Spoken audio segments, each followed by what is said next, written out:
Lincoln and West Point Lincoln of Sugar Land Studios. KILT FM HD2 Houston. On Odyssey Sports Station. The Texans play here. Check out the BetQL Network, wagertainment for every fan. Get sports betting tips from the best in the game. Available on the Odyssey app and our sister station 650 The Bet. Sports Radio 610 presents Seth Payne and Sean Pendergast. We coming to H-Town. Let's get the work in, man. Let's go. Great day, great day. Oh, give me some juice, baby. Oh, yeah. Let's do it. Hey, what's happening, everybody? Happy Wednesday to all of you. Nice to be with you. Appreciate you getting up with us. If you are up with us at 6 a.m. every day, you're a warrior, just like us. You out there just doing what you should be doing. Butt crack of dawn. Taking care of your family, taking care of yourself. TCB, taking care of business is what you're doing, man. Maybe you're just getting home from a long night of partying and cavorting, but knowing I know who you are, my friend, and I know that you're like one of these mobsters that can be out all night, still taking care of business. Yeah. Sometimes you gotta take care of business down at, what was the name of the place in Sopranos? Where the Bada Bing, the strip club? At the Bada Bing. Yeah.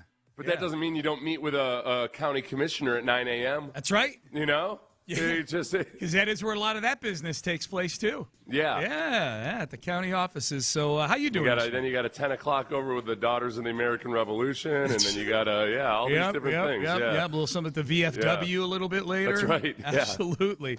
Absolutely. How you feeling this morning? I feel good. I'm getting excited. As Aaron Wilson said at the beginning of his live stream yesterday, feels like free agency has already begun. You kind of intimated that on Monday when these trades got made. You were calling it the first day of free agency, and I like that. It is. I think we should call it, especially with the way the Texans operate. Yeah. That it's the free agency / veteran trade window. Yeah.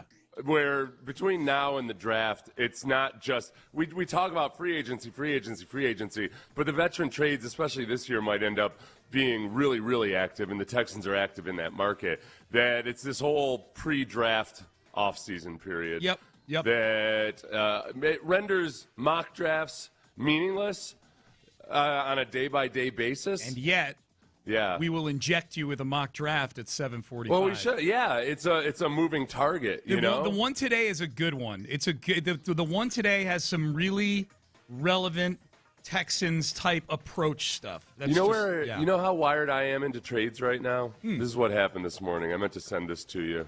I took a screenshot of an ad I saw that I misinterpreted as a headline at first. Okay. And because I'm so dialed in on the Astros infield and potential trades there. Yeah. The Texans and the trades that have already occurred. We got a lot of stuff we're tracking right now. I am in trade land in my brain, and I see Danny Ramirez for Michael Kors.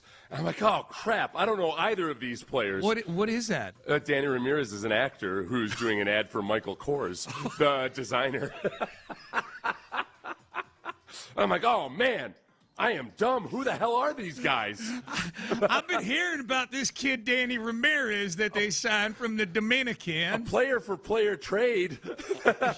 Don't often see that this time of year.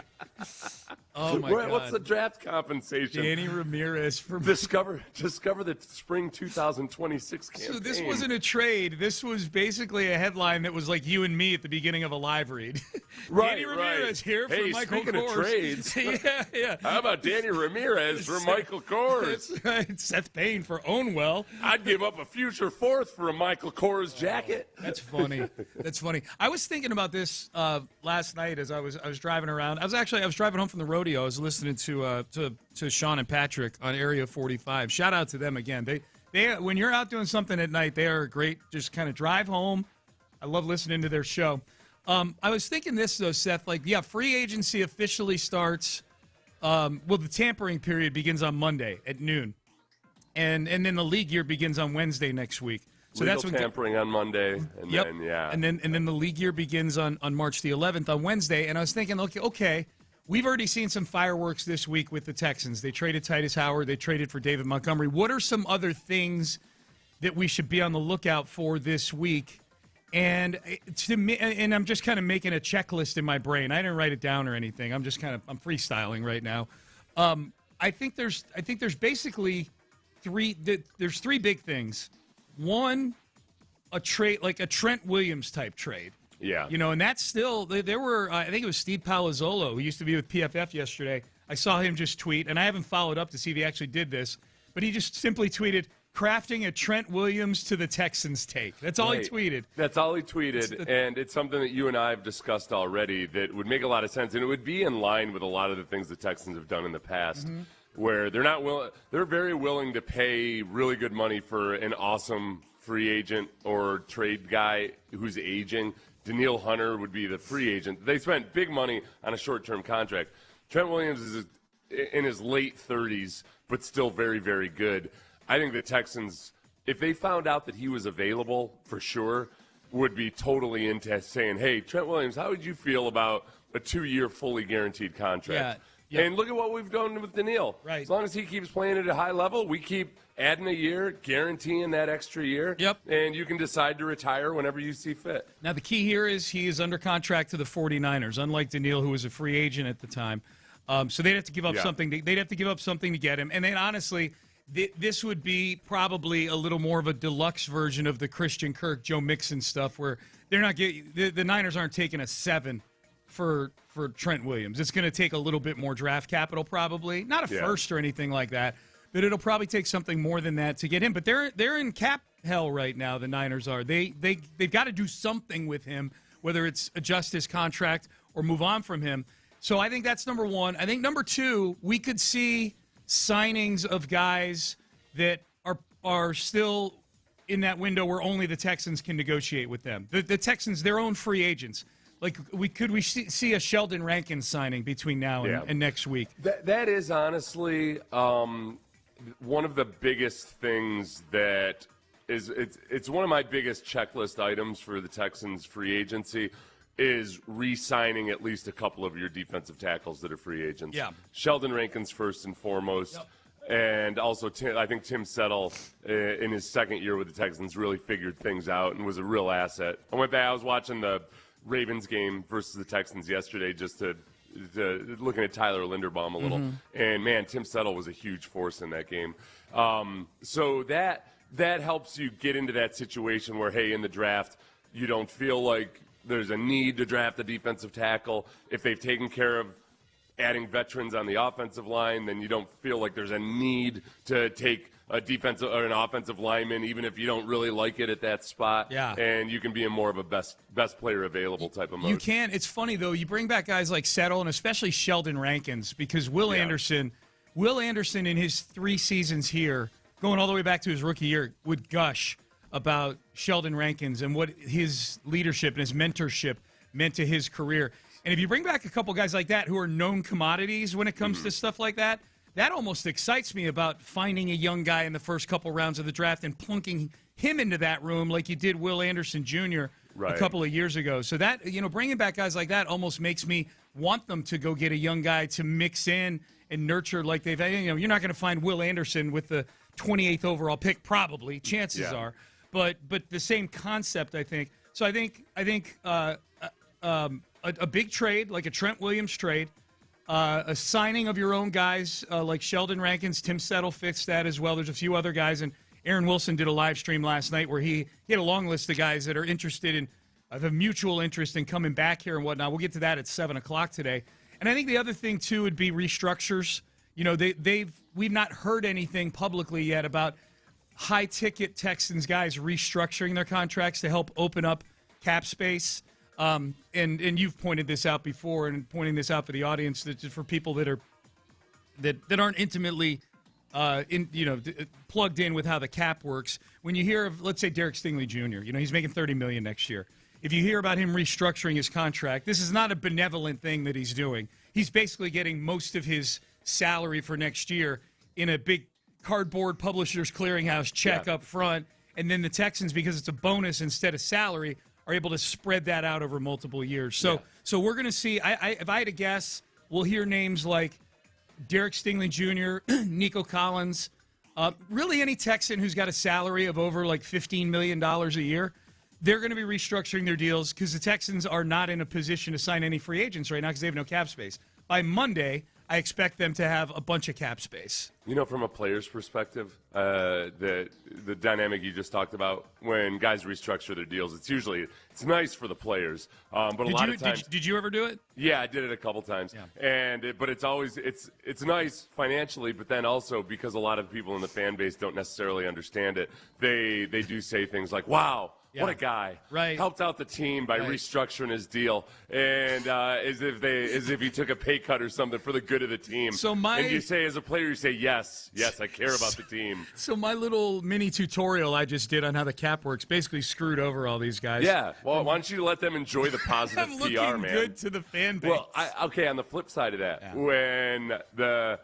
when in the inaugural year of the Texans, Tony Baselli, myself, and Gary Walker all came over from Jacksonville. Jacksonville was in cap hell. Right. The expansion draft was a blessing for them because they were able to get rid of a lot of. They had to get rid of. Because aside from us, they had to purge a bunch of other veterans over that year and the next year. So, it was.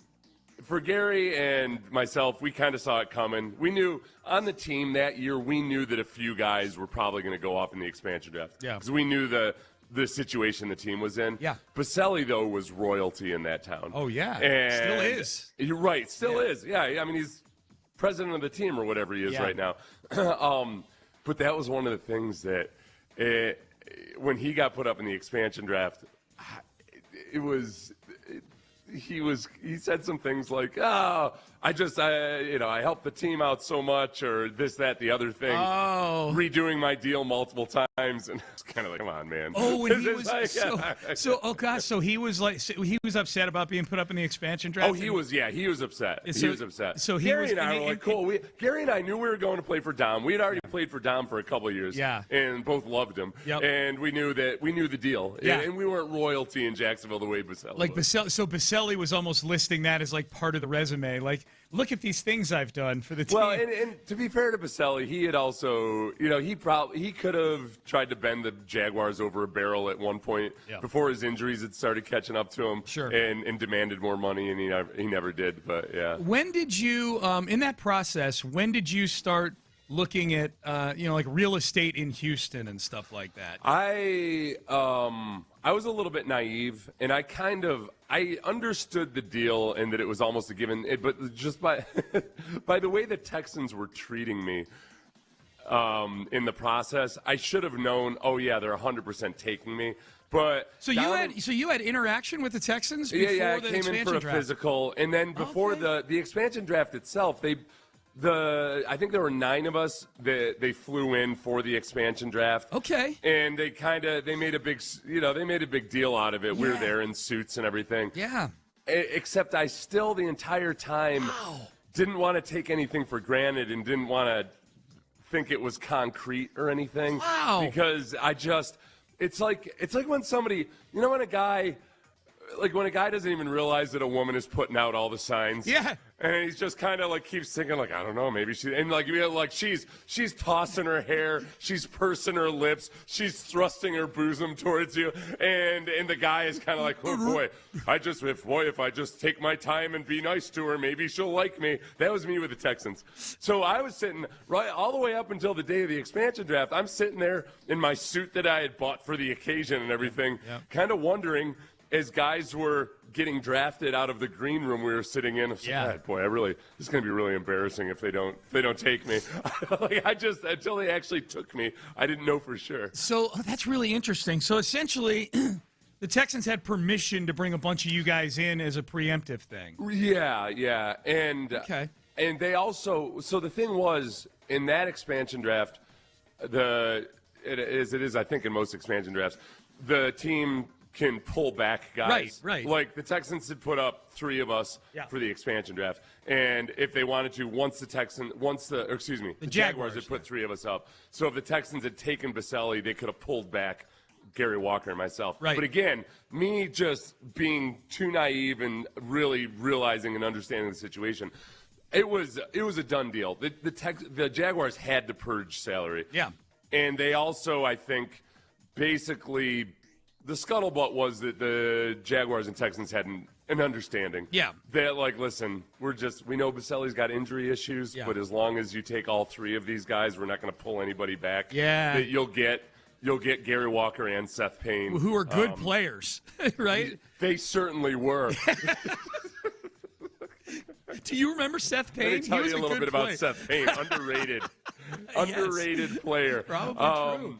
So anyway, it was a done deal. Yeah. It was a done deal from the moment they started making arrangements for me to go to the expansion draft. But I really didn't realize it until, or I didn't want to count my chickens before they hatched, et cetera, et cetera. Okay, so you didn't start looking at real estate in Houston until ZZ Top pulled you out of the green room. No, and I didn't. I mean, it's so, that's, what's interesting. You're taking me back now when you get brought into a new city and a new team, and it's a brand new team. Yeah. And there's really, everybody in the organization is trying to figure out exactly what this team is all about and what this city is all about. Where to live. And there were people, there were a lot of people in the organization from Houston. But as far as where to live and everything, if I ever had to be in charge of an expansion process again, I think that might be one of the first things I really consider is, all right, how do we try to maybe steer these guys into living into certain areas to where it's easy to get to the team and everything. And because one of my long-standing concerns about the Texans since 2002 had always been, man, guys are just spread out. Yeah. Guys are in Missouri City. We were, Chris Brown, myself, and Jamie Sharper all lived in Bel Air. Right. Some guys were in Pearland. Yeah. And it made it hard for everybody to get together. And that's one of the reasons I like this new headquarters. Because I think there's going to be a lot of guys concentrated right there in the Bridgeland area. Well, and I think the thing that you're talking about, either having some sort of real estate consultant on retainer or having that be part of the onboarding process, they're probably going to have to what you're talking about is probably something the Texans are going to have to at least pay some sort of attention to with moving everything. And trust me, I made the drive last week. Yeah. It's far from where these guys are probably all at right now. Yeah. So there's always going to be young guys that want to live down closer to the action in the city and everything. Doubt. That's going to happen. But especially for the guys who are the leaders on your team and everything, the guys who are going to be having the barbecues and all of that. Watch parties and things. Yeah, those guys with families are probably going to be up around the Bridgeland area. No doubt. And a lot of them, like the guys that really are serious about their business, will think, oh, I can live 5 minutes from the facility. Yep. I want to go get a workout in early February, and I can just roll out. I can ride my bike to the facility. Yeah, that's going to be really appealing. Yep. One more thing about just everything being new. Yeah. So, and again, the original sin in geographic location of players turned out in the first couple of years, the Texans realized as this expansion franchise, it had to hire a bunch of people. The main person, one of the main people involved in helping guys decide where to live, was getting kickbacks from a realtor. Way out, flung out. I can't remember where it was, but it was way out in the suburbs, wherever else. Oh, man. So, there was an investigation. They got rid of him. Oh, that's juicy. They've learned a lot of lessons in the last 20 years. Yeah, they have. The guy that was getting the kickbacks, too, was almost like the reason somebody found out about it was because he just kind of casually disclosed it. And this is a guy that was supposed to be taking care of the players in their best interest. This guy was almost like complaining to somebody about it. Like, well, but I got to, oh, no, the realtor, that's what happened. The realtor said it to one of the players. Oh, just dropped it. It's like, well, but I got to pay my chunk to whoever, to this guy. This guy was man. Like, the hell? Yeah. What the hell are you talking about? Are we in Boardwalk Empire here? That's juicy. It's juicy. Text message, base power text line.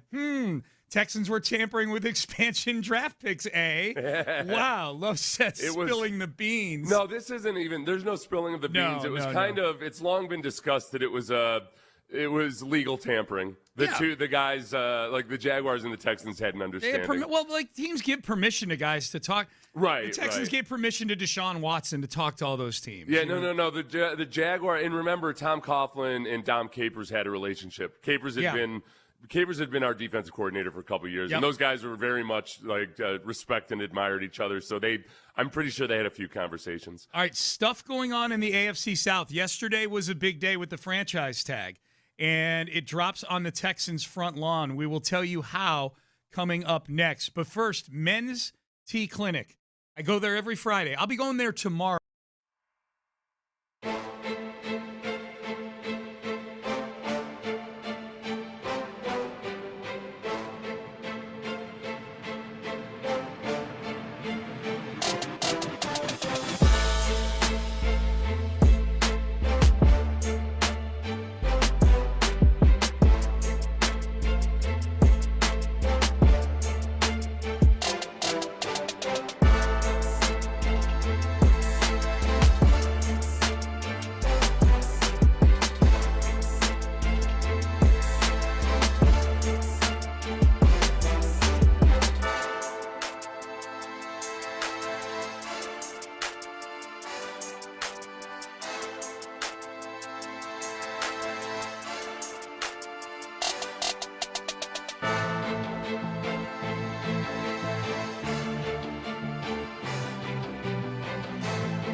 Presents, live from the West Point Lincoln and West Point Lincoln of Sugarland Studios, here's Payne and Pendergast. Free agency starts next week, technically, but it's a great time of year. There's stuff going on this week in the NFL. The franchise tag deadline was yesterday. Ultimately, only 4 players get some version of a franchise tag. We knew George Pickens and Kyle Pitts were both getting tagged by the Cowboys and Falcons. Breece Hall's franchise tag came to fruition over the last day or two. And then the big one that we've been watching here in the AFC South, Seth, and we got a little AFC South nuggets for each of our colleagues here in the division. But the big one that I think matters the most is that the Colts end up using the transition tag on Daniel Jones. So you got different types of tags. The transition tag means a lower salary for Daniel Jones, but if someone goes and signs him, they don't have to give up any draft compensation. The Colts have the right to match. Colts have first right of refusal. Yeah, right? Yep. They can match. So Daniel Jones, and it's about $37 million. The significant thing about that is they were reportedly struggling with who do we use a tag, because you can only use a tag on one guy. You can't tag multiple players. Do we do it with Alec Pierce, who is arguably alongside George Pickens the crown jewel of this wide receiver free agent class, or do we do it with Daniel Jones, who plays the most important position but is coming off a serious injury? They ultimately chose Daniel Jones. It looks like Alec Pierce is now going to test free agency. Before we dig into this, here's Ian Rappaport of the NFL Network confirming that, saying not confirming it, but saying there's a good chance now Alec Pierce, wide receiver, is going to hit the market. There's incentive for the Colts, Shooty, to do a long-term deal with Daniel Jones sooner rather than later. They're right up against it with the salary cap. They can restructure some guys. They can figure this out. But if they do a long-term deal with Daniel Jones, their cap situation gets a lot easier, and that might be pretty important because, as you mentioned, Alec Pierce going to be a free agent now. Now, the Colts made an aggressive move to try to sign him before the franchise tag deadline. That was never going to happen. He was not going to sign unless he knew for sure who his quarterback was going to be. Now he knows it's Daniel Jones, but timing really is not on the Colts' side here. Today is Tuesday, right? And so in like 5 days or 4 days, whatever the math may be, the tampering window begins. Players never get this close to free agency and don't at least entertain offers. So hard to imagine he does any deal until at least the end of the week before he's going to find out what's out there. Besides George Pickens, who now is a franchise-tagged member of the Dallas Cowboys, this is one of the top free agents, regardless of position, certainly the top wide receiver. He's going to get a huge deal, and the Colts are now not competing with themselves, but the entire rest of the NFL. Okay, the funniest part about that is Ian Rappaport not being able to count. He's like, that was yesterday. He dropped that on Tuesday. He's like, when the free agency begins in 5 days or 4 days, whatever, it's actually 6 days. Ian. Yeah, no, I get that. That was the funniest part. I'm in that zone about 3 or 4 times a day. So. Yeah. This would be huge to get Alec Pierce the hell out of the AFC South. Oh, it'd be awesome. You know what? He hits the Texans right in their Achilles heel when it comes to this defense. I was talking to my brother-in-law, who's a Bills fan, yesterday, and he's miserable about the Bills right now. Doesn't like Joe Brady. Doesn't know what the hell they're doing. Seems like half their offense is a free agent right this moment. Yeah. And I said, well, I don't know, man. I think Alec Pierce could really do some damage for you guys. I know with the Texans, look, you guys, as a Bills fan, he's miserable about the Bills coming to play in Houston again next year. 3 years in a row. He's refusing to come to the game.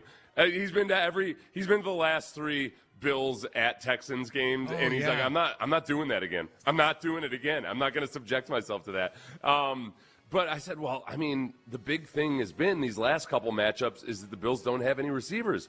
The Texans, you want to beat the Texans?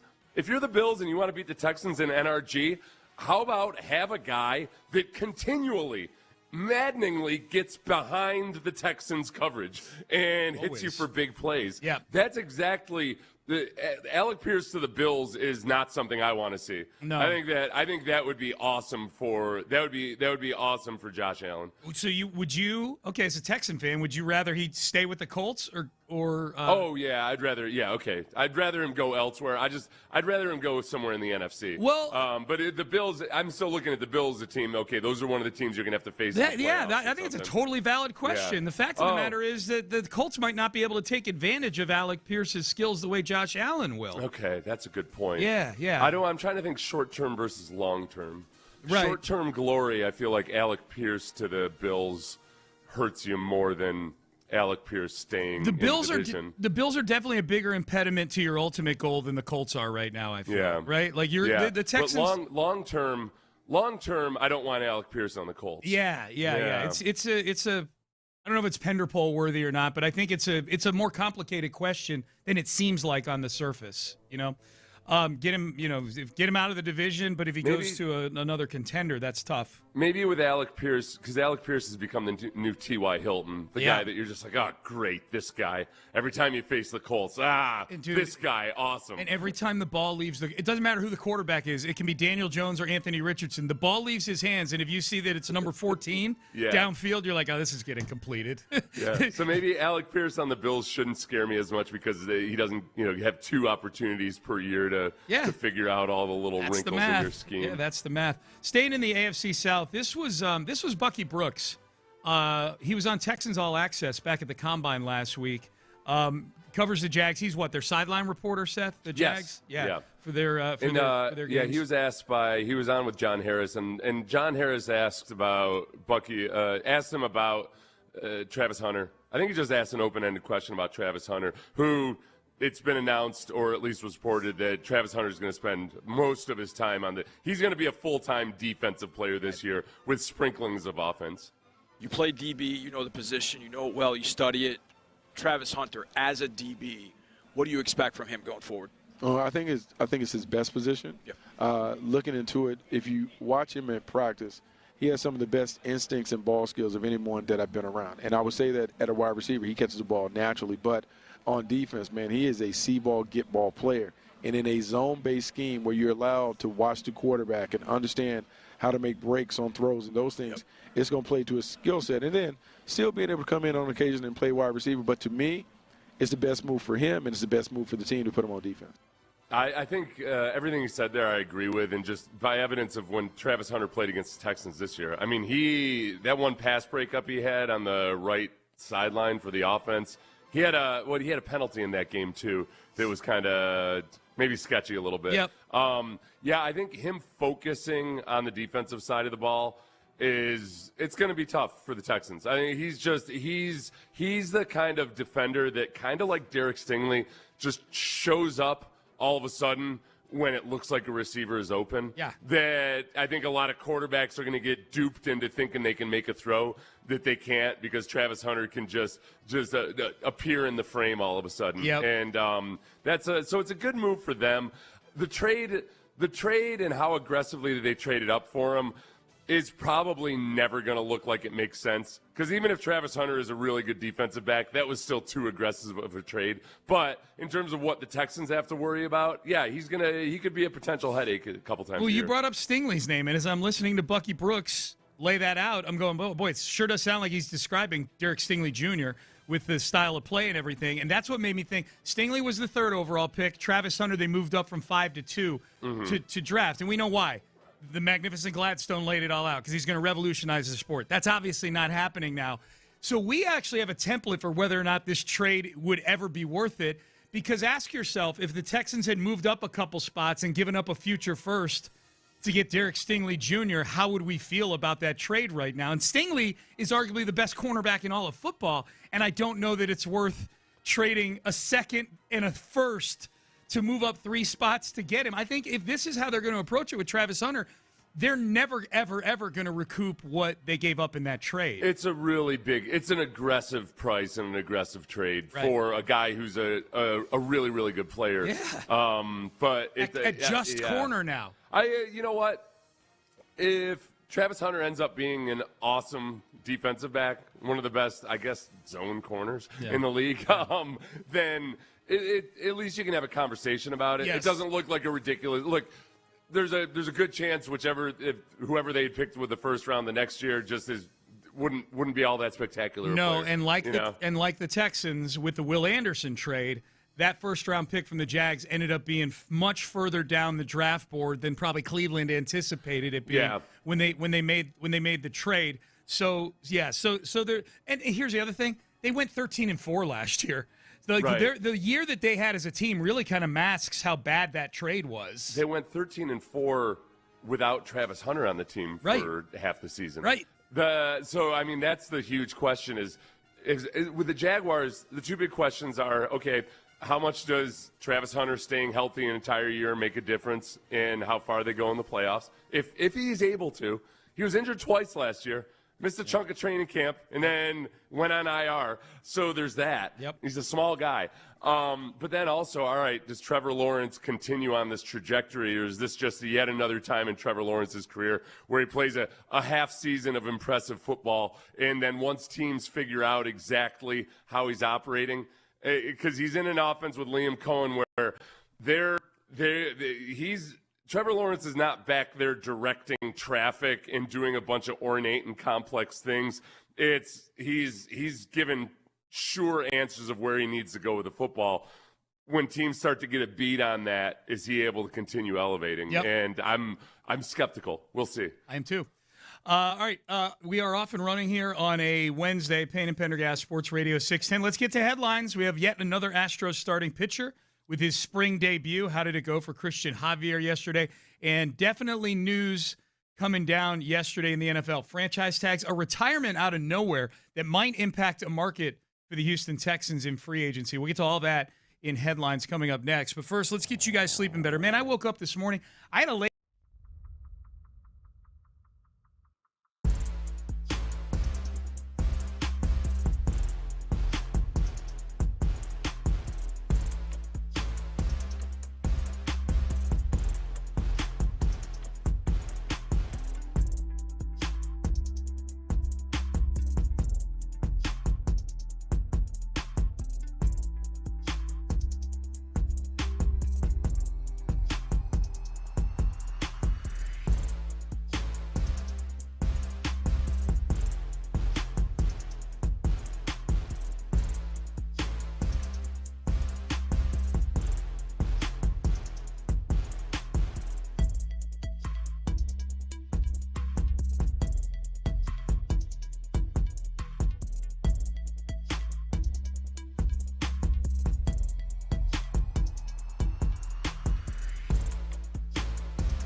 610. Payne and Pendergast with today's headlines powered by Men's Tea Clinic. All right, today's headlines. Thank you, Men's Tea Clinic, for powering today's headlines. Let's start with the Astros. Christian Javier makes his spring debut yesterday. It was not against another Major League Baseball team. It was arguably against a team that might, at least in terms of their everyday lineup, was probably better than your average Major League Baseball team. Team Venezuela had 8 of their 9 guys, either current or former All-Stars. That's who Javier was facing yesterday. With the World Baseball Classic coming up imminently, it looks like a lot of the national teams are playing against some big league teams over the next few days to get ready. I saw the Team USA playing versus the San Francisco Giants. Yeah, Bregman hit a home run in that game. 15 Good job, to Bregman. Yeah, 15-1. They beat him. Javier threw 30 pitches over 2 innings. The headline in the Chronicle is a bit deceiving. I got really excited reading the headline, Seth. Astros right-hander Christian Javier gets a positive start against a star-filled Team Venezuela lineup. And then I start reading the article, and I'm reading things like he threw 30 pitches in 2 innings. He had a 22-pitch inning in the second. He only hit 92 on the gun on his fastball 3 times out of 16 fastballs. He only had 1 swing and miss, and I'm like, where's the hyper-positive stuff in all this? I think it's that he had a solid outing against in spring training especially, versus good batters. He gave up a run. We should point that out. Right.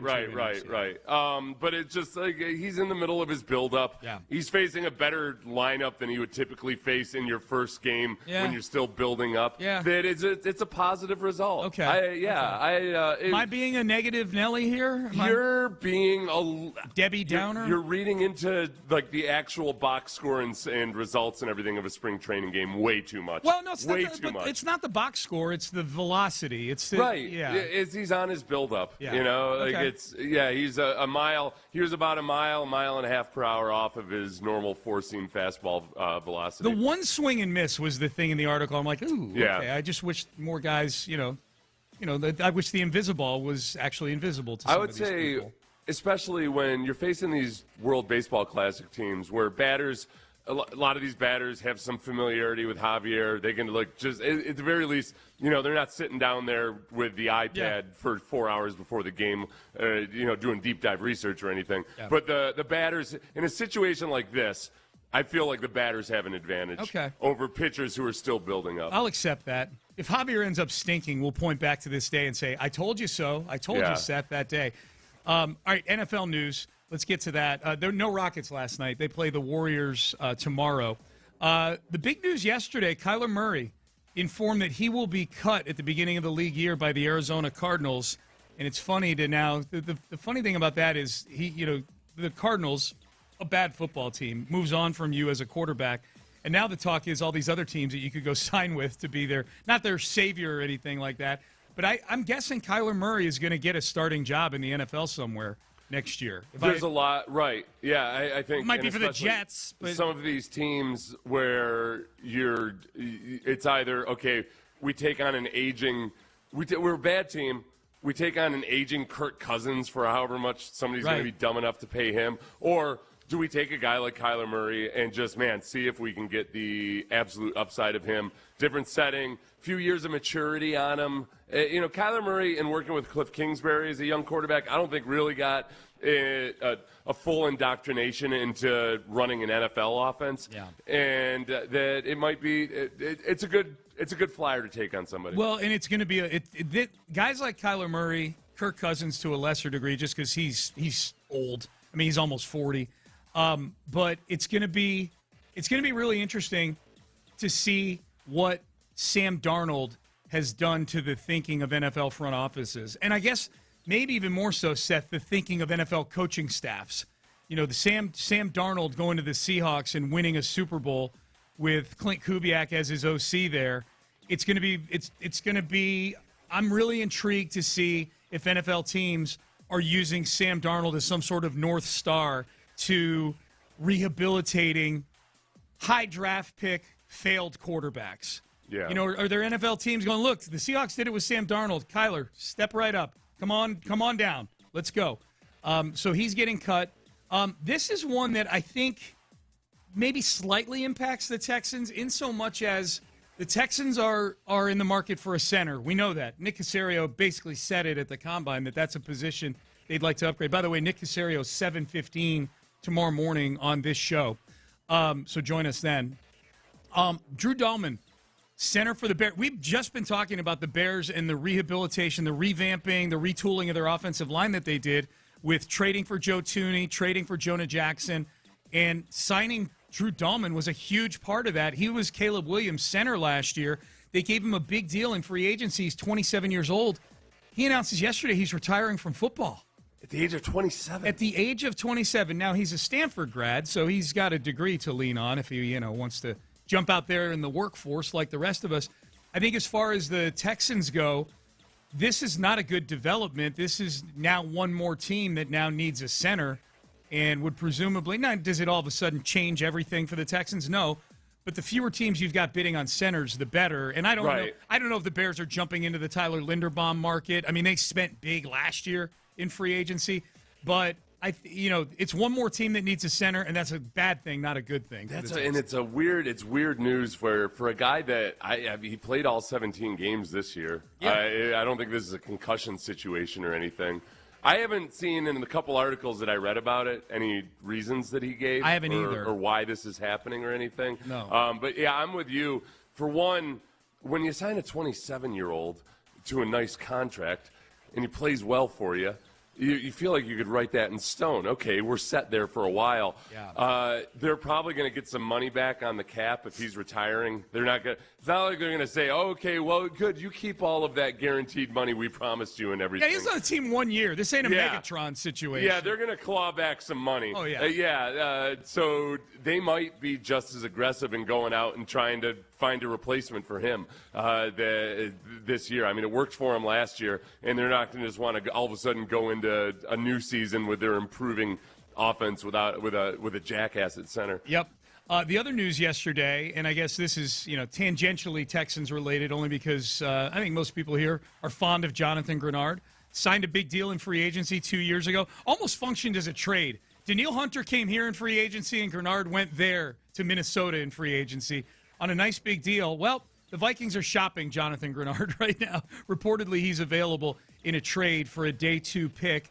The Vikings are in salary cap hell right now. They're like 40. They got to get $40 million off the books just to get cap compliant, let alone open up space to sign free agents. So Jonathan Grenard, available if you need him. I don't think the Texans need him. So there you go. By the way, the franchise tag, the players tagged, George Pickens, Kyle Pitts, Breece Hall, and Daniel Jones gets a transition tag. So there you go. Those are your headlines for today. All right, up next, Aaron Wilson of KPRC2 did a live stream last night and had some very interesting intel on what the Texans could be thinking in free agency. He had specific names that they're both looking to maybe bring in or bring back. So let's dig into some of these. How do we feel? If these are accurate reports, how does this make you feel as a Texans fan? We'll do that coming up next. I would recommend right now, especially, I'm talking to you.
From the West Point Lincoln and West Point Lincoln of Sugar Land Studios, KILT FM HD2 Houston. On Odyssey Sports Station, the Texans play here. Sports Radio 610 presents Payne and Pendergast. A couple text messages on the Base Power text line before we get into some of the things that Aaron Wilson was dishing on his live stream last night. A reminder, tomorrow at about this time, 7:15 tomorrow to be exact, Nick Caserio, Texans GM, will join us. We'll get our first chance to talk to Nick since the two big trades on Monday, kind of preview a little free agency. Probably can't mention specific names from other teams, just prepping you guys for that part right now. But it'll be a good conversation. 7:15, a little earlier than he normally joins us, usually 7:30 when he comes on. 7:15 tomorrow. Real quick on the text line, we were talking about Travis Hunter a little bit earlier in the show. He's going to be largely a defensive player, a cornerback this year, maybe a little bit of wide receiver. So we were talking about, man, is the trade really worth it if he's only a cornerback with spot duty at wide receiver? And we use Stingley as sort of the comparison, saying, well, the Texans had traded up to get Derek Stingley because they got drafted in about the same spot. How would you feel about that? Text message, you can't say the Hunter trade won't be worth it if he ends up being as good as Stingley if the Houston narrative is that the Will Anderson trade was worth it because he became good. You're throwing Will Anderson's name in there in place of Derek Stingley and saying what we said is wrong. Will Anderson and Derek Stingley are not the same guy. Will Anderson plays a more premium position than Derek Stingley. Will Anderson is, by all accounts right now, the second best defensive player in all of football. Yeah. So he's higher up the rung on overall players than Derek Stingley. He plays a different position than Derek Stingley. It's a more premium position, as we will find out shortly when Will Anderson gets a whole lot more money. And I would argue, too, and I hate saying stuff like this because it comes off sounding negative about Stingley. Will Anderson's personality inside the building over there is something that you're paying for, the actual, the type of leader he is, yes, and everything that goes along with it. There's a whole lot about Will Anderson that made them feel above the actual scouting report on football stuff and measurables and everything that they felt was just different, and that's why they traded up for him. Yeah, I mean, look, we could do this all day long with every single trade in history, whether it was a good trade or a bad trade. If the Patriots had spent traded 8 first-round picks to trade up to number 1 overall and drafted Tom Brady in a year where he was going to go 6th, in hindsight, that would look like a great trade. Yeah. So there's always a little bit of managing, okay, what actually happens versus what are you doing at the time. That's why I said if Travis Hunter ends up being one of the best cornerbacks in the NFL, then you can have a debate about it. Yeah. But it's still the reason they traded up was because they didn't trade up because they thought he could be one of the best cornerbacks in the NFL. And by the way, the thing we read by Bucky Brooks was all about how good of a zone corner he is. Yeah. So let's not being a really good zone corner isn't the same as being a guy that can be whatever you need him to be. But also that they traded up because they thought they had a guy who's going to play both ways and redefine the rules of football. That's already out the window. Yeah. The very reason they traded up that aggressively is already out the window. So by virtue of that, it's a bad trade. And they were very open about that. I mean, even if he ends up being a great defensive end. Yep. Text message: is this wide receiver free agent class trash or what? Alec Pierce is borderline trash. He only lights up the Texans.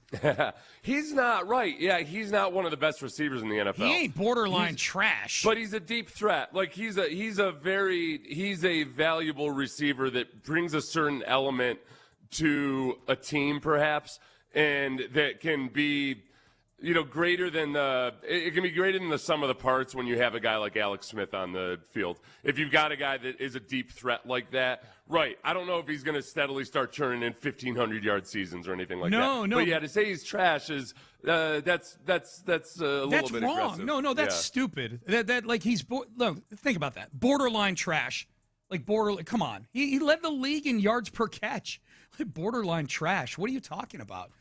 All right, let's get to some of the stuff that Aaron Wilson had to say on his live stream. I didn't get to see the live stream, Seth. I only saw the aftermath of people summarizing some of the bullet points. Real quick, though, by the way, as far as him asking whether the wide receiver class is trash, I mean, he does have a point in that, look, George Pickens is locked up by the Cowboys right now. So it's Alec Pierce, and then it's Mike Evans, who is how old now? 86 years. He just turned 86 years old. He's going to be 33 this year. Yeah. And then it's Deebo Samuel, and nobody knows what the hell is going on in his head at any Not time. arguing that part. It's not a great – I mean, it's rare that there's an awesome wide receiver free agency. They don't hit class. the market. They get locked down. It's rare awesome anything hits the free agent market. I would say free agency in general this year is the strength of the free agency class this year is why people are talking so much about trades. Yes. It's that teams have locked up a lot of the better guys. I think Tyler Linderbaum at some point will probably hear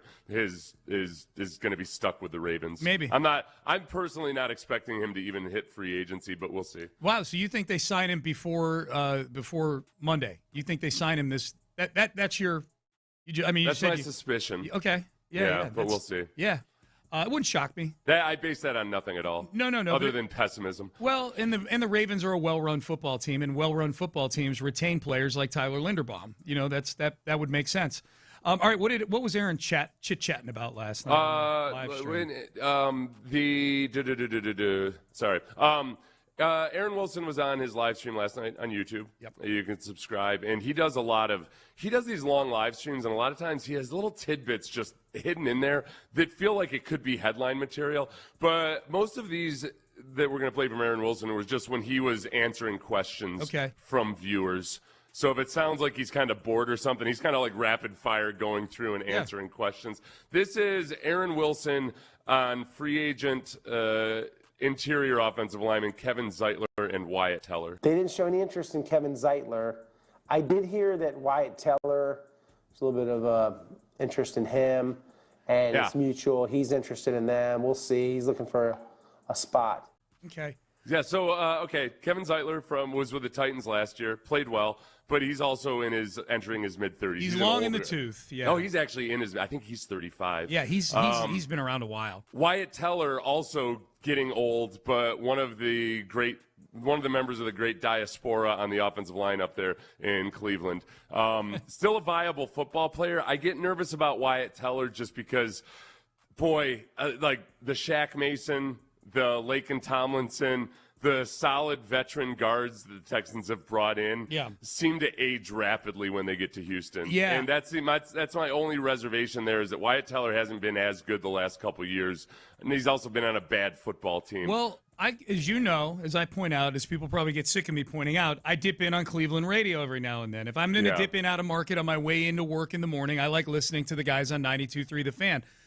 They were not – and Wyatt Teller – is going to be hitting free agency. The Browns didn't cut him. He posted on Instagram that he's not going to be back in Cleveland next year. Yeah. So that's the situation right now. So it's interesting that the whole mutual interest thing, and so much as we're not in a period of time where I guess legally there can be expressed mutual interest. This is where I was going with this, Seth. They were not happy to see him go up there. You know, so I judge that sometimes. They were the ones watching him every snap the last couple years. The only thing about him is I think he's still, from everything I've read and just watched a little bit of him, he's still good in pass protection, but his run blocking has started to fall off. Okay. And he also had a calf injury last year. So I think the PFF had projected for him a 1-year, $3 million salary. Oh, I'd say, do that. Yeah. Do that. Bring in a young guy, compete, have him be the swinger, whatever. If it's for reasonable money and it's on a 1 or 2 year deal, cool. I'd be all about that. I'm not really interested in the contract they gave Shaq Mason when Shaq Mason was in his 30s and his play started to fall off. He was getting injured, all of that. Wyatt Teller turns 32 in November, so he's 31 years old right now. He was a Pro Bowler in 2021, 2022, and 2023 for the Browns. He's been with the Browns for the last 7 seasons, so he's played good football for the Browns a couple of years ago. You know, it's funny. What I almost feel like there's going to be this dynamic, Seth, with Texan fans, that it won't matter the name of the player. It could be a good player that they're getting at 1 year, $3 million, and I think people will be mad that they're spending 1 year, $3 million. You know what I mean?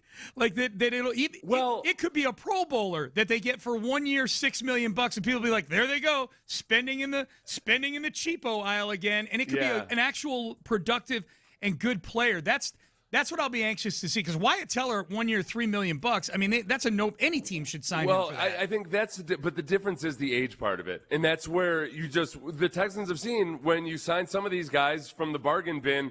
And they're older guys, okay, that's the reason that they're ranked as low as they are. Where some of the younger guys, like Ed Ingram is probably going to – Ed Ingram has not been as good a player as Wyatt Teller, but Ed Ingram was probably going to get a higher contract than Wyatt Teller in free agency, because either the Texans or somebody else is going to bet on this last season being the real version of Ed Ingram, where he played way better than he had in his first few years. Yeah, all I'm saying is that 1 year, $3 million, which is what you said someone forecasted. That's like Daria Gumbawale made 1 year, $2 million last year. I don't trust some of these PFF I don't either. I think he's going to get more than $3 million. They're kind of like, it's where like Isaac Seumalo is the top-ranked guard that they have. Yeah. And they have him on a 1 year, $8 million contract. He's 33 years old, so that's part of it. But I'd give that to him. You know? Right. No. I would totally give that to him. Yeah.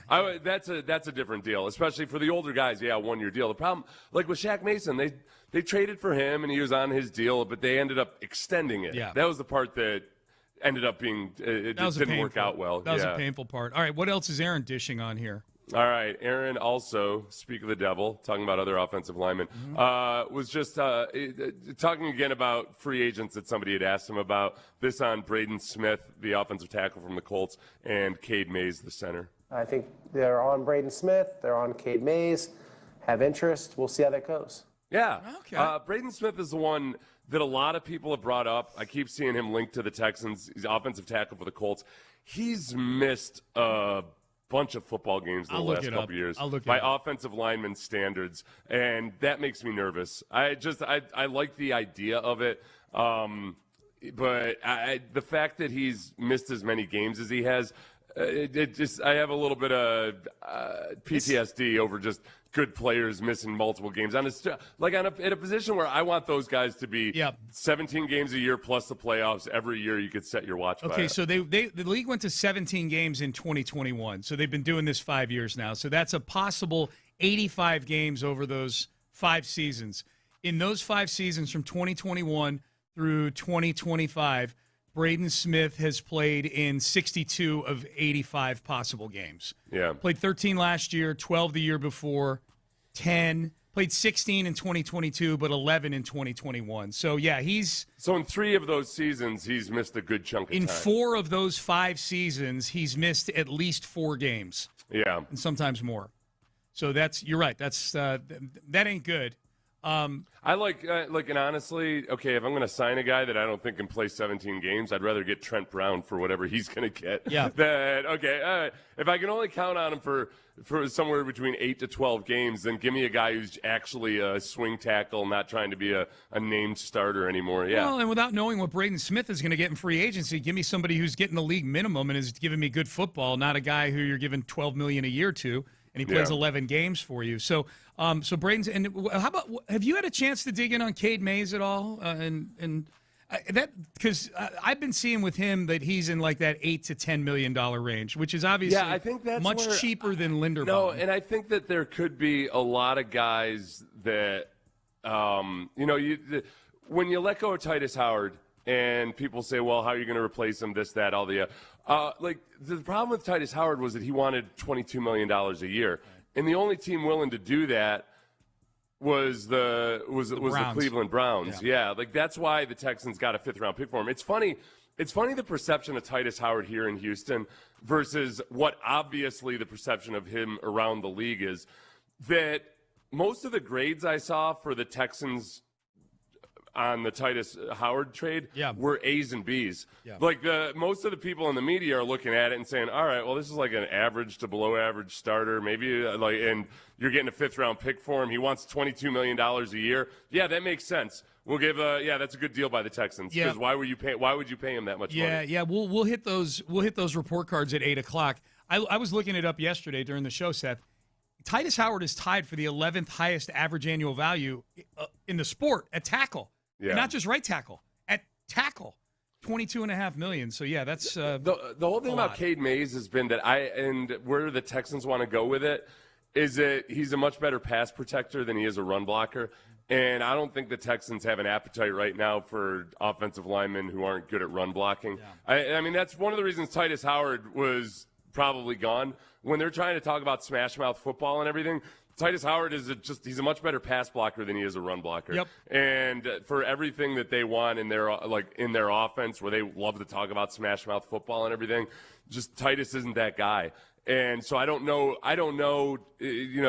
and again, from scheme to scheme and who you're working and everything makes a difference in all of this. But at least according to people's analysis of Cade Mays, the center from the Panthers, it's just he's a better pass protector than run blocker. All right, what else? We got one more here from Aaron Wilson on basically a rundown of the current free agents. He's answering a couple questions here. I cut it up a little bit on the current free agents, and then also whether Davis Mills will get traded. Nothing imminent, but mutual interest in Tommy Townsend, Trent Brown, E.J. Speed. I don't think they're going to necessarily pay Ed. I think Ed could leave too. It's expensive. I think I have to move on. Davis Mills will not be traded. Okay. Yeah. I like that. Pretty succinct on all of that. Yeah. So Ed Ingram is going to be too expensive. I think that this is probably a situation where they are genuinely telling Ed Ingram, hey, let's go see what you have. We love you and everything. But, man, hey, you played too well, and we can't afford you anymore. But let's see what happens. Mm-hmm. And hopefully they have a good relationship. And maybe if they can get – to go back to Titus Howard's salary, Titus Howard's going to be making $22 million a year with the Browns. If the Texans can get a couple of interior offensive linemen, good, solid guys at $10 million per year, that I like that swap out. And if they draft an offensive tackle in the first round, or maybe they trade for Trent Williams and you move Ariante Ursi over to right tackle, then I feel like you've done a lot to address all of it. And shedding all of that salary. Remember, Titus was going to cost $27 million against the cap this year.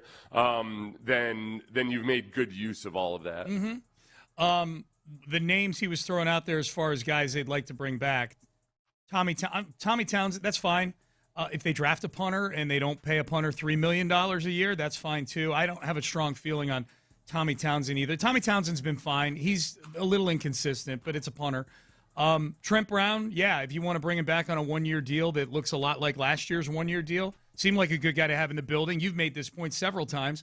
He was one of the few guys that, when you asked him about the O-line play last year, seemed legitimately still kind of upset with how the line was playing, as opposed to, hey, it's better than last year. Yeah. Yeah, he flat out just said, hey, this isn't the standard, and we need to be better than this. We got to pick up and get on the defense's level. That's right. And E.J. Speed. And again, E.J. Speed, the guys Aaron's listing are all guys, if they want to have him back, I don't want him giving E.J. Speed a 3-year, $19 million deal or something like that. Yeah. Of all the guys that Aaron just listed, the only one I think has the potential to come back here on anything more than like a 1-year deal would be Ed Ingram, and I think they're doing exactly what you're saying, Seth. Let him hit the market. Let the other teams dictate what Ed Ingram's worth is, and then if the Texans feel like that's a ballpark they can play in, then bring him back. That'd be great. That'd be good to have another familiar, positive, producing face on the offensive line. And who's a really good run blocker. Yes. That's the big part of it. I really think they just want that, kind of like it is with Kyle Shanahan in San Francisco. Like, he just flat out is not just saying it as lip service or anything. He wants to be able to impose his will in the run game, and then that's where everything else springs forth from that. Yep. I know that for whatever reason, the people who will worship at the altar of Kyle Shanahan as being so smart also are the same people who will tell you that establish the run is meaningless anymore. It's the weirdest dynamic. Yeah. It's like, boy, Kyle Shanahan's the best play caller in the league. But I'll tell you what, anybody who says establish the run is an idiot. But Kyle Shanahan says that. Like, he believes it in his core. Yeah. Make up your mind. Make up your mind. Text message, people weighing in on the free agency stuff on the Base Power text line. I'm interested in Mays. Might get 80 to 90% of the player for half the cost of Linderbaum. Yeah, that's the balancing act. Linderbaum is maybe the shiniest toy in free agency at any position. This is where I would feel, go back to 2011 when Nnamdi Asomugha was the bright and shining star in free agency. Yep. The Texans ended up signing Jonathan Joseph and Danielle Manning for about the same combined price that it would have cost for Nnamdi Asomugha. Yeah. And even if Nnamdi Asomugha had worked out in Philadelphia, I still would have preferred the Jonathan Joseph and Danielle Manning combo package. Oh, yeah, for sure. Because it ended up being part of an overall really good defense. Yeah. So I think likewise, you could spend the same amount of money that somebody's going to spend on Tyler Linderbaum on getting a couple of other solid interior deep offensive linemen that are making $10 million per year or $11 or $12 million per year on average. So I'd be cool with that. Now listen, I'm not going to sit here and just be irate or angry if they do go after Linderbaum. If we got a Schefter I'd admire bomb, the cojones. Yeah. If we got a rap sheet bomb or a Schefter bomb or a Pelissero bomb of Tyler Linderbaum is signing a 4-year, $94 million deal with the Texans with $60 million guaranteed. Let's go, man. I'm up for aggression of any sort. Yeah. So as long as they're just more aggressively addressing the offensive line. Yep. And I think there's a certain amount of pessimism in the fan base right now, which is justified, that people are concerned that the Texans aren't going to be aggressive in addressing the offensive line. Because it looked like last year, obviously they're going to address the offensive line aggressively because look at what they did. They just tore it down to the studs. The Texans didn't do that. So I totally get and understand why people would be skeptical of it. I feel like I'm at the point where I'm not as skeptical of it because I feel they have no choice. Right. You just simply can't. The most aggressive move they've made in the last 2 years on the offensive line has been trading Laramie Tunsil. Right. That's the most aggressive move they've made has been bringing in draft choices.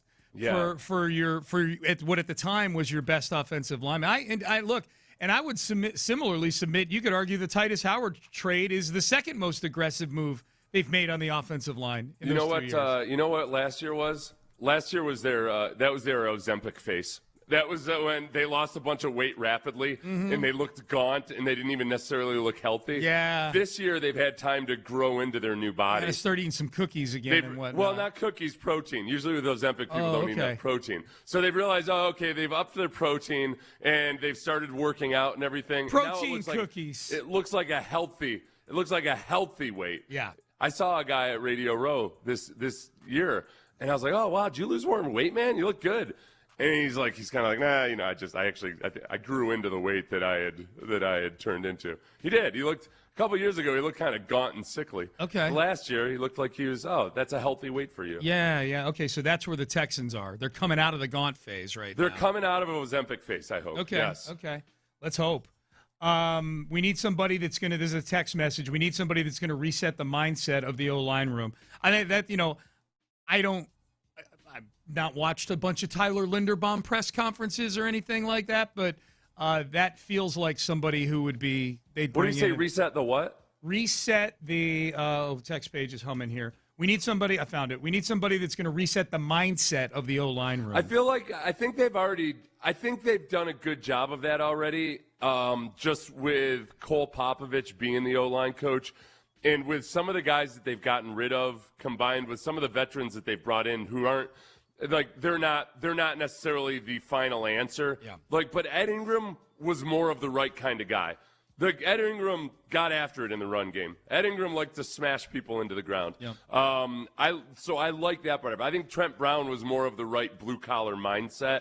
And the old days of the Instagram offensive tackle and all of that, I think they've reset that. But yeah, nothing makes you a better leader in football than being a really good football player. Yes. You can tell me all about great. You went to take a Dale Carnegie class. Awesome. Cool. I'm Six Sigma.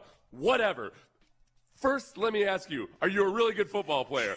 Okay, great. We got something to work with now here. You get your hands into that guy's chest plate. That's all I want to know. Here are the two criteria.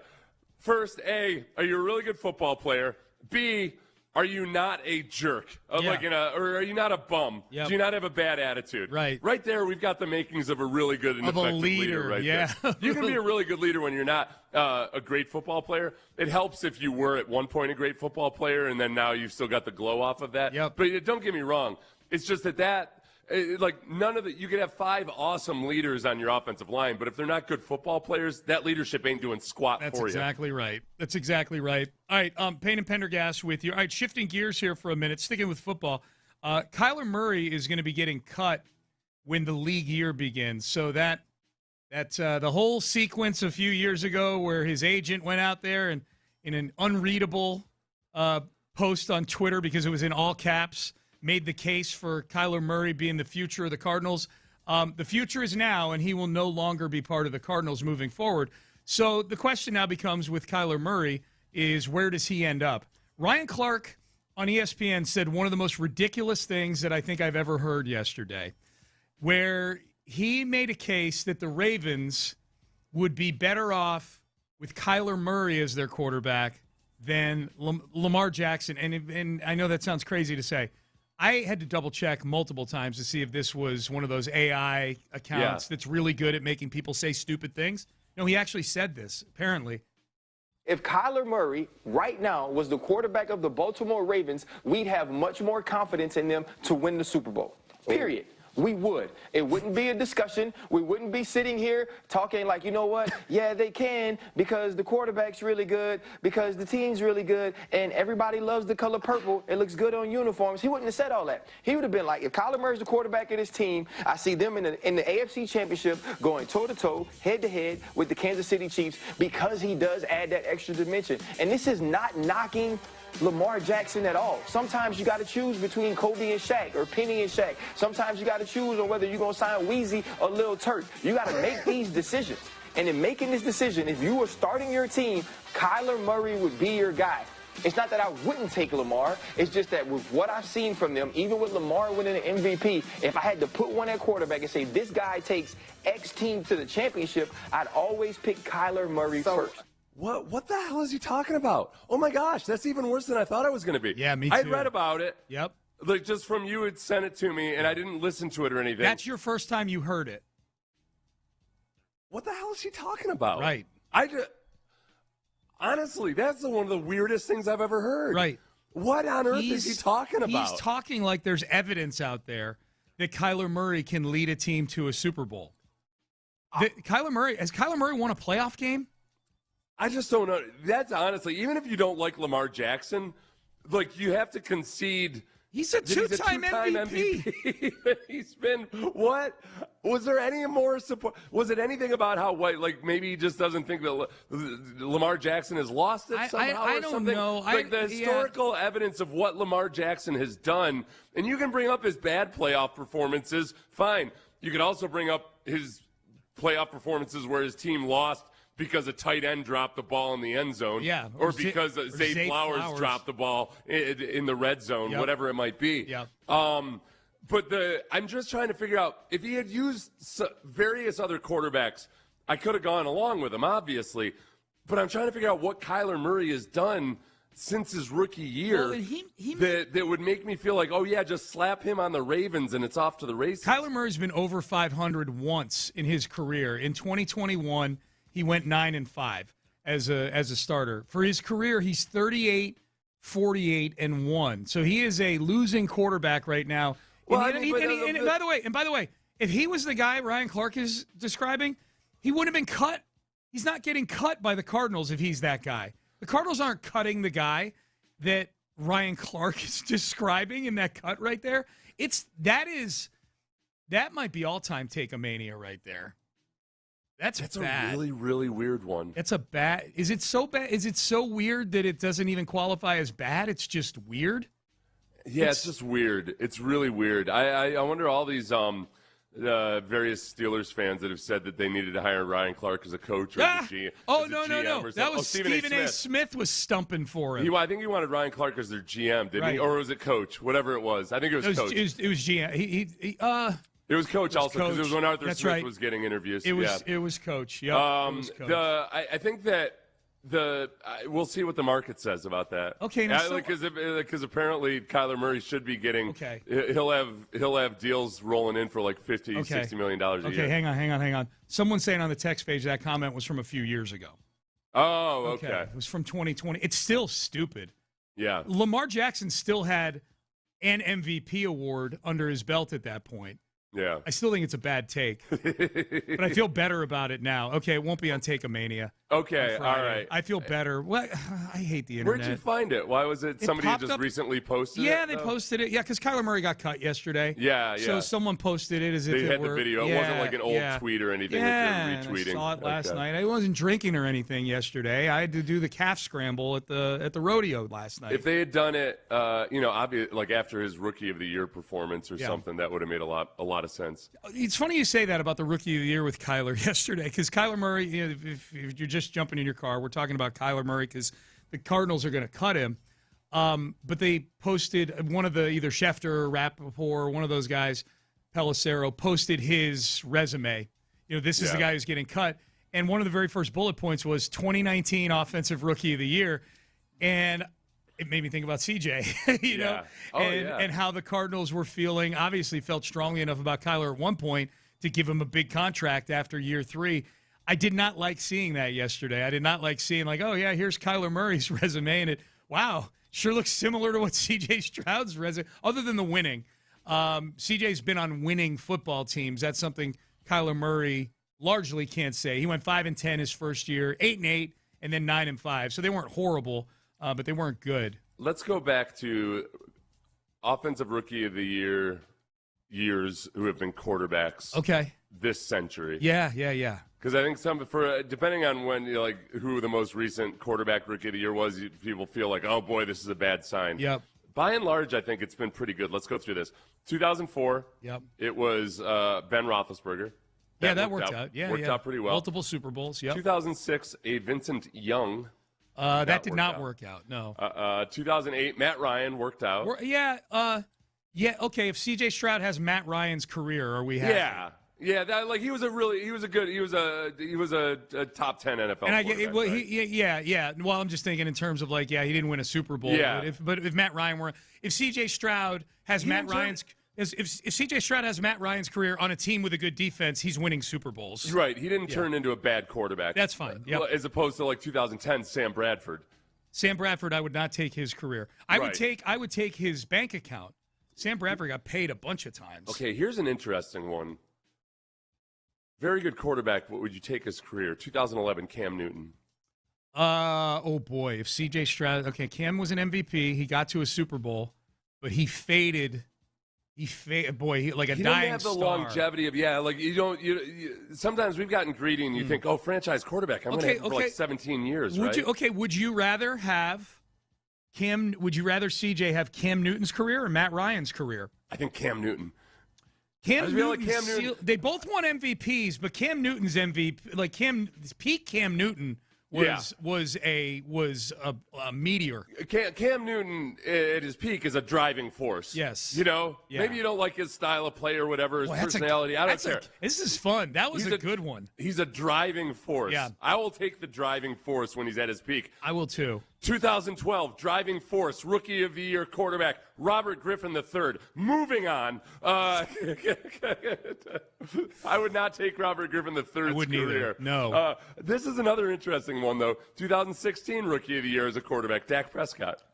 I guess, kind of like a little sort of a poor man's Matt Ryan, right? Yeah. He was runner-up for the MVP a couple of years ago.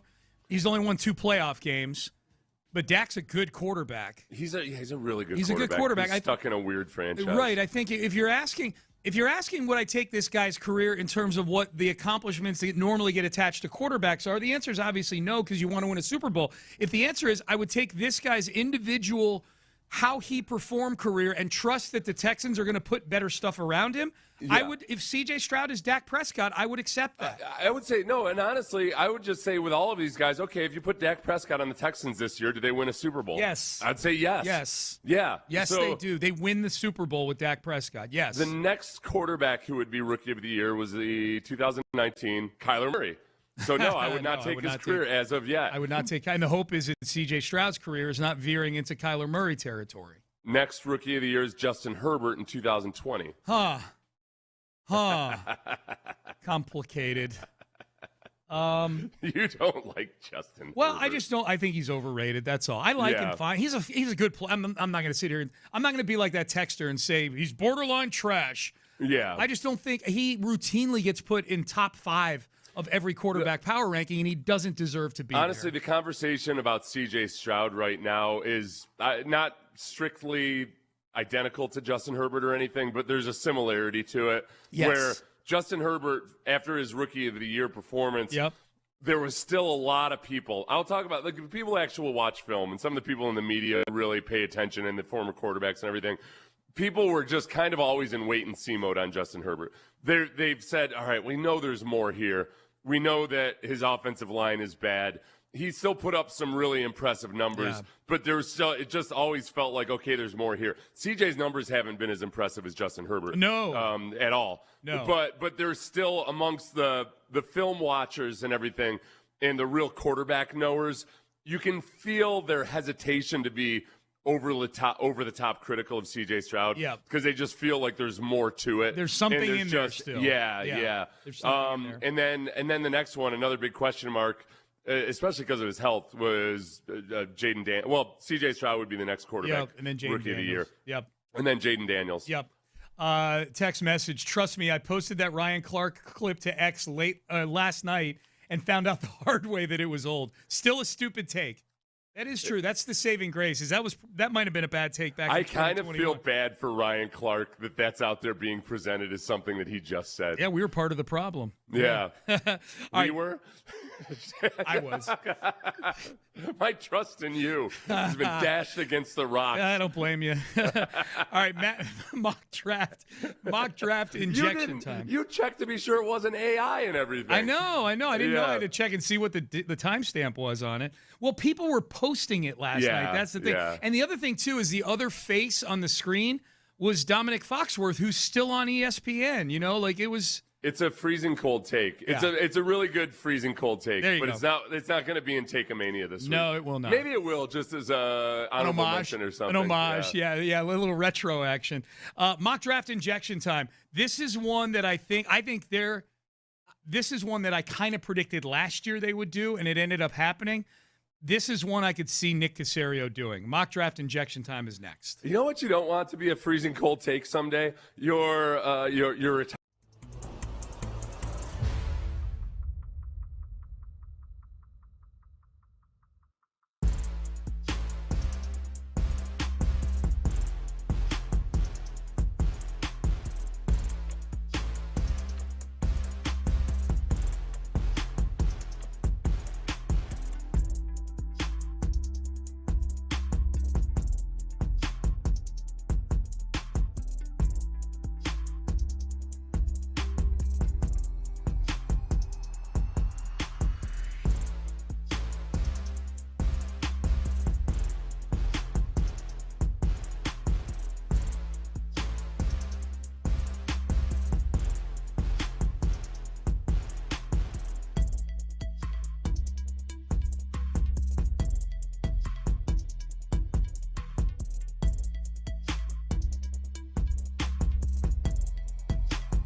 Sports Radio 610 presents live from the West Point Lincoln and West Point Lincoln of Sugar Land Studios. Here's Payne and Pendergast. All right, a little bit of breaking news, and I'll say it's Texans related in so much as, Seth, it looks like a player at a position of need for the Texans is going to get released here in the coming days.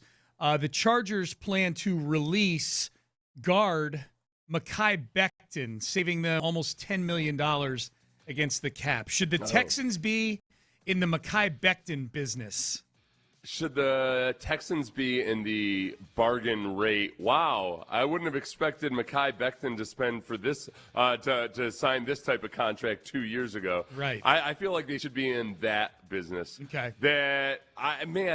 Talk about a guy that was a bust as a draft pick, as a first-round draft pick. As a tackle with the Jets. Goes to the Eagles and works with one of the best offensive line coaches ever for a year. At a new Jeff position. Stoutland Yep. At guard. Yep. And gets an incredible glow-up, and then goes off to the Chargers, and he's awful again. Yeah. Boy.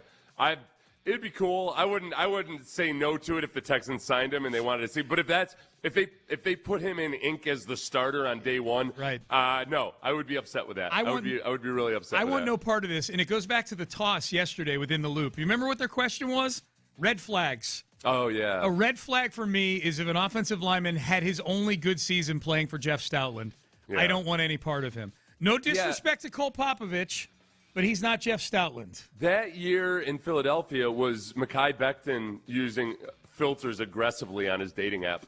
I feel like you just all of a sudden you show up for the date and you're like, well, where's the guy that I swiped on? Right. This isn't what I had thought. He's focused. He was man. wearing a garter. Yeah. He was doing all these things to make himself look better than he actually was. That's right. But I don't know. It's in him. It's there. It's possible. He was also playing on an offensive line that was just one of the worst offensive line in football. I don't know. You know who else is possibly available? Maybe Jeff Stoutland. He might be out there. He walked away from the Eagles. The Eagles are in a weird spot right now, man. Yeah. Every Eagles fan or player that I talk to, it's just kind of they've got a dazed look in their eyes. Yep. Like, I don't know what we're doing. I really don't. I don't know what the plan is. All right, let's do this mock draft. How about that? Mock draft injection time. We do it every day during draft season at 7:45.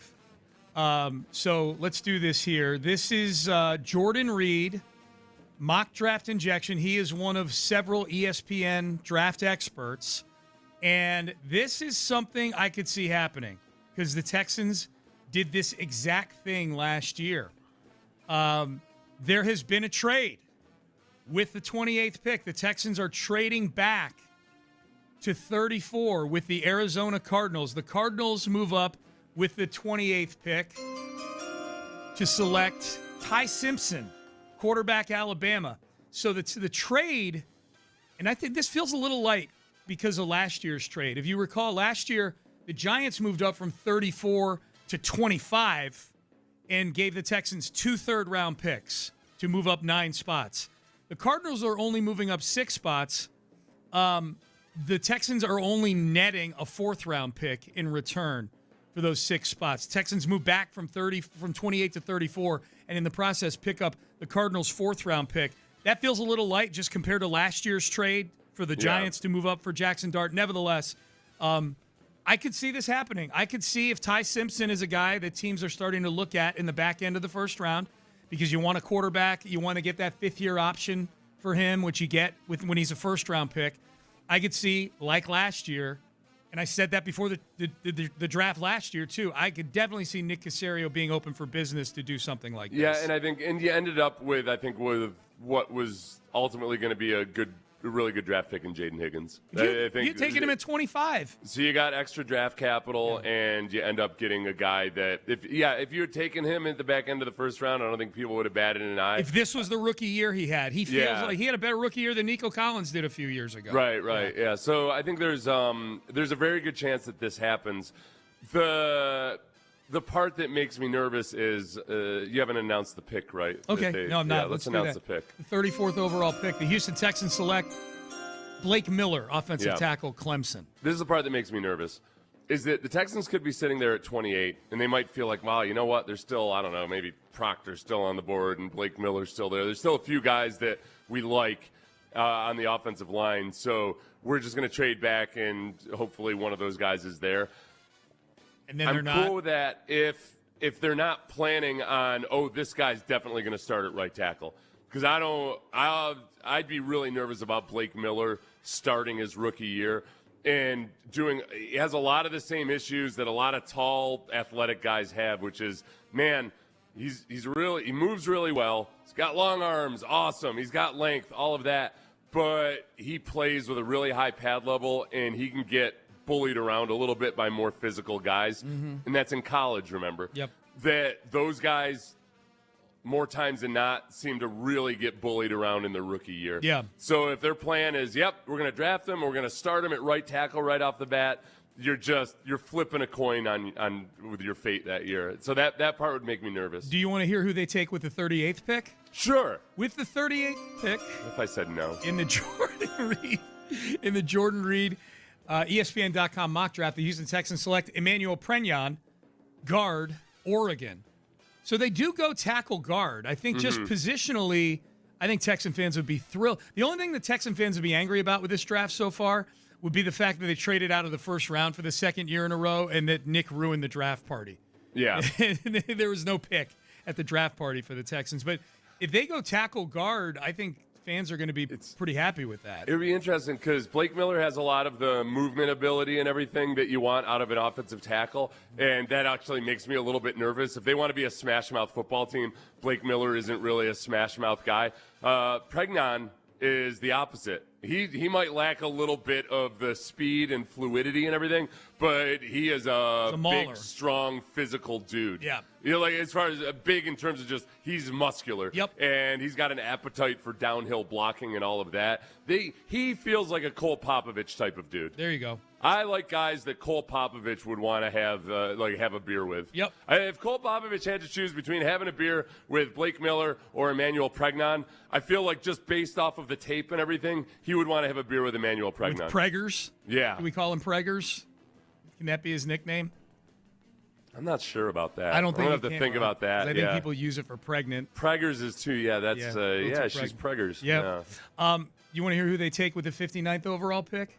Well, good, because you're gonna right now. The 59th overall pick, the Texans take Grayson Halton, defensive tackle from Oklahoma. So this is a trenches draft right here by Jordan Reed. Yeah. 2 O-line and an interior defensive line. I think in terms of just picking the positions, fans would be happy with this one. Yeah. Okay, we want to be a swarm-type football player. We want to be a swarm type of team. You got to build from the trenches, and they have addressed the trenches. And you get a guy that's like a smaller kind of get-up-field type of guy that seems to fit what that defensive front does really well. Yeah. But, man, he can actually be this is a potential future Pro Bowler that people would be happy with this. I'm happy with this. If they go tackle, guard, defensive tackle with those 3 picks, and you're picking up an extra 4th, so now they recoup a 4th. They recoup the 4th that they gave up in the David Montgomery trade in the process. I would be cool with that. All right, report cards. Speaking of David Montgomery, the experts are all over the map when it comes to the 2 trades that the Texans made on Monday. Who do we agree with? Whose reasoning do we agree with?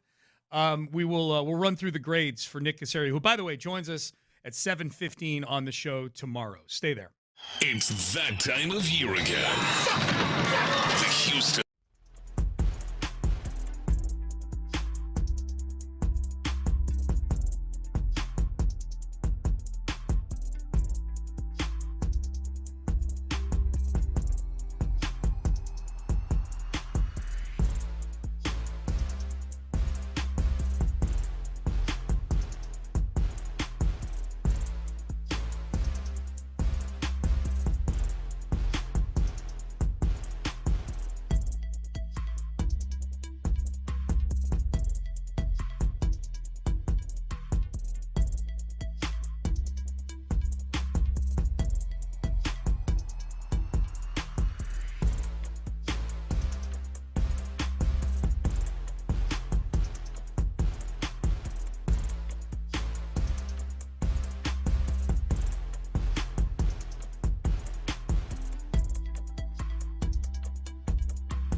Station. The Texans play here. Sports Radio 610 presents Payne and Pendergast. All right, report cards. I love report cards. Seth, I think you like report cards. We know how Nick Caserio feels about report cards. Maybe we can ask him about that tomorrow when he joins us at 7:15. Maybe we should save this segment for tomorrow at 7:15 and go through the report cards on the David Nick, Montgomery trade. Are you worried about your job because you got Seth one Walder. of these trades got a D from ESPN? That's right. Seth Walder gave you a D for the. I would love it if. I wish Cal were the type of owner that would come in waving a printout of the Seth Walder report card. Like, what in Dab Nation is this all about? That's great.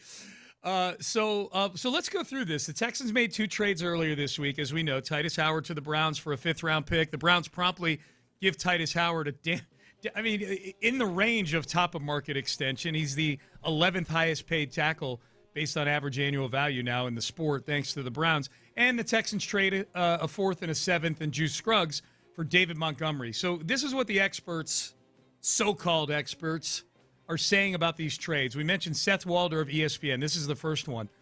The Texans' grade for the David Montgomery trade is a D, and the Lions get an A for this trade.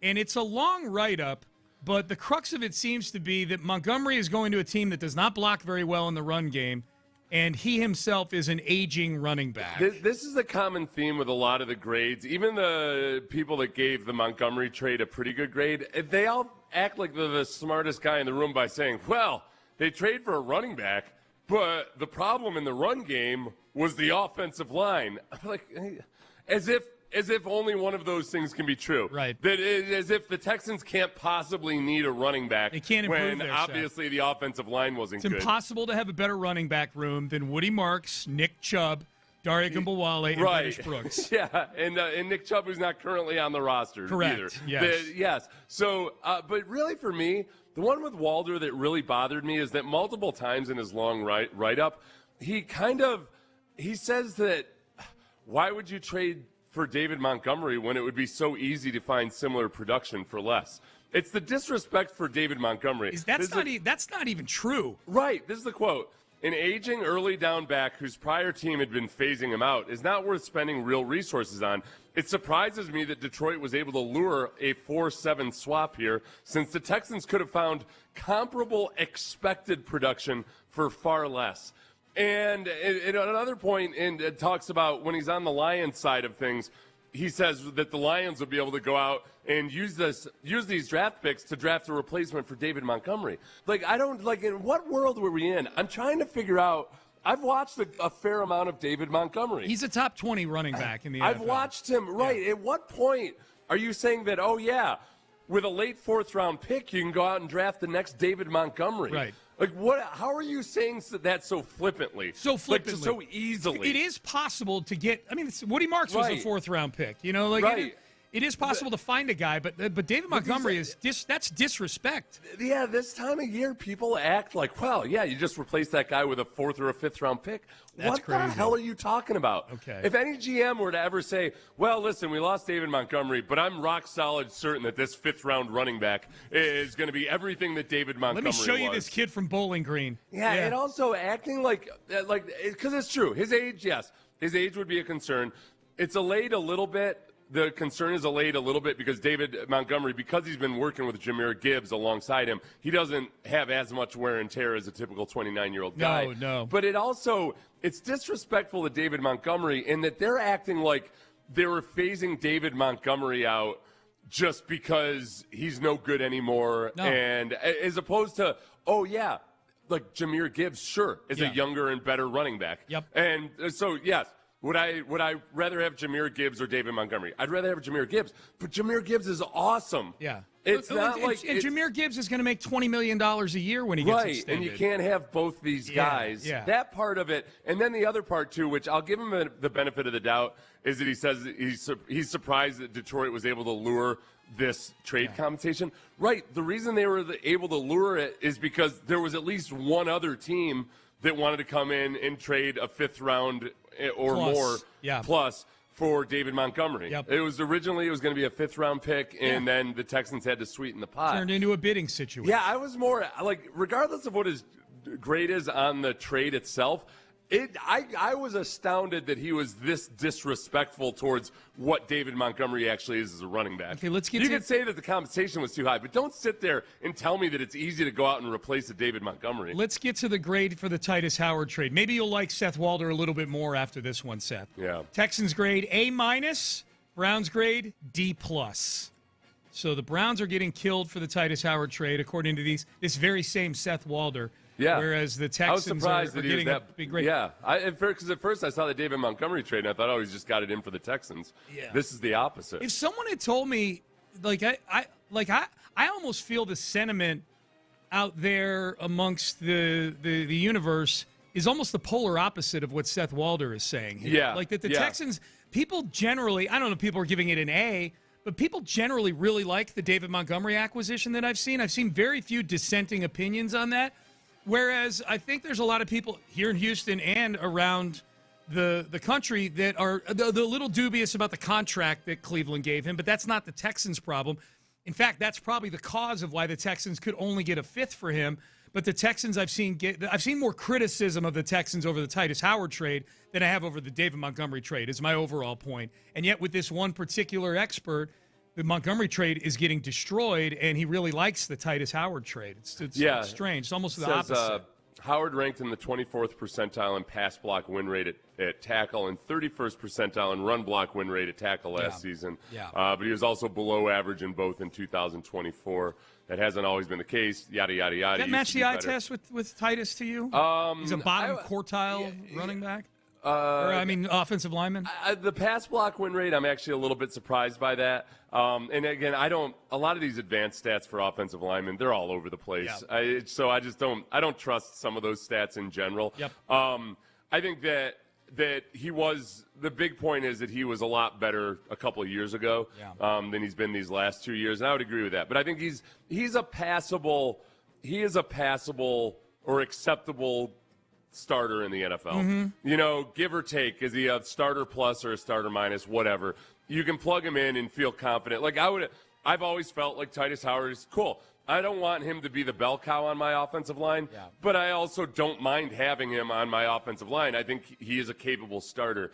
And it's the contract more than anything that have people throwing a side eye at the Browns. Yeah. But wait a second. And that's what's so weird about this trade between these two teams is that both these teams have torn their O-lines down to the studs, and they're building them up.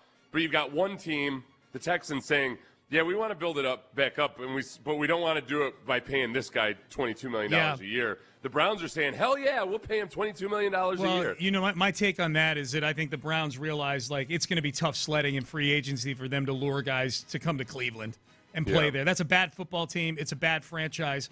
Titus Howard might be the best that comes available for them. Whereas I think the Texans, I think there are going to be guys that want to come play here. More so than go to the Browns. All right, let's stick with the report cards. This is Tyler Sullivan of CBSSports.com on the David Montgomery trade. This is a little bit more balanced, I think. Gives Detroit a B minus. Gives the Texans a B on the trade. The Texans needed to do something about their lackluster running game, and Montgomery increases the talent level of their backfield. With that in mind, they are a better team on Monday than they were on Sunday before the deal. I like this guy because he brought up a couple of good bullet points that I think a lot of people in the national media might not really be clued into or thinking about. Mm-hmm. So I was impressed that he brought this up. He says these two things. One, this trade should also free second-year running back Woody Marks up for a large role in the passing game. 100% agree with that. I mean, that's where Woody Marks, when he became the lead back in the second half of the season, they had to move away from getting him involved in the pass game as he was learning how to be a running back on run plays. You got David Montgomery and a better version of Woody Marks out of this deal. And this other part I think is big, and I think that this is part of why the Texans maybe were eager to pull off a trade before free agency began. He says the deal also allows the Texans to cut bait with fellow veteran Joe Mixon, who missed all of last season due to injury. Houston can clear $8 million off the books by releasing him. Yeah. I think the uncertainty at running back right now, if you're going in and you know that you can clear $8 million in cutting Joe Mixon, but you don't also necessarily want to completely abandon any hope of Joe Mixon without knowing what the other potential options are or how much it might cost in free agency, because it's hard to predict what the running back market is going to look like in any given year. Yeah. I think this gives you some clarity, and it helps you check off that item on the offseason checklist and say, all right, we can cut Joe Mixon, clear some space. We've got a new guy coming in David Montgomery, and now we can focus on offensive line and whichever other positions we're thinking about. Yep. So let's do, let's do CBSSports.com, Jordan Bijani. So we're sticking with same outlet, different writer, but he's the one grading the Titus Howard trade. And this goes to show you how all over the board the grades are. We just did a ESPN guy, Seth Walder, who gave a D grade, a D plus to the Browns and an A minus to the Texans. In walks Jordan Bijani saying, not so fast, Walder. Browns, A. A straight A, not an A minus. Texans, C minus on the Titus Howard trade. Yeah. A C minus. I like this one because he pointed out that this is the second year in a row that the Browns have acquired an offensive tackle from Houston via trade. Because I completely forgot that Cam Robinson went to the Browns. Forgot about that. Yeah, Nick has a pretty tight working relationship with old Andrew Berry over there. And we keep sending him a questionable caliber of product. The Texans have sent. They've sent Deshaun Watson. You would think Andrew Berry would stop shopping over here. Yeah, you know, they sent Cam Robinson over there. Yeah. But I just this is the funniest thing is one theme that I noticed in a lot of these grades and write-ups is that people failed to see the irony in statements like this, where the Texans part ways with probably their best offensive lineman. Houston's offensive front was a bottom six unit. Yeah, exactly. The offensive line is, again, a major item to address. Right. You're right. Like, oh, no, they let go of their best offensive lineman. Yeah. And it was, by the way, it was a really, really bad offensive line. It's like, all right, I guess, yeah. Yep. They want better offensive linemen. They want a better overall unit. That's why labels get they distort the facts sometimes. You know, was he their best offensive lineman, Titus? Sure. He was. I would like to have an offensive line where he's not your best offensive lineman. Thank you. Yes, thank you. This is Chris Long on the Greenlight podcast, Seth, making a point that you had mentioned earlier about David Montgomery. He compares it to a Carfax report. He says, look, the last couple of years, David Montgomery hasn't gotten nearly as much work as he did maybe his first year in Detroit.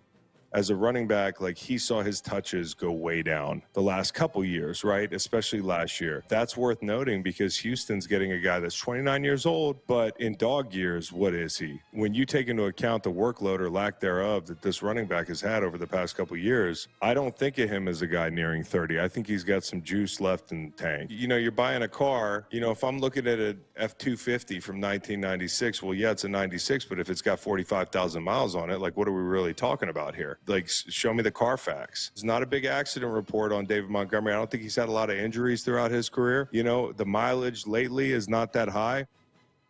I think it's a really good point. You're kind of reiterating something you said earlier. And, yeah, he's been very available. I'm looking at – now his carries, his first year in Detroit, he had 219 carries, then 185, and then last year only 158.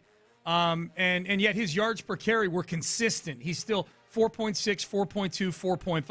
Yeah. So play to play, he's been the same player. He's just not getting nearly as many touches. He's also great down near the goal line and in the red zone. He scored 33 touchdowns in 3 seasons as a Lion.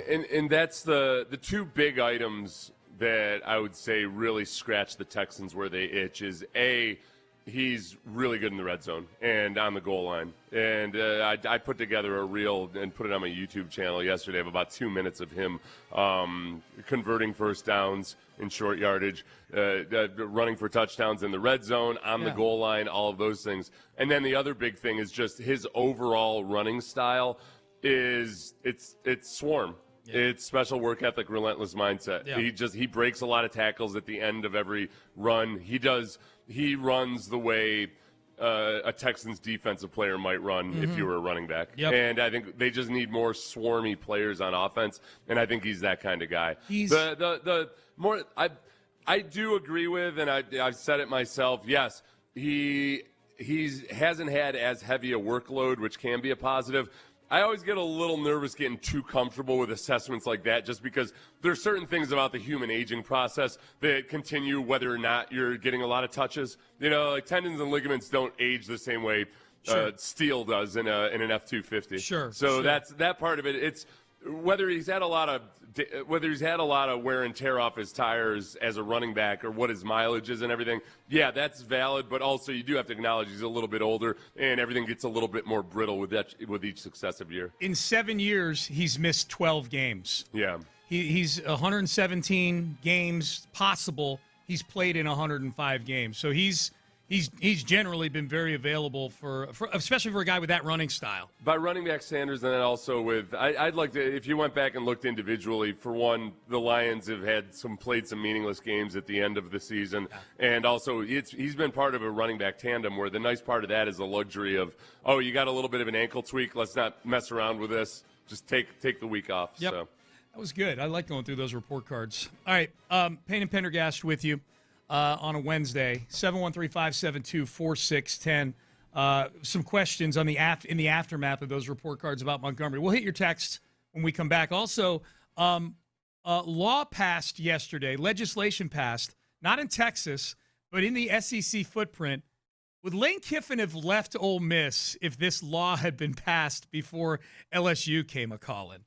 We've got that coming up next. Kirk Holmes, would you have passed on an opportunity to work with Kirk Holmes if maybe you?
610 presents live from the West Point Lincoln and West Point Lincoln of Sugarland Studios. Here's Payne and Pendergast. All right, Payne and Pendergast with you on a Wednesday. A few questions here on the Base Power text line, then we'll get to the topic at hand. Was Titus Howard the last guy left from the Bill O'Brien era? That would be Kymie Fairbairn. Kymie Fairbairn has actually been here longer than Titus Howard was. Well, there's your problem. He's the mole. Yeah, Bill O'Brien's still sending him instructions on how to sabotage the Texans. The last vestige of the Bill O'Brien era, yeah. He hasn't done it by being a bad kicker. He's kicked the ball very well because he knows that would be too obvious. Right, It's more nefarious things that Bill O'Brien is having Kymie Fairbairn do. Poison people's minds. Yeah. And emotions and whatnot. What is David Montgomery's current contractual situation? He's under contract for 2 more years. He's about $6 million this year. And I think next year something like $9 million, but it's not guaranteed. You brought this up the day the trade got made, Seth, right after, and I think you may be right because we see Nick did this with Joe Mixon. We might see I could see where David Montgomery, maybe it's something to ask Nick tomorrow. If he's allowed to talk about the trade. I don't know if it's technically completed it's not official yet. They might so I guess be prepared for that tomorrow. Like I don't know to what degree Nick is allowed to expand on these trades. If I don't know, the Texans haven't sent out a press release saying David Montgomery is a Houston Texan yet. It's pretty rare. Well, right, because they can't consummate the trade until free agency begins. Yeah. So we don't. But it's very, very rare for these things to fall through. Yeah. I think the one thing that was the most notable time something happened that fell through was Earl Thomas. Hadn't Earl Thomas agreed to somebody basically during the legal tampering period? And then kind of bailed on it for a different deal. That sounds familiar. And that's not even a trade, but even during that legal tampering period where you can negotiate and got people come to terms, usually nearly 100% of those are always end up being executed. Yeah. But every now and then there's a little wrinkle. So I say all that to say don't worry about it. Even though the trade's not official, it's rare that these things fall apart. Yep. They're agreed to. Yep. What's the probability of them keeping Joe Mixon with Montgomery? I would say practically 0. I mean, we can ask about Joe Mixon again tomorrow, too. Well, yeah, and I guess, the way that question's phrased, it almost sounds like, oh, yeah, he'll be out there alongside him. I guess it would be more like, what's the probability of them keeping Joe Mixon and just waiting to see what happens with it? I think that I would guess Joe Mixon right now is in a category on their whiteboard of it's cap space we've got in reserve that we can use anytime we need it. It's that credit card you never touch. Yeah. You know, that like, you know what? There's something that came up. We could make this signing or this trade, but we got to clear some space. This is when we'll pull the trigger on Yeah, we Joe need Mixon. $8 million, Joe, you're cut. But maybe in the meantime, we kind of wait until the next medical update just to be sure that we're not missing out on something. Yeah. You don't want to cut Joe Mixon, and then all of a sudden it turns out like, I forgot to Joe Mixon calls up and you're like, I forgot to tell you. I ran a 4.340 yesterday. Dude, it was awesome. What you're saying is perfectly plausible.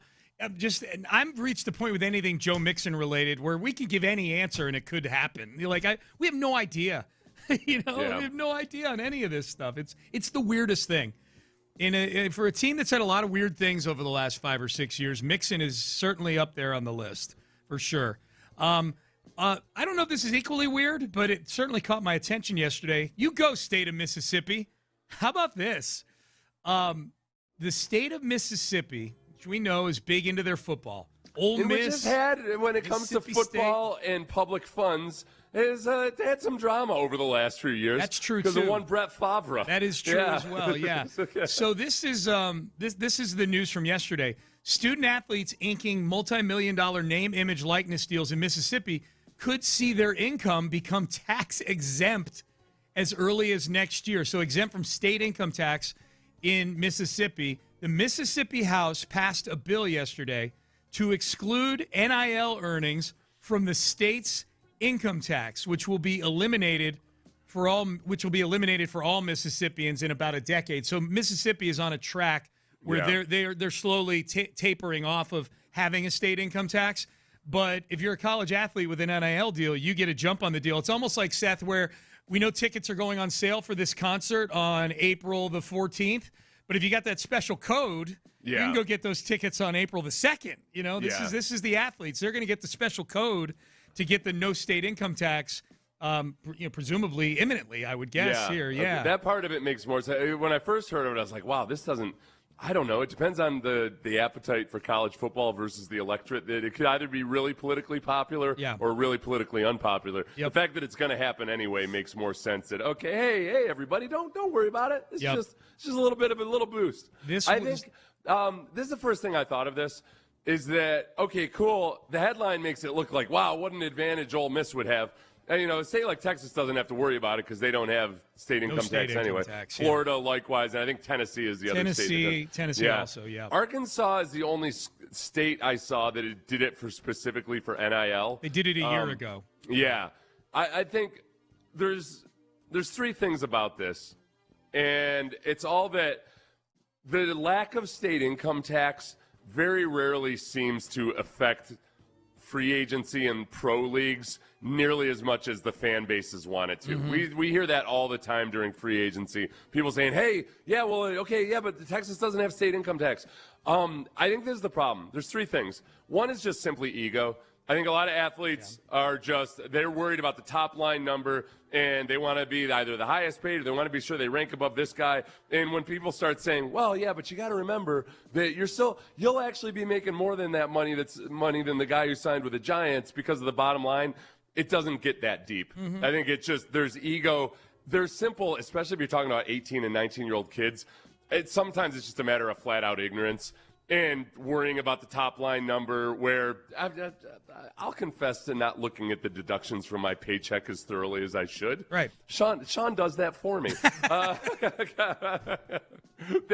it really is. It sounds like the simplest thing in the world. That you should be worried about net pay more than gross pay. Sure. We as humans are really bad at doing that. Sports writers are awful at it. Yeah. Sports writers love talking about gross income of a sports team as if that's the profit. Oh yeah. You tell the average sports writer that you could actually have $10 billion in revenue but be also losing money, and their minds explode. Oh, they love the $10 billion. They don't understand. They don't know anything about it. Yep. And then the third, and this is a big one because high school and college players have agents now. Yeah. The person guiding them, it doesn't matter a thing to them. The agent is getting paid off of the top line number. That's his commission. Yeah. And he doesn't give a damn about it. But what about his fiduciary responsibility? Uh-huh. Have you seen agents? Yeah. Yeah. By and large, it doesn't have as much. They're not as motivated to worry about it. Well, and especially, man, some of these agents, if I had to guess, some of these agents that are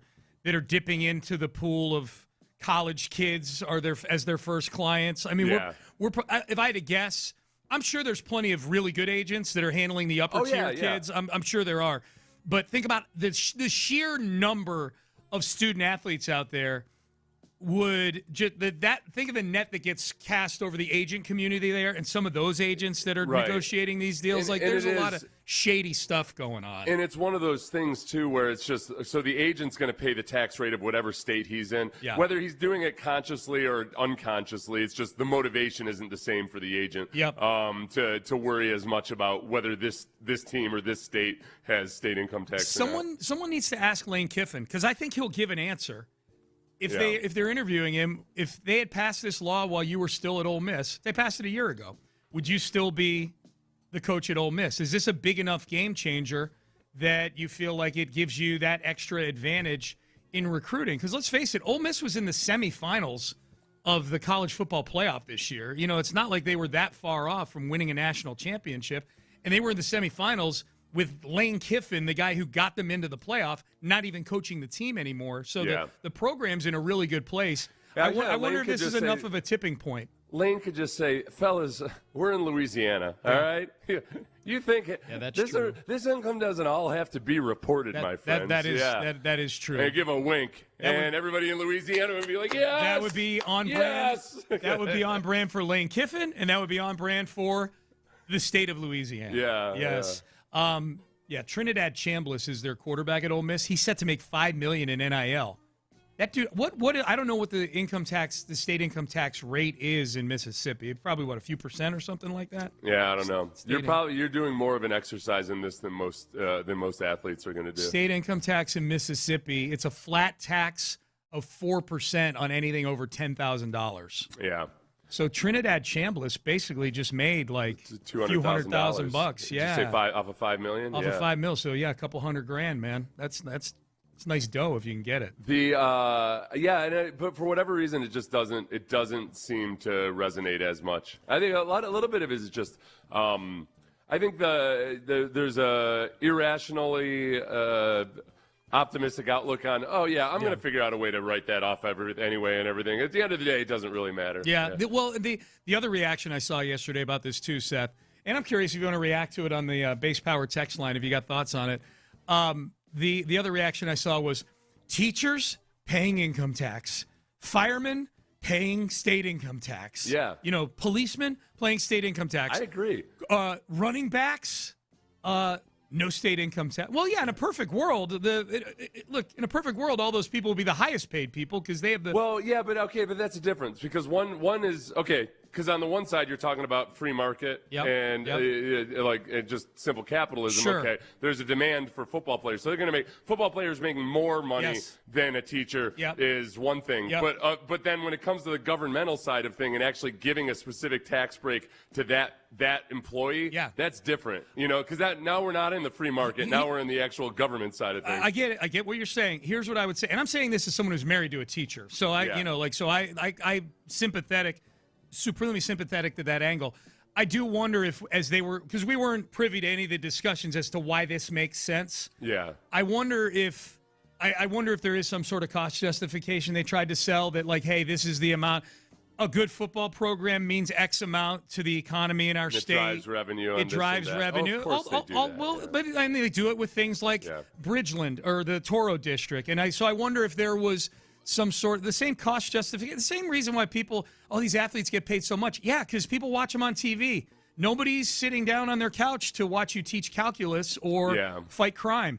Well, the fight crime part, the cops who are on live PD should get paid more, I think. The ones who are on that show, that's pretty good. But that's my point, is that there probably was some sort of cost justification that went into it, other than just this blanket thing like, we want good football. Mm-hmm. So. Well, yeah, there's always a justification. Yeah. All right, Payne and Pendergast with you on a Wednesday. All right, I was out at the rodeo last night. I was out at NRG Stadium. I got into a lot of conversations with people about the stadium because of the new headquarters we just mentioned. The one thing people keep bringing up, and it's been addressed, and it got addressed again at the ceremony last week up in Bridgeland, but people still, I think, are really skeptical about this. We'll tell you what it is coming up next. In the Loop. Initial reaction.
Sports Radio 610 presents live from the West Point Lincoln and West Point Lincoln of Sugar Land Studios.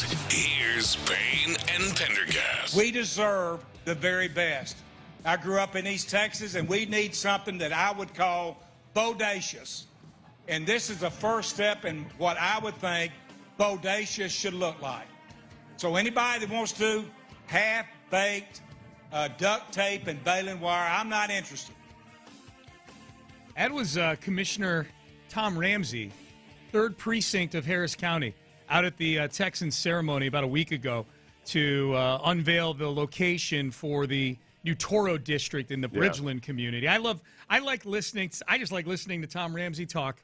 He's got a Texas vibe to me. Yeah, you had told me after you were out there at the ceremony, and I asked, was there anybody that sounded like a fun Texas business person or county official? And you said, yeah, there was one. It was Tom Ramsey. Tom Ramsey. So I went and I watched, and yep, you delivered. Sure enough. That was good. It's funny because we were coming off the heels of talking about players not having to pay state income tax for NIL in Mississippi. Yeah. And then we go into the more acceptable or standard form of giving people tax breaks or public funds benefits is, Harris County is going to be paying $150 million of this project. Yeah. This one's palatable to me because it all makes sense. They're paying for infrastructure. Mm-hmm. So, Harris County is doing what the county's supposed to be doing, which is building roads and sewage and all of that stuff. Sure. As somebody else is building, so does that help the Texans? Does that help Howard Hughes Corporation? Certainly, but they are creating something that's going to create a lot of jobs. Well, so it doesn't. I'm cool with the amount of money Harris County is putting into this project. And to that point, and I brought up the possible cost justification that the state of Mississippi may have done or may not have done to justify giving state income tax breaks to student athletes on NIL. I think it's easier to paint a picture when you've got all these actual businesses as part of this. Yeah. Of this is what the economic impact is going to be. You're building something that doesn't now exist, whereas when you're just trying to bolster up your Ole Miss football program that already exists. Well, that's part of an athletic department that, if I had to guess, is probably losing money because a lot of these athletic departments are losing money. Right. Yeah. So so just to be clear, I always start off with a skeptical eye towards any kind of government funding or tax breaks or anything like that. Yeah. Just as I'm cool with it as long as it makes sense. I'm always I'm always a little skeptical when it's first presented of hey, listen, everybody, we're all gonna have to pay an extra half cent of sales tax, but don't worry, it's all for the greater good. Dude. Immediately, you've started off in a hole with me. So I have to be dug out of that hole. Yeah. I am adequately placated about the public spending on the Texans headquarters. Okay. I've got an obvious bias, but I try to ignore that bias. Yeah. This financially makes sense. You got to loosen up, man. You just got to let it flow. Because it's not just the Texans headquarters. It's the 75% of the square footage or the acreage out there is going to be used on the retail and hotels and everything else. Should be good. So the one thing, I was at the stadium last night at the rodeo. I'll tell you about my experience with the calf scramble in just a second, but being in the stadium, and then, I talk to people out there, rodeo people, or even just, people who, I was up in one of the suites during a kind of a downtime of when I didn't have any responsibility. And just being in the stadium, people were asking about the Toro district last week. And, hey, when we come to the rodeo, are we going to be going somewhere else down the road or whatever? We asked Mike Toman about it the day after the Toro district was announced. He was pretty clear that the plan is to first try to renovate NRG Stadium, and then, we'll see where it goes from there, if they're able to do that or not. But it does seem pretty evident that whatever the stadium solution is going to be somewhere on that patch of land down there where the current stadium, where the dome is, where the practice facility is. This was the other county commissioner who was at that event last week, Leslie Briones. She was asked by Jason Bristol afterwards about that NRG Park area down there. Stay tuned on the future of NRG Park. We're in close partnership with the Texans and the rodeo and the future of NRG Park, so stay tuned for a big, bold vision. Well, I want the best sports stadium and center in the country at NRG Park. That is my strong preference. I like us being the best here in Harris County. And we will have more land to do something even bigger and bolder because the practice facility will now be here.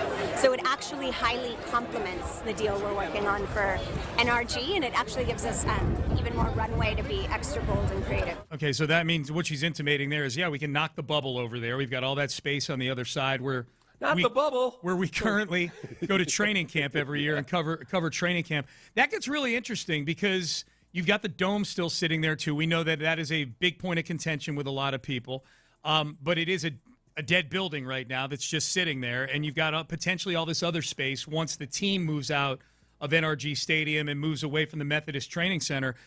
The way she made that sound like not just the stadium, but a center.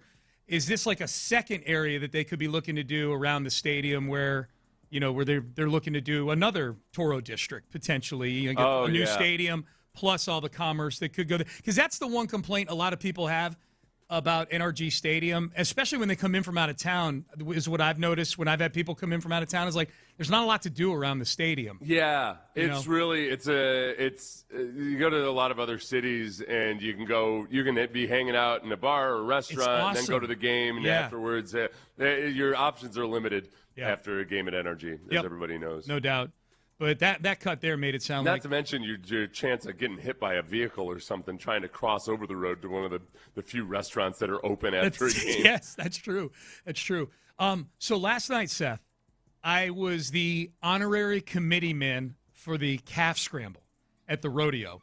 It was a big night for you. It was a big night for me. Yeah, it was a big night for me. Your outfit looked incredible. Thank you. You had your cowboy boots. You had your Western shirt. You had your cowboy hat. I'm glad you brought that up. So I bought my boots over the weekend because they made it clear in the instructions that they gave me beforehand, and I'll tell people what it all entailed in a second.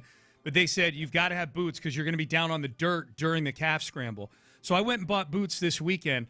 But I showed up in boots, boot-cut jeans, and I just had a T-shirt on because it was so hot to walk from the parking to NRG. I'm like, I'm just going to wear like a dry-fit T-shirt. Yeah. And I got there and I got met by the couple of the Cowboys on the calf scramble committee. Shout out to Clay Stringer, by the way, who was my host. He was with me the whole time, so I wasn't late for anything. I knew where to go. He was awesome. Everybody on the committee was great. Brad, the chairman of the committee, was awesome. Everybody I worked with was great. But the two guys that met me said, no. You're going to be down on the dirt. You're going to be dressed like a cowboy. Uh-huh. So I went in the NRG, where the livestock show is there, NRG Center. And I got to do some shopping. I was like Julia Roberts in Pretty Woman, I'm like, I'm trying on this shirt. And I looked at these black Stetson hats, and I went and looked at the price, and I said, well, I'm not buying that. That's $300. Did he have to steer you away from anything? Where you're like, hey, listen, no, Sean, you're not on rhinestone level just yet, okay? No. Whereas, I don't know if you've earned that. They were pretty no, yeah, I didn't know. I stayed in my lane. Yeah. This is a nice beginner cowboy shirt, and I got a nice straw hat, like a good straw hat, because it was far less expensive than the Stetson hats that I was looking at. But I sent you a picture from the meeting there. So what I didn't have to give the pep talk. Remember yesterday? Yeah. I thought I was going to give the pep talk. You know who gives the pep talk to these kids? The police officers. They have a set of police officers they call the posse. Uh-huh. And they walk these kids everywhere in the stadium. They don't leave their side. There's like 6 or 7. A few of them listen to the show. Oh, really? One of them, Chase, asked me, Officer Chase, it's his first name. I don't know his last name. But as we were getting ready to all take a picture, he leans in. He goes, so do those boots fit like you were talking about today, on the show? And I said, yeah, there's a lot of people in that room that listen to the show. So that was really cool. That was really cool. But the police, and I posted all this on my Instagram stories, the pep talk this cop gave to these kids, holy smokes, I'm glad I didn't have to do it. This guy was amazing. But what I did get to do, they have where the kids register inside the convention center there's a big room, and they have a big meeting to go over the rules beforehand. But at that meeting where all the parents are and the committee is, they introduce each of the 30 kids one at a time, and they have to, like going down the aisle at a WWE event, and I got to be like the ring announcer. Oh, I got to do the roll call, so I got to introduce all these kids. Did you have a bio on each of them? I had I just had where they were from, and their full name, and I went to each of them beforehand to make sure I had the correct pronunciation of their name, because if you're the roll call guy and you mispronounce a name, you got to do push-ups. And really? And I've got like 3 push-ups in me, maybe. Oh, that's good. Yeah. Yeah. So I made sure I had all the pronunciations right. So that was really cool. But the coolest part was being down on the dirt. for the calf scramble, and you've been to the calf scramble a bunch of times, I'm sure, or to the rodeo, and so the calf scramble, dude, it's the all I could think of is I'm down on the dirt, and I've got video of when they release the calves and when they drop the hat and the kids can go in and start trying to wrangle them down. Yeah. And it is that 10 seconds of the kids running in and the cows running at them is sheer chaos. And my comparison is, like, when you watch a hockey or a football game or a hockey game or something that's got some degree of violence to it, either on television or like up in the press box, you don't really appreciate it. Like when you go to a hockey game and you sit right there on the glass, you gain an appreciation like, wow, this is really violent. When you're down on the dirt for the calf scramble, these kids and the physicality of what goes on down there is wild. Yes. Yeah. And there's a lot of kids afterwards who are just like need medical attention because they're exhausted. Yeah. And it's sad. Really? And it's sad because those are usually the ones that didn't catch a calf. Like there's 30 kids and 15 calves. They ran themselves to exhaustion trying to get a cow. The worst ones are the ones that had one, trying to wrangle them, trying to get that halter on them is what they call it. And then it's that's the scene in the movie. It's like in a battle when you're somebody's losing the battle and they're dying and everything goes slow motion and the classical music is coming in like the end of Platoon there with Willem Dafoe. Exactly. It's just that those kids are down there, like, arms outstretched. Just, like they gave everything they could to get a calf and they failed. You're not. That's not a hyperbole, man. Like there was this one girl. She was on it, had a calf, struggling like crazy for a good.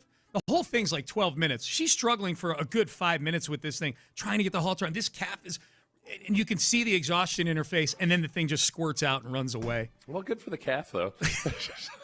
Well, they don't kill them. It's really a story of triumph for the calf. But here's what, if the calf has a competitive streak in it. That was a pretty incredible come from behind victory for the calf. It's pretty cool, though. I didn't know that the end game with these, with the calves, as far as like what the next year looks like, is that the kids that catch them, buy them, they get a scholarship, they get money to buy the calf, and then they raise them for the next year, and then they bring them back to the livestock show next year. Yeah. It's really cool. Put a lot of work and time into that stuff. Yeah, it's really cool. So I say all that to say shout out to David Stone, who had me in his suite for a little while in between events there. So that was great. And everybody with the rodeo. It was an amazing experience out there. Great appreciation for those kids, man, on that dirt in the calf scramble. All right, into the 9 o'clock hour we go. Aaron Wilson's got nuggets. We've got nuggets on free agency. Names. Take a look at Aaron Wilson's nuggets coming up next. Aaron Wilson's going to let those nuggets down coming up next. Payne and Pendergast. This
Point Lincoln and West Point Lincoln of Sugar Land Studios. KILT FM HD2 Houston.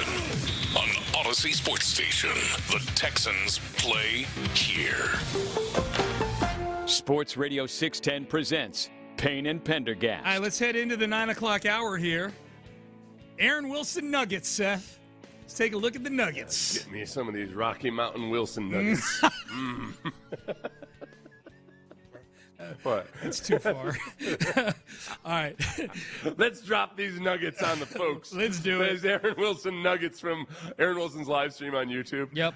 Where he answers a bunch of questions from his viewers, and Aaron's always got just a whole bunch of scuttlebutt that he's reporting on. I like Aaron's live stream because I think a lot of times, all these guys that deal in the nugget world, there's a lot of information they have, but some of it might not be worthy of necessarily being having an article written about it or reported on just yet. But you get Aaron in his live stream element, and he's kind of free and loose with a lot of this stuff. Yep. So give it to us, man. This was at least one little nugget so far on some of the prospective free agents that the Texans might be looking for. Here's Aaron Wilson on a couple of the free agent veteran guards. They didn't show any interest in Kevin Zeitler. I did hear that Wyatt Teller, there's a little bit of interest in him, and it's mutual. He's interested in them. We'll see. He's looking for a spot. Yeah, so Okay. Kevin Zeitler and who was with the Titans this past year, Wyatt Teller, longtime Browns guard, they're both going to be free agents. I was most intrigued by Wyatt Teller having the mutual interest in the Texans. that's where I wanted to go with this. Okay, so Wyatt Teller, we know why the Texans would be interested in Wyatt Teller.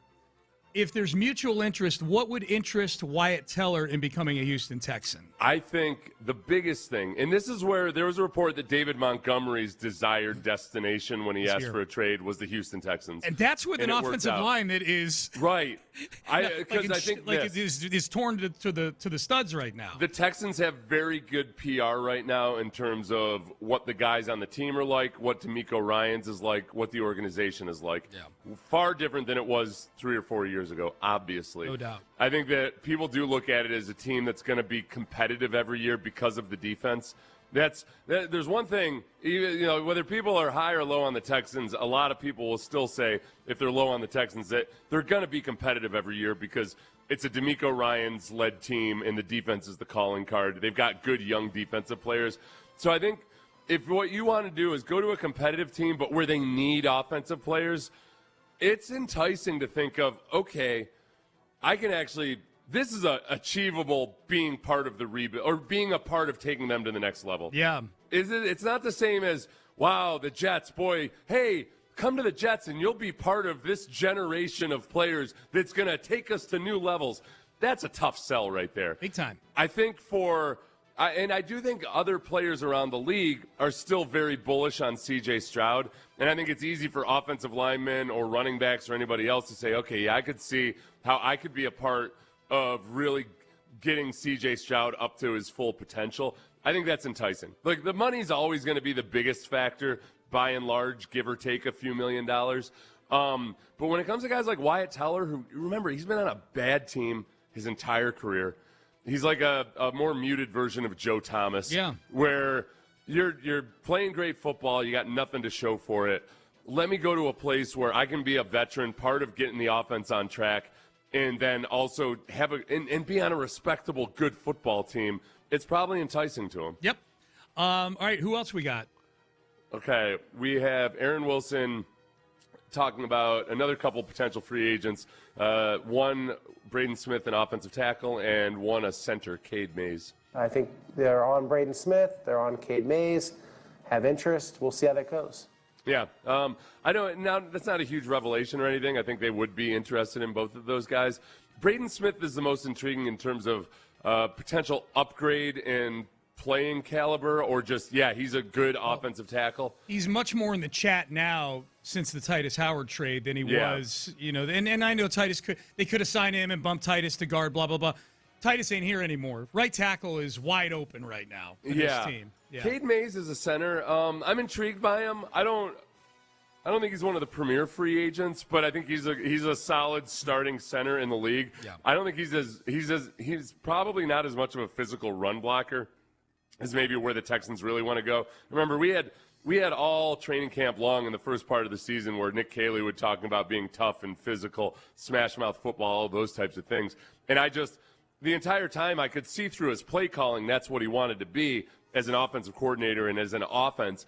But I just didn't think that they had the horses to do it. Yep. So I wouldn't turn down Cade Mays or anything. I'd be intrigued by it. I'm not so sure that that's exactly the type of player that they're really going to try to focus on going out and getting. Yeah. But they also might think, okay, you got to run anything with offensive linemen. It just as it is with quarterbacks, it's hard to separate the individual from everybody else around him.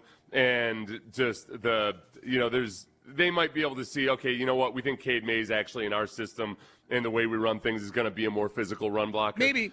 And I'm always open to that. I'd love to have more faith in the Texans' ability to identify those guys. Yeah. But I'm open to the concept of it. The center is a different position than the other four along the offensive line. Obviously, it's the brains of the operation.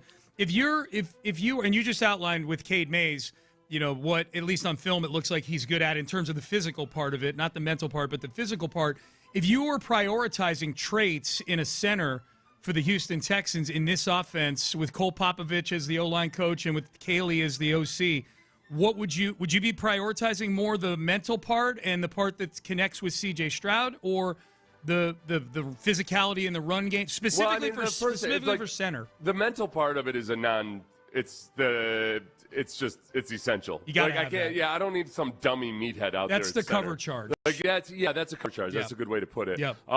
But in prioritizing, if I had to prioritize run blocking versus pass blocking, I would prioritize run blocking just because good centers, Tyler Linderbaum is this. Tyler Linderbaum on his PFF grades and everything doesn't look like a great pass protector, but it doesn't matter because a center, it's more about, look, if you're in a position where you need your center to be one-on-one versus stud defensive tackles all the time, then it's because you're trying to cover up for other issues with other guys. Yeah. Like the best centers in the league usually aren't built to just handle a guy like Quinnen Williams one-on-one for 3 seconds. Yep. So I don't worry about that as much.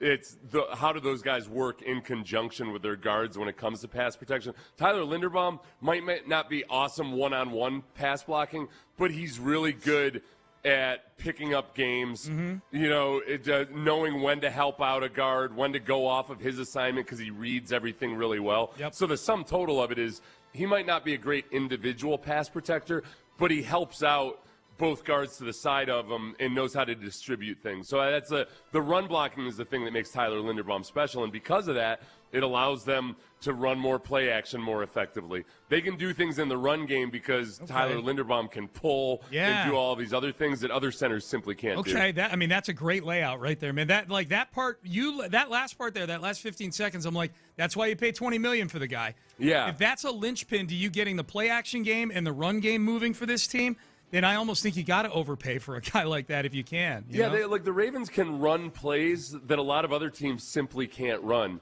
because their center is so athletic and so good. The same way that with Jason Kelce, you could do a lot of things because he moved so well. You can run plays that other NFL teams can't run. What else is old Aaron saying here? Aaron moved on to he was asked a question about current Texans free agents and whether they'll sign him or not, and also whether Davis Mills will be traded. Nothing imminent, but mutual interest in Tommy Townsend, Trent Brown, EJ Speed. I don't think they're going to necessarily pay Ed. I think Ed could leave too. It's expensive. I think I have to move on. Davis Mills will not be traded. Okay. He's definitely just rapid fire. Oh, yeah, he's rapid fire answering questions, yeah. I'm not here to criticize Aaron Wilson's delivery or anything. He was just answering questions. I think the curious by its absence, and again, I haven't gone through and listened to the entire hour. You're about to say what I think I was. Go ahead. We didn't hear Sheldon Rankins. The names we didn't hear. Yeah. Right. And I think he was asking questions about those guys specifically, about the guys that he talked about just there. They might have been specific questions. So I'll listen to the rest of it later today. I think in terms of the Ed Ingram part, that's the interesting one. I think the Texans right now would like having Ed Ingram back, but they also are going to, I hope they're going to spend heavily on the offensive line overall, and that if it comes down to, if Ed Ingram's going to get like $15 or $16 million a year, see ya. I'd rather be spending money on a bunch of solid veterans who are making between $8 to $14 million per year and get as many of those guys as possible. And, I'd make an exception for Tyler Linderbaum, for instance, but not necessarily for an Ed Ingram. No, I'm with you on that. I'm 100% with you. I think there's a chance that he might be the rare veteran that tests free agency but comes back to his own team. Maybe. I can see where Ed Ingram is coming from. This last year he had was so much better than his previous. Yeah, you got to hit free agency. He has no idea really what teams are thinking of him and who's willing to pay him. So just go ahead and take a swing at it. You got to, man. This in all likelihood is going to be his one chance to strike while the iron's hot. Yeah. Got to do it. You got to do it. Hell, you owe it to your family to do it. But you're right. I was thinking the same thing, Seth, as he's listing Tommy Townsend, Trent Brown, E.J. Speed. I'm like, what about Sheldon Rankins? What about Tim Settle? Settle, Foley Fatukasi. Well, and those are interior guys. What about Derek Barnett? I think Derek Barnett's been a really valuable piece for this team at the price that they're paying him. And I think he likes being here, and I think he serves a role, and I think when he's in, he does some really good things.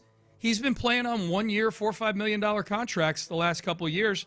And I think if I had to guess, he's probably settled in at that. He kind of knows this is what the going rate's going to be for me. I'm a rotational edge on this team. Rotational is an interesting word on this team because the rotation is, well, Will and Daniil are going to play 80% of the snaps, but you're part of the rotation of the other 20%.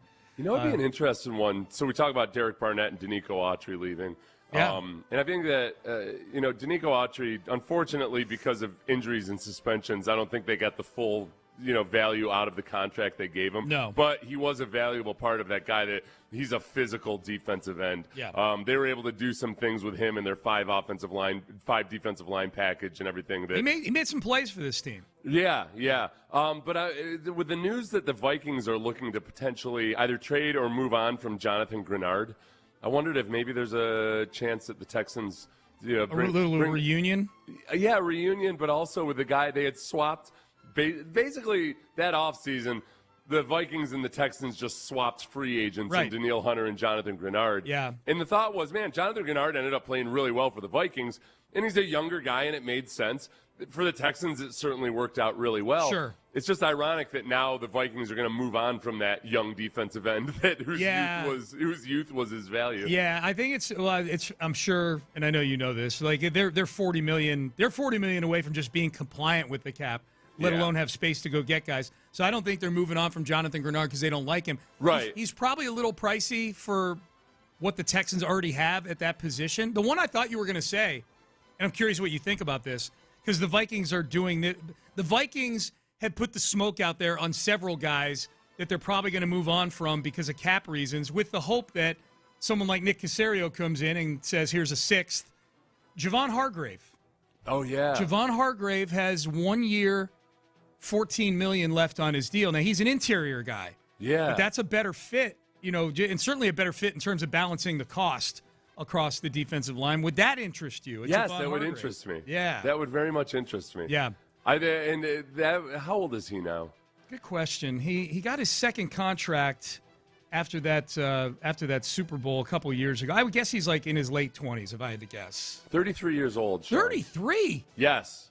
He's 33 years old. Okay, maybe that was his third contract. But that fits the bill for. That's what the Texans have done in their defensive line meeting room. At any given time, it seems like they usually have at least 4 or 5 guys who are in their 30s on the defensive line. Yeah, and $14 million is steep. I think $14 million is steep, and but yet, a 1 year deal. On a one, yeah. I was going to say. Here's what I was going to say: $14 million steep, and yet they traded a seventh for $16 million on Christian Kirk last year. Yeah, they gave 13 to Cam Robinson. And the beauty of the defensive line and why the Texans can get away with having so many 30-year-olds on there is that they rotate so much. Yeah. And that's the nice, the one little extra bonus of playing defensive line in the NFL is that if you can just maintain your productivity to a certain degree in your 30s, there are teams out there that want you to play 20 snaps a game or 25 snaps a game. They might really like Javon Hargrave as a guy that can come in and be a mentor to some of the younger guys in the draft picks, but also just give you good production. Okay, he was in. I didn't realize he was drafted in 2016, so he's the same draft class as Daniil Hunter.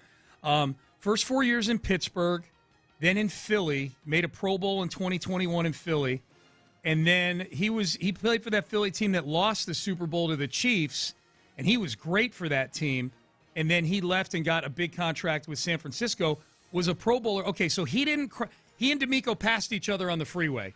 So D'Amico was leaving San Francisco when Javon Hargrave was coming into San Francisco a couple of years ago. So there was no – because I could picture Hargrave in a Niner uniform, and I'm like, man, does D'Amico have any, like, in-the-building intel on him? Well, yeah, you would have some in-the-building intel. Well, just from people he knows. Those guys, there's still a boatload of people there. Yeah, I meant like first person. Right.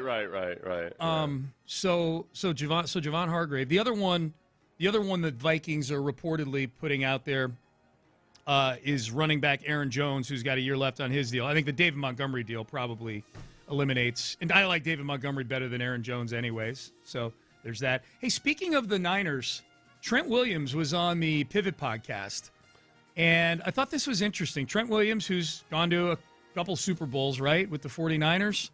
I'm curious, Seth, as a player, if you would feel this way about the Super Bowl. This is Trent Williams talking about going to Super Bowls but losing them. Hey, it's funny you said that. I tell people all the time, I'd rather not go than to go and lose, because the pain of losing, that lasts for months.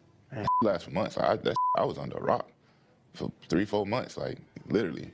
I didn't even want to be seen in public. I didn't want to see no Instagram posts. I didn't want to see no Twitter. I actually found peace because I got off of all social media. My phone was as dead as it's ever been, and just, I was able to heal properly. It was surreal. Like, I didn't even realize it was over. I seen the touchdown, and I'm thinking, like, damn, it couldn't have ended just like that. And then I ain't lie, I see Andy Reid running on the field. I saw, it's over with. Mm-hmm. And I literally, bro, I took my helmet off, and I threw it as far in the air as I could possibly throw it. So I probably threw it like 50 feet in the air. And then I dawned on me, that could kill somebody. So I'm literally like trying to catch my helmet. Then I went in, and I'm like, this was just, it was the worst pain ever. Try to catch his helmet. Everything about that clip makes me just absolutely love him and want him to. I want him here. I want the Texans to trade for. Honestly, that's everything a fan wants in a football player. If you're cynical about modern athletes and about how they only care about money or they don't care when they lose or anything. Oh, these guys are cavorting with each other on the field after the game and all of that. I mean, that's everything you want as a guy that has been at the pinnacle of his profession for a long time, has made untold millions of dollars, and just still went and lived in a cave for 3 months afterwards. Not because he was on a darkness retreat, but because he was depressed. Yeah. Yes. That's the guy you want on your football team. Yep. Like a guy that just lives and dies with it. Yep. Oh, they got to trade 2 first-round picks for 39-year-old Trent Williams. Now this is a message to the texter 5764 because this just came in 3 minutes ago. Seth's ideas are always on point. What do Texan fans have to do to get him to move from sports analysis on the radio into Nick Casario's role? All right, texter? Yeah. Keep in mind, you just texted this, and 3 minutes later, Seth wants to trade multiple firsts for a guy pushing 40. Joking. I'm joking about that. I know. I know you are. But I do want to trade a hefty amount. More than I wanted to at 6 a.m. when we were talking about it. Honestly, though, what did I talk about earlier, man? What's the biggest thing to be a really effective leader on an NFL team? It's first, be a really good football player. Be good, yeah. There's that. And then everything else kind of falls into place, or at least at one point you were. But even if you were a great football player in the past, the young guys don't necessarily still respect. When you're the older guy in the room that's like, you're a young offensive lineman and there's an older offensive lineman who used to be a perennial Pro Bowler, but now he sucks. Yep. You just don't. You're a young player. You're like, screw this old guy. Yes. If your best players on the team, and this is the Will Anderson dynamic, if the best players on the team are wired that way to where they care so much, it filters into everything else. And it's pernicious in pro sports, an attitude on bad teams where guys care more about their status as veterans, or that, the team's always trying to get you do more than you should and everything. All of those things, those have a devastating effect on the entire culture of the team when the best players don't genuinely care about football. Yeah. So that's the best overriding thing, whether you're a vocal leader or not. When your best football players also aren't just physically gifted and just happen to be good, but they really care deep down in their bones about the team succeeding, that permeates the entire room. And those are exactly the kind. Now, I don't know. Look, the beauty about Trent Williams is he's 37 years old. If he doesn't want to participate in certain things in practice, he's 37 years old. Yeah. That has zero effect on when Laramie Tunsil didn't want to participate in things in practice. 26. He was a 26-year-old who wanted to be treated like a 36-year-old. Yeah. That's what was so bogus about that. He wanted to be treated like a dyed-in-the-wool, like been through all the battles and everything before he'd actually earned it. Trent Williams, vet. Yeah, a genuine bona fide vet. Yep. But who went into a 3-month depression over losing the Super Bowl. Yes, exactly. That's what I want. There's another clip from that interview where he talks about how all he does, he doesn't participate in anything in San Francisco. He works out, he goes home, he gets DoorDash. That's his life. Feels swarmy to me. He's a football monk. Yep, there you go. All right, coming up next, an update from Astros spring training on what I think is going to be one of the most important dynamics on this team. We will let you hear that coming up next. But first, I want to get you into a brand new luxury vehicle thanks to Chris Poulos, the owner of West Point Lincoln.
Radio 610 presents live from the West Point Lincoln and West Point Lincoln of Sugar Land Studios. Here's Payne and Pendergast. All right, Seth, you know how I feel about the Astros in this current situation that they've got with the roster construction, which is I am of the thought right now that I don't think they should be moving Isaac Paredes just for the sake of moving Isaac Paredes. If you're going to move him, you need to become a materially better baseball team by moving him than keep it. It's not ideal that you've got this surplus of infielders right now, but it's also not the worst problem in the world to have either, especially given the injury history of this team.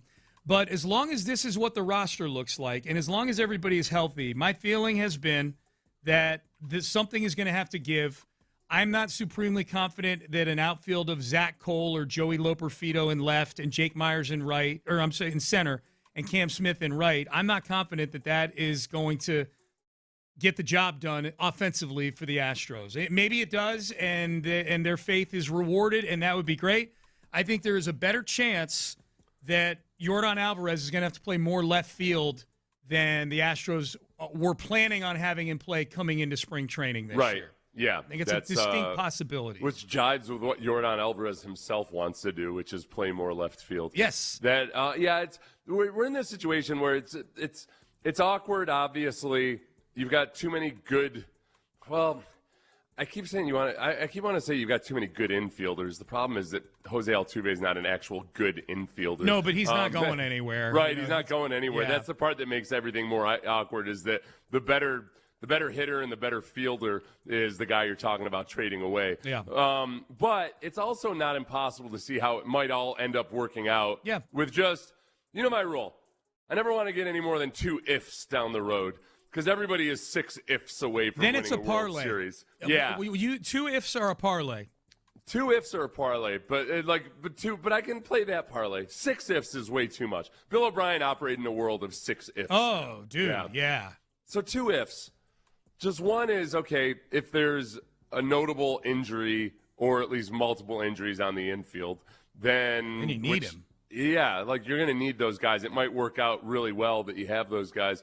And then the other big if would be if Cam Smith takes off at the plate. Yeah. Or if Zach Cole takes off at the plate or something, then you're not as worried necessarily about... And I don't know whether... Jake Myers, before he got injured last year, was hitting the ball really, really well. Yeah. I don't know how much of an if that is, but that all factors into it. The part, though, that even if those things work out, it's just still – it's bad juju, man, to have Isaac Paredes just sitting out there perpetually on the trade block. Yeah. I just don't know. How do you measure that? How do you analyze that exactly? But it's not a great feel for your clubhouse in general that one of your best hitters perpetually doesn't know whether or not he's going to be around the next day. The way it probably goes is it's probably that way right now because Dana Brown himself has left the door open that there's going to be more trades. And I think once the regular season rolls around, this is typically in baseball, this is kind of how you roll. And then the trade deadline comes up in July. And, then it probably all depends on how the Astros are doing as a team as to how they attack that, if maybe the whole roster thing is working out. I think that Yordan is going to have to play more left field than they think. This is Josh Reddick, who's actually at Astros spring training working with the outfielders. This is Reddick on Chandler Rome and Tyler Stafford's podcast, the Crush City podcast, giving his assessment. They asked him, how's Yordan looking in left field? Expect out of Yordan Alvarez in left field, nothing overexerting. Ran through the routines, did everything good, but looked fine. Arm looks good. He was letting it eat a couple times to me. Of course, I brought my glove, and I was on the bucket, so he threw a couple of balls at me pretty firm. So he seems to be feeling okay, did all right. And if they were too far and too hard, he just get them off the wall and throw them right back in. So he's right where he needs to be in his defensive work. I want it known you're not allowed to let him get above a jog out there while you're coaching. I think he's aware of that. Good. I think he has a very good self-awareness of where he should and shouldn't be, and he stays right in that green spot. He never gets even close to the green arrow. I don't need him impressing you out there. No. I'm a bad judge of this stuff, but he looked. Again, I saw him for 4 days before I left camp. He looked like he slimmed down. Looked like he trimmed up a little bit. It looked to me like he was a little slimmer. Now again, with Yordan, it's all relative. It's hard to tell. Yeah. Maybe fixate on that today when you get to the facility. I'll just hang out in the locker room and just wait for him to take his shirt off. There you go. I like just Josh sitting Reddick. here waiting for you, Jordan. Why is Josh Reddick standing here staring at me? Just waiting. Yeah. Just waiting for you to take your shirt off. You're saying Jordan had slimmed down, right? Yes. Yeah, that was Okay, Chandler just checking. saying that. Yeah. That is interesting. If Jordan has slimmed down, is that good or is that bad? I get nervous about when guys are really good at something when they decide to change their body weight. Especially a guy who's relies on power. A power hitter. Yeah. Right. When guys need to make an improvement in their play, that's why I got excited about John Singleton losing weight because this might really serve him well. He came in last year in spring training looking incredible. Didn't do anything for him. No, but still he looked incredible. No, you and I were very impressed with his physique at spring training last year when we were there. Yeah, Jordan, by and large, has been a really, really good hitter in his career. I don't know if I need him slimmed down. I do need him healthy. So if that helps him stay healthier, especially if he's playing more left field, then so be it. Yep. This was Chandler. This was actually last week. Chandler is skeptical of my contention that Jordan could play more left field. He's not. Chandler doesn't say I'm skeptical of Sean Pendergast, but he does. This opinion seems to run contrary of what we've been saying about Jordan playing more left field. I do want to say one more thing about the Alvarez left field thing, and it's something that I don't think is getting as much acknowledgement as it should when everyone is just like yelling, just play him in left field, play him in left field, play him in left field. Even in the years where they were okay playing, where they came into spring training saying, oh yeah, like we'll play him in left field, like we'll give him some time there, like he'll be a contributor out there. He's never played more than 56 games in a season in left field. He's never had more than 56 starts. Like, they have already told you till they're blue in the face that he is not playing out there a lot. Even if they would come out and change their tune and say, hey, we're going to let him go out there, we're going to let him play some, like he's still the DH, but like we are more open to really thinking about this. Did you really think they were going to like double or triple his outfield starts? Like, this is a guy that has never played out there more than 56 times, even in his healthy seasons, even in the seasons where he played 140, 145 games. It's not realistic. Like, it's not realistic to just go from, he had a career high of 56 starts. You're going to go out there and start 95 times this year, or you're going to go out there and even start 70 times. Like, the way it's okay, it's we're just good. not We got his point. This is what I would say, Seth, to that is that, yeah, it's not ideal. And I'm not even saying that they need to do this from day one. My contention is that I feel like I think there's a better than 50-50 chance that this is not going to be a good offensive outfield. Yeah. That they are relying way too much on guys who either don't have a big enough body of work, Cam Smith, Zach Cole, or Jake Myers, who is his best moments have been fleeting and somewhat temporary. He was better last year. He's still not a great offensive center fielder by any means. He was just better than the other versions of Jake Myers is what he was last year.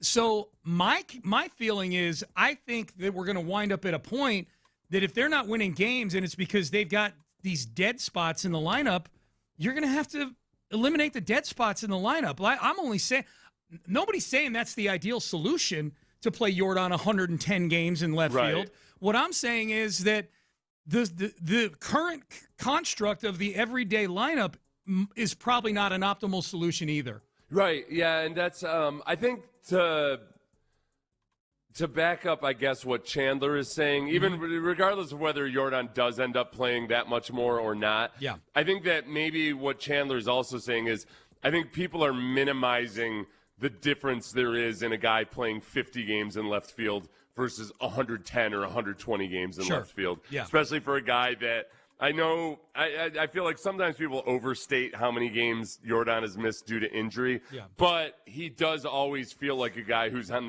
the brink of getting injured. Yeah, it's there's when he's running on the base pass, you never feel totally comfortable. Even I realize he's running faster than people think he is. Sean Pendergast never wants to see him slide because it feels like he's going to get injured if he slides. Correct.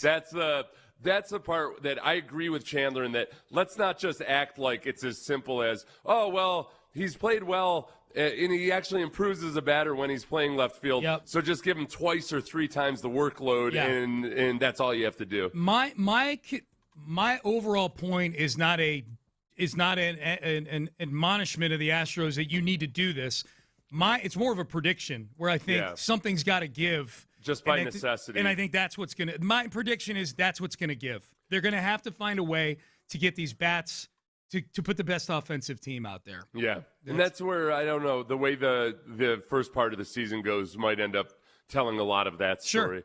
If the bats aren't struggling, and maybe the back of the lineup isn't great, but you're getting such production out of your first six guys that you don't have to be as worried or concerned about it, then they can kind of bide their time and see how it goes with Jordan. If they're winning, they don't need to do anything. You know, like if they're winning, just roll with what's winning, even if you're looking at the outfield objectively and going, this ain't great out here offensively. But if you're winning games because you got other things that are the spackle that are covering up those blemishes, like good pitching or a supreme offensive performance from everybody else. Well, and you know what, too? Are you at the very least getting competitive at-bats from the bottom of your lineup? There you go. Yeah, is there hope? Yeah, maybe the compromise there is just, all right, it's just not a complete vacuum at the bottom of the lineup. Yeah. You'd love to have better numbers, but at least these guys are making pitchers work. Absolutely. Chris Long said something on his podcast. If the Texans had blank, they would have won the Super Bowl last year. Do you agree with what we're going to fill in the blank with coming up next? But Prize Picks. Let's talk about this right now. Prize.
610.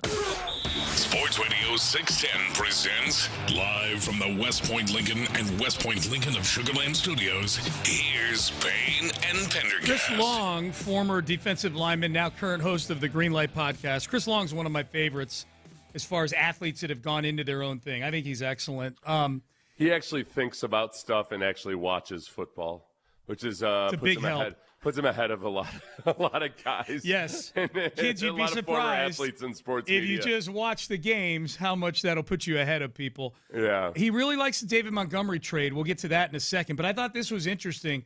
This is what he said about what Joe Mixon might have meant to the Texans' Super Bowl chances. It's a shame they didn't have Joe Mixon this year, because had they had Joe Mixon this year, I think they might have played in the Super Bowl. As bad as C.J. Stroud played, he was playing left-handed. Now, can you get the protection straight? Can you make him feel comfortable behind his third, fourth iteration of an offensive line since he's been in the league?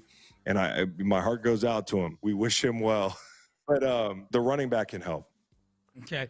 Would the Texans have won the Super Bowl last year with a healthy Joe Mixon?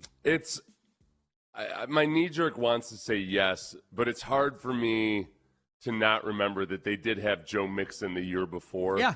And it wasn't the thing that took a moribund offense and made it genuinely competitive. It's also, look, if you look at the way that game worked out in the Patriots, versus the Patriots, could they have had some kind of a rushing attack, something better with Joe Mixon? Sure. I mean, he would have been the best running back on the field, and the Texans wouldn't have necessarily had to have tried to make some of the throws CJ was trying to make. But the problem is that some of the decisions CJ made were, when it wasn't 3rd and long. It wasn't because they were down by 24. 1st and 10. It was 1st and 10, and the Texans were up, and it was the first half. Yeah. And they were in their own territory. Yep. So it's really, really hard for me. I could say this. If Joe Mixon was healthy, I think C.J. Stroud's stats would have looked better this year. Yeah. I think in the regular season. And that's where I was going to go with it, Seth, is I'm looking less at, do they beat the Patriots on Sunday afternoon, January the 18th or whatever it was. I'm looking more at okay, what could Joe Mixon have done to make sure they don't have to go to New England to play a playoff game? Do they start off 0-3 if Joe Mixon's in the building? So now I'm thinking back, would Joe Mixon, would they have scored a touchdown against the Rams if Joe Mixon? Because they didn't score a touchdown in that game. Right. They lost 14-9 in that game. So there's a good chance they win at least one of those first 3 games. You would think. Now, that's still, if all things play out similarly, the Broncos and Patriots are both 14-3. Yeah. Even if you win one of those 3 games, man, you still got to win another one just to get into a tiebreaker with those teams. It was a very top-heavy AFC this year. So I don't know if I agree with them. I think it's an interesting notion. Look, they're a better team with Joe Mixon last year. Right. Yeah, I mean, it's the butterfly effect would be huge if you've got Joe Mixon for the entire season.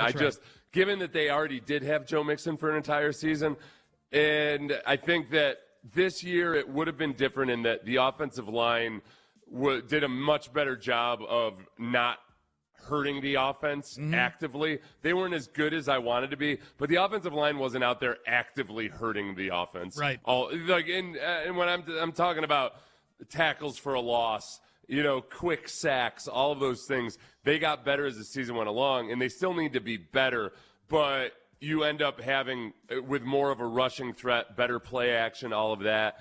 I think it's conceivable. I don't think it's a slam dunk that, they win the Super Bowl if Joe Mixon's the quarterback. If Joe Mixon's healthy. If he's healthy, yeah.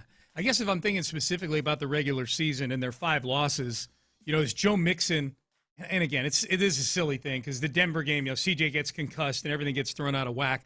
But that would be the one. That's a team you played head-to-head and lost at home by a field goal to that you probably should have beaten. If Joe Mixon's playing in that game, you're 13-4, so is Denver. You got the tiebreaker. At least you're at home for the second round of the playoffs. That's the big question. Does he make you a better enough team over the aggregate of 17 games to keep you from having to go play in a snowstorm in New England? Yeah. They would have had a much better chance of winning the Super Bowl. I just don't know if it's as simple as that. I like this young Chris Long's pluck. I do too. I think he's lifting himself up out of nowhere. and emerged as one of the preeminent podcasters in America. And I like the way he thinks about the Texans. He knows how to get eyes on his YouTube and ears on his Spotify, man. Yep, he sure does.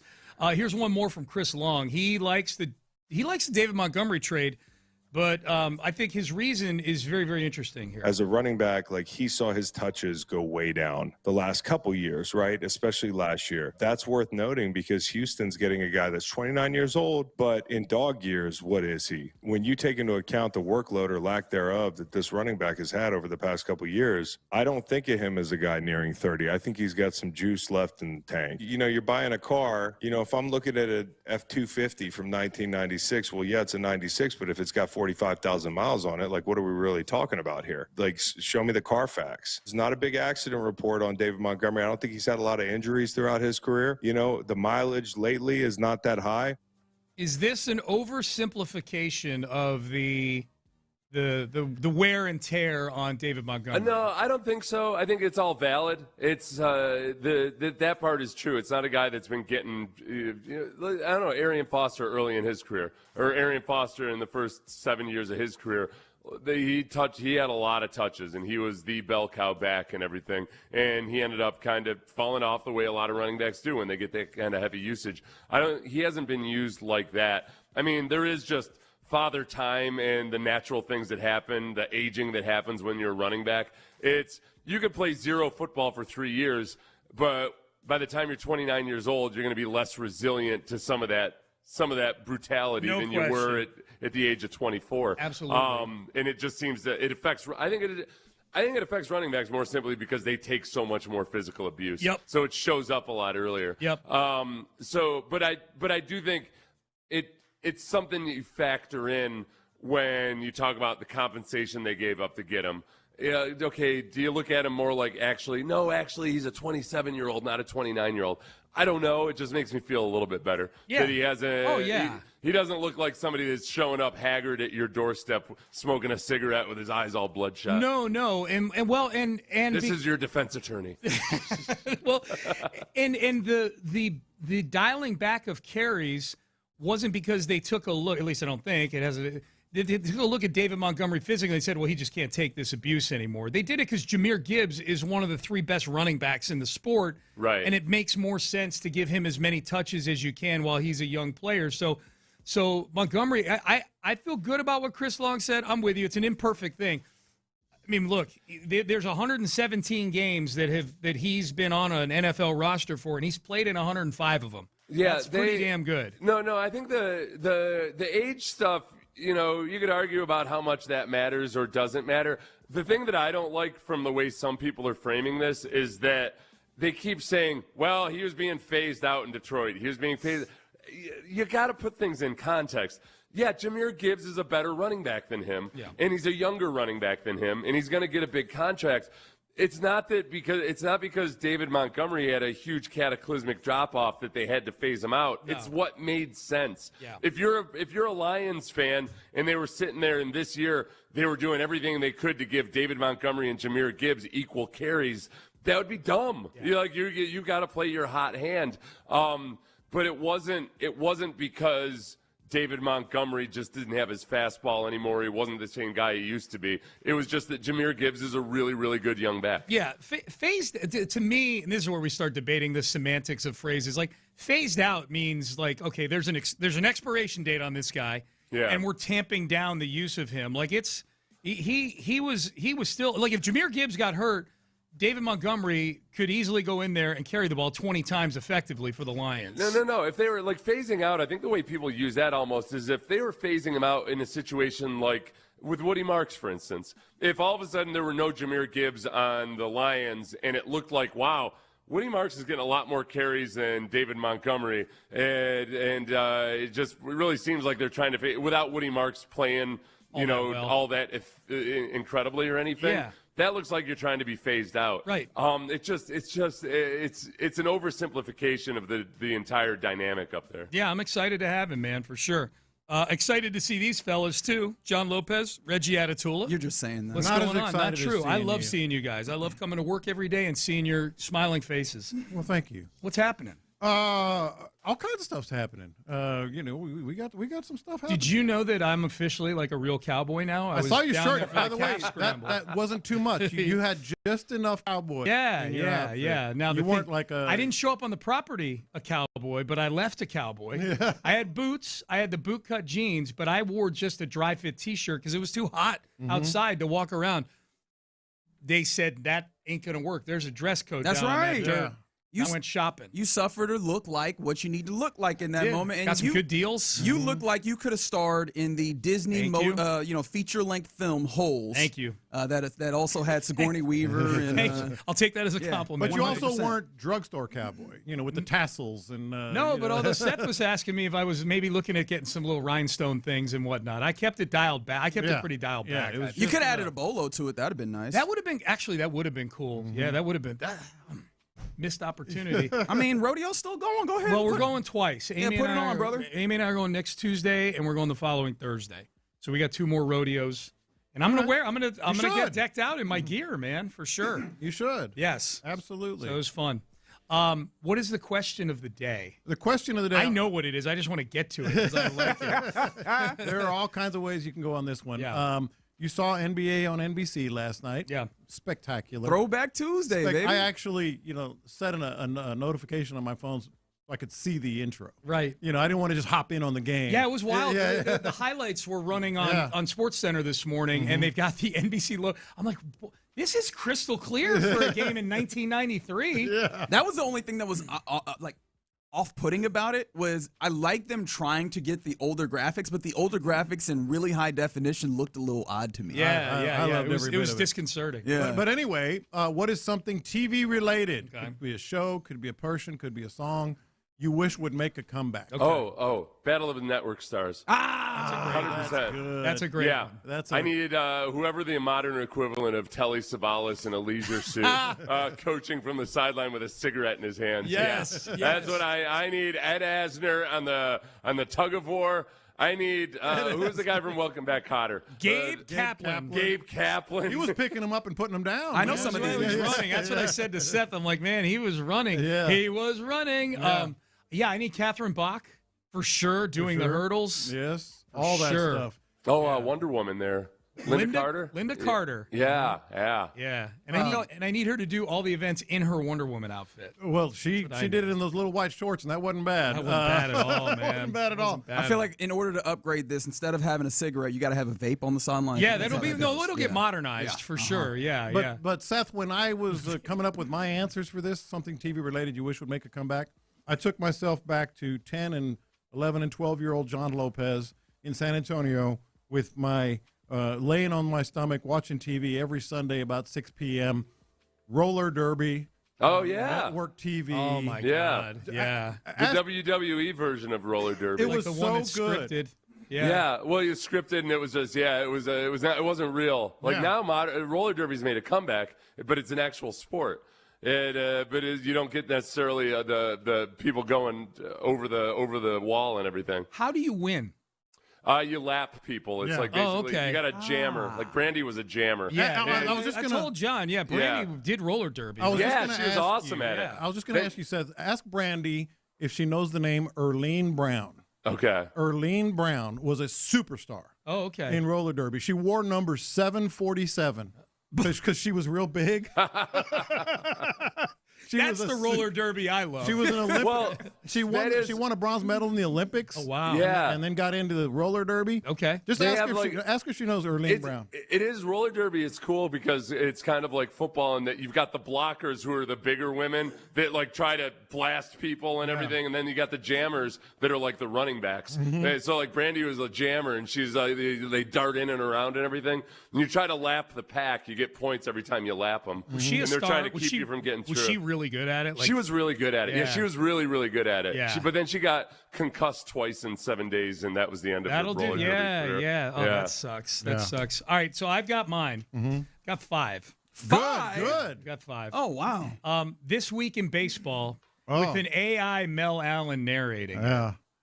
Remember this week in baseball? Oh, every week. How about that? Yeah. This weekend, that's how you followed baseball back in the day. I didn't have cable in my house till I was in like a junior in high school. I watched basically one game a week on NBC. Yeah, we got the Red Sox games, all of them, or most of them. Even then, we only had network. We didn't get Channel 38 out of Boston. So I watched like 30 Red Sox games. We'd get the game of the week on ABC, and This Week in Baseball. Yeah. And that's how you follow Andre Dawson on the Montreal Expos. That's how you followed the National League where I lived. The National League may as well have been in Belgium.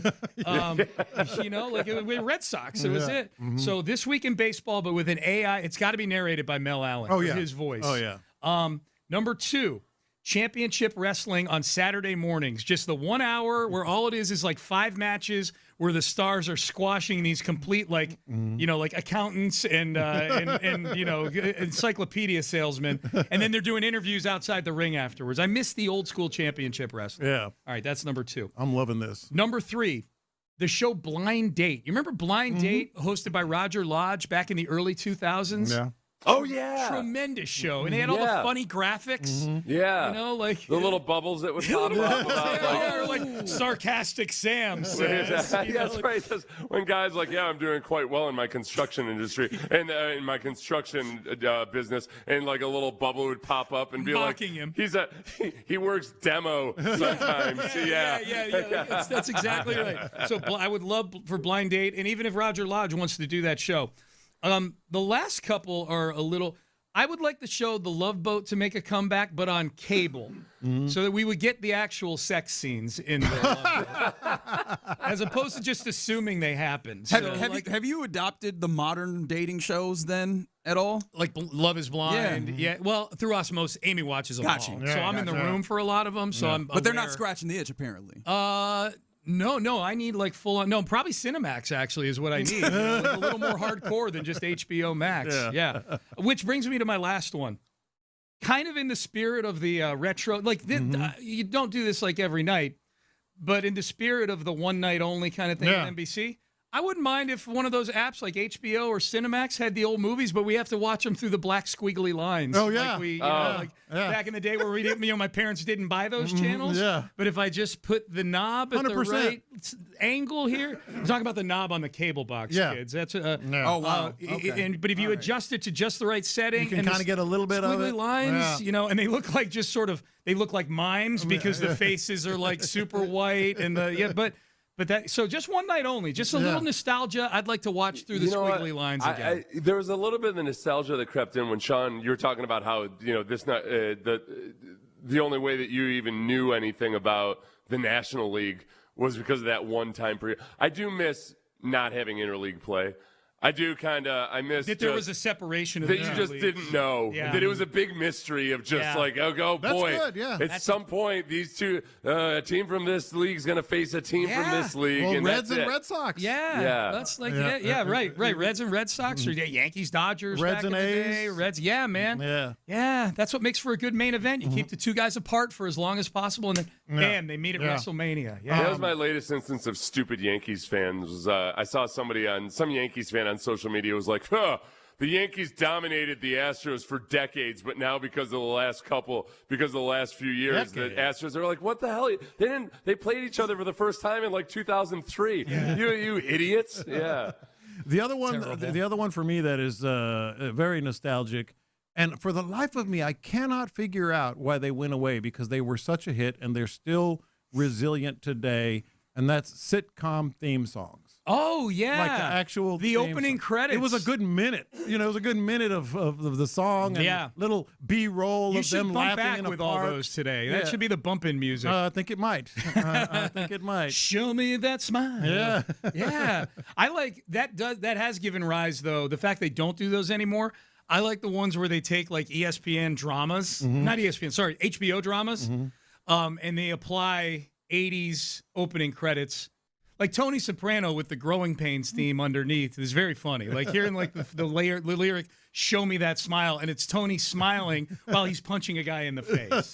Like those are fun. Those are a lot of fun. Yeah. Man, this is going to be good. Yeah, it is. 10:40 today. Yes, sir. A little nostalgia. We're getting just not to steal from you guys. No, it's fine. George Michael's Sports Machine. Remember that? The Friday nights, right? No. Late night on NBC. Yeah. George Michael, not George Michael from Wham, Seth. George Michael was a sportscaster in New York City. He had a national show late night on either Friday or Saturday on NBC, and he stood next to this gigantic machine. What was considered a computer back in the 80s. Yeah. Took up the whole wall, had those fake reels on it like there, and a big button that he would push. And he would just play all the highlights of sports from the week, from around the sports world. And he's like, let's go out to San Antonio, Texas. He pushed this big red button, and there's the Iceman, George Gervin, just lighting somebody up, man.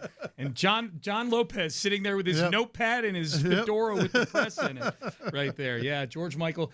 Mutual of Omaha's Wild Kingdom is on the – okay, I'm not going to steal No, these are great. I'm expecting some good ones. There'll be some good – there already are. There are some good ones. All right, boys. By the way, you're listening to – KLT AM, KLT FM, HD2, Houston and Odyssey Sports Station. Crosstalk brought to you by D&M Leasing. Crosstalk brought to you by D&M Leasing. Seth, antibodies to you, my friend. Antibodies and 3 first-round picks for Trent Williams. Seth, the GM, my favorite. 7 first-round picks for a player on 2 years of control. That's right. That's right. They didn't. It wasn't a team that was pining for the expansion from 3 first-rounders to 5. It was Seth Payne. That's right. Seth Payne wanted that. Yeah. All right, we're done. We're out of time. Reggie Atatula, John Lopez, Figgy Fig. They are in the loop, and they start now. All right, let's get going here on a Wednesday in the loop on Sports Radio 610. Figgy, is it a White Boy Wednesday? It is. All right, it's a White Boy Wednesday here in the loop. And I have to be honest, because I'm sitting across from a bona fide capital J journalist that at least at one point in your career you did a lot of that. Yes. I want to flex my muscle a little bit because I actually got to some of, if not the playlist that the Texans use when they work out that's on right. White Boy Wednesday. That's right. So we are getting authentic Texans White Boy Wednesday, courtesy of your boy. You're welcome. So let's get going here on a Wednesday. You'll hear that throughout the show. What you'll also hear is John Lopez. Howdy. I'm Reginald Atatula, Figgy Fig, and yourself, your text, as you send them in on the Base Power text line, 713-572-4610. You'll also hear me reading from the various different Mocaram Injury Lawyers live streams. We keep it 100. Both on the YouTube page, Sports Radio 610, and the Twitch chat 610 Houston. But it's a Wednesday. It's a White Boy Wednesday. We're having a little fun. Let's have some fun by doing a little Texans Would You Rather. Yeah, every once in a while the mood just strikes. And this is a good time. I can feel it from Sean. Sean wants to play the along. mood just strikes. Sean really wants. Go ahead and get your phone out. Text into the Base Power text line. Yep. All right, let's just go down the list. I got about 5 or 6 here. Okay. At this time of year, would you rather the Texans draft 3 offensive linemen or sign 2? And inherent in this is that it has to be one or the other. Yes. This is tough because, in theory, I would like you to have some young guys that are starting to become part of the foundation of what your offensive line is moving forward. However, I feel a need for urgency this year. Yes. You need to figure out what your offensive line is for a number of reasons. One, I want you to have the best foundation to have an understanding of what you think C.J. Stroud is before you have to decide whether or not to give him an extension.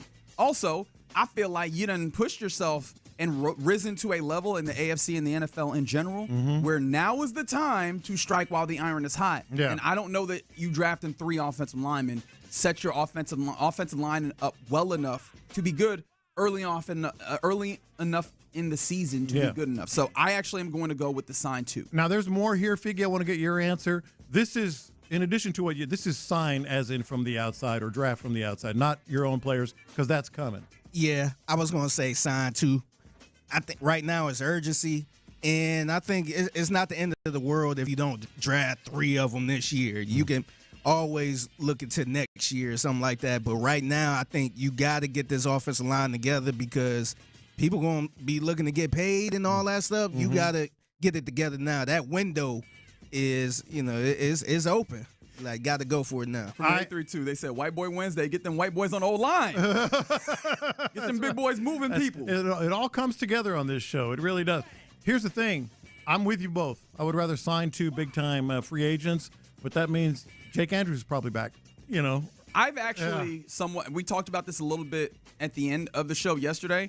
I think I am comfortable with the idea of Figgy, do it. Jake Andrews being the dude this season, especially if you take a day 3 flyer on a center. This is a year in the draft in which at least according to Dane Brugler, who you know, I trust very much, of The Athletic, doing draft stuff, this is not a year in the draft where you're going to get a center early on, but he goes day 2, day 3, there are dudes that could develop into centers that are starting centers that you get later on. And I'm like, all right, I know that Jake Andrews can hold up well enough, and if you get guards around him, you can have a relatively potent offensive line, pretty potent offensive line for this year, and then start getting yourself a center. Do you feel like you can find somebody just as good as Jake Andrews or a little better in free agency though? Yes, you could upgrade in free agency. Yeah, this is a quality. I would be free fine agency. with that. The only problem is there are 11 teams that are looking for that same thing at the same time, and so not that I'm scared of the game or scared of the grind, but how likely is it that you come out of that with that upgrade that you're looking for? Yeah. I am open to the idea that maybe you don't do it that way. Maybe you do it. It would be crazy if they miss out on all of these centers. Yeah, and Jake Andrews comes back. Yeah, because it'd be one thing if he was a Pro Bowl type of center, and it's just like, all right. Well, I don't know if you're going to find anybody better than that. Can I also say, though, as much as we are valorizing the idea of outside centers, and I've already said that they are upgrades, if you look at the things that are actually said about these centers, they do make you go, all right, let me just how much better. Because Cade Myers is a dude who, as an offensive lineman, he's a good center. He also struggles with strength at times and getting moved. Does that sound like somebody that you know? Obviously not to the same degree as Jake Andrews, but do you end up in a place where you're going, damn, I'm seeing some of the same type of plays at times, and we paid big money for him, right? Connor McGovern is a dude who pretty good in both of those places, but he's still not perfect by any means. Even Tyler Linderbaum has some of his issues. It felt like this was a little bit of a down year for him on when it came to his production for the Ravens and the way that the Ravens' offensive line was in general. But I think all three of those guys are just overall better players. Agreed. But that's neither here nor there. But it's all relative is ultimately my point. Would you rather, and now we're getting to the re-signings, re-sign Ed Ingram or Trent Brown? Ooh, this is fun because Ed Ingram was really good, especially going forward in the run this past year. And boy, is that something that they want to do. All that being said, I think it's Trent Brown, if for no other reason than, again, talking about what the market is this offseason, both free agent and draft. Tackle is going to be a little harder to get a dude than it is going to be guard. And I like the veteran experience, the mentorship that Trent Brown would bring to a room if you bring him back, especially if maybe he could do a little swing. I think that he's probably a right tackle. Like, you know that he plays there. Can he play left tackle for you in some swing? I know he hasn't played left tackle in a while, but I would like that as a depth piece if you bring him back. Yeah, I would probably roll with Trent Brown, especially since Titus Howard is gone. Like, if Titus Howard was here, I would probably consider maybe – Ed Ingram, but I think right now, the answer should be Trent Brown. All right, we're all in agreement on the first two. How about this one? On day 2 of the draft, now keep in mind, day 2 is the second and third round. Yes. Sorry, sometimes I like trying to sneak that fourth round in I'm there. talking to everybody. No, you talking to me, and that's fine. I appreciate it. I do. On day 2 of the draft, would you rather draft a running back or an interior defensive lineman? Interior defensive lineman. Yeah, I agree. Flatly, interior defensive line. As much as I would love another running back, like a really good running back in that round, I think you got to go D-tackle. Also, think about the role, because how much does Nick Cassera talk about what they do when they're acquiring any players, about thinking about what role that player will play? Well, if you're drafting a running back, you're talking about a dude who immediately slots in at what, running back 3, maybe 2 if he ends up kind of showing up in a really good way. You're talking about an interior defensive lineman in one of those rounds? He could be a starter. And if he is not nominally a starter, he's going to get reps because they like rotating in there. He like to rotate, yeah. I think that's important for what this defense is. Also, that is your strength. I would like to continue that strength. Yeah, and then to add on to the running back part, I just don't trust the Houston Texans right now to use this whole running back by committee. I'm not sure if they really down with that. Now, I know they got Woody Martz and Montgomery, but I'm not sure if they really down for the running back by committee by playing maybe 3 running backs. I'm with you guys on day 2, but I have a different answer on day 3. On day 3, I'd go running back. They don't have but 2 running backs. Yeah. They have 2. Really, that kind of sort of what you're going to get. That's Gumba Wale's a free agent, and who knows what he is. Jawar Jordan, who knows what he is. I think you know exactly what he is, and that might be some of what you're speaking to. All right. Wait, before you do the all right, hey, Fig, sidebar. Did he just hit us with the okie doke? Because he asked us about day 2, and he's like, but if it's on day 3, I'm going to change my answer. But that's not what you asked us. I'm just making a point. Okay. I think it's that important that you still need a running back. All right. Would you rather Ariante Ursary play left tackle or right tackle? I think the easy answer is left tackle, and so I will take the easy answer because that's where he's been. Mm-hmm. It is worth noting that, especially in the draft, there's a lot of dudes who played left tackle, and you wonder, now, some of these dudes can move or whatever. I think that he is capable of playing right tackle if you need him to. So this, I might be a little bit of a push if I answer, but just to give you a definitive answer, I would like him to stay in that position and continue to grow. Yeah, I would say stay at left tackle. Try to figure it out at right tackle, even if it's Trent Brown or you bring somebody else in or maybe draft somebody because they drafted him to be a right tackle, right? Yes. He was kind of playing a little right tackle. It was very early on, but I say keep him at left tackle. Don't do the whole switcheroo and moving all the musical chairs thing. All right, this is where we differ. I want him at right tackle. I want Trent Brown to be insurance, and you draft that left tackle. That's a stud. Or we can go real sicko with it, give up some more picks, go get Trent Williams, play left tackle. Let's move.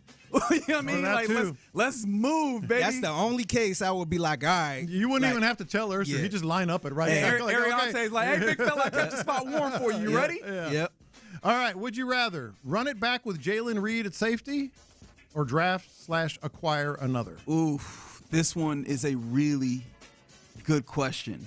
All right, so run it back with Jalen Reed. And I imagine also inherently in that is the possibility of MJ Stewart holding down the fort as well. But he started 7 games, and it looked like, who knows, how the level at which he can play.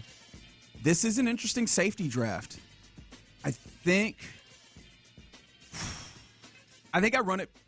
That's all right. I think you draft because this team has been very cognizant of trying to improve that safety spot. Like they've done things in, is it back-to-back years to try and address safety? Yeah.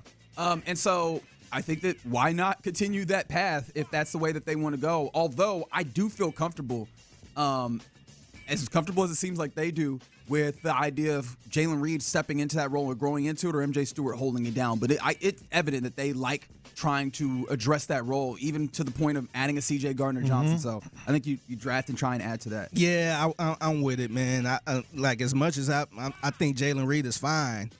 I need somebody else just in case, man, because he was hurt a lot this year. So I just want to make sure it don't hurt drafting somebody else. I want another safety. I don't even think it's that hard. I think we've done, maybe it's a bad job. I was going to say a good job, but we've done some kind of job of over-romanticizing Jalen Reed as a player. I said this toward the end of the season going into the playoffs. He had 14 tackles. He played in 7 games. 12 of the tackles were in one game. One game. Well, I don't even know how much I want to validate my safety play off of tackles, because if my safety's making tackles, all I'm saying is we're over romanticizing his impact. I don't think his job is safe. Like I would say, it's safe. Like let's not address this need because we got Jalen Reed. I'm not even sure if Jalen Reed is the dude that I go to immediately. That's why I mentioned MJ Stewart. I think MJ Stewart might be the leader in the clubhouse to be your starting safety as well. Might be, but he handled up really well in the times where he was holding down. And I'm not ripping on Jalen Reed. I think it's like we saw some flashes and we're like, oh, Jalen Reed.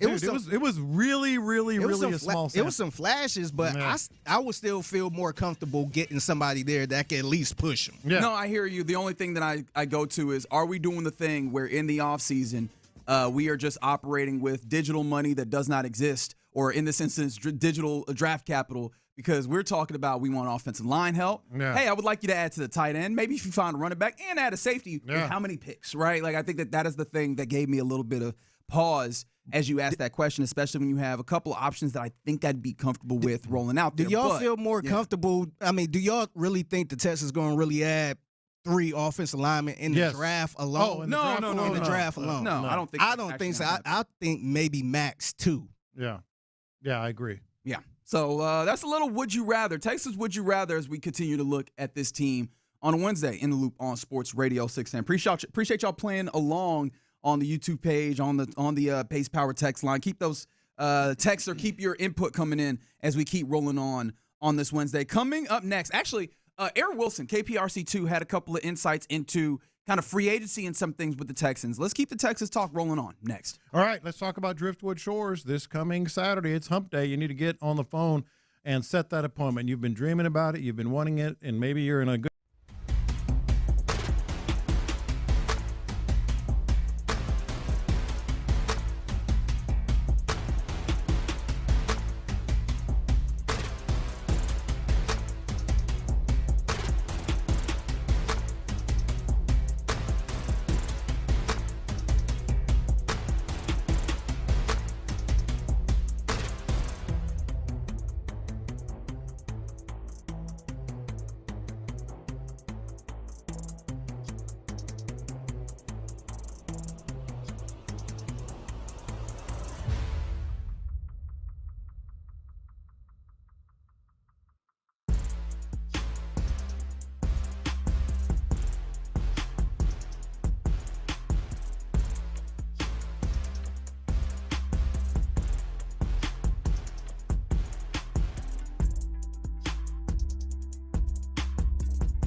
Sports leader, Sports Radio 610. In the Loop is powered by Mokaram Injury Lawyers. Hurt in an accident? Call Mokaram Injury Lawyers at 281-222-2222. Figgy, let's hit him big time. Houston, let's get in the loop. You better get ready because we're going to show up and show out. With John Lopez and Reggie Atatula. Always live, always local. Seemed like they got off the off the slide. Oh, God, that listen to made me Lil Kiki. I was crazy. Hey, no, Lil Kiki is a legend in these cities. No, if Lil Kiki said it's off the slide, then it's off the slide. You're in the loop on Houston Sports Leader, Sports Radio 610.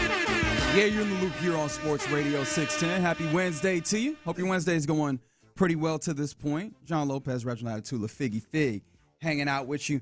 I'm looking at this this post that Titus Howard posted, and he addressed it to Texans Nation.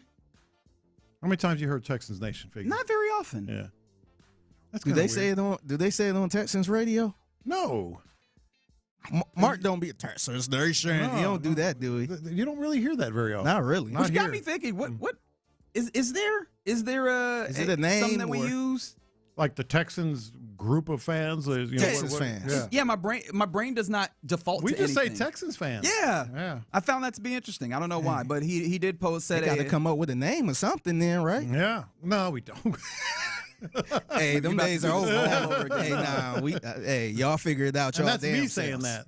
Yeah, right, Mr. Closer over there. Yeah. Titus Howard said, after an amazing 7 years here, my time with the Houston Texans has come to an end. I want to thank the city of Houston for embracing me and welcoming me for the last 7 years. NRG Stadium felt like home from day one, and the love and support from this city meant everything to me. A huge thank you to the McNair family for believing in me, drafting me, and giving me the opportunity to grow into the player and person I am today. To all my teammates along the way, through the ups, downs, battles in the trenches, and everything in between, thank you for pushing me and making those Sundays feel special. The relationships we built won't fade. Thank you to Nick Casario and D'Amico Rhines for your leadership, vision, and the culture you continue to build. I also want to give a shout out to the support staff, athletic trainers, equipment staff, and strength coaches. Houston, you'll always have a piece of my heart. Thank you for the memories. Excited for the next chapter in Cleveland. Titus Howard. Very nice, that he did that. But the Texans Nation thing was that ruined it for you? No. You was like, I couldn't hear nothing after that. No, what I was going to say is that's only the second most surprising thing that hit me when I read it. Okay. 7 years? It didn't feel like 70? Did it seem like longer? It seemed like nothing, a lot less than that. No, to me, it seemed like it was longer. Really? Because remember, he got drafted by Bill O'Brien and Brian Gaines. 7 years he was been here? Dude, he been through, what was it, 3 different regimes? Yeah. 3 or 4 different regimes. Yeah. He started with Bill O'Brien and Brian Gaines. Mm-hmm. And then it was Bill O'Brien, King Bill. Yeah. And then he went through the Nick Casario and David Culley. Yeah. Lovey. And then to me, he been through a lot here, man. But that the part of that was just a blink of an eye, with Culley and Lovey. But I saw 7 years. I think, damn, it has been 7 years, hasn't it? And it was. And now 2019, man. I remember I called that pick. Yeah, you did. I said I could see them picking up a project like Titus Howard. Alabama State. Yeah, we was all sitting here talking about, maybe they could get this person, that. I'm like, man, I could see them getting a Titus Howard type of guy, a project. Hey, it worked out, though. It did. Yeah. And now you moved on from him, and that creates a pretty large gap, no matter how you feel about Titus Howard, because I think people have been trying to put into context who Titus Howard is on the grand scale of things as a, solid starter in the NFL and one that could, be a solid starter in multiple positions. But that leaves big old question marks on this offensive line. So how does these Texans address it? Aaron Wilson was talking about a few of the things that the Texans might be looking at just generally. A couple of those names that I think that we have been really honing in on, and that I think a lot of Texans fans, Texans Nation, has been looking at. Braden Smith, the tackle, who played right tackle for the Colts, and Caden Myers, the center for the Panthers. This was Aaron Wilson talking about those. I think they're on Braden Smith. They're on Cade Mays. Have interest. We'll see how that goes. I mean, both of those are a yes for me. Really? I said Cade Mays yesterday. He said another one. Who was the guard that he said? Well, we'll get to some of these guards here. But the Braden Smith is interesting because we talked about this a little bit, but I don't know how deep we got into it. He missed a little time last year. He's had some injuries. I think the season ended with like a head and neck injury or some type of thing, and he's missed games in the last couple of years. I think a handful of games due to extreme OCD.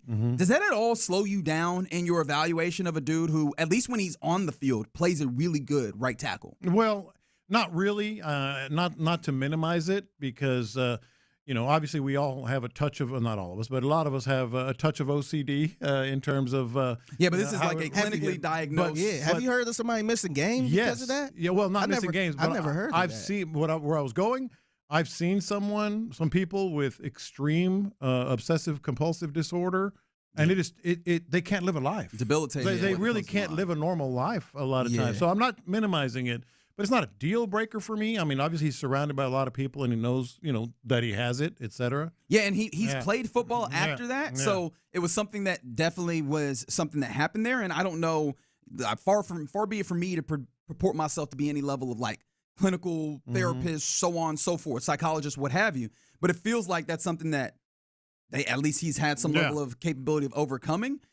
And I think also there's an understanding that whenever you talk about free agency, there is going to be some baggage with dudes. In general, I think that this is the type of baggage that I'm actually fairly okay with, especially because that's a good way to put it. Fairly okay with it. I get it. It's not to minimize, but yes. The way that he plays is of a level where you don't feel like you're sacrificing on the field. Then the question becomes, how do you manage these other things, which this organization seems to be pretty good at trying to do a good job of managing. Outside of that, there's other names that people think of, especially when you talk about interior, like Kevin Zeitler and Wyatt Teller. This was Aaron Wilson talking about the possibility of those guys who are out there as free agents. They didn't show any interest in Kevin Zeitler. I did hear that Wyatt Teller, there's a little bit of interest in him, and it's mutual. He's interested in them. We'll see. He's looking for a spot. I like Wyatt Teller. I mean, it's hard not to, just consistent and kind of exactly what this team needs. With the veteran presence, not an extreme high side, but a fairly high floor. So I like Wyatt Teller as a possibility. But he didn't seem to be real convinced that, he said, it's fairly interested in that. So we'll see. Yeah, Wyatt Teller is one of those many guards or one of those many offensive linemen that the Cleveland Browns do not have under contract, 31 years of age there. Wyatt Teller's been a name that a lot of people have talked about for a long time. I don't know that I would prefer him over some other names, but I like that there's a level of mutual interest, right? It's always good to be liked. I was kind of interested to see that no Kevin Zeitler. Do you feel like they got to a place where like that's too old on that side of things for Kevin Zeitler? Maybe. And how old is he? Kevin Zeitler? 35? No, Kevin Zeitler is older than that. Let me get you an actual name, number, so that I'm not just scatter shooting it when it comes to how old Kevin Zeitler is. But Kevin Zeitler is born in 1990. Oh, no, he's actually 35. That's right. Yeah. Who am I confusing him with? And I was making him like damn near 40. But yeah, that's a 35-year-old in Kevin Zeitler that has played a lot of different places, including with the Tennessee Titans that last year. I found that interesting that would not be a name, but Wyatt Teller is interesting, and there's at least another name that you could put up on the board there. I think he's a really good fit for the Texans. Again, kind of a high floor guy. He's been a Pro Bowler. He hadn't been on the best of teams, as we know. I think he could fit right in. And finally, I thought this was interesting. Aaron Wilson just talking about where they stand with the current free agents and the possibility of trading Davis Mills has been one of those things that's come up a lot just in the general ethos. This is Aaron Wilson. Nothing imminent, but mutual interest in Tommy Townsend, Trent Brown, E.J. Speed. I don't think they're going to necessarily pay Ed. I think Ed could leave too. It's expensive. I think I have to move on. Davis Mills will not be traded. Davis Mills will not be traded. We could have told you that. That one felt absolute, but it's worth getting. You had to throw it out there because it's been a weird quarterback market this year and a lot of discussion. Yeah. How do you feel about the Ed Ingram? He feels like Ed Ingram gets moved on from. Yeah, that's one of the reasons we did the Would You Rather. Ed Ingram, I know you can upgrade there. And I'm not as high. Not that I'm down on it, but I'm not as high on Ed Ingram as you are. I thought he sort of plateaued and then started playing a little more poorly. toward the end of the year. And maybe that just happens. Maybe it's an injury. We don't know. Right. But at the same time, again, maybe that's a Wyatt Teller thing. Does this feel to you, because it seems like, if I'm reading what you're saying correctly, that this is one of those, I played the slot machine, I won, so why would I keep putting in on slot machine? Yeah. Is that what it feels like? Yeah, it's time to walk away. Time to walk away. And Trent Brown, I think I want him as insurance. Agreed. I want him as insurance. That's what he basically was this past year, and you saw that work out pretty well. Yeah. I think that would be the way that I'll go about it. But, yeah, a couple of interesting notes on the offensive line as we start to get a feel. I was encouraged to hear that at least they're in on those names like Braden Smith, Cade Myers, Wyatt Teller. Those are names that at least feel like, to me, they represent not shopping in the bargain bin. Now, it is worth noting, if you are to believe what Nick Caserio basically had put out there from last year, they were having those types of conversations last year. They just didn't materialize. However, it is at least good to know in this time period that they were having those conversations at or near the top end of what the free agent market seems to be. All right, you're in the loop here on Sports Radio 610. Coming up next, let's get to our question of the day. What's something TV-related that you wish could make a comeback? 713-572-4610 is the base power text line. Let's do that next. Payne and Pendergast. This trade.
/610.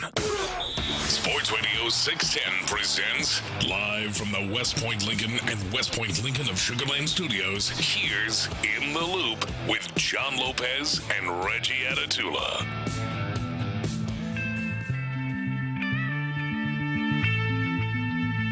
There we go. Happy White Boy Wednesday here in the Loop on Sports Radio 610. Let's get to our question of the day. What's something TV related you wish could make a comeback? 713-572-4610 is the base power text line. This is in honor of the Throwback Tuesday that NBC did. NBC, by the way, now that they've gotten the rights to the NBA, I don't know that they've had a misstep yet. No. I mean, I can maybe the Jordan thing. And even then, I could hit them on that. Yeah. I was interested the first couple of weeks at the very least, and I know I was cynical. I know there was other people that were like, let me hear Jordan every week. Yeah. So I think they've hit on a lot of these, and this one feels like, let's get in the mood. If it wasn't a double, I think it was a triple, not a homer. Let's get in the mood, having a Throwback Tuesday. This is the NBA on NBC.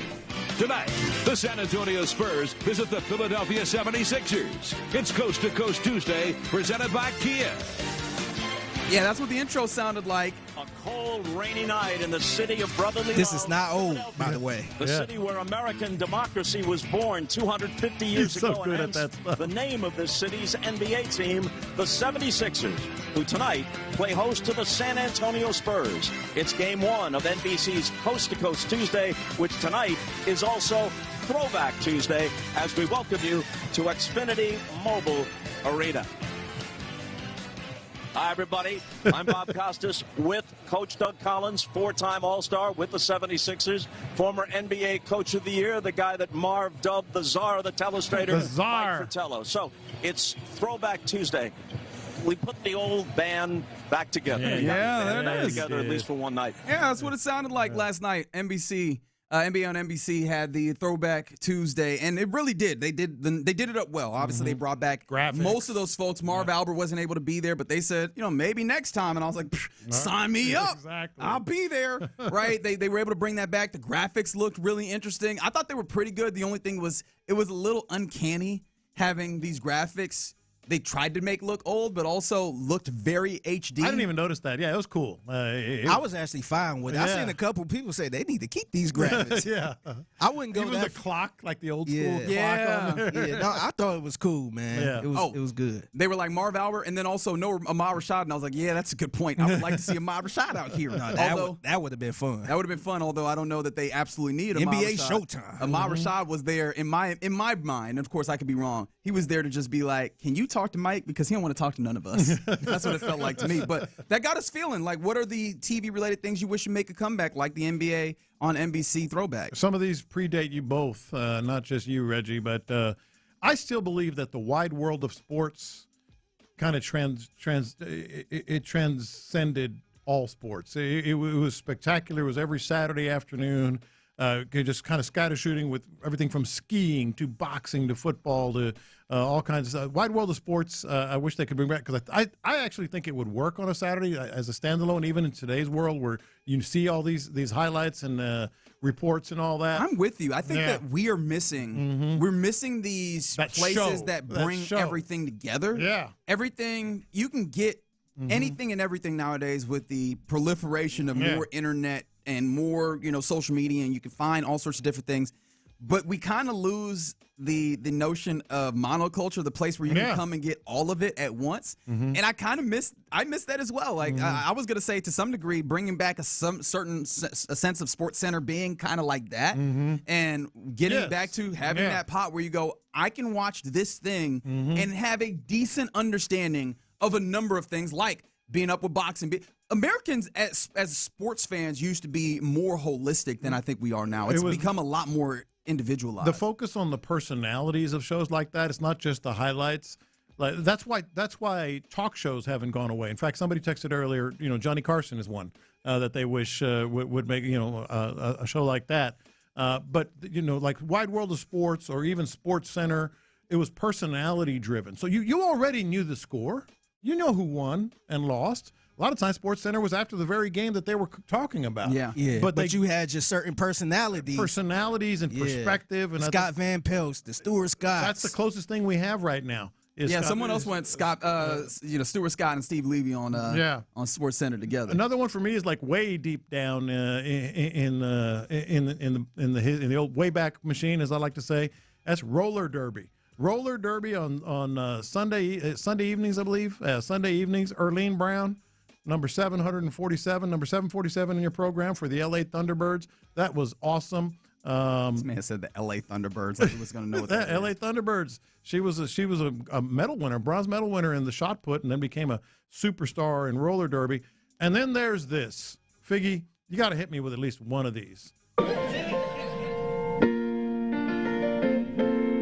Making your way sitcom theme songs. Yeah. You just, for the life of me, I don't understand why sitcoms these days don't. Everything from Friends to this. Honestly, they need to bring back sitcoms. I feel like they just got away from sitcoms. They have, and I think that there's a little bit of a renaissance to it, but it's. Yeah, you don't really like. What's a good new sitcom out right now? And I know that everybody kind of just went to a certain style of TV shows. Yeah, but you don't really have that good sitcom anymore. No, you're right. What about you guys? Things you wish would come back? One of them that I thought of was Sports Science. I think the way that it helped you appreciate the game, getting those breakdowns of what was happening, it just helped you appreciate how incredible the things that these people were doing. I think I've said it before on this program. I come to sports to see dudes do incredible things. And I mean, when I say dudes, just people do incredible things. And I thought Sports Science, the heart of it was, you want to see how incredible that thing that the person did was? Let me show you. Yeah, so I love that. And then also, Outside the Lines. Sorry to be that. I love that. Outside the Lines. Or you could also go to like sports reporters, like on a Sunday. I think that getting into the serious portions of it and having people be able to give you that journalistic integrity of it, I feel like that's been crumbling a little bit. Outside the Lines was a must-see for me, as was the sports reporters, but really outside the Bob Lee and just the perspective and insight and the history and all that. What about you, Figgy? Yeah, so this one is kind of related to last night, the NBA on NBC. I wish and this ain't never going to happen, but I wish they could bring back just local sports.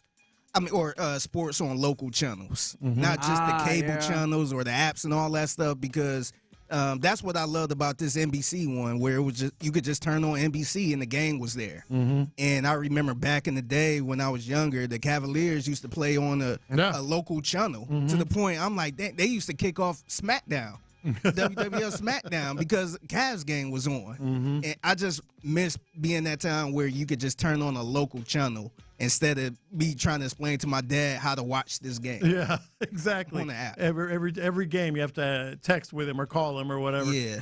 Somebody said Nickelodeon. Now the Nickelodeon is still around, but I think they're talking about the Nickelodeon of their youth. The afternoon, shows that would go back to back to back. Oh, they said like, Are You Afraid of the Dark? Yeah, they just bring back the shows of my youth, which I get it. From the 832. Jacked up. I feel like as a society, as a sports society, we were like, hey, we probably should be excited about it. No, they're not doing that. I don't think the NFL will put their name on a product that is simply about look at how hard these hits are. You know what? Largely illegal. I'm thinking about You Got Moss. That's what I was thinking. Yeah. To your point on like the wide world of sports and these places that kind of bring everything together. People talk about kind of VH1 shows, 106 in Park. I think they tried to bring that show back a couple times, man. Yeah, just any of those shows that help you, hey, this is what's hot. This is what's popping. That brings it all to a place where you can get it digestible, right? Yeah. You know what else I think would still play? I said like a wide world of sports. I think people would go there for just that. I also think the original MTV would play now. You get home, you just turn on turn on your TV, and it's got music video after music video after music video. That shaped our entire society, our music culture. For more decades, probably two decades. See, I thought that would have worked too, but just put it on. No, I thought it would have worked. I think when I was growing up, it was MTV Jams, where music videos 24/7. Right, new music. You had the video of the week and all this other stuff. But for some reason, I guess people ain't watching it. Like when I get home, I used to get home from college, from class, and I just put on MTV. And just that's how you get these songs, and it's just one. It would all night long, all day and all night long. It would just be on. I wonder if that works though, because I don't know how much we all listen to the same music anymore. We used to listen to the same music. But no, it was everything. No, I know, but even when you say everything, genre-wise, the top ends of the genres, we were still all listening to kind of the same things. Do you know how deep all this music goes? There's so much music. I don't know, here, man. Like, I know if I got home from work, 2:30, 3 o'clock, whatever it is, I would turn it on while I'm doing my. I wonder if it's still kind of the same conversation people have about radio, where it's like, oh, I don't listen to radio, I just listen to Pandora, or I just listen to Spotify. But I'm talking about like at home, put the TV on and just let it go while you're washing the dishes. Or but whatever. I wonder if the issue with why they took that off is because people just rather listen to their own personal playlist, instead of just whatever's playing. A lot of Saturday morning type shows like cartoons. So it was Recess. Talking about wrestling. Recess. I like what you're doing there. American Gladiator is one of those things that I feel like people are asking for. Somebody said Punk'd. I feel like American Gladiator is a good one.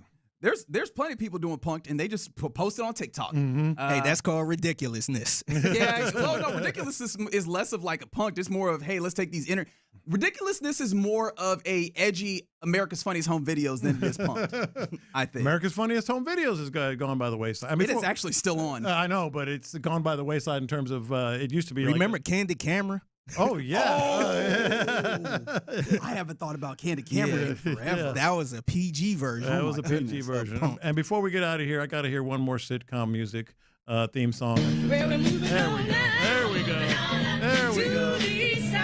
Why don't they do that anymore? I don't know. I would be here for it. Maybe they're just trying to get the most out of that 22 minutes and not use it. All right, you're in the loop here on Sports Radio 610. We're moving on up to the 11 o'clock hour as we continue on this Wednesday. Coming up next, we go around the NFL where there is a huge trade breaking in the NFL. Who just got better? We'll talk about it next. Yeah, and I got to tell you guys about Metro, man. It's Ficky Fig holding it down. And there's always something happening in Houston. You got big games, concerts, festivals, rodeo events, you name it. Instead of dealing with all the traffic and expensive parking, just take Metro.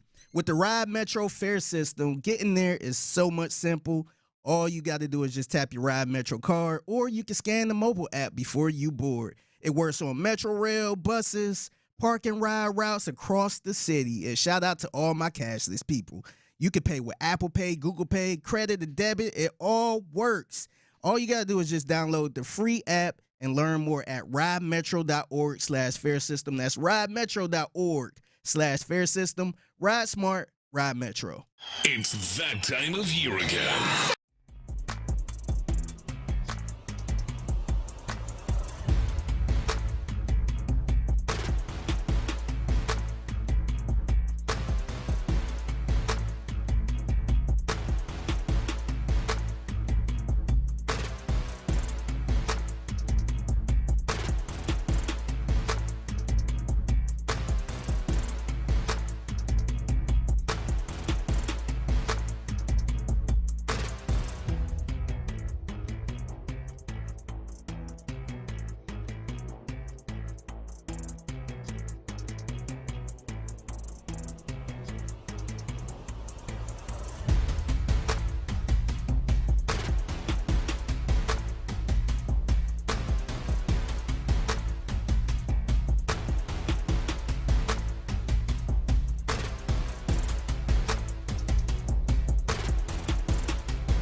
station.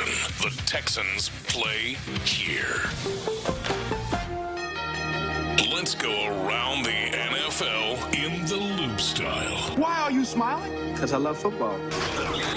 Here's John Lopez and Reggie Atatula. I'm going to tell you all about how much fun you're going to have this season. On Houston sports leader, Sports Radio 610. I'm sorry, we're about to go around the NFL. I just love the thought, because someone on the YouTube page, actually it's Rob on the YouTube page, said he had CDs with sitcom themes on them when he was 10.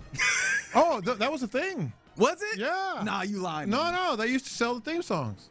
Heck yeah. Yeah. Just like CDs they used with to, them. But they used to sell CDs with movie tracks, or what do they call The it? soundtrack? Yeah, soundtrack. No, that's different. But they did it for theme songs too. Nah, to me, Rob sounded like a sicko that was downloading theme songs on LimeWire. Rob He was burning them joints on CDRs, man. Rob may be a sicko. I'm not saying he's not. But what I am saying is they used to sell those. 100%. I remember it vividly. Yeah, you talk about the movie soundtrack. No. TV theme songs. Yeah. Was it assorted, or did you have to buy individual ones? Yeah. No, Here's the Thursday night lineup. Hey, I ain't gonna lie. I was a sicko that had the ringers on the phone. Like I had the Sanford and Son ringer. I had I think Three's Company ringer and all that stuff. Well, you had the TV show ringers? Yeah, the TV show ringers. Y'all all sickos. That was at that time. No, this was like maybe 2003. Well, you just put all sorts of ringers. Yeah, where you just not even putting ringers. You buying these bad boys. Yes, 99 cents a piece. Yeah, I remember got that phone bill. I'm like, woo wee. Yeah, this phone got to go off. At least I knew that in theory. There was no way my mom was gonna let me pay 99 cents for no ringer. Y'all, the ringback tone? Are you crazy? I was buying them jokers like it was free. I was just download. That is wild. All right, but they definitely weren't free. You know what isn't free? Well, it is free to go around the NFL, but what isn't free is acquiring one of the best slot corners in all of the NFL. That is what the Los Angeles Rams have done. They are in agreement with a trade with the Kansas City Chiefs that will see Trent McDuffie go to the Los Angeles Rams. The Chiefs receive pick number 29. Yes, the pick that is directly behind the Houston Texans pick. A 5th rounder, a 6th rounder, and a future 3rd rounder. Ooh, baby. Baby. Ooh, boy. All right, so this is very early just seeing this trade. The Rams do get a bona fide, really, really good cornerback. The Kansas City Chiefs don't have that, but they have even more ammo to get younger and more talented. They got 2 first-round picks now. I was just going to say, not only younger, I think now, my first thought, they're getting Jeremiah Love. Oh yeah, 9 is that one feels like no. But there is a discussion that Love might be going as high as 5. Well, now they can move up to 5 or 4. Oh, you think? Yes, by hook or by crook. They got the third, they got 2/3, 2/5, 2/6 now at least. Man. And the number 29 overall pick. You know the crazy part about all of this? I was thinking this during the season. I'm like, man, I know we laughing and pointing at them being bad. Yeah. I'm like, man, they going to mess around and have a top 10 pick. They can get Jeremiah Love and still have a first-round pick. Yes. I don't like the sound of that. That does not make me happy, to be entirely honest. Yeah. Yeah. Thanks for nothing, Atlanta Falcons. But yeah, this is I do like Trent McDuffie. I'm not afraid of what this does for the Rams, if for no other reason than, one, the Rams are running the NFC. But even if you're talking about it in the NFC, that division is already sick. Yeah. When you look at the Seahawks, well, we'll talk about the Niners. The Cardinals are whatever they are. Those 2 teams, the Rams and the Seahawks, are going to be beating themselves to all hell. All I know is the next 2 or maybe 3 times that we get to see those teams play again, I will be sad. Yeah. I'll be there watching those games. I'm not even looking at it from a Rams perspective. To me, this is all about the Chiefs and what they're doing. That's a team that's in your neighborhood. They are in your neighborhood, and they are doing things, big things right now. We talk about the Texans. They got to swing big. Well, now they got to swing big even more because, a lot of teams in the AFC are not standing pat, and they're making big swings. To me, this is a Chiefs story. Well, they have, again, an additional first rounder. In fact, the pick immediately after where the Texans are slated to pick this year. And then a 5th and a 6th round that's additional, which maybe that helps them move and shake, or maybe they just add more depth type pieces on day 2 or day 3 rather. But yeah, the Chiefs definitely got to watch them come draft time, because they're going to be interesting on what selections they make and how they do that to get younger. Speaking of the NFC West, buddy. Mm-hmm. As of an hour ago, I think, Mike Garofalo of NFL Media says that the Niners and left tackle Trent Williams have made no progress on contract talks. There you go, Figgy. Yes, there we go. This is feeling realer. Yes. Does for it sure. not? No, absolutely. And they've been through this before. Yes.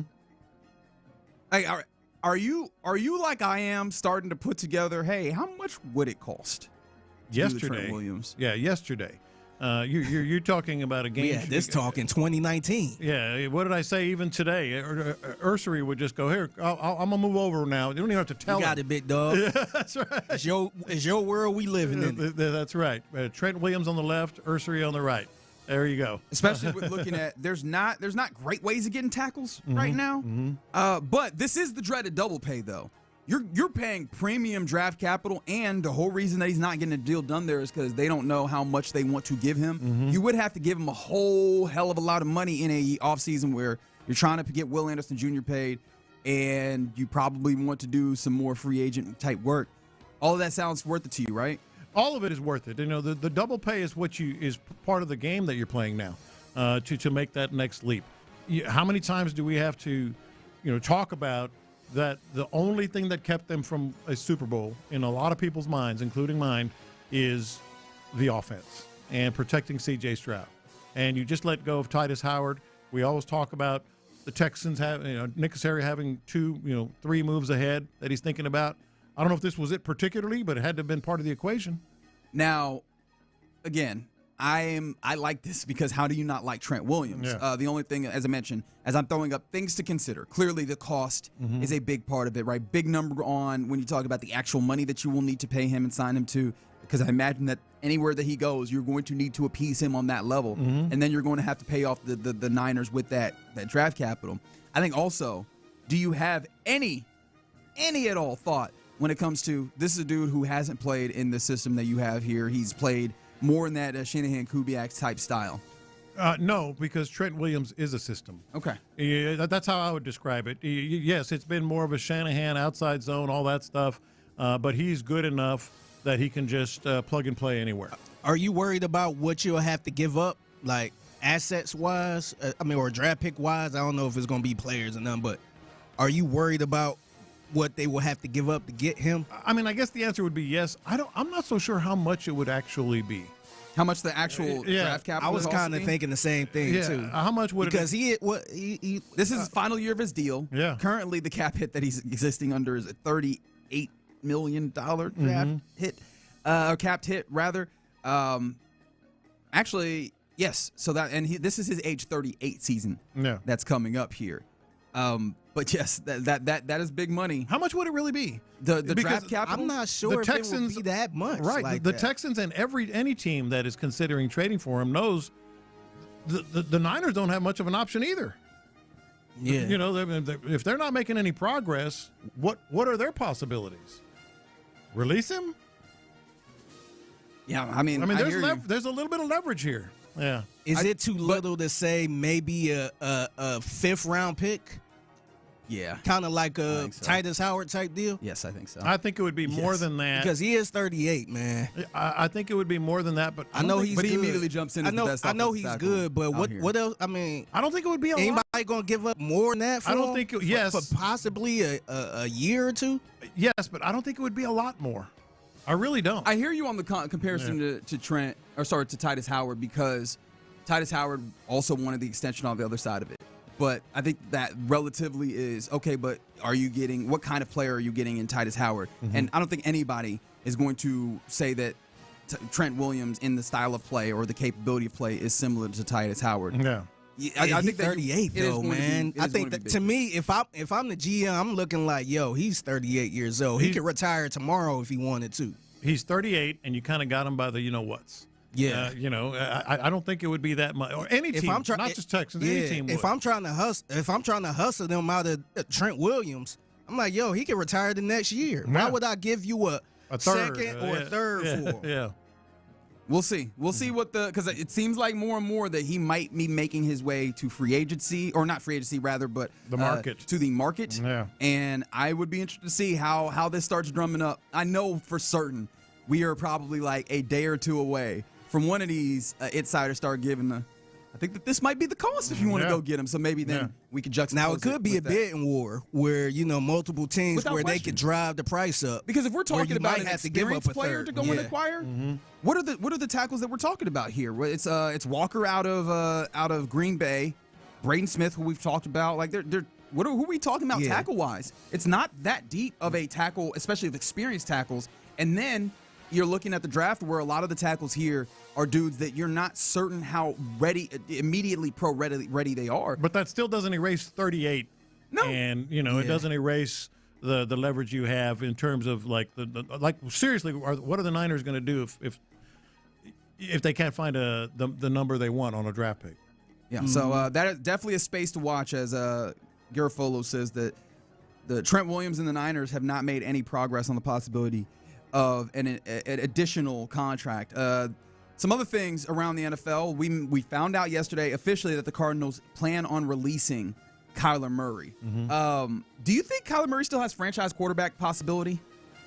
Franchise quarterback as in the guy that's going to be your guy, or an elite player?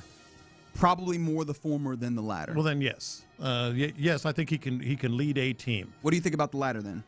No. I really don't think he can be in top 15, top 12, maybe top 10. I don't think he can reach that status. Do you? I'm debating it because the talent is still there. He has had injury issues, which is one of those things you have to worry about. And the stature, like the limitations that are on his game, still exist. Yeah. However, you got to look at Arizona, at least I do, and say, how were they set up to succeed in any real way when it comes to acquiring talent, really, and then also just putting that talent in a structure that made sense to try and be successful. I could see somewhere like the Minnesota Vikings, who we've talked about, being a place that has taken dudes with less talent and made them look a lot more viable. That's one of the names that people put out there. Also had not considered, would you like him in somewhere like Pittsburgh? I think Pittsburgh's a possibility. With Mike McCarthy? Yeah, with that offense. Because, the Mike McCarthy offense, though, does not necessarily scream Kyler Murray to me. However, I had not even thought about the Steelers had just kind of fallen out of my mind. If they do add a dude who is more athletic, who has a little bit more of that capability of doing some of the things that Kyler Murray can do, does that at all put the Steelers in a place where you have to contend with them a little bit more? That's still a team that can rally out a really good defense. And if they have a quarterback that isn't as decrepit as Aaron Rodgers was and some of the limitations that you had there, does that at all put them in a place where you have to consider them again? See, I think that's the tease with Kyler Murray. He's just good enough that your mind can kind of go to places where, this offense with this style and not asking a lot out of him. He's kind of like an average quarterback, to be honest. I think where he's okay if you got him in the right situation, but I don't know if you can make a run with Kyler Murray. We haven't seen it. And again, that you almost have to define. And it was run. Arizona too. Yeah, he was with Arizona, so it's hard to judge him on that. But can you get to the second round in the playoffs? I'll put it this way to answer that. I think Kyler Murray would scare me a lot more than Daniel Jones in Indianapolis. Yeah, that's actually another thing. We reached the tag deadline yesterday, and we got we got a little information on various ones. Daniel Jones is the dude who the Colts ultimately tag. It's a transition tag, though, so he ends up at a place where if another team wants to put in an offer sheet, so to say, that is something that is available, that they could possibly still make that move. This felt like, though, if I'm being honest, this feels like the right way to play this if you are the Colts, at least just in regards to Daniel Jones himself. When you traded those 2 first-round picks for Sauce Gardner, we said it made it very evident that you were going to be locked in. This is only locked in so much. You let him go and try and figure out his market. You pay him whatever that is to stay, and he's still there for a year. You're not committing to him long term in a what is an offseason where we know that he's coming off an injury. There's not great quarterbacks. He is coming off of an injury though, which that is kind of nasty business to have to pay $38 million or whatever the average the thought might be that it looks like he might end up getting. Yeah. No, I think that they're playing it the right way there. I think Kyler Murray can help a team like the ones we're talking about, Minnesota, Pittsburgh. I don't know what other ones might be interested or involved, but he can help them. I don't know if he's like the guy that would carry a team. Yeah. How would you feel if he went to the Jets? because Kyler? if he go to Kyler Murray, because I don't know how good he will be with the Jets. I mean, I don't know how much of a foundation the Jets have established yet. So yes, I don't think that he's going to be something like that, he had to go to a team with an established coach that worked good with quarterbacks, or like a good O'Connell, defense, or something like that. Yeah. Something like that. I think he'd be good there, but I think it'd be the same if he go to the Jets. All right, setting Sam Darnold as like the watermark here. Above or below Sam Darnold if he gets in one of those Sam Darnold type situations? I think you have to put him below. I really do. Below Sam Darnold? I think you have to. Sam Darnold in that system, kind of one of those examples that just completely excelled. Maybe I'm someone who just gets you hate drawn Sam in. No, I like Sam Darnold. I get drawn in by the athleticism, and I go, the athletic ability that he can bring to this makes it feel like if you can put him in one of those places where it makes it easy for him, that you might actually get some real fun stuff out of it. So I'm very interested to see where he goes. One more thing before we go here. Connor McGovern, one of those centers that feels like he might be out there. It's no longer a feel. He will be because he is not expected to re-sign with the Bills. I saw this from Pro Football Talk. And so that is one of those guys who, of those 11 teams who could be looking to add a center or upgrade, this is one of those guys who will definitely be at least in that free agent push depending on what happens there. It's not like a Tyler Linderbaum where we still feel like the likelihood is he remains with Baltimore. If the likelihood is that he's just not staying with Buffalo, that's a guy that's up for grabs for the Texans or for a number of other teams that are looking for center. Competition's going to be hot. It is. It's going to be hot for centers. Yeah, I wonder how far this drives up the market because I seen someone on the YouTube page saying, "We'll just pay for $19 million for Tyler Linderbaum as opposed to going and doing the double pay for Trent Williams." And I understand that sentiment. I am not certain that that's a $19 million dude in Tyler Linderbaum because of where the market is. I could easily see that being driven up another $2 million, $3 million. Yeah, I see that. Yeah, I don't even know if the Texans is willing to pay that much. Do you think they're willing to pay that much for a center? I have no idea. I think they need to be willing to pay for whatever positions on the line can take that's them how to we another feel. level. That's how I feel. I just don't know if Nick Caserio is willing to pay that much. Yeah. For Linderbaum. You're in the loop here on Sports Radio 610. Appreciate you rocking with us on this Wednesday. Coming up next, seeing as it's a White Boy Wednesday, let's talk about Reed Shepherd. Is the Reed Shepherd a good defender, or rather not a good defender thing? Is that overblown? 713-572-4610. We'll talk about that and more on Reed next. All right, let's talk about Ability Trees and Louis Flory. Just a fantastic dude.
Houston sports leader, Sports Radio 610.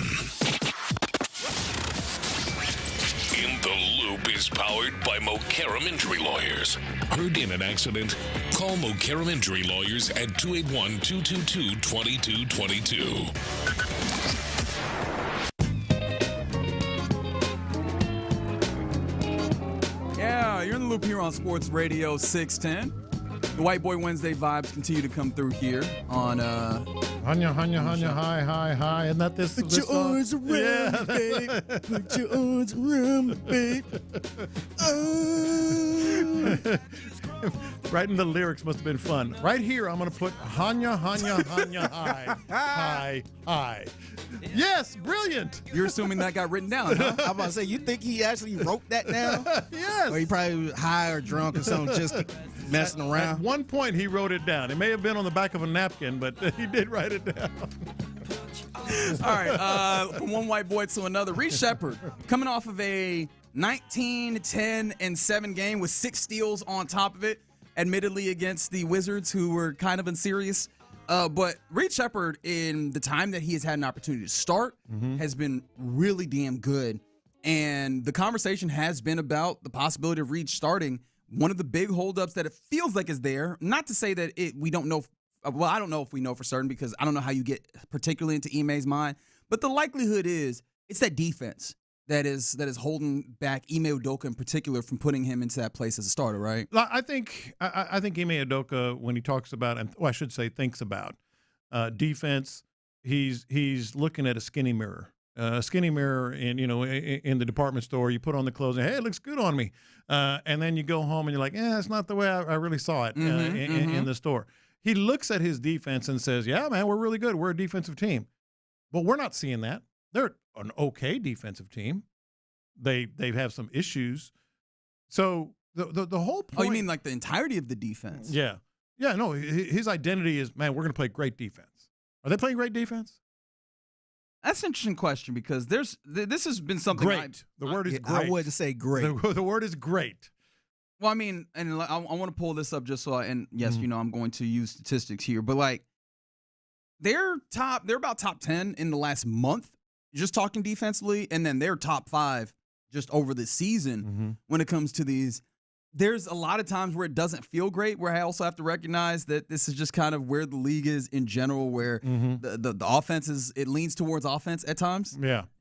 But no, I would not feel like – it doesn't feel as great as just generally what I would say. Do it feel as good as last season? No, absolutely not. No, absolutely not. We know that, and I think we know that. You can talk about top 10 or whatever, and then you're not wrong, but they're not playing great defense, which leads to my question. Are we overplaying this Reed Shepherd is not a good defender, so he can't start thing? I think the answer is an obvious yes. I think more recently it's becoming obvious. I get it. It was against the Wizards, but he had 6 steals. He did? He had, 1 or 2 blocks. He had 1 block for sure. And those are defensive stats. I mean, a steal is more effective than forcing a guy to miss a shot, because there's always an offensive rebounding possibility and all that. A steal means you get the ball. You've got the ball on the defense. He can be an effective off-ball defender. He can block a few shots, which is really a remarkable trait for him, because he is a pretty decent. Oh, he's just got really good instincts on when to get his hands into that pocket, with the ball.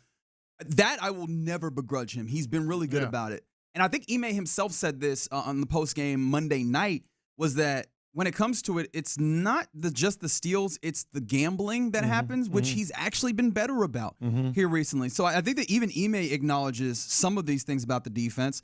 The thing that will get me, and I think will get anybody like Ime, is the Ole defense at times with straight line drives. And I think that you've made a point that I have to acknowledge, which is that is not always, and he's doing a little bit better about staying in those positions.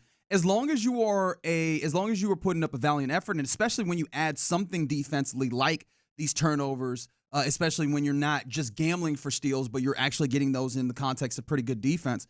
Yeah, it's better than I think that the doomsday kind of scenario and talk ends up being, and it should not be something that stops him from bringing what he has brought to you in this stretch, admittedly while Jabari is hurt, of starting, which is he's brought to you a dude who sometimes can drive to the rim when the shot's not going in. Sometimes can force defenses to have to step up because he's pulling up on jumpers from deep and knocking down shots. And then he's also been a pretty good passer, especially skipping the ball across the court at times in ways that some of your other guys who have had to handle the ball have not been quite as good. So I'm with you, man. As much as I've been on this show, at the very least, the more Reed negative guy, I'm also in a place where I think that Reed probably needs to start. And which leads directly to my point on this whole question. Or are we sure that he's that big of that he's really not a quote good defender? He's not what Amen is, or Tari, or some of these other guys.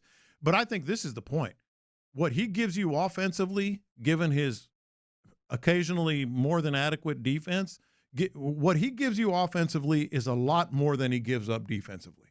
So you saying it's worth it? It's worth him playing more. It is absolutely. What he does for your offense is a lot better for this team than what he might give up occasionally on defense. Yeah, because 100%. That was the conversation a couple years ago. Him not playing as much is because of the defense, but he really wasn't in the scoring bag like that.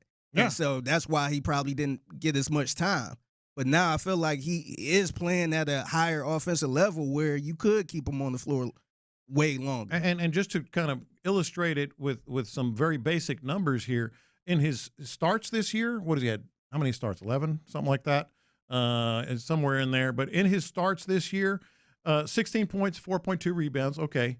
But 4.9 assists, 2.4 steals, and 0.9 blocks. So basically a block a game that he starts. I mean, he's got 2.4 steals and a block a game on top of the offense that he gives you. I don't understand why that is like a deal breaker for Ime. And just the reason we know that, Ime was asked recently after, I guess, the last game against the Wizards, about the starting lineup when Jabari comes back. He says, yeah, we'll probably go back to the original. And I just did one of those, those cartoon, what? He gives you enough. He gives you enough defensively and more than enough offensively. The question I have, because I think we're in agreement, right? And I don't want to beat a dead horse here that he should probably be a starter, especially circumstantial, right? Because outside of the circumstance that you have this year of you don't have a point guard, I think that it changes the dynamic, but we don't even need to get to that because that's not what you're dealing with this year. We know that you need a point guard. In order to add, you got to subtract. Who do you take out of what has been the typical starting lineup of Amen Thompson, Tari Eason now recently, Kevin Durant, Jabari Smith Jr., and Alperen Sengun in order to accommodate Reed Sheppard starting? I don't think it's Amen. I know Figgy kind of floated that idea, and it's not outrageous. Some people are talking about that. I think it's Tari Eason. I think it's Tari. I think you can go with both of those guys and have Amen back in a more comfortable place on the court, and offensively especially. So, okay, that's interesting because I think you can make a case for a lot of these guys. Now, the tough part about making the case for Jabari is he's been incredible this year, and you've seen in some of these games where he has not played, even though they've managed to get some victories, the ability for him to roll over and be an incredible help side defender and help Alperen Sengun sometimes with rim protection or at least being a rim deterrent is necessary. Some of his shooting has been really good. It might have to be Tari Eason, although I love what Tari Eason brings as that's an a additional bench defender role. player. Yeah, the energy. It could be is what I'm saying. It could be a bench guy. More energy, more toughness, more grit, whatever you want to do, as opposed to what you're giving up, offensively. Because here's the other thing, and I don't think this is a small thing. You're in the Western Conference. 4 of the top 6 teams scoring wise. This has been a high scoring year in the NBA. Yeah. This has been just by and large, they're scoring a lot of points in the NBA this season. 4 of the top 6 teams that in scoring this year are in the Western Conference. So if you're going to get to the playoffs, yes, maybe our defense can, pop up and make a couple of stops in a game and win that game. I get it. But you're going to have to score a lot of points. You need to get in the arms race. You need to get in the arms race with Oklahoma City. I think Denver's the number 1 scoring team. And then I think it's Oklahoma City, San Antonio, Timberwolves. Can I get spicy then? If we're talking about the arms race and you're talking about being able to score, would that then not put you in a place where you have Amen Thompson come off the bench because of the scoring that Tari Eason knocks down shots as well? If we're talking about Jabari knocking down shots, Tari Eason knocks down shots. Would it be Amen Thompson who has not been as much of a scorer, especially not to his typical degree this year? And that's what Figgy was thinking. Yeah. I mean, to me, I just felt like he didn't really have that offensive explosion that I thought he was going to have this year. Yeah.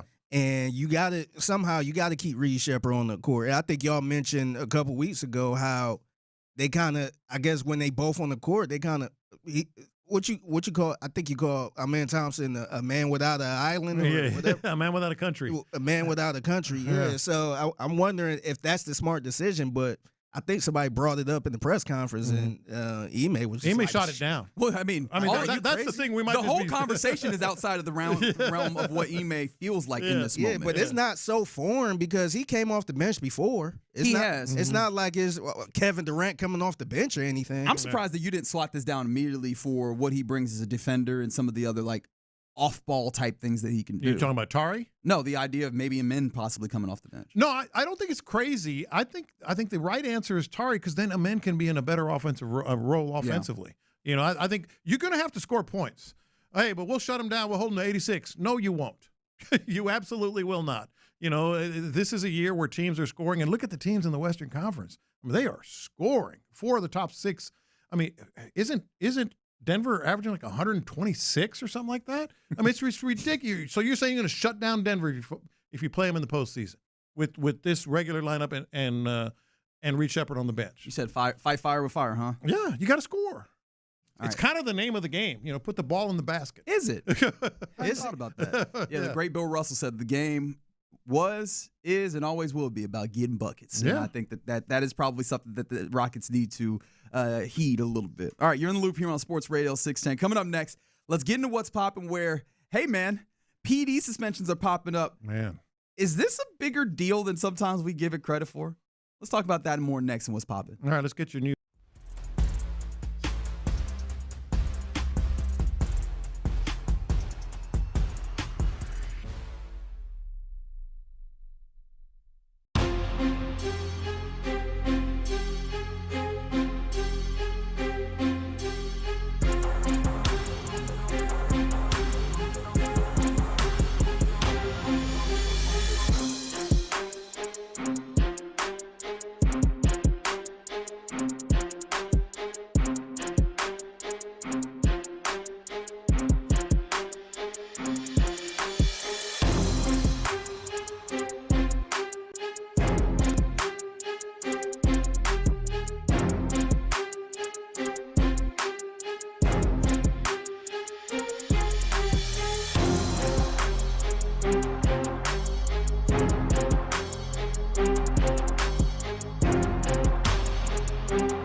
text line is energized by Base Power. Save money and switch today at basepowercompany.com/610. The biggest stories in sports and entertainment. Sports Radio 610 style. In the Loop presents What's Poppin'. All right, let's get into what's popping here in the Loop on Sports Radio 610. The only Houston sports that was going on yesterday was the Astros Grapefruit League game against, or is it counted as as an exhibition game because they played against the World Baseball Classic Venezuela team?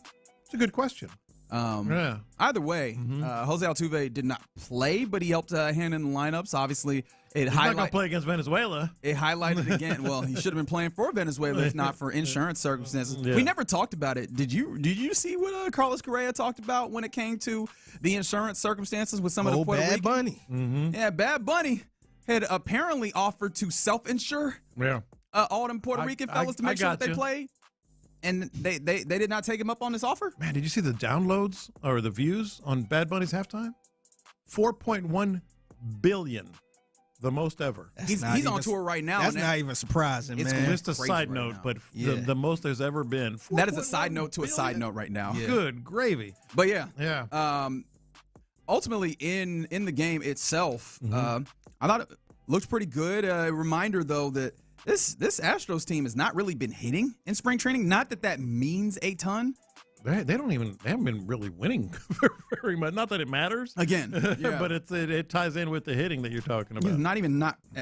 They have one win technically to this point, but haven't been hitting a lot. But they have been really patient. I thought the pitchers have looked really good to this point. We're about halfway through spring training. Major League Baseball season starts March 26th. Yeah. It's funny to think about it. Which is usually like the 31st and the 1st, right? Somewhere in there. It's a little earlier this year. It is funny to think about it because there just has not been a lot of I guess, big storylines. It's been a lot of waiting because we're all just looking at the infield surplus and will they do something about this? And, what is the appetite to play Jordan in left field? It's really just kind of been a lot of questions or hypothetical questions rather than what's actually happening on the field. Really. Kind of an uneventful spring training, which can be a good thing, but you're also, because injuries and such, you don't want that news happening. But you're also waiting for how exactly is this infield going to play out in terms of the starts. Obviously, you just mentioned Jordan in left field. Definitely some questions still to be answered. It was nice to see Christian Javier on the bump yesterday, his first time during Grapefruit League or during the spring training. Seemed fine. Definitely was trying to locate some pitches and didn't really get into a ton of sequencing, at least not that I saw. Yeah. But the speeds looked right. It seemed like he started getting some of the pitches to move in the way that he wanted to, at least I imagine, as we were seeing that go along. It was cool. I don't know what I can make of that, but hey, that's what I'm saying. That's another picture. I didn't feel the same way that I did about like Mike Burrows when he got up there, and I was like, okay, cool, go ahead and slide him into the rotation. I feel great. Yeah. But we'll see what Christian Javier continues as he continues around. Astros back in action today at 12:10.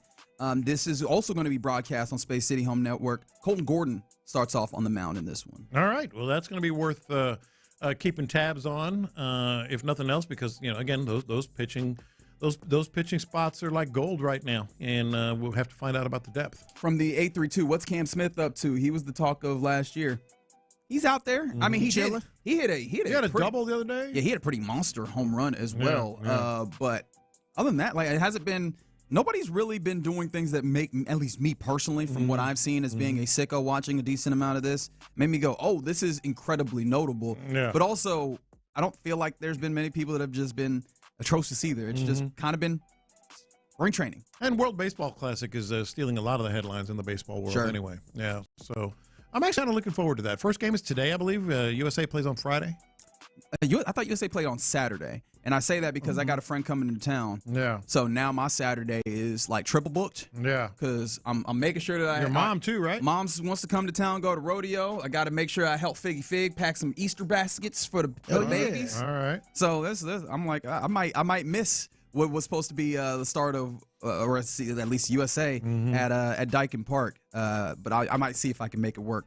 Regardless, some other things that are popping. 99 days to the World Cup. We probably need to start doing some things to get us ready for the World Cup because we're under 100 days now, huh? The World Cup is it's happening. Obviously, coming to Houston and the USA. And I was actually, it's funny you say that. I was actually looking at some teams just this morning. I just kind of went down a little rabbit hole because what got me going is, and this is, we don't need to spend a lot of time about this, but it's important to me. Brazil's going to be missing one of their best players. He tore his ACL. Is it Rodrigo? Oh, yes. Yeah. I missed that, actually. Yeah, he tore his ACL. So I kind of went down the whole, okay, I wonder who's going to be doing what at the top of all you need to know right now is it's going to be an event that you have to watch. And if you come, even if you just go to the event around the stadium or downtown or whatever here, you need to do it because it's an exceptional experience. And Spain, France, Brazil. Should we do a question answered every day as we go towards the World Cup? All right, let's do that. That's good. A little educational here. Yeah, we'll do that. I'll put that on the books as we creep towards the World Cup. Something that is also on the books, MLB came down with a pretty big suspension on a couple of players. Jurickson Profar and Johan Rojas are serving suspensions, PD suspensions. I believe Profar's is a 162-game suspension, which is, as you know, is a full season. That is the whole year in baseball. The question that you have, are PEDs a bigger problem in baseball compared to other sports? The reason I put that question in there is I've always thought it is. I've always thought. Why do you think that is? I don't think people really associate PEDs in baseball, not since the 90s anyway, all that stuff, as much anymore, just because they're not behemoths, by and large. There's some big dudes out there. Big boys. But by and large, they just look like regular people out there. That doesn't mean that they're not, enhancing performances on the field, regularly. And this is two huge suspensions of some big-time players. And I think it was the World Baseball Classic testing that got him, which maybe has a lower bar. I don't know this for a fact, but a lot of times the international drug testing is a little bit of a higher bar, I should say, a higher bar than others. And so I've always believed baseball players, and it doesn't bother me. I'm not, throwing a fit or anything. I just think that it's a lot more prevalent in baseball than other sports. Yeah, I think it's possible. I also think that baseball, because of what happened, as you mentioned, in the 90s, in particular, I think that makes it so that it's more evident to us. We're more focused on it. And remember, part of the players' union losing a little bit of steam was having to acquiesce to the majors, to Major League Baseball, when it comes to keeping track of steroids, because it had gotten so bad out of hand. So now they probably have a higher standard than a lot of other leagues when it comes to performance-enhancing drugs because of the stigma that was created in the 90s and the 80s and such with performance-enhancing drugs. But the one thing about that is the drug dealers and makers are always ahead. They're always a step ahead of the testing. There's always another way to do it. And the other reason I've always believed this is the wear and tear on your body alone for 162 games.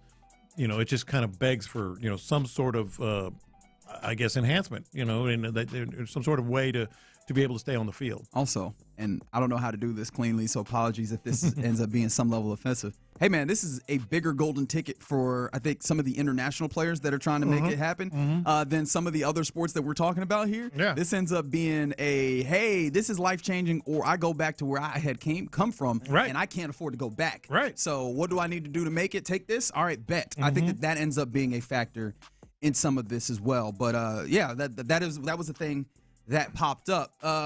Did you know this? Because I didn't realize this until yesterday. The Rice women's basketball team has won 22 games in a row. What? Yeah.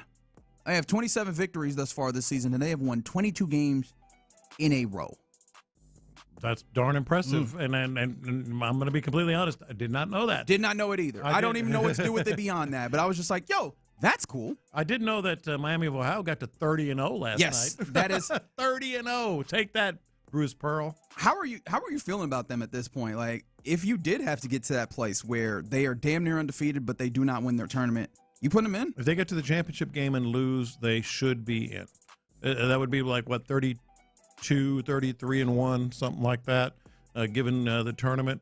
absolutely should get in. And we're getting close to that conference tournament time. Women's conference tournament started today. Yes. Yeah, it is. Cougs have 2 more games. They play tonight against Baylor. That's 8 p.m. on ESPN. I think this one, and then is it Oklahoma State to finish out the season, the regular season later in the week or this weekend, and then we get Big 12 conference play, or not Big 12 tournament is what I was looking for, where they're playing on that plexiglass court. You've seen it's these, right? It's pretty cool.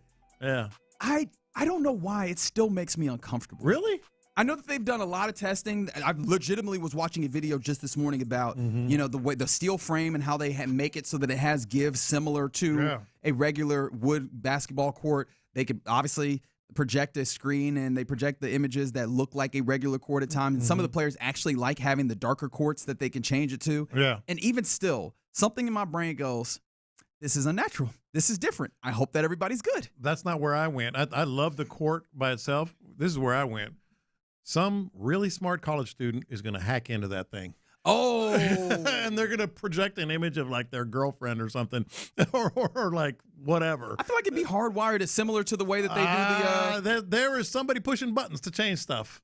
There is a laptop involved. I had not thought about that. I had not. Them hackers be smart. I just can see some hacker doing like "you suck, Bill Self" or whatever, Well, they did lose this yesterday. He got all the smoke. Literally. They'll be fine though. Yeah, Ron trying to figure out how to hack into it right now. Did you check in on Ron? Hey, I did not. Tough loss. Arizona State? Question mark. I've stopped talking to Ron. You should have done it just for the fun of it. That's not fun to me. Arizona State? I don't really? need that. I don't need that blowback on the other side. Damn, show. Damn.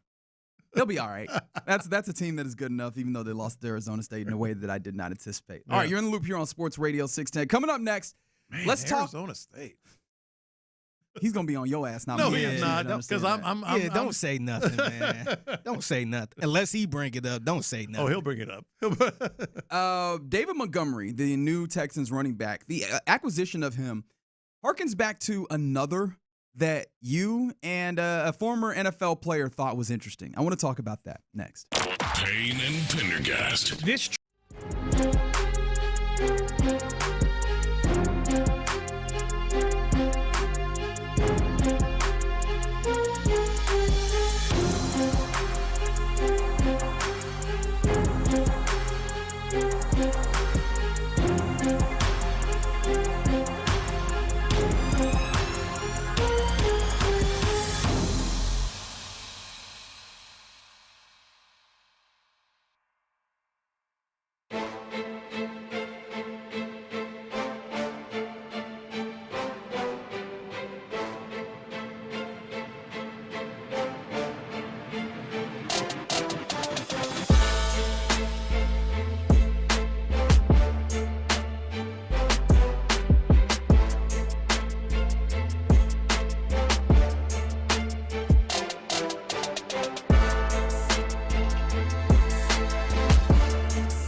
Odyssey Sports Station. The Texans play here. Sports Radio 610 presents In the Loop with John Lopez and Reggie Atatula. White Boy Wednesday rolls on here in the Loop on Sports Radio 610. John Lopez, Reginald Atatula, Figgy Fig here with you. And mind you, when we say this White Boy Wednesday, this is part of what they be listening to and with the Texans when they're actually doing the workout. If you're unfamiliar with this, we learned about this in the playoff run. This was after the Steelers game, before right? They lost. This is after right the Steelers game.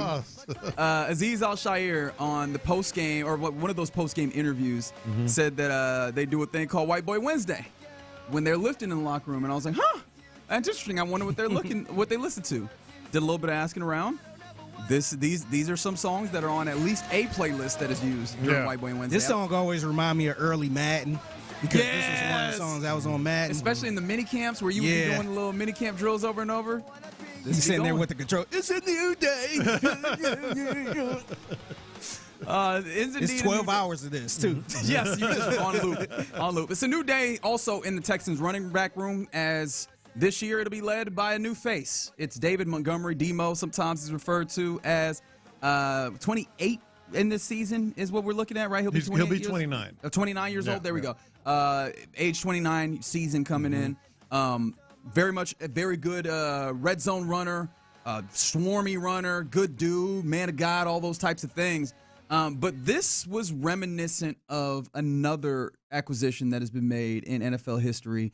And you saw this, but also a former NFL player saw this, John Lopez. Yeah, let's hear from that former NFL player because I think it's one of those, maybe a slightly longer, sound cut, but worth listening to the beginning and the end of this and the parallels with David Montgomery coming here. So this is Chris Long of the Green Light Podcast. As a running back, he saw his touches go way down the last couple years, right? Especially last year. That's worth noting because Houston's getting a guy that's 29 years old, but in dog years, what is he? When you take into account the workload or lack thereof that this running back has had over the past couple years, I don't think of him as a guy nearing 30. I think he's got some juice left in the tank. You're buying a car, if I'm looking at an F-250 from 1996, well, yeah, it's a 96, but if it's got 45,000 miles on it, what are we really talking about here? Show me the Carfax. It's not a big accident report on David Montgomery. I don't think he's had a lot of injuries throughout his career. The mileage lately is not that high. The other thing that I found interesting is this. Nick Caserio, who's been in New England or was in New England since 2002. If you know New England guys, the timeline of the Patriots dynasty is kind of like the Bible to them, right? There's parables, there's stories that you can call back to and be like, I can apply these stories to daily life and year of our Lord 2026. I think for Nick Caserio, the first thing that came to mind when I think about New England and trading for a running back is Corey Dillon. And so I Google, how old was Corey Dillon when you made that trade? Corey Dillon was 29 years old. They made that trade in 2004. What'd they do that fall? They won the Super Bowl. He was fantastic. Bill Belichick still talks about Corey Dillon. And this team misses that. It's a shame they didn't fucking have Joe Mixon this year, because had they had Joe Mixon this year, I think they might have played in the Super Bowl. As bad as C.J. Stroud played, he was playing left-handed. Now, can you get the protection straight? Can you make him feel comfortable behind his third, fourth iteration of an offensive line since he's been in the league? And my heart goes out to him. We wish him well. But the running back can help.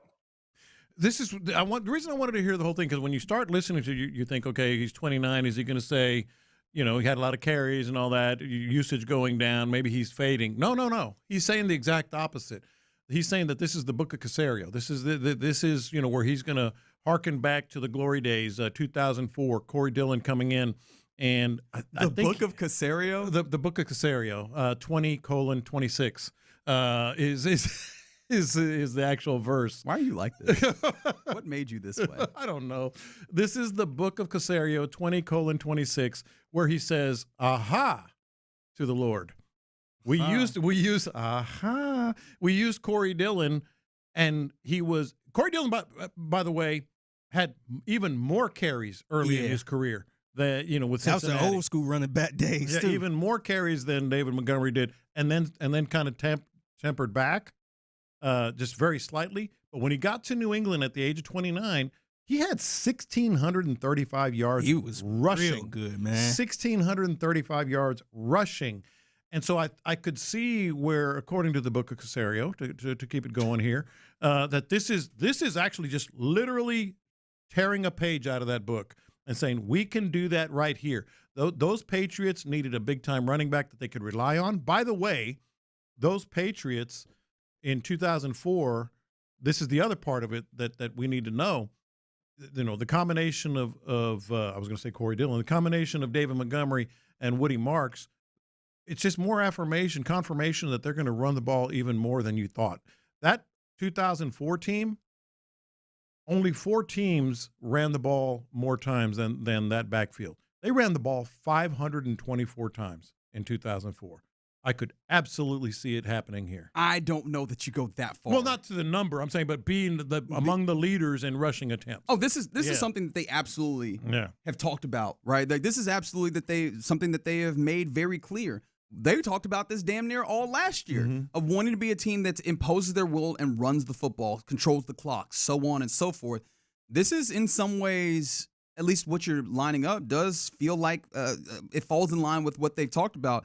And I think that then makes it so that we probably need to look at all the context of adding offensive linemen, and within that context as well. How well do these guys run block? What is that that you're looking at? And maybe that also ties in with the Titus Howard, sending him on, where, yes, the extension was a large part of it, but Titus Howard was a dude who was more a pass blocker than he was a run blocker. And so, boom, if this is our point of emphasis, if this is how we're trying to handle this, we can maybe find an upgrade elsewhere. I think personally, and just a lot of us on the outside looking in would feel more comfortable seeing those moves ahead of time. Yeah. However, I could see how you get to that space in your mind. To the point of the David Montgomery still having juice, he's had fewer carries than Joe Mixon did when you brought him in. Mm-hmm.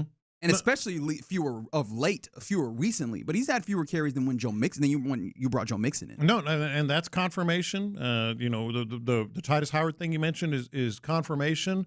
And it's one of the reasons why I think, Wyatt Teller really sort of rings true to me, because he's a much better run blocker. I mean, he's one of those big-time run blockers. And so that could be the reported mutual interest there. That could be part of the equation. Here's the other part of the equation. I think they're going to be top 5 in rushing attempts in 2026. I could easily see that happen. You know what else that is? That's insurance against C.J. Stroud. Against C.J. Stroud? Yeah, that's insurance for C.J. Stroud, against him, however you want to put it. In other words, if C.J. Stroud is just kind of, not the postseason C.J. Stroud, but is just kind of that same guy, being able to run the ball even more, it almost mitigates him having to take a step up as a passing quarterback and as a fit, however you want to put it. Okay, because obviously running the football, and we've seen some teams that trust their quarterbacks run the football a little bit more. But if you are saying that, then how do you feel about the larger conversation that we're all having and thinking about C.J. Stroud? How do you feel about that? If you believe that there's anything within Nick Casario and this team coming to this from the thought process of this ensures us against the possibility of a C.J. Stroud freak out or what have you. Does that not then mitigate or negate some of the positivity that they at least put forward about C.J. Stroud, right? Does that not then put you in an odd place on how you feel about that next contract? Well, he's still going to throw the ball. I mean, he's still going to have relatively decent, if not good, numbers. What I'm saying is, I think they're sort of protecting themselves. Like, when we say we're going to run the ball, we're going to run the ball. We're going to get linemen that are road graders. We're going to get these running backs that like I said, page out of the past, and then C.J. Stroud doesn't have to be slinging it everywhere, even though he wants to. I think that's kind of their insurance there. They are the Patriots' offense, and don't let anybody tell you any different. They are the Patriots' offense, and they're going to try to do it here. Do you think they're going to run Montgomery like they did Corey Dillon? I think Montgomery and Woody Marks, and that's why I also think there's another running back in the works, perhaps, later in the draft or whatever, because this is what they want to do. I often say, watch what they do, not what they say, but watch what they say here. They've said it multiple times. We're going to run. We're going to run. The part I'm nervous about is them trying to make Montgomery a workhorse. Mm-hmm. Just that one guy. This is RB1, and that's it. Corey Dillon did it. Yeah, but this ain't. Is he like Corey Dillon? Like I'm not sure. Yeah, and the one thing I heard from Chris Long in that clip from the Greenlight podcast was that hasn't had a lot of injuries. He has had a string of injuries. The thing about it is he's a little bit removed from them. The last one I'm seeing was a grade 2 knee sprain, MCL sprain in December of 24. So not this past year, nothing that pops up this past year, but the year prior where he missed 3 games. He missed missed a few games in 2023. Rib, thigh, those types of things. He has had some injuries, but they're a little bit removed, especially as his role was limited in some ways in Detroit when Jahmyr Gibbs is just showing up in such a way that they want to feature him more, and his role, David Montgomery's that is, kind of tamps back. If you are then trying to make him a heavy usage running back, do you then put that back into play is the question that I have. And I don't have concerns about it if you're doing something that feels a little bit more like, hey, something like 12, 15 carries for him, and then, also have another a certain amount for Woody Marks as well, right? Another 10 to 12 for him as well, as opposed to like a 20 carry type back where then I have concerns and I have questions as to whether or not those injuries pop back up. Well, doesn't that just speak to, again, the Corey Dillon thing? The Patriots didn't really. I mean, they rode him like a mule. He was later in his career, the exact same age that David Montgomery is here, and they just struck gold with Dillon. 1,635 yards. Nobody's expecting that out of David Montgomery, but I think he might be the workhorse with Woody Marks, being kind of 1B. If you feel like he will be the workhorse, don't it kind of take out the question of them possibly getting another running back, though? Well, I think they're going to get another running back because I just feel that they don't necessarily – they need another one. They don't necessarily trust – You said trust me, bro. Jawar Jordan or any of these other running backs as much as you might I feel think. like if they was going to make him the workhorse, they probably cool with Jawar Jordan at this point. Maybe. Now, if they was doing the whole committee thing like I want them to do, I could see them going after another running back. But can't you see him being a workhorse? He's been that. He's been that. I think if they wanted him to be, I think he can do it. I just don't. I'm just kind of confused. I wonder if they brought him in to be that, or if they really trying to use Woody Marks too. They definitely brought him in to have more of a role because that was something that he desperately wanted in Detroit, and I think that that's part of what makes him more amenable to coming here to Houston is that there is more opportunity for me. I do wonder if you have to protect that desire for feed me, especially for a dude who's 29 years old. But again, I'm not saying that to say that he's washed or he does not have something left or there's not still juice but there is a finish line out there, right? But you don't want to get too much, take too much out of that account, so to say, too quickly. The question I'll ask here, because you're very strong on this is a repeating of Patriots history. This is what it's going to look like. They're going to run the ball heavily, which I'm not all that opposed to as kind of your takeaway here. The question, a very simple one: do you like that this is the approach that the Texans are taking? Well, I like it from this perspective. They've kind of been mixing and matching. Hey, we're going to do a little bit of this, a little bit of that. I don't think they're hiding it anymore. I mean, look at their coaching staff. Look at everything they've done here thus far early in the off season. It speaks to exactly what they want to be. At least they're all on the same page. I'll put it that way. There's no more little this, little that. I think they're going to be try to be exactly what that Patriots Figure, team did he was. answer my question? Yeah. I said from this perspective. But do you like it? Well, I like that. Yes, I like that they're all in on this. So you like this Patriots style offense? And the reason I'm hedging a little bit is I don't like it for C.J. Stroud. Well, I mean, they're not doing C.J. Stroud any favors. There should still be the opportunity to obviously play action. He'll pass the ball. You can, again, talk about dictating formations and someone like I could easily see someone like Jalen Noel benefiting from this, especially because we talked about this in passing on, was it Monday when this came down? Yes, because it's only Wednesday. Yeah. On Monday when this came down is David Montgomery saw the 5th highest percentage of stacked boxes of anybody in the league last year, and that's still with him as a secondary back of sorts to Jahmyr Gibbs in that tandem there, right? How much do you force defenses, as that has become the name of the game in this league, to look at him and go, damn, we really got to pack in. We got to make sure we stop this run. And what does that open up with the Nico Collins on the outside that's going to take attention, with the Jaden Higgins that is starting to come into his own, there's gonna and be the possibility of a Jalen Noel, maybe depending on if it's 11 personnel versus 12 personnel, especially, or even a Dalton Schultz, right? An opportunity to leak out in these instances where you'd be looking, where teams are definitely looking for run. I think there's still opportunities to pass in a great way. Absolutely, and that's what they're selling. Like, listen, man, you do this, it's going to open everything up, and we're going to take our shots. They're going to be measured with those shots. They were measured with them this year. But now that they're all in on this, I think, they have to do a sales job on C.J. Stroud, and he has to buy in. Yeah, but there was already a sales job on C.J. Stroud. He still has to buy in, yeah. Okay. So, but you're all in on the book of Caserio 2026 in your mind here, huh? Yes. All right. You're in the loop here on Sports Radio 610. Appreciate you rocking with us on this Wednesday. Coming up next, let's do our lunchtime confession. It's that time of year again.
The Odyssey app. Log in and listen to us for 1 hour. Then do it again every day through March 8th for more entries. Visit our website for more details on this national contest. In the Loop is powered by Mokaram Injury Lawyers. Hurt in an accident? Call Mokaram Injury Lawyers at 281-222-2222. Sometimes it's sports, sometimes it's not. Whatever it is, Reggie and John are keeping it real. It's In the Loop's Lunchtime Confessions, presented by the Men's Clinic on Sports Radio 610. Watch this. These are my confessions. All right, so my confessions today, anyway, have a theme. I have a theme for the day. You want to handle them all? You got it. Well, I can do a couple. But the theme for the day is Marketing 101. So making the rounds all over social media right now is the McDonald's CEO, new McDonald's CEO, Chris Kempczinski. Sure. I think that sounds like a CEO. Yes. What? What does that mean? That sounds like a CEO. And he's or a left-handed pitcher. He's the new one. that does, no, it sounds more like a left-handed pitcher than it does a CEO. Yeah. And he's a relatively new CEO because the last one got caught getting his how did my dad used to put it? Oh, Lord. Don't get your honey where you get your bread. Oh. Okay. Getting his honey where he got his bread. Oh, man. Yeah, which is a great line, by the way. And got ousted. But this Chris Kempczinski dude looks like a CEO, extremely nerdy looking, which, okay, that doesn't necessarily mean much. But he did this video. And in the video, the new Big Arch burger that they have, he was going to show, well, this is my lunch or whatever. Well, let's hear some of the audio. Chris K here with, you've heard about it, here it is, the Big Arch. This is something that we have tested already in Portugal, Germany, Canada. I love this product. It is so good. I'm going to do a tasting right now, but I'm going to eat this for my lunch, just so you know. So here we go. First, holy cow. God, that is a big burger. We've got a very unique kind of sesame poppy sort of bun on it. We've got 2 quarter-pound patties, a delicious Big Arch sauce, and of course some lettuce. So, there's so much going on with this. First of all, let's try to get this thing, I don't even know how to attack it. Got so much to it. Yeah. Oh, there's also some crispy onions on. So he went on. I don't know. You missed the part where he talks about taking a big old bite. Yeah, that's where I was going. Yeah, oh, my bad. I'm going to take a big old bite. And he just kind of goes. Tickle nibble on the side. It was like a mouse ate it. Well, it was like, when the mouse gets into the bread in the pantry? That's what. No, I don't, Lopez. Back in the day. Hey, I know about that. Back in the day. My time as a kid. It was the tiniest little bite. And then I started, of course, another rabbit hole. It's what we do. I started going back and reading about this cat and everything. People in McDonald's believe that he's actually a pescatarian. I thought that. Yes. I actually thought that. That he does. I'm like, this brother might be a vegan. Well, he's not that. Which, hey, man. Reportedly, rumored, whatever. Your job ain't eating burgers. But you're the McDonald's CEO. But here's the thing. But your job is not eating burgers. Then? Why are you doing this? That's my point. Yes. You ain't got to do this. Well, I don't need to know. We don't even know. We don't need to know who you are. Honestly, I thought the CEO of McDonald's was Ronald McDonald. I don't need to know who you are. But what did I say? But why did you put yourself out here looking like your burger is not tasty? Theme for the day was Marketing 101, wasn't it? What are they doing? This is McDonald's, the biggest restaurant chain on the planet. They don't have some vice president or president of marketing, some, team, I'm sure a large team of social media. And he just kind of goes, nope, and takes a little bitty bite. Of course. Honestly, just listening to I saw the video, but just listening to this sounds like AI. It kind of does. It looked like AI too. He just sounded like it wasn't even a real person. Like, wow, got this burger. Wow. Yes. No, he didn't say burger. Product. Because that's what I do when I'm real hungry and I'm just waiting to devour some food. It got sesame seeds on the bun. How can you screw this up anymore? I do love that he goes, and I'm eating this for my lunch, mind you. Yeah, man, if you got to tell me that you're eating this for your lunch, I have a feeling that you have never had this for your lunch before. Like even I am going to eat McDonald's. Is kind of what he was saying. And he ain't never going to have it again. I don't think he's ever had McDonald's. I'm not sure if he had it the first time. I'm not trying to be dramatic. I don't think he's ever eaten as soon as they cut that camera. Oh, that was the other part of the video. He didn't watch the video again. Actually eat it after he takes the bite. It It cuts. It cuts black real quick, and then it's just him talking. Like he spit that food out, like conceivably. But here's my favorite part: Burger King and Wendy's, baby. Both their CEOs did a spoof video, and they took big old chomps of their burger, and they were eating fries. The Wendy's guy was dipping fries in the Frosty. And you know what's hilarious about this to me? None of this actually matters to me. I'm not going to go eat at your food because your CEO eats the burger there. Exactly. Why did they do any of this? This is a marketing war. That's all it is. It had nothing to do with us. Yeah. They screwed it up. I think, watch the video again if you get a chance. It goes, it kind of flashes like there's an edit. I think he spit out that little tiny bite. Just pay a celebrity to eat it, man. Really and truly. Yes. Pay me. I or a would very do it. attractive woman. Go the Carl's Jr. route. It don't matter. I'll do it for a couple thousand. That's all it takes. I'm not even asking for a lot. Yeah, man. I mess around and do it for free. God, how did they screw that up so bad? These are my confessions. I probably should apologize if I am violating confidence right now. However, I feel really bad, guys. What'd you do? It's not anything I've done yet, but it's something that I probably will do later on today. Myself and Sean Pendergast, I've been, annoying him on the "you be at Lizards, you'll never send me an invite." Mm-hmm. I have an invite. I'm gonna go check out Lizards to see what all the hype is about. Mm-hmm. And I know that oftentimes when Sean goes to Lizards, smoke him a good cigar. Yes, and I have a few cigars that I haven't lit up. So I was like, before I go, let me ask, are we smoking cigars? This is the text I got back from one Sean Pendergast. In fact, Sean T. Pendergast, to be specific. Mm-hmm. Quote, technically I gave them up for Lent, but I'm going to Vegas this weekend, so that Lenten vow is probably getting broken at some point. So yes. That's not bad. That's on him. I feel That's like, on him. I feel like I am encouraging him to go against Jesus. I feel like that somehow that washes off on me, doesn't But it? see, it's a two-way street, though. I don't want to be between. It's like if you out with your homeboy and he think he gonna cheat, but you there and you didn't stop it. I feel like next time you see his girl, she mad at you too. And in this instance, his girl is Jesus. But see, she might be mad at you too, but it's not your fault. Mm-hmm. You ain't force him on top of that girl or whatever the case may be. All right.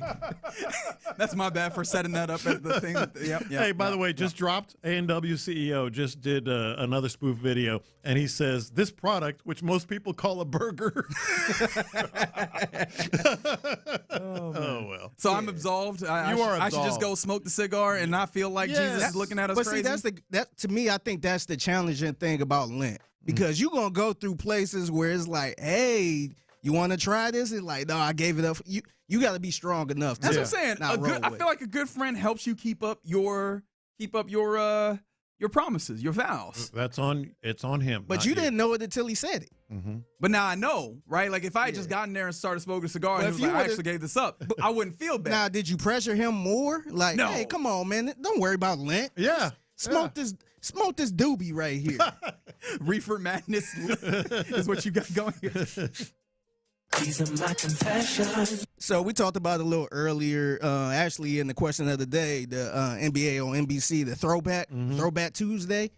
And I thought about, I saw it a couple weeks ago that they were doing it. Yeah. And I was super excited about it.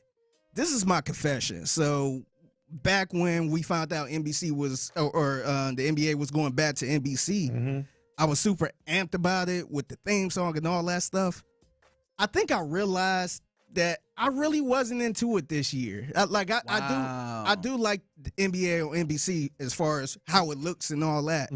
But I feel like the theme song just kind of went in the background, man. Really? Yeah. It wasn't until last night where I'm like, okay, this is what I wanted. It's Costas and the theme song. Yeah, I wanted the throwback. Yeah. That's what I wanted. Like Marv. I love the theme song, of course, but I feel like, I guess the people they had, even Mike Tirico, it was cool, but it was just like watching it on TNT or watching it on ESPN. It wasn't anything where I'm like, man, I got to get the NBC to watch this game because of the theme song and all that stuff.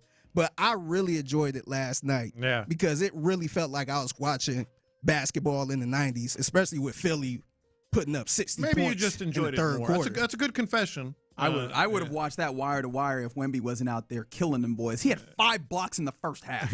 Yeah. He was treating them like he was playing some 6th graders. Yeah, I know Philly was playing like they were in 1998. I looked up, I'm like, damn, it's the third quarter almost over, and they got 60 points. Yeah, I was trying to rock with the game, and after a while, I was like, hey, man, It looked like they were going a little 25-point lead. throwback. Yeah. I'm going to go ahead and turn this off now. But I realized, I guess just the whole throwback thing, that's what I wanted more. That's what I was looking forward to with the NBA coming back to NBC, not necessarily just only the theme song. I've enjoyed it, but I'm with you in terms of like last night was different. Yeah, It was just I think different. that's what I was looking forward to when they went back to NBC. Yeah. These are my confessions. Theme for the day, Marketing 101, right? Did you see Jack Hughes on Jimmy Kimmel? A couple of nights ago? Didn't. I didn't. So Jack Hughes was on Jimmy Kimmel, and his teeth are still, kind of that angled half-tooth, one-out kind of mess. And he actually There you go with teeth. He does have a teeth thing, doesn't he? Okay, this is contrary to. I know you have a problem with my teeth. No, I do. Wow, bro. That's Figure crazy. with that gap. That's wild, bro. Get some braces, bro. No, that's different. And no, I'm actually on the other side here. Kimmel asked him, so are you going to keep your teeth like that? And he said, quote, I can promise you that this won't be my thing. And I'm sitting there thinking, this is one occasion where he should probably keep the teeth like Really? that. Yes. Every time anyone sees him, even in passing, like, oh, you're the guy that scored the winning goal. Well, the you're goal assuming in that the- everybody has that. Plus, he's still a young man in his, well, maybe have shall those that we you say, can courting? replace. Maybe those that you can replace and still keep that. Or do they do half caps? I don't know.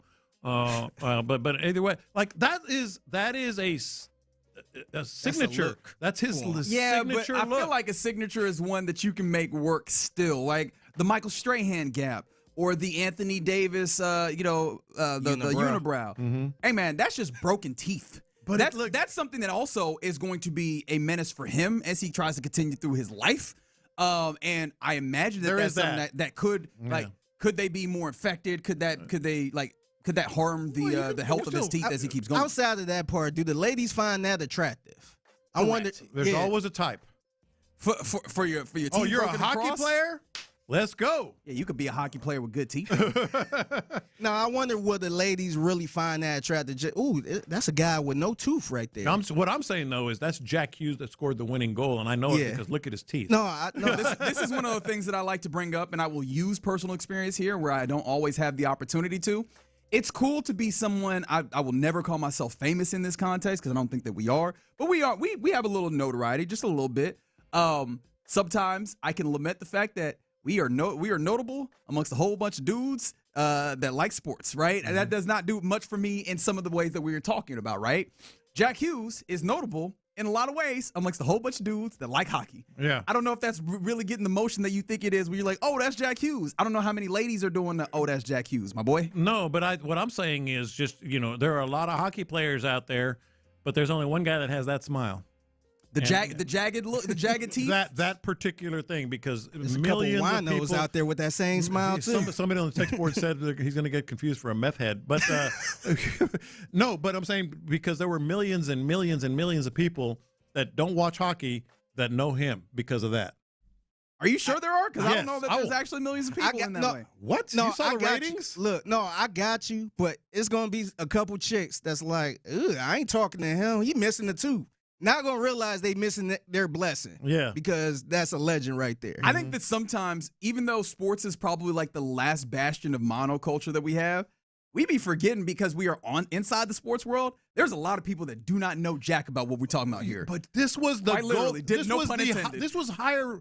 There were more people watch that hockey game than an NFL playoff game. All right. No, I get. I mean, that's 28 million people. How many people you think committed that to memory and that means something to them? The gold medal. He was on Kimmel. No, okay. No, there's a lot of people that have been on Kimmel that I do not remember. That. Oh, come on, man. I get that. No way on that one. Listen, no way on that one. I get that. I could call everybody, all of my family in my phone right now.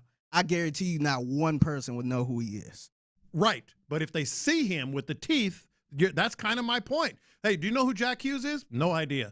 You know this guy in this picture? That's the guy that, I still feel like my family would not know. Maybe two people out of all of my family. We got two. You gave two. Look at that. Maybe two.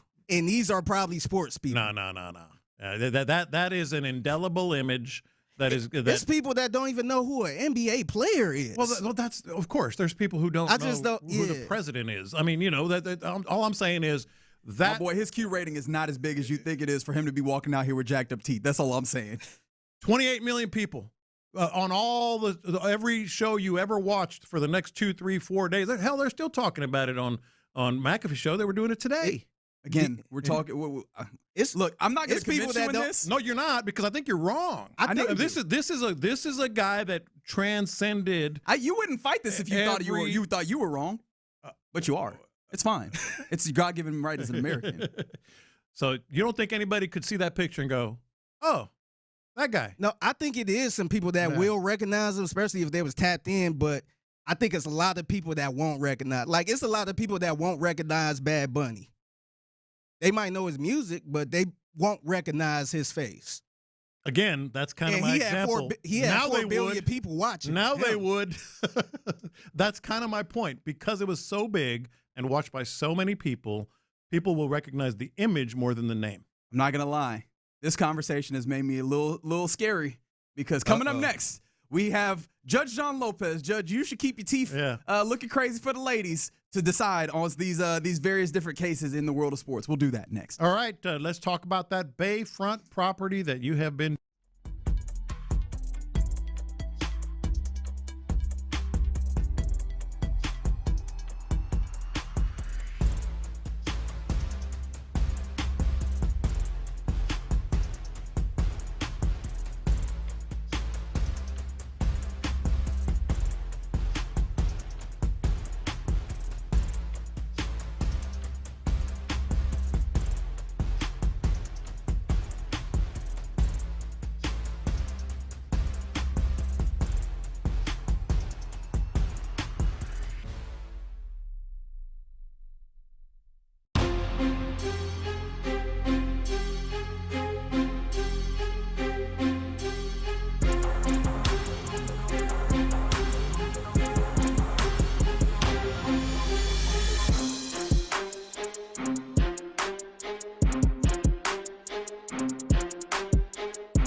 Sports Radio 610 presents live from the West Point Lincoln and West Point Lincoln of Sugar Land Studios. Here's In the Loop with John Lopez and Reggie Atatula. Yeah, it's that time again. The court of the honorable me is now in session. You know, it's one thing when you're at a radio station and you put on a wig like this. A lot of times people from the other stations walk by and they're kind of set back, but they go, oh, okay, he must be doing something. But when the workers walk by, it's fine, bro. They just think it's Mike Vrabel in a wig, bro. You good? It is. They probably do. Anyway, I've got a couple cases for you here to litigate. Let's talk about Travis Hunter. Okay. Let's talk about Travis Hunter. We'll start with that one because Travis Hunter, and I thought that there was some audio with this. Is there? I don't think so right now. But I mean, this dates back to a couple weeks ago when they made an announcement, right? Yeah, they made the announcement that the Jacksonville Jaguars still plan to utilize Travis Hunter as a two-way player, but could flip usage to full-time cornerback. So, Figgy, do you think they should continue to use him as a two-way player or flip him to cornerback? I will probably try to keep him as a full-time two-way player, and this is why. And I see on here, would that make him a bust because of obviously his success? Yes, I think if he's not a two-way player, I think it's going to be hard for him to get away from the whole bust type deal because that's the reason he got drafted so early. That's the reason why Jacksonville traded up for him and gave up a first-round pick in this year's draft to get him because he could play both ways. And now if you only got him playing one position, I'm not sure if that trade was worth it. Trading all the way up, giving up a first-round pick in next year's draft, and I think a second from the previous draft to get somebody like that just to play corner. The issue is they're wringing their hands on both topics, on both possibilities. Yeah. Whether it's, we're still planning to use him as a two-way player or he's just going to be a cornerback, number one overall to go, or number two. What was it? Number two. Number two overall. Cam Ward won number one. Number two overall to be used just as a cornerback. That could be a hell of a cornerback. Yeah, that's what I'm saying. I'm not sure. Like, I don't think he's better than Derek Stingley. I think Stingley won number two. So they gave up a lot to get him. And if he can only play one position, or they only have him playing one position, I don't know if that trade was worth it. Maybe it might be too far calling him a bust. Maybe he could be a really good corner, maybe a top 10 corner in the league. But right now, I feel like that trade wasn't worth it if he's just playing one position. And not a bust. Yet. Yeah, not yet. It's a little too early, but yeah. Reggie, they're wringing their hands and trying to figure out where to put him. I hear your point, and I think it's a well-made one, Fig. The thing I would say, though, is damn near, despite how much you have to give up for a player, if you can get a player that plays at a very high level, Pro Bowl, All-Pro level, then you are happy with that acquisition. And I think that this move puts Travis Hunter in a place to actually be able to possibly succeed. We talked about him, being that two-way player, and the appeal was there, but it's so hard to do. I mean, it's already hard enough to do at the baseball level, and I talk about this because obviously Shohei is there, and I had the opportunity to work with a former MLB player, and the thing that he always tried to stress to me was, dude, it's so hard to bring a player along on both sides of this and progress them at the right time so that both of those levels, offense and defense, match where you want them to play. And it feels like that's the case. Where he is strongest is at cornerback right now. His skill set very much right now fits being a cornerback, and that's what this team needs right now. The Jaguars, especially, you remember they went and added Jacoby Myers to that team on offense, and it kind of helped everything slide into place while Travis Hunter was hurt. I think him playing offense for the sake of just being a both-way player would kind of take away from his ability to be the best version of himself at cornerback and really specialize and get himself to the right place to where you can maybe make the argument that he has been of the value that you like. I think this is actually the right way to move so that he is not a level of, I guess, bust, or so that you did not have wasted assets in order to acquire him. But what if he's not very good at either? don't think that's the case. I see someone from the 713 saying Travis Hunter is way overrated at both positions, and I disagree with you. I think that the possibility is there. He might be a little overrated on offense because he has not put the polish on, and I think he very much has the capabilities at cornerback, especially if he has the opportunity to specialize, which seems like they're going to do. Let me ask you this real quick. I'm sorry, Judge. No, that's fine. Cross-examination. Yeah. Do you feel like this, let's say Travis Hunter was only playing corner. Do you feel like this trade was worth it for the Jags? Giving up a first-round pick in next year's draft. I think they gave up a second in that previous draft where they got him. Do you feel like that trade was worth just getting a cornerback like that? It's a lot. I would be lying if I told you it wasn't a lot to give.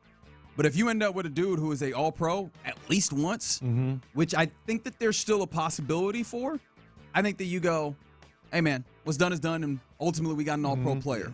Because there are dudes who we didn't give up, and we made sure to get this guy who don't end up being all-pro players. Those dudes are pretty rare in this league. If you can get that guy, even if you had to overpay for it, I don't think it's the worst thing. And I don't think they did all of that just to get a one-player type of guy. Right. I think they was looking at a two-way guy. And that's what I was thinking when Reggie was talking about he's not overrated at either position. I think the fact that he plays both positions kind of makes him overrated at both positions right now.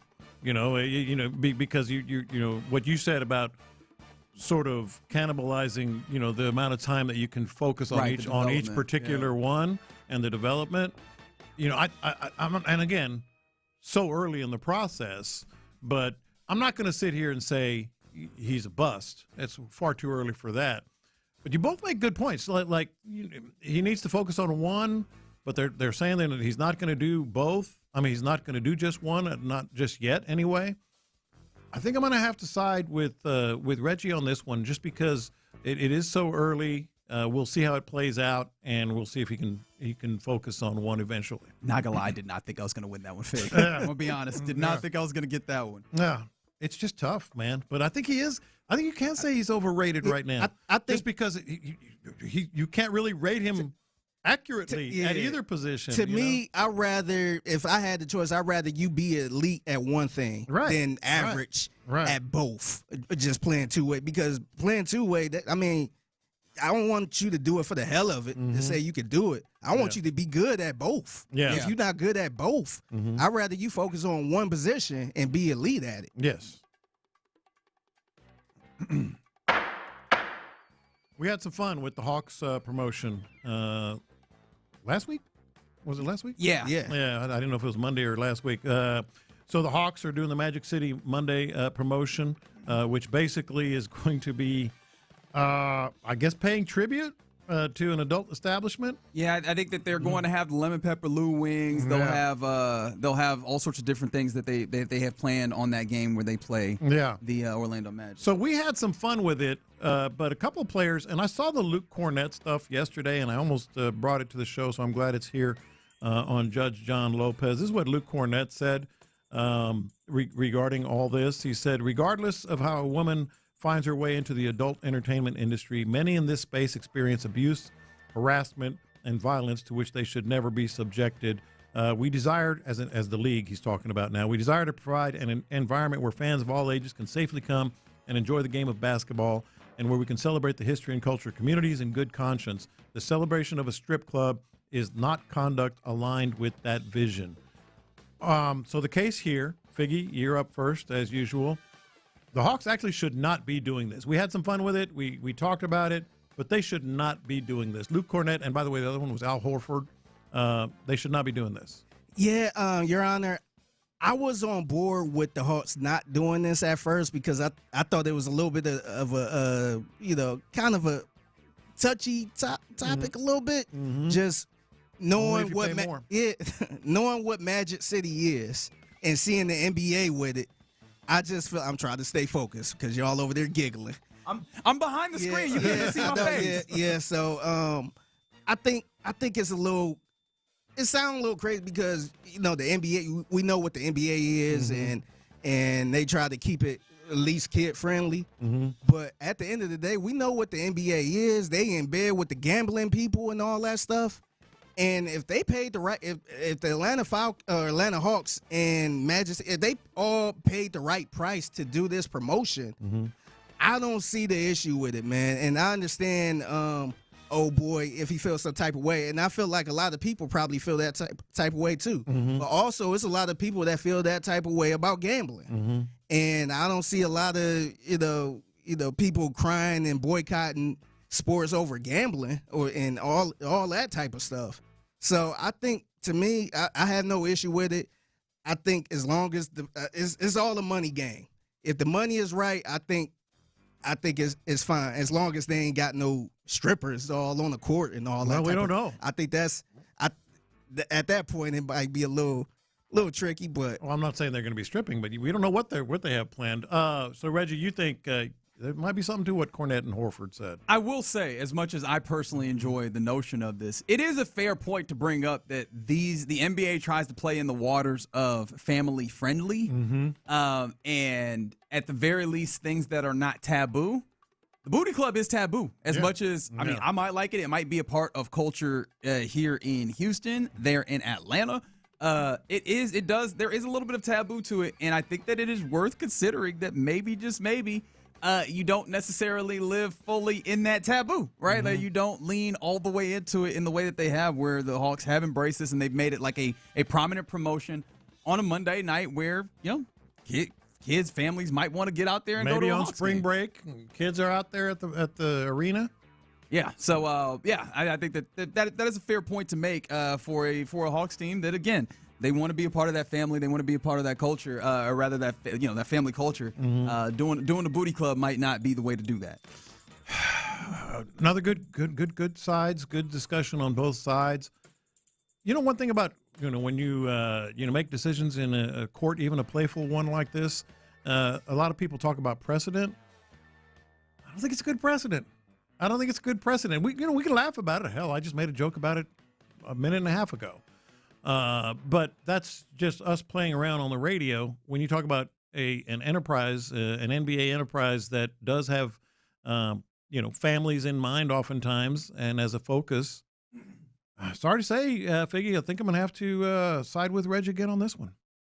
Another one I did not think I would win, to be honest. So you against this one, pretty much, them doing this. I'm not saying I'm against it. Like I said, I'm laughing about it, and we're having a lot of fun with it. All I'm saying is when you talk about the Atlanta Hawks, but this your decision, and the association. Though. Do you feel like this is you against this one? No, it is my decision because I think as an organization, as the association, as an organization, the Atlanta Hawks, it's bad precedent to all of a sudden sort of go down this road that is not exactly, prim and proper. But gambling cool, though. Gambling, it's not necessarily prim and proper, but it is legal. In certain places. Right. Going to the booty club is also legal. So. Well, but it's we're going to end up down the road here. Yeah. All right, you're in the loop here on Sports Radio 610. Appreciate you rocking with us on this Wednesday. Coming up next, an interesting hypothetical came up that I wanted to explore. Would you rather have that CJ has a Matt Ryan, a Dak Prescott, or a Cam Newton career? 713-572-4610. Let's talk through it next. In the loop. Come on.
here, an Odyssey sports station.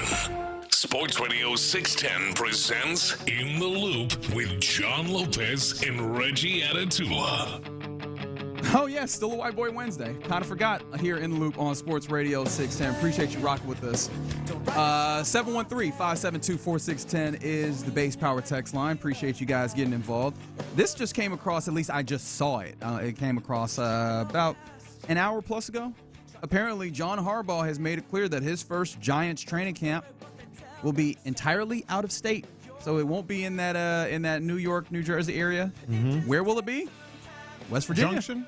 West Virginia. Oh, okay. The Greenbrier. Greenbrier. Yeah, they're going to do their training camp at the Greenbrier, which for me goes, oh, so maybe the Texans aren't going to have the opportunity to get out of town, or at least not to West Virginia in particular, because it'll be occupied by the New York Giants. Maybe. Are they going to be there the whole time? Well, to be fair, I don't have a subscription to the New York Post where I have seen this, so I will keep looking. And some of this also is because they have World Cup with some of the stuff that's happening up there, and I don't know that they will have some of the availability to do some of their work there. Actually, I wonder how World Cup will impact the Texans and their training camp type stuff. At least OTAs or voluntary workouts. Because they're going to have to make a little bit of room. Cal had talked about that at the unveiling of, Toro District, that they're going to be out of their facilities for a little bit to accommodate World Cup stuff. Yeah. Like I said, June is going to be, isn't that like OTAs and stuff? Not OTAs, volunteer workouts. The World Cup group stages in NRG are going to be all the way through June 26th, round of 16, July 4th.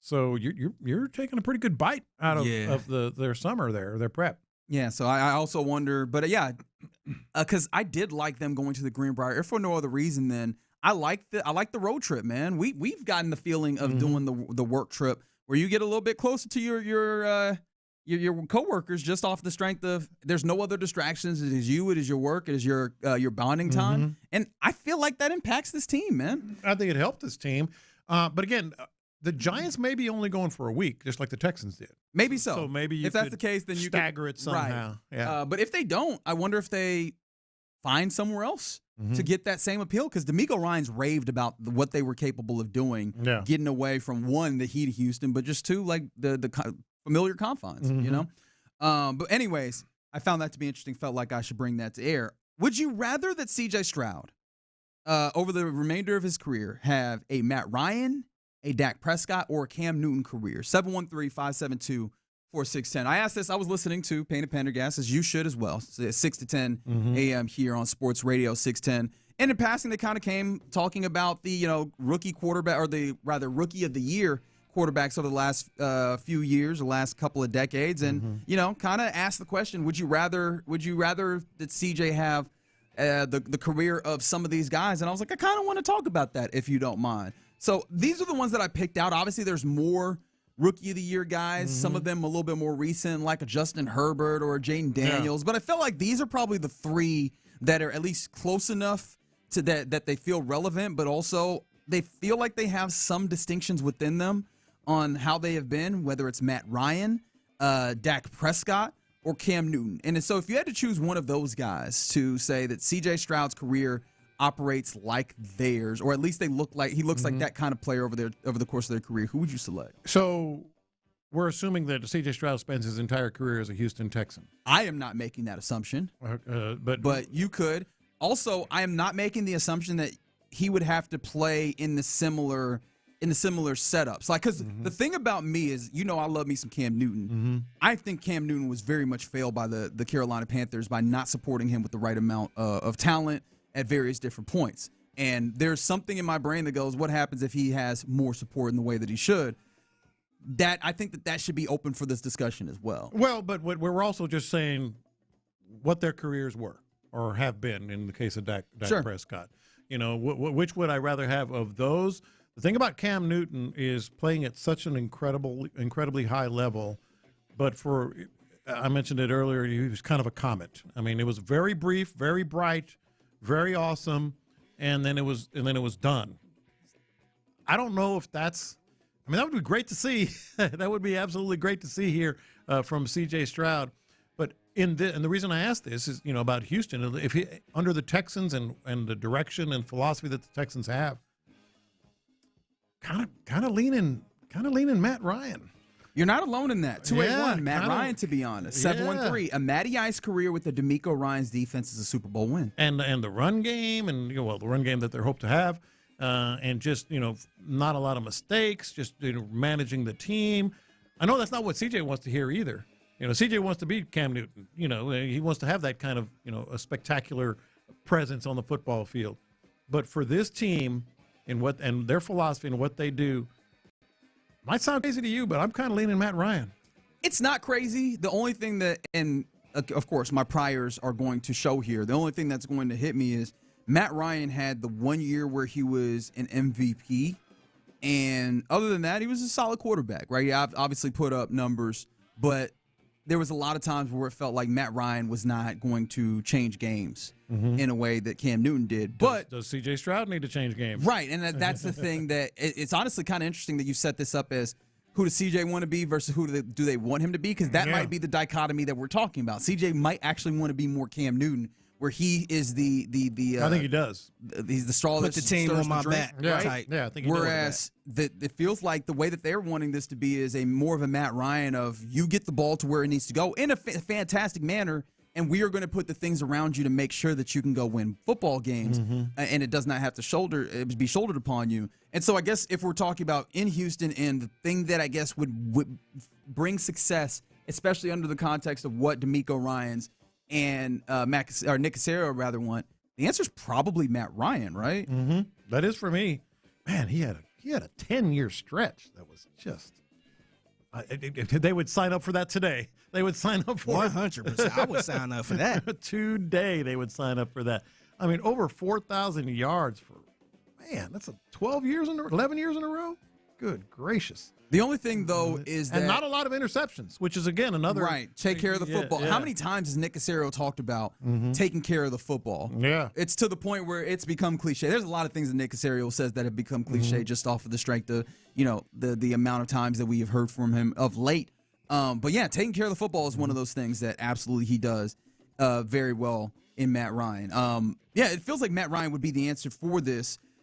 How do you bridge that gap, though? Because, again, I don't think that we're both wrong in saying that he would want to have a Cam Newton career. And I would like to say that there's a lot of people talking, or there's at least one person saying that Cam Newton did not understand his own offense after being in it for 7 years. I would vehemently disagree with that. First and foremost, how difficult do you think the Greg Roman offense is to start with? But two, do you not remember, and obviously I'm going to use one individual play to kind of demonstrate my point. You don't remember that one time? Who were they playing against where they had there was a linebacker on the other team that was like, they're doing this, and Cam's like, you've been watching film, then watch this. Yeah. Right? No, that's a dude who can orchestrate what his offense is and what he's doing. No, Cam Newton is not given enough credit for that, and I think that that's part of the thing that kind of frustrates me is that Cam was absolutely a phenomenal player in addition to being able to add his legs to this, because that's also the part that I wanted to bring up, and I'm glad that I remembered to come back to it. Matt Ryan was not a threat with his legs in a way that Cam Newton absolutely was, and added to the dynamism of what an offense could Again, be. but something of a comet, and I would take that, and I'd enjoy every second of it, but I think they want that consistency, and you look at the touchdowns to interceptions, Matt Ryan during that one prime in 10 years of his career, I mean, he had seasons of 38 touchdowns, 7 interceptions. Then 2 years later, 35 touchdowns, 7 interceptions. I mean, that's incredible. And honestly, he probably should have had a Super Bowl if the Atlanta Falcons didn't wet the bed. Yeah. Well, with that being the case, because we're talking about this, does Dak Prescott maybe represent the middle ground of both of these guys? Well, it's funny you say that because my second choice would have been Dak, not Cam. I'd go Matt Ryan 1. Dak is just so efficient. I mean, he just knows how to find the open receiver, where to put the ball, good ball. He's a ball placement specialist, just like C.J. Stroud says he is. I think I'd go in that order. I think I'd go Matt Ryan, Dak, and then Cam. For this team, C.J. Stroud in this philosophy. Now, if you're just outside of the context, outside of that, just in a bubble, like a guy that what do you want him to be? I want him to be Cam Newton. Well, but do you feel like if CJ was Cam Newton at least last year, they will probably win a Super Bowl? Maybe. Well, I think they would have. Absolutely would have. Yeah, because then you're finding ways to overcome some of the short. But again, he might have a shorter career. But that's also fantasy world. That was not going to happen with Nick Caley and Casario and all those. They were not going to just, hey, go do stuff. Well, I did ask at times, and maybe this is where we get into the real fantasy land of it. When C.J. Stroud, especially because we talked about the Tom Brady, at what point would he get a level of mastery to where he would feel, now I have learned the rules and now I know how to break them in the way that I can? That's what they want. That's what they want. Because that's the old cliche, is that you learn the rules so that you then can break them afterwards. And that's the thing that I feel like Tom Brady absolutely did. And here's the system, and then you get to a point where I understand the system well enough to now let me do what I want to do. You could say similarly for, I guess, Peyton Manning, although Peyton Manning felt like he was the system for a lot of times. That's a little different. I was wondering with CJ, like, is there going to be a point where he becomes comfortable enough where he goes, okay, I see what you're doing here, but I have a level of presence in what I'm doing here to where, no, I actually kind of want to do this and we can make it shake. And that feels a lot. I wonder how much that fits into even any of these that we're talking about within this context. Look, I think, when you're looking at what this team wants to do, and it's by no stretch going to be don't throw the ball or just nothing but dump offs. They want him to take his shots.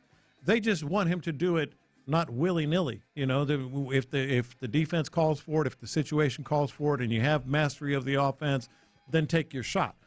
So I don't think that's an issue at all, but he's not there yet. He's not even fully bought in yet.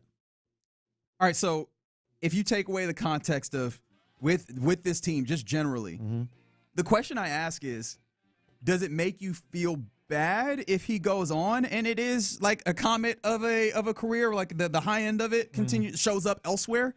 Does that make you feel some type of way? As a Houston Texans fan? It'll definitely make Texans fans feel some type of way if he does move on, and all of a sudden, So which of these makes you feel more type of a way if he goes on and the career is a Matt Ryan or a Dak Prescott or a Cam Newton? Look, I think the Cam Newton element would be pretty wild to see. What? Because that would then intimate that this was a limiting factor here. Exactly. The offense and the philosophy and the approach, limited what he could have been in these last year, and we're presuming this coming season.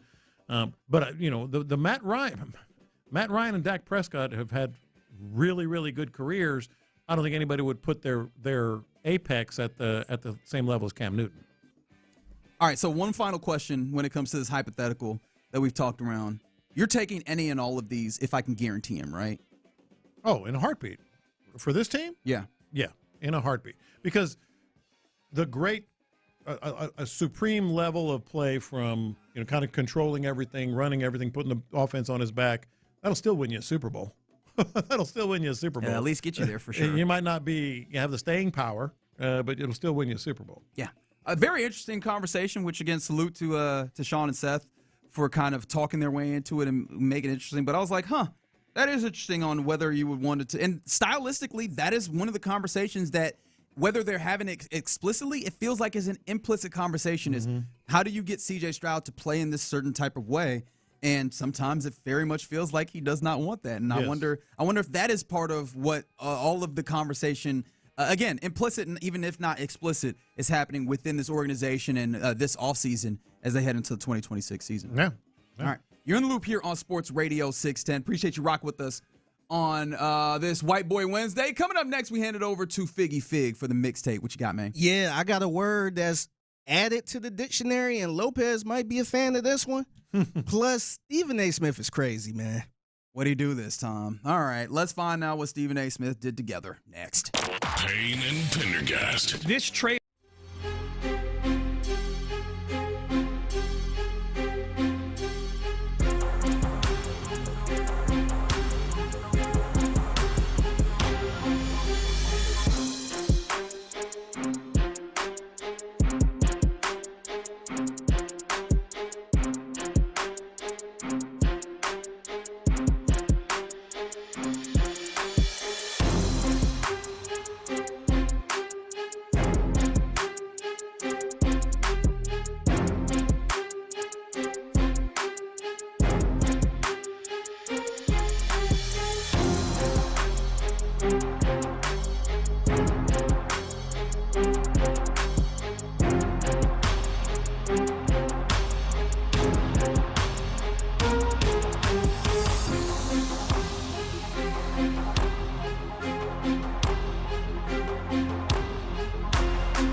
The Loop is powered by Mokaram Injury Lawyers.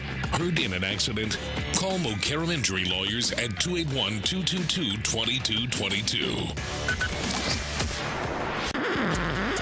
Pass the aux cord and crank up the volume.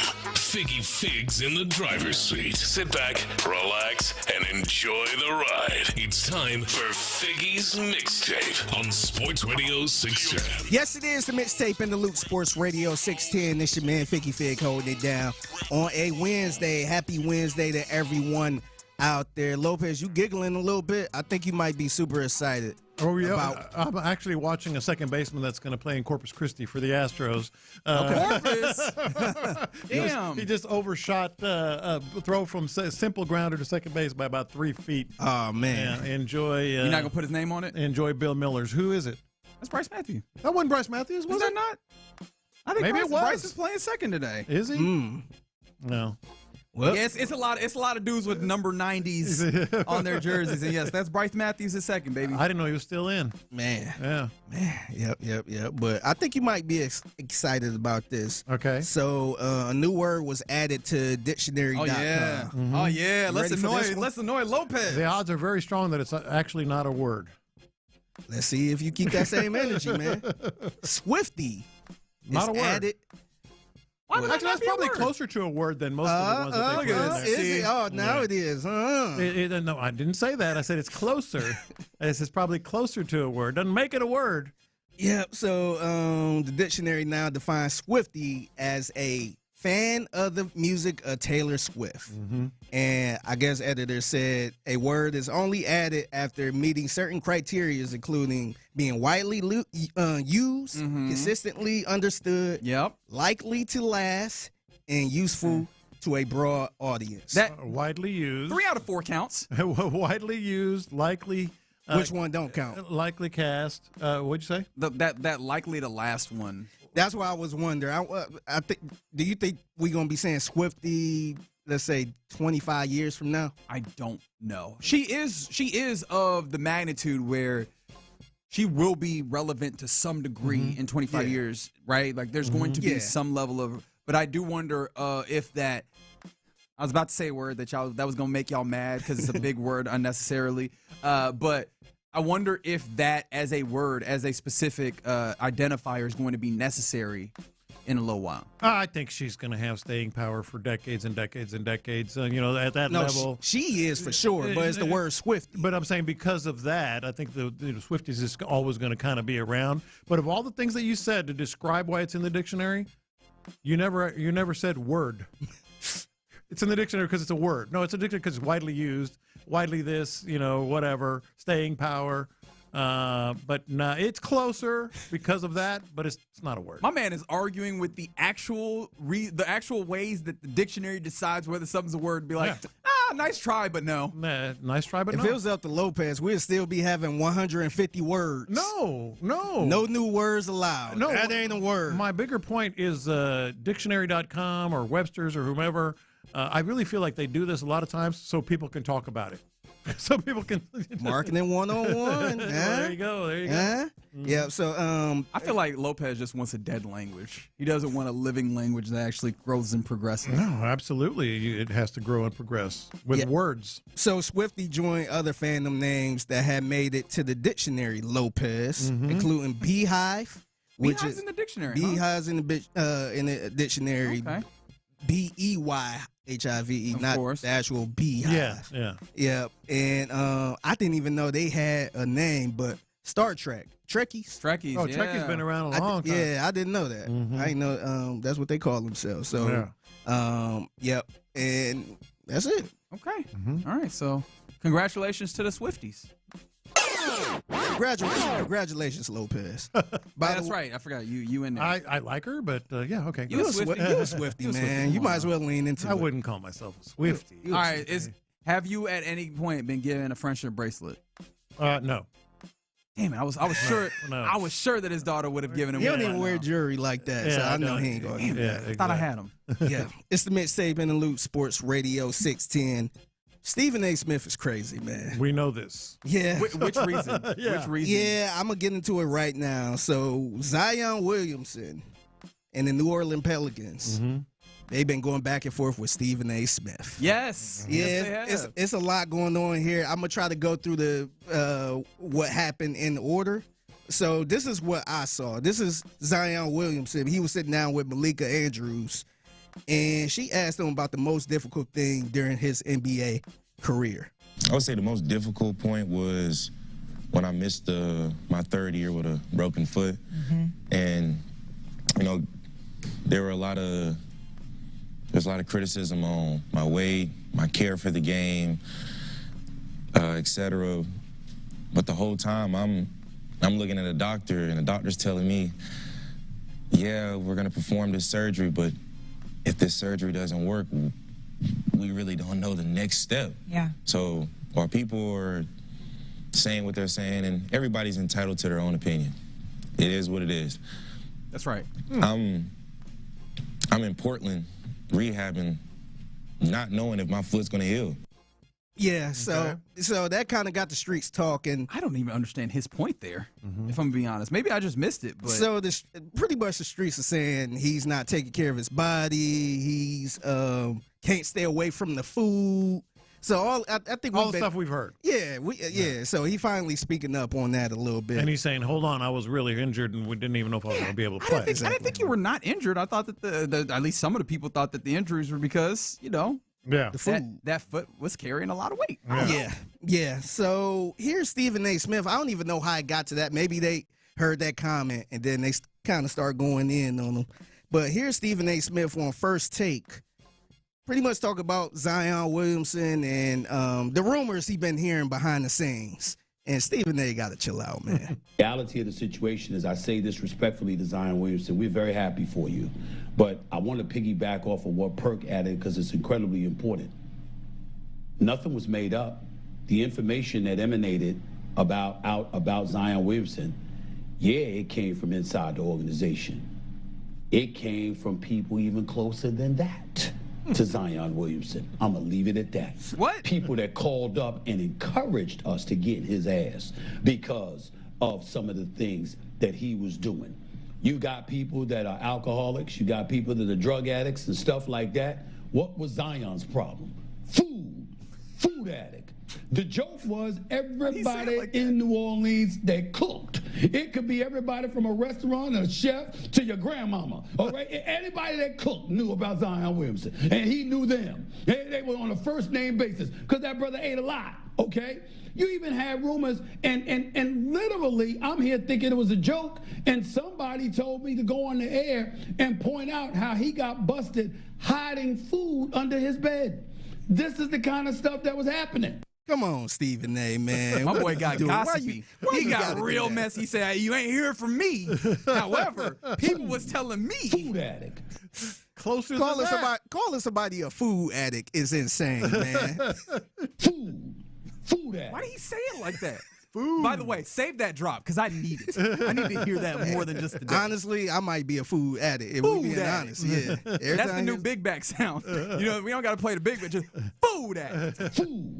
Food addict. Why you got to do that to him, man? And by the way, this didn't end right here. So the New Orleans Pelicans is very funny on social media, their official social media account on Twitter. They tweeted a highlight reel of Stephen A. Just all of his bad moments, including throwing a first pitch that bounced on the ground in the dirt, didn't get to the catcher, shooting the air ball, slipping and falling on the court. They also showed his highlight. I mean, not his highlight, but I don't know if it's high school stats. Yeah. Where he have or high school No, stats. it was he college? played a little bit in college at a relatively low level, and I think he averaged a point and a half. Yeah, 1.5 points a game. They tweeted all of that and all of his bad takes. And they also tweeted this in the caption: "Stick to solitaire, Stephen." Ah, yes. You remember what that was from, right? Yeah. During the NBA Finals, him being caught playing solitaire. I thought you were going to say, remember that one where he's eating cheese puffs? I don't remember that. You don't remember that? He's on set, like I think it was the NBA draft or something, and somebody just eat another cheese puff, and he's eating these Cheetos puffs or whatever they are. I thought they were going to do that. Yeah. So Stephen A., he saw that. He responded to New Orleans Pelicans account on Twitter. He said this: pulling out stuff from a decade, 2 decades, 3 decades ago, all these question marks, no problem. See y'all tomorrow on First Take. Oh, no. Remember one thing. You asked for this. Oh, no. And I'm sure he said it just like that. That wasn't a bad Stephen A. you just did, right? Yeah, he definitely whispered that part. Remember one thing. You asked for this. Yep. And the New Orleans Pelicans, they tweeted this. They tweeted a gif of Max Kellerman drinking his coffee. Oh, wow. The Max Kellerman. Like, all of y'all are wilding at this point. So Stephen A., he did address the tweet and all that stuff. I ain't got the audio. He was this brother was talking for 10 minutes about this. So anybody who cooked in New Orleans, food addict. I'm glad we were right on the same time. Mind you, the New Orleans Pelicans, they have 19 wins this year, 19-44. Not really relevant. I just wanted to say it. Yeah, well, their Twitter is winning right now. Their Twitter might be 50 and whatever. Okay, all right, I like it. They got the best record in the league right now when it comes to NBA Twitter. I wonder what made them just go after Stephen A. Smith. Why not? Why not? Look, they not tweeting about the on the court right now. Like, I find something to talk about. Like, this just came out of nowhere. You know what this felt like? Honestly, if you told me that Stephen A. Smith and the Pelicans social media team got together and were like, look, it is March the 4th. We both need something to talk about. Yeah. Let's go ahead and work this shoot and get this thing. So shout out to all the wrestling fans out there. We can get this thing popping, and we can make everybody happy for a couple of days, maybe a week. Now I'm looking over there at the Houston Texans. Y'all need to go after Kendrick Perkins. Ooh, oh yeah. Imagine if they just went after Kendrick Perkins. Ooh, that's really good. I like it because he hates C.J. Stroud. They should just go after Kendrick Perkins, man. Just bring up his low lights. Find some video of him getting worked by Chris Bosh in high school.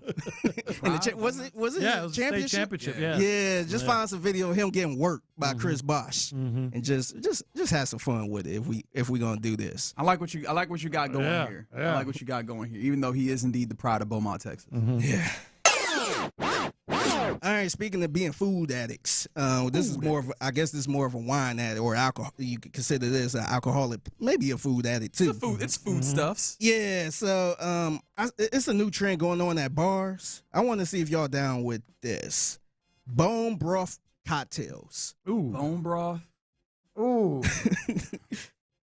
I didn't even know this was a thing. No, bone broth is really good. Yeah, this is like a health food thing. In meals, then it's actually it's good for like when you're cooking something like a steak and bone broth sometimes. Sure, yeah. But I not feel like in a drink. Yeah, putting this in a drink feels like one of them health food nuts going crazy. Yeah, no, it's actually not though. So this is not a new thing. I thought it was a new thing. Really? Okay. This is not a new thing. So Lopez, you're familiar with Bloody Marys, of course. What's all in the Bloody Mary? Well, tomato juice, Tabasco, Worcestershire, however you want to say that. People say it differently. Then you go celery and all that stuff. Yeah, so they actually have something that's similar to a Bloody Mary. This is called a Bloody Bull, which is basically a Bloody Mary with bone broth in it. I got it. That sounds a little better. You sound like would you be on board with that? I would try it. I would definitely try it. Yeah, and these are things that actually, speaking of Zion, they've been in bars in New Orleans since the 1950s. Did not know that either. Back in. Yeah. If they be eating it in New Orleans. You trust New Orleans people buddy, doing this. I trust them with my life. Y'all got it. I will eat whatever y'all tell me to eat down here to my own detriment. And I wasn't thinking Bloody Mary, because Bloody Mary is like a savory drink. Yeah. It's not like heavy on the heavy taste on the alcohol or sweet or whatever. It's a savory drink. I could get down with you that. would try. So next time we go to New Orleans, we try a Bloody Bull. I like it. Let's do it. I'm not really. What y'all doing this weekend? Go to New Orleans. You got a busy weekend. Man, Sean's going to Las Vegas. Yeah, Sean going to Vegas. Dang. Yep. So, I think I'd be down to try. I'm not really a Bloody Mary guy, but I would try it. I do like Bloody Marys. Yeah. I'm gonna be honest. I tried to listen as much as I could. My brain has been gone since I heard food addict. I can't believe he did that. Why is he like this, bro? Food addict. He was hiding food under his bed. What an insane assertion! We got to fight after that, man. Isn't that like don't try to pile play me? And hiding the donut? That's what I'm saying. In his foot locker. Like what kind of circumstances are we pretending that he knows that he lives under? Although he did say people closer than that, like family members told him or something. So you mean to tell me somebody go in this room and he got the food under his bed, trying to hide it from me like he a little kid? That's what I'm saying. It's like he is. Don't try to play. He make enough money where even if he want to have food in the bedroom, he don't gotta hide it, does he? My thing is, no, I'm paying all y'all salaries. Yo, don't tell me what to do. I'm not hiding from none of y'all. I just in my brain, I just have a cartoon image, just the cartoonishly large turkey leg or the rodeo turkey leg underneath, just sticking out from underneath the mattress. Imagine right somebody between coming the in. box spring. Hey, I ain't got nothing. Yeah. I ain't got nothing. That is not a roast beef sandwich you smell. Zion, I can't believe you. How you gonna hide this turkey leg? It just smells like a po' boy, Mom.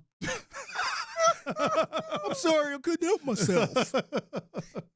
That's crazy. Stephen A is crazy for this. He really is. Food addict. Oh man, that is the mixtape Food here addict. in loop on Sports I'm gonna Radio start calling 16. people a food addict. Man, you a food addict. Food addict. You got to add the emphasis too. You got to really food addict. All right, you're in the loop here on Sports Radio 610. Mixtape, 1:20 p.m. every weekday right here on Sports Radio 610 at the Figgy Fig. If you see anything mixtape worthy or if you see other food addicts out there, let them know. All right, coming up next, we get ready to hand things off to the fellas of the drive. Before we get there, though, Matthew Berry, he always every year gives us his interesting things that he heard from the combine. There was a few that I found interesting myself that I wanted to share with you. We'll do that next. It's that time of year again.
at basepowercompany.com/610.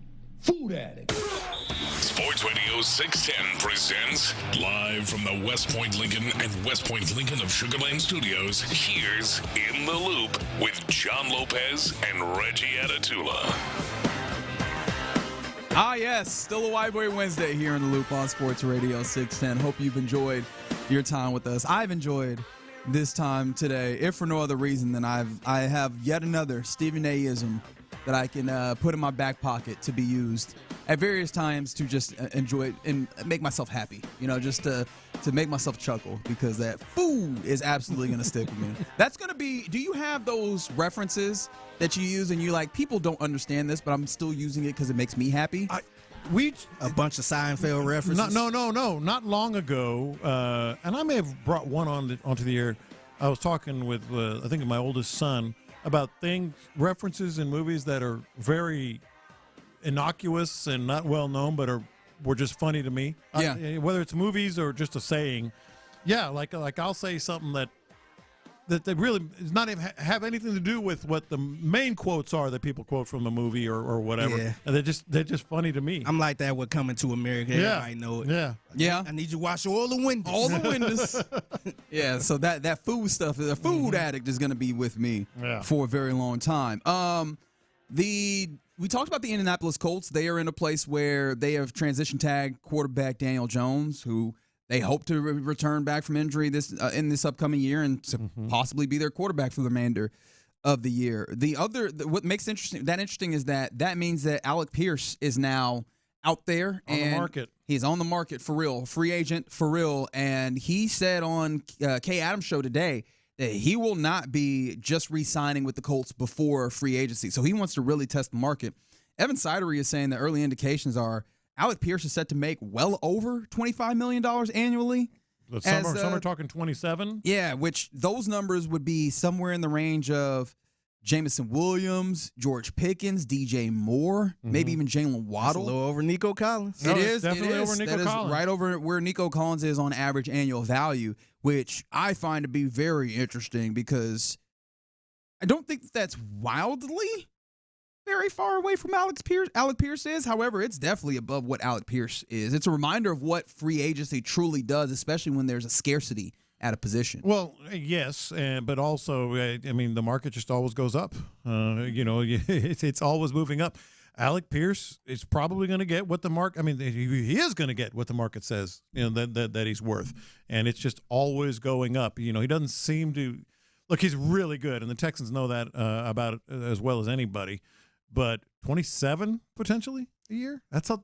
I'm excited about it because either that means that the Colts are going to be paying a lot more money for a wide receiver who is good. Like, he takes the top off of a defense. Never want to take that away from him. Yeah. But maybe is a little outsized, or they lose a wide receiver that they want because the price gets too high. So I think that either way, it's a little bit of a W for Texans fans. The NFL Draft Combine was last week. We've talked about that a few times. Matthew Berry of Yahoo Sports does something every year where he writes an article of the most interesting things that he heard at the Combine that year. Now, it's not all substantiated, so I do want to keep that caveat up front. Water cooler. Right, exactly. And I think that there's some value in just hearing, hey, what was some of the chatter, whether or not it's all substantiated in, capital J journalism, so on and so forth.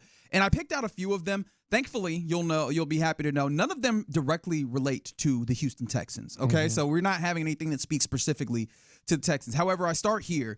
And I'll read verbatim. Speaking of Arizona, I heard that they want Malik Willis. Said one source that Malik Willis to Arizona for $30 million market. We'll see if that number ends up being right. Jeremy Fowler specifically wrote that he sees Willis more in the Justin Fields range of $20 million per year. I just can't see the latter of those. The former, that $30 million, feels like something that Malik Willis could get, even though we're talking about really trying to gauge what Malik Willis is off of something like 20 to 30 real throws of him with the Packers. How are you feeling about Malik Willis going into this time period? Well, I mean, just frankly, I've been amazed that he has been the undisputed. Now, there's not a lot to choose from, but the undisputed, cream of the crop at the quarterback position. It's just kind of weird to me that's where we are. Malik Willis, not to disparage too much, because I know it is some, but That is a high price for a guy that hadn't done a whole lot. Yeah, one of those flyer guys, right? He feels like he's in the next range of, can you find this, this reclamation project after, failing pretty magnificently, I guess is the way I want to say that, with the Titans. He gets a place where he has an opportunity to develop, and he showed some good signs. Can a team like the Arizona Cardinals take that and make that into a player that they really like? The only thing that I find funny if it's a $30 million number, isn't Kyler Murray in that $38 million range when it comes to cap hit right now? That's why I'm saying I'm kind of dumbfounded by the whole Malik Willis. I mean, for as little as he's done, and it's been good, but $30 million? If you do get it at 20, though, that does feel like, I don't think it's going to be as low as 20 because of the market. Right, but yeah, it's going to be somewhere in between. How much do you think if Daniel Jones was on the market, how much do you think he will possibly get? 30, right? Oh, more. As a floor. Yeah, more. As a floor. Yeah, and I felt like that was more of a sample size to me. Yeah. Some of these other notes, we talked about Anthony Richardson moving on. He said that potential landing spot for Anthony Richardson, Cleveland.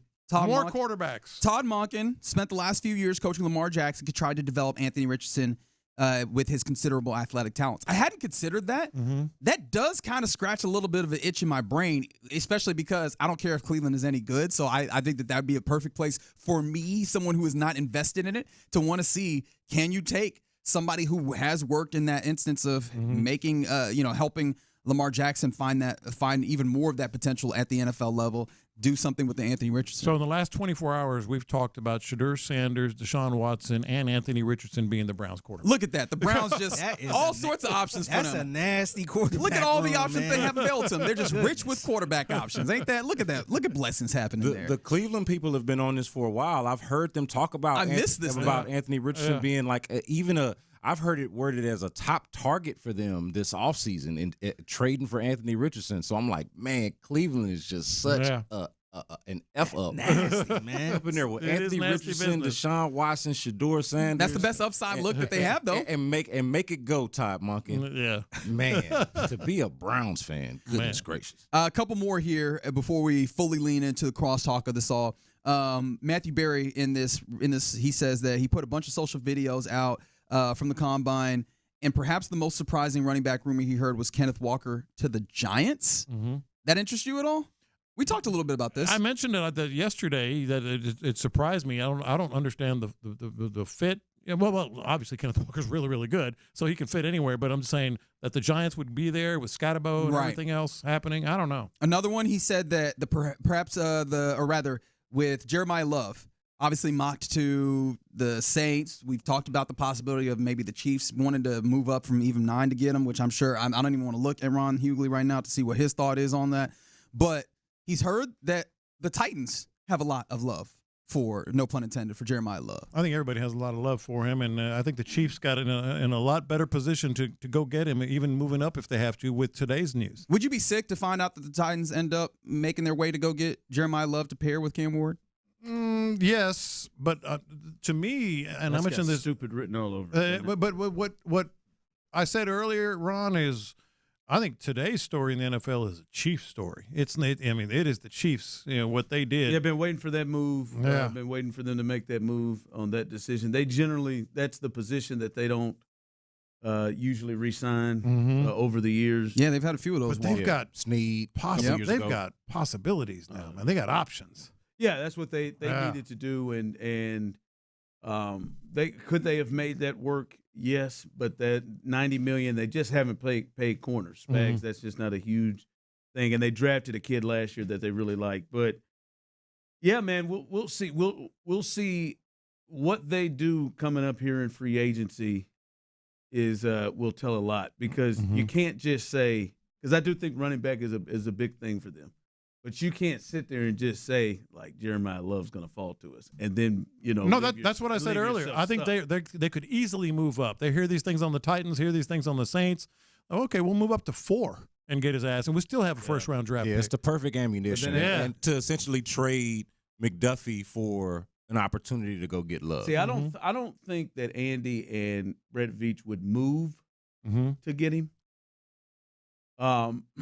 But if he's there, then they might not get him. Then they may not get him. Yeah. They may not get him. But again, that's why I don't think they'll put themselves in a situation going into the draft where where they are stuck and everybody knows Yeah. what they want to do. But it'll be it's one to watch. But he might be the best plan though. Like when you think about it, like what's out there and Jeremiah, the upside of Jeremiah Love and just biting that bullet. Now that you have the extra ammunition, you've been able to flip McDuffie into a first.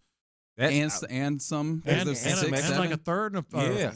They got some needs in some places. They desperately need to get younger on the defensive line, and they've got to get an impact player, pass rusher there. So I don't know if they want to do all of that with those picks, but no, they definitely got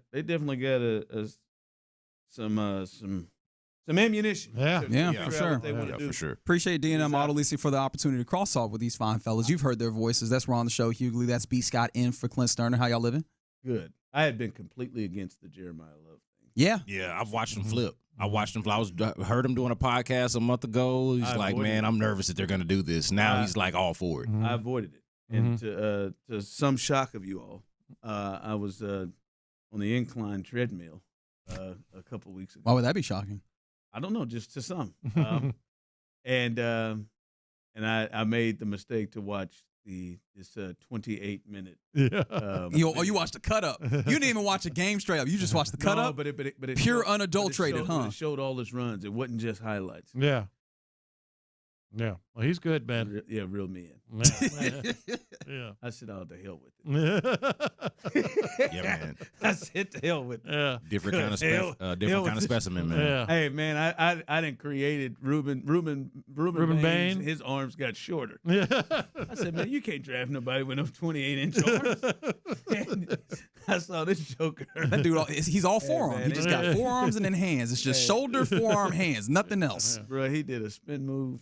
Yeah. He did a spin move on some kid from Pittsburgh without stopping. Mm-hmm. Just spun and was out the gate for 70. I said, oh, hell.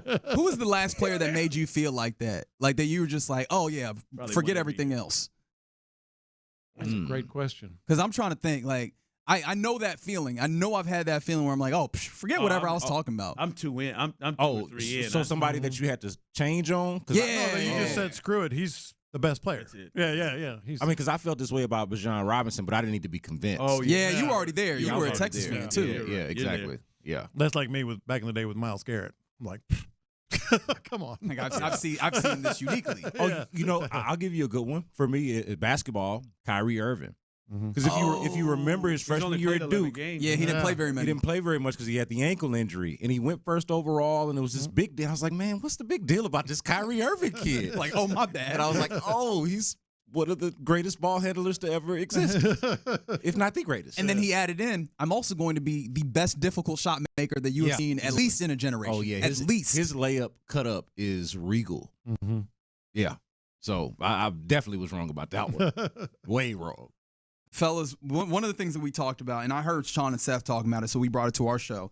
If you had to have the career of another Rookie of the Year quarterback for C.J. Stroud, would you rather it be Matt Ryan, Dak Prescott, or Cam Newton? Ooh. Matt Ryan, Dak Prescott, well, 2 of them have been to Super Bowls. Mm-hmm. Yes.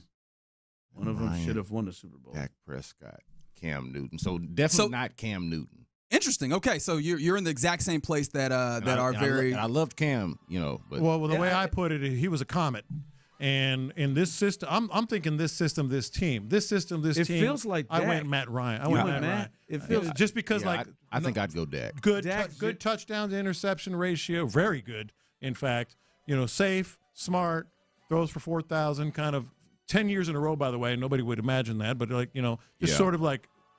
Efficient for this squad would be Matt Ryan. I think perfect. Yeah. It's definitely between Matt Ryan and Dak. For me, Dak, the highs of I know Dak isn't an MVP like Matt Ryan was, and Matt Ryan went to a Super Bowl and all of that. But I feel like the highs of Dak, some of what we've seen from him, for me, is higher than Matt Ryan. Can you imagine what Nick Caley would try to make Cam Newton do? That's the thing is, I also think about if you ask that same question to CJ, which one would you want?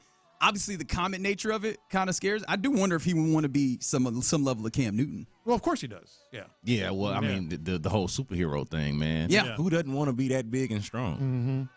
Or that good? Right. No, but to your point, Show. I mean, let's drop it back, man. Read these defenses, Cam. Yeah.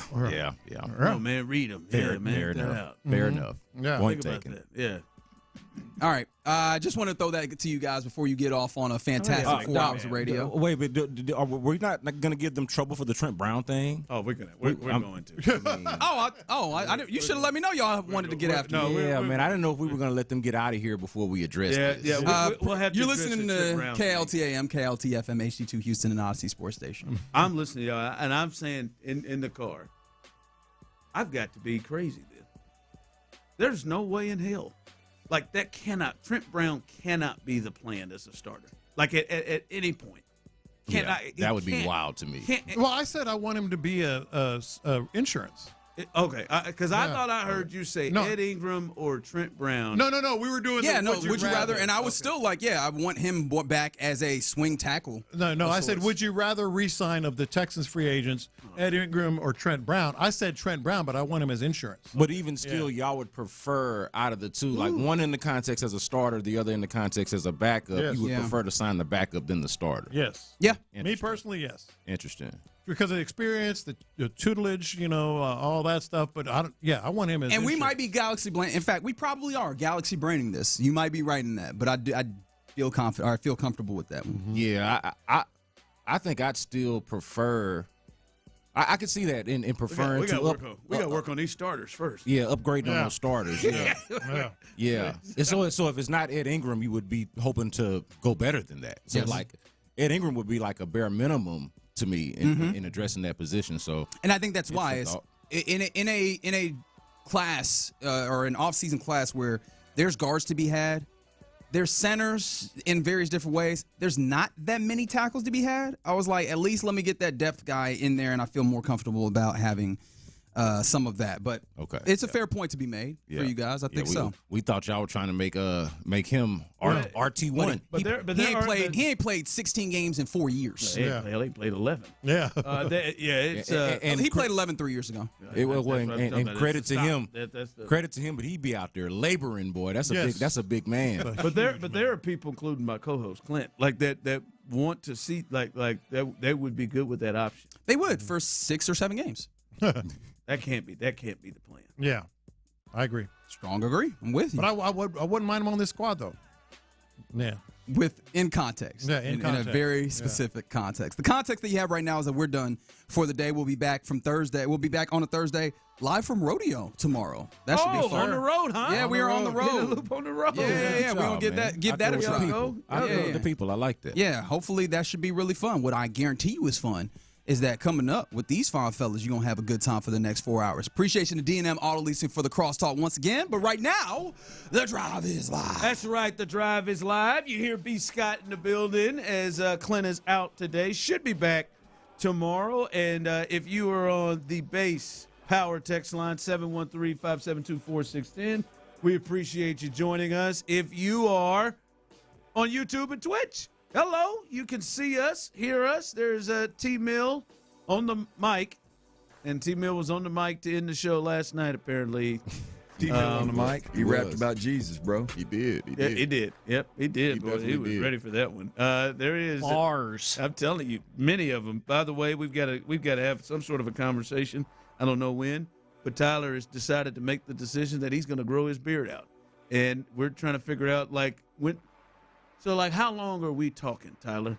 And who's going to do the upkeep? Do you feel good? Are we going to you got to have a game plan for this. Absolutely. That's going to be key for me this time around because I've done this once before. I grew it out very long. The beard got real long, Gandalf-like, but it wasn't very well kept. And when I look back at pictures, I'm kind of like, we talking rough. James Harden, I'm going big. I'm going to grow it really long. You're going for it. But I'm going to keep it this time shaped. I'm going to have my barber, consistently shape it, keep it trimmed up, get the strays out of the way so I don't look like a caveman this time around, I'm jealous.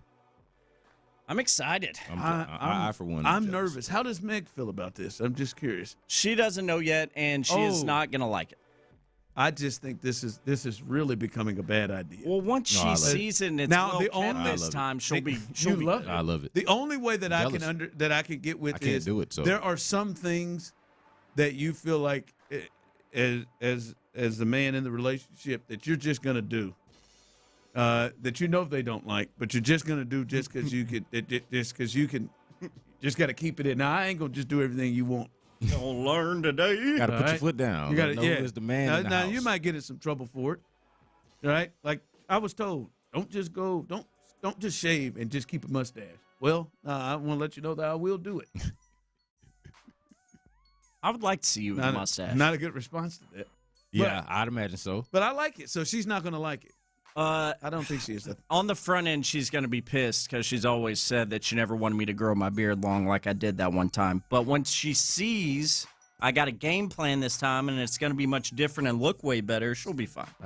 When you married this long, I mean, is it not a like what you going to do about it type of situation? Fair. Well, like where you go? Like where you going? Yeah, man, creeping up on 12 years. You know what I mean? This going to be the deal breaker after all we've been through? I don't know if it's going to be the deal breaker, but there are some cards to play, though. There are some cards to play, certainly.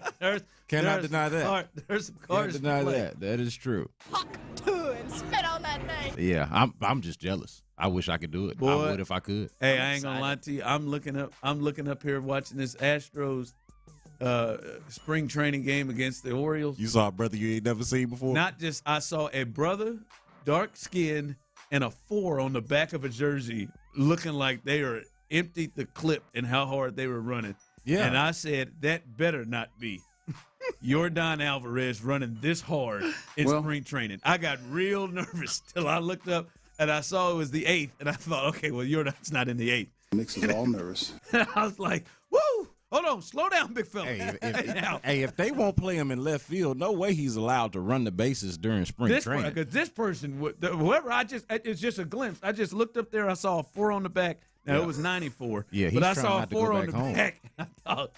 I thought, oh my God, please slow down Yordan. No, this is a brother that's legitimately trying out for the team. He's running. He is literally running for his life. That's what it looks like. Yeah, kind of looks like Marcus Smart. This is what I just saw, the 4. This is what I saw right there. Yeah. I came up, I saw that 4. Yeah. I got a little nervous. You didn't see that 9. I didn't see that 9. I did not see that 9. Somebody texted in, it'd say, very much so what you going to do about it in my house? Yeah, I mean, I get that. After a certain point, it's like, hey, man, we kind of stuck there. She could do the same thing. Like, hey, I want to do this. And I'm be like, man, I don't like that, but what we going to do? I'm not really going anywhere either. Kind of stuck here. Don't learn today. At least not for this. You know? All right. Kind of got you by the you-know-what's at that point. 713-572-416. We'll open up the phone lines. You can be a part of this thing. Grab a line and get your thoughts. And I kind of want to start here. We know since Monday there have been some moves made. We've talked about them, from Titus Howard being traded and what that means up front for the offensive line, how they have to rebuild this offensive line again, and to them making the decision where they're going to go at running back with David Montgomery. And I one of the first things that I was thinking when everything came rolling all at once that Monday is, and I know this is something that a lot of you don't give a damn about, and I am certain, Brandon and Tyler, people will express that here in the next 3.5 minutes on the Base Power text line and on YouTube and Twitch. But one of the first things that I was thinking is, I wonder what C.J. Stroud is thinking doing all these moves. I wonder what is on his mind. And I think you should care. You absolutely should care what he's thinking, because he is obviously going to be the quarterback next year, and it is obviously important that he feels good about what the hell is going on around him for this team to reach the potential that you want them to reach. I know many of you are pissed off at C.J. Stroud, but I also know many of you want to win and get to a Super Bowl, and that can't happen if C.J. Stroud is not playing his best. And I just wonder what he's thinking about them trading his best. Last year they traded what we heard was his 9th best friend on the team in Laramie Tunsil. And now I believe he's just as close with Titus Howard, back-to-back years, and they got to find 4 to fill this thing up. And trust me, you think it's been a bit shaky with the offensive line decisions. I bet he probably thinks it's been a bit shaky with the offensive line situation. And the running back stuff. I am so curious of how he is feeling about this thing. Is he in good spirits, or is he like, here we the hell go again? And I think you got a lot of people who don't care what C.J. Stroud is thinking. You should. Because and the reason why they don't and don't think they should is because they've decided, or at least are questioning, whether they want C.J. Stroud to be their quarterback to begin with. Oh, yeah. Which is kind of wild and crazy. But you understand where it's coming from given how the season ended. So you got people that got questions about whether they even want C.J. Stroud around for the future past this year, even if they accept he's going to be the quarterback this year, if they want him past this year to begin with. So I think folks would allow that to kind of cloud their judgment on how much they should care, to your point, how much they should care about C.J. Stroud. But I'm right there with you. I agree with you. And not only what is he thinking now, but it makes me think back to how quickly it can change, or how quickly the narrative can change from, oh, I'm so glad to be here, I'm signing an extension, and the future is bright, to by the end of that season, wanting a trade. Because we've seen that before, right? Like Deshaun Watson signed, and I know there's other stuff going on off the field that kind of complicates that situation a little bit. But he signs an extension, and by the end of the following season, before the extension even kicks in, he's ready to go. I mean, he's crying on, in the interviews about how great it is here and how glad he is to be here, signs the extension, and by the next season, less than a year later, he's ready to go. And why was that? Because the team underperformed, because he didn't really believe in and his representation, which, by the way, happens to be the same representation now for C.J. Stroud, didn't believe in what the Texans were doing at the time. And so, not to draw too many parallels, but it does make me think about that time, how at one moment guy was saying all the right stuff and everything seemed to be gravy. And then quickly it changed and a dude wanted to be out of here. The off the field stuff aside, like, we could see why at the time he wanted to be traded. So I'm not saying C.J. Stroud wants to be traded, but it does make me think about, or that he doesn't want to sign an extension or any of that, but it does make me think about what are they thinking about as they watch all of this stuff unfold. Because again, as we said yesterday, they ain't had a good offensive line in over a decade, it feels like, or at least a decade, it feels like. Certainly not since C.J. Stroud has been here. He hasn't played with a center worth a damn since he's been here. What must he think about that, truly? No, and how, and not just what he thinks, but how comfortable he is into what this season is. Like I've said this, Tyler. This is the biggest season of his life. This next year, this is it. This is the year in which is going to determine how much money he is able to set himself up and his family the rest of the way. This is it. Woo! Love that money. It also feels like the offense that they're running right now, whether he's got faith in it or not, I think he's at least got questions. Is a big question. He's at least got questions and not comfortable. It definitely felt like an offense that he had to adjust to from the standpoint of how bought in he was. Like, he had to kind of have faith in it. He even talked a little bit about this, but didn't say it the way I'm saying it. But like, it took like just faith. He had to kind of like just believe in it, And I don't know, man. That doesn't to me sound like, man, I'm so excited to go out there and make plays in this offense, or I believe in this offense to a certain degree. Listen. And I would love to get your thoughts, 713-572-4610, Tyler, and B. Scott as well.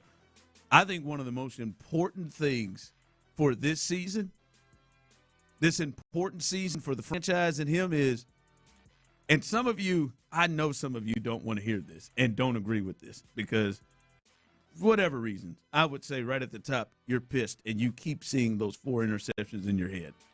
It was bad. It was real bad. Some of you think the Woody Marks fumble was the 5th. But it is wildly important that the quarterback, C.J. Stroud, is as comfortable as he can possibly be in what they have.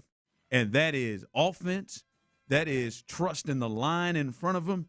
Greg Cosell said, I don't know what is the reason why he has been playing so much faster the last 2 years. Well, I could tell you. He don't trust something. Yeah. And I would say probably multiple things. No excuse just for him. Don't mean he could just keep, playing the way he has or throwing picks.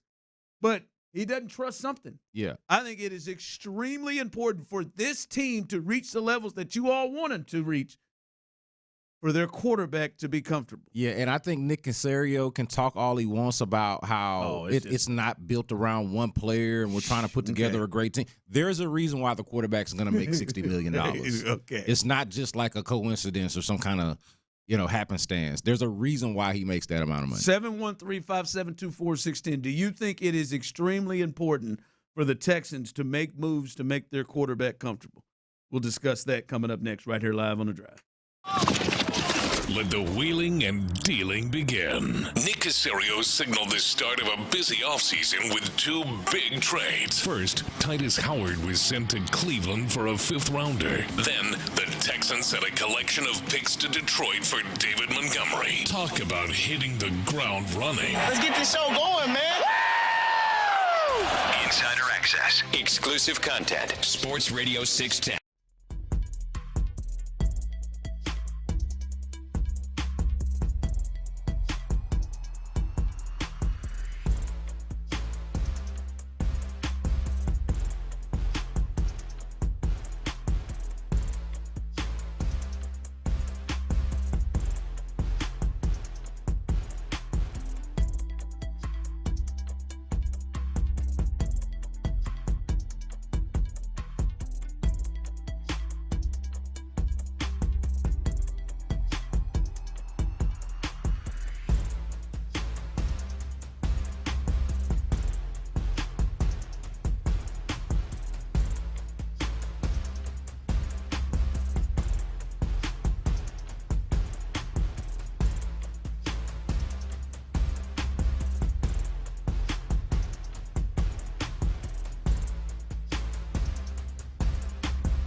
Call McCarran Injury Lawyers at 281-222-2222. Sports Radio 610 presents The Drive with Stoerner and Hughley. I think many people believe the most important thing in this offseason is the offensive line. I think right there with it is making sure your quarterback is comfortable. And phone lines open, 713-572-4610. How important do you think that is?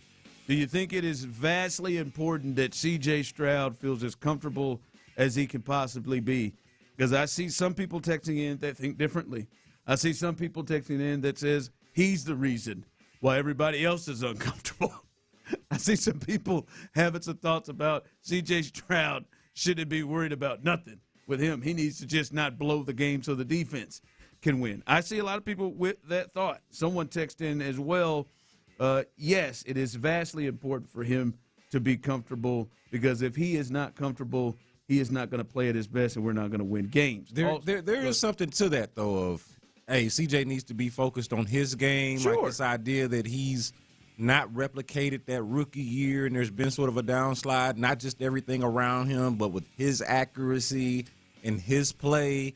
Like, I do agree with the point that there needs to be some introspection, but you're living it like you're not just living in a vacuum, right? Like, there's more going on in the world, right? Like, what's around him, both in terms of the offensive line, the weaponry, the run game, the offensive scheme itself, the play calling, what they're trying to accomplish. Like, all of that matters on top of the fact that he needs to work on his game. Text line come through. I love this one. Tell everyone something we don't know, Captain Obvious. I would pose this to you, and I'll go to our resident fan, Tyler Milner. Do you when you hear what Nick Caserio has said in reference to C.J. Stroud and the stuff he's done, do you feel like that appears to be a high priority for him, that he wants to make sure that his quarterback is comfortable? I wouldn't say so, especially given the comments we've heard him in passing at the Combine last week with multiple people. You pointed it out, Ron. I mean, his verbiage talking about C.J. Stroud was... Oh, yeah. He's here for this year. This season. And then he has also just acted like the quarterback position is just like the right guard position. Just got to protect the ball, man. Safety, strong safety. It's strong protect safety. Protect the ball, like you're going to win, basically. Yeah, like it's like when he says, like, no, when specifically asked by people, hey, what's the deal with CJ and really improving things? Well, it's not about one player. It's about the entire team. Sure, but I mean, come on. It's interesting that they're at a time where they're having to make a decision about paying a quarterback, and I think we all still believe that they're going to end up paying him. Do you? You still believe that? I still think so. Like, it's more likely than not, if I had to guess. He's still going to get paid, if not that. Like, they're going to exercise his fifth-year option, and if he doesn't get it this year, he's going to get it next year. I still think he gets paid. But for a team that is in this spot where they have to make this decision, they also feel like they're going in a direction offensively where they don't feel like they need a spectacular quarterback or that they need spectacular quarterback play, which is interesting because you're about to pay spectacular money for the quarterback, but you just want him to take care of the football, not turn it over, get you in and out of your offense and, get you in and out of your plays and just kind of be sort of milk toast. Like they're not really asking for what feels like $60 million a year type of quarterback play at a time when it looks like they're going to have to pay that or start over, which seems like a drastic option. Yeah. So it's kind of funny that this is the way that they're playing it. Yeah, it's funny that way, and I am not 100% sure that they are. And again, somebody texted us in. I don't think that CJ needs to be involved in decisions, but I do think it has to be thought to, like whoever's working with the quarterback coach. I think CJ should be made that he is very comfortable with whoever this choice is. Yeah. Or at least that he can get the best out of what is happening in this. Yeah. I think moves should be made to put him in a really good spot. Like, I don't think they're going to be bringing in bad offensive linemen, But it can't be like it was last year. I don't know. I'm talking about on purpose. You're right. Not on like purpose. I'm saying, Yeah, I sure. don't think they thought that Lakin Tomlinson was a musical chairs candidate. Right? I don't think they did that on purpose. But counterpoint, not sure what they were thinking. Yeah. Not sure what they were thinking. But yeah, it's one of those things, man, where CJ Stroud is in this kind of like delicate spot where you're having to make a decision on him, and then he's like in this big part of his career where he's the one that's being made the decision on. So yeah. All right, Troy, jump in here, man. Appreciate you joining the drive. What's your thoughts on this? Man, thank y'all for taking my call. Look, I mean, I'm going to ask you, each one of y'all, do y'all have confidence that Nick Caserio's going to get the right offensive lineman in here? They haven't got the right offensive lineman here since C.J. Stroud got here. Yeah. And the Titus Howard, I'm not a big fan of Titus Howard, but you moved on from the guy that was the most, maybe other than Ed Ingram, the most consistent and versatile on your offensive line. You didn't even wait to get your offensive line. This dude is coming to his fourth season with a left tackle that's a rookie, or Ed Ingram that's not signed, and Trent Brown that wasn't supposed to be a starter. What confidence do you have that the Texans are going to do the right thing now like that? I get it, people hate C.J. because he had a bad game, a bad playoffs, really. That's on him. He has to correct that. But getting this offensive line, I don't care what running back you get, Dave Montgomery, Emmitt Smith, Barry Sanders. If you don't get the offensive line right, this team is going nowhere. The Bears invested in their quarterback. They invested in the offensive line. I remember when Oliver Luck was the quarterback, I'm blanking out the name, when they got all those first-round picks or they invested in the offensive line. You got to invest in your offensive line for your quarterback to be successful. You can't just piecemeal, pick up a guy that was here, this guy used to be a starter, all this kind of stuff, and think that's going to be successful. In the end, it kind of worked out for the Texans, but that's not how it should have been. It just happened they got lucky that it kind of worked out a little bit.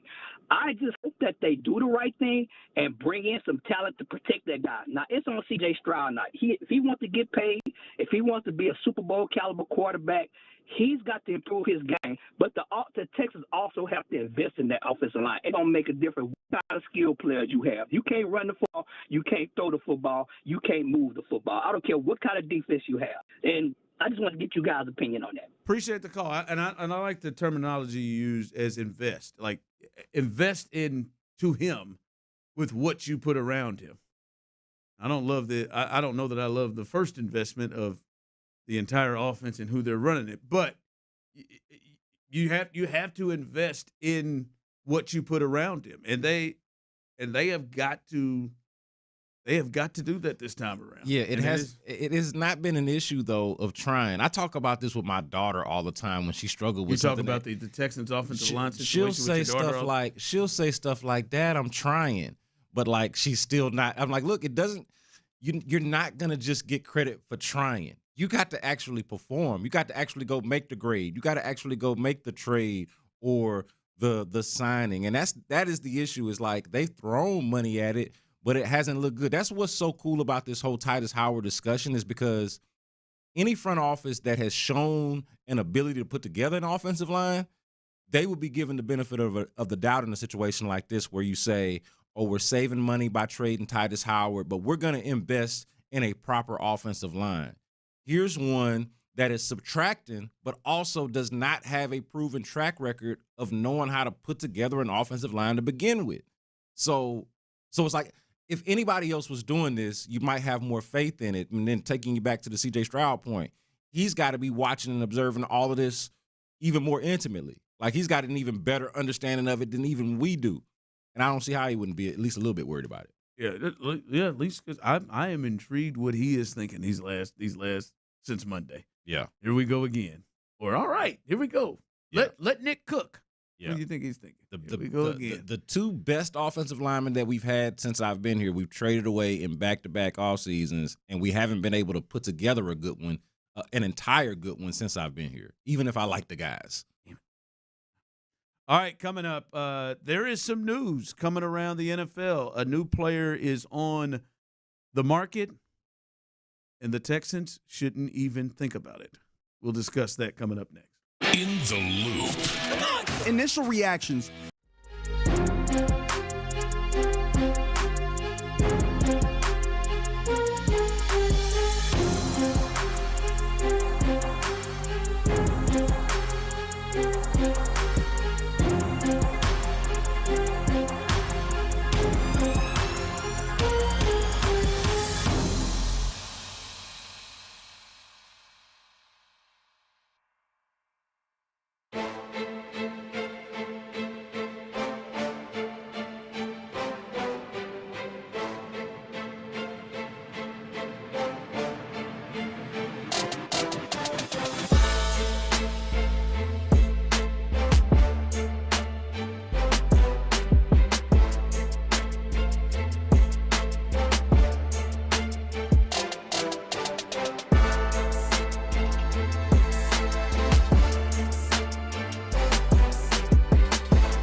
Save money and switch today at basepowercompany.com/610. Sports Radio 610 presents The Drive with Stoerner and Hughley.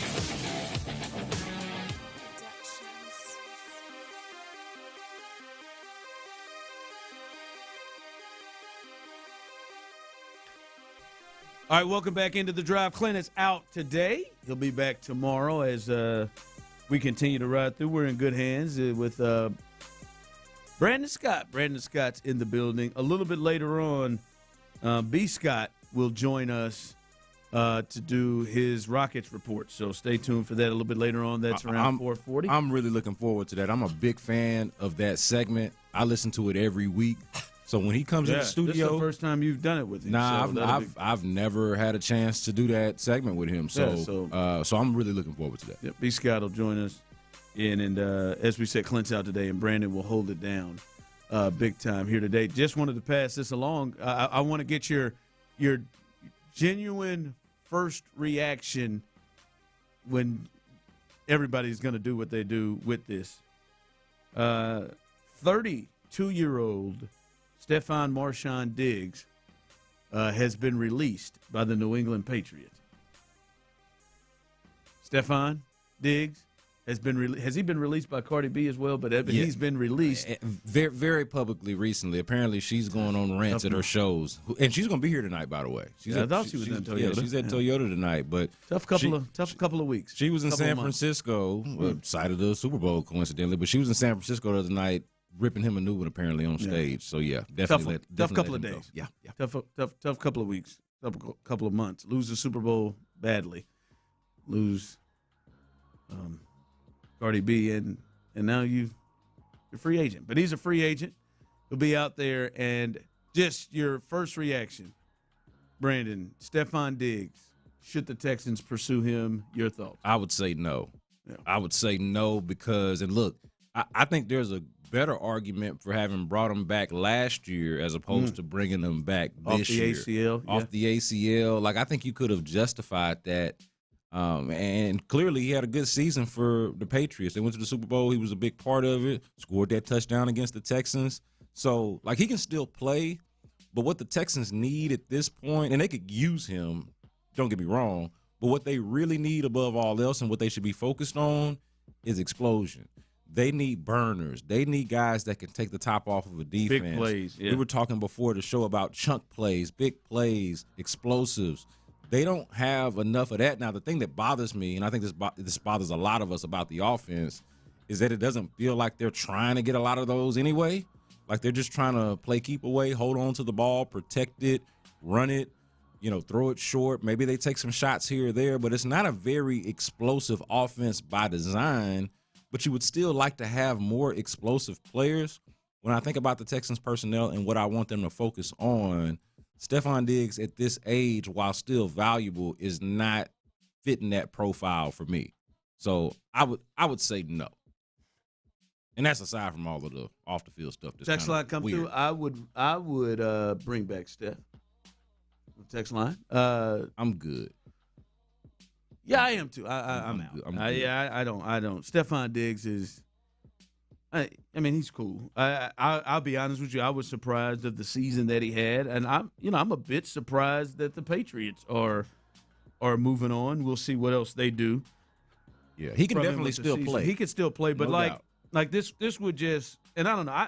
I'd like to see what Jalen knows about. Like, I mean, this has a lot of feel of what Christian Kirk was. And then somebody now another one blocking Jalen Noel. Now, again, I don't know if Jalen Noel is great. I don't. But I'd like to see more of him. Yeah. I felt like we should have seen more of him last year. Now, if they go out and get somebody that is clearly right now a really good player that's not older, right? Okay, I got you. But I don't know.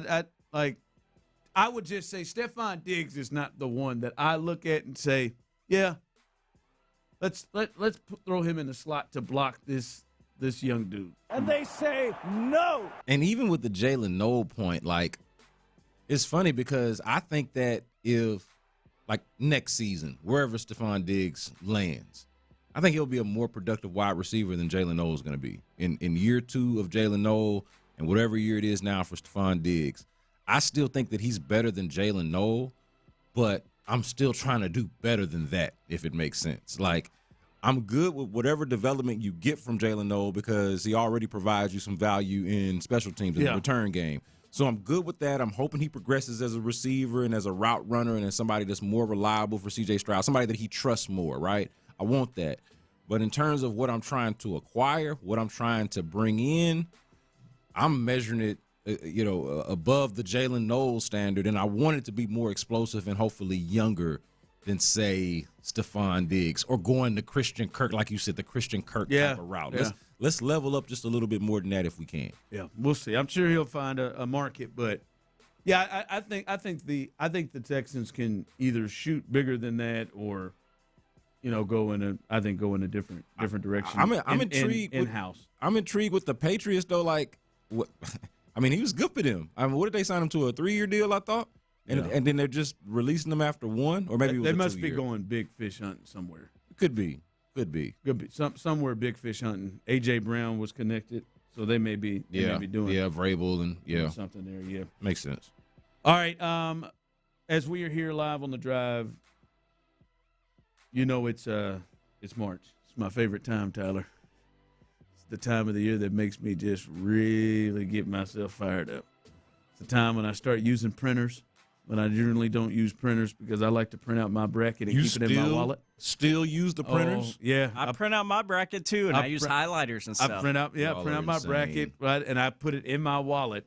To hell with, I've got them on my phone, but I put it on my wallet because I can pull it out and look at it, and I mark out, highlight, and everything. What are you, a child? Yes.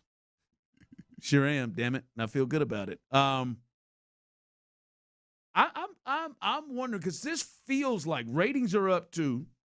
Hell, I think Tyler's paid attention to it as more than maybe others. Last night, my Kansas Jayhawks went in there and got themselves worked by Arizona State. Really appreciate the effort you guys came out in with the first 20 minutes of that game. Just wonderful. Really great performance. Even your coach getting ejected in the first 13 minutes. Flip the switch type of team. They'll flip the switch. But with that withstanding, it feels like there's more buzz going into this NCAA tournament for many reasons. By the way, from you, I'd like to hear from the people. 713-572-4610 on the Base Power text line, YouTube and Twitch. Are you getting yourself more into the tournament? Because this has just been a tournament sport, a postseason NCAA tournament sport, and then many times people walk into it and not even knowing anything about some of the teams. They just go into it and just start gambling and picking stuff and doing that.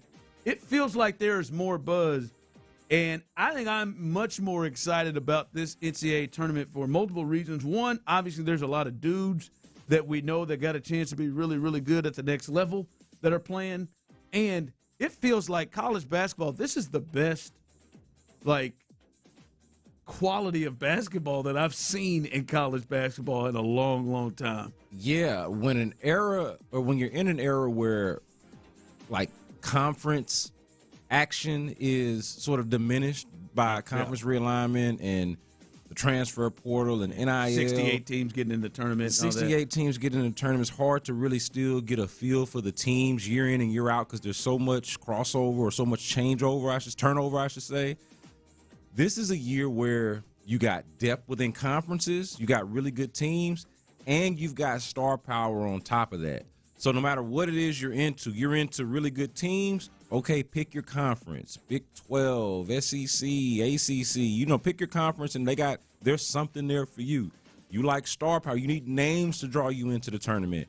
You've got that with all of the young guys that are going to be one and done between the Darren Petersons, AJ DeBonstas, and Cameron Boozers of the world. But it feels like we know them. It feels like we know them better. Yes. I don't know why. I don't know what has happened this year. It feels like. See, I think it's all of it coming together. It's not a year where you got Ben Simmons is going to be the top pick, but he's on an LSU team that's not relevant. Yeah. All of these players, these stars that I'm talking about, are also on relevant teams that you expect to compete in the tournament. Duke, Kansas Blue Bloods, and then even in Kingston Fleming's case, which is a rising one, rising sort of, at least a blue blood of the last decade, if you will. I know that's not how blue bloods work, but you understand what I mean. They've been a contender or at least a relevant team for a decade. So all of these players are relevant players playing on relevant teams in deep conferences, and so they play 2-3 times a week, and every time there's a college basketball slate, there's at least one matchup that's got something for you. Yeah, pretty much every night, every other night or so, there is a matchup waiting on you, and it doesn't feel that way year to year in college basketball. The parity is great. Is I think tight too, right? Yeah. If you look at last night, Kansas goes and loses at Arizona State, who had just beaten Texas Tech, and they beat them with Toppin, who had got injured late. Yeah. But then Texas Tech, who just walked in and beat Iowa State on the road this weekend, went and lost at home to TCU last night. Yeah, or even U of H is one of the top 10 teams in the country, goes and loses 3 games in a row. And it's like, when did they do that? Where did they do that at? So I think the big difference this year is that, kind of what you were saying earlier, you don't have to wait till the tournament for the play to be compelling, because it's been good all the way through. And we can't say that every year, that, hey, it's been a fun college basketball season. Good and interesting to watch. Right, that's what I mean. And you got the big teams, like Michigan is a big face name team that's really, really good. UConn's still good. Arizona is really good. Yeah. Duke. Florida's good again. Yeah. Yeah, so. Play somebody. Kentucky. Yeah. Kentucky got got their Jay ass Lucas whipped out last there. night, didn't they? Kentucky got this. But I mean, you can just go down the list, man. You're deep in competition and with star power, and it's been a compelling season leading into the tournament, right? Like, so. Yeah, I think you could see anything happen. Like any, I don't think this is going to be like all the number 1 seeds are going to make it. I don't think. Yeah, I mean, I don't see the Cougs getting back. So maybe that's not one of the things I can see. Okay. Not to be a downer, but you couldn't see them. I can see them. Nah, man. You just they're 2 Kingston Flemings or bust for me. Well, that could be a 4-game. If he goes on a stretch, can get he gets spicy and he gets hot at times. Well, he's gonna have to if they have a shot. Yeah, that's the thing. Him and Uzan, which that might come up later. All right, we will have, as we said, a little bit later on, B. Scott on to do his Rockets report at 4:40. But Brandon, I want to bring this to you and the people. Just a simple question. We can go back and forth on this, and you guys can join this conversation. Is Ime Udoka a championship coach, or is he the dude that gets you and your program right, and then hands it over to the dude that wins the championship?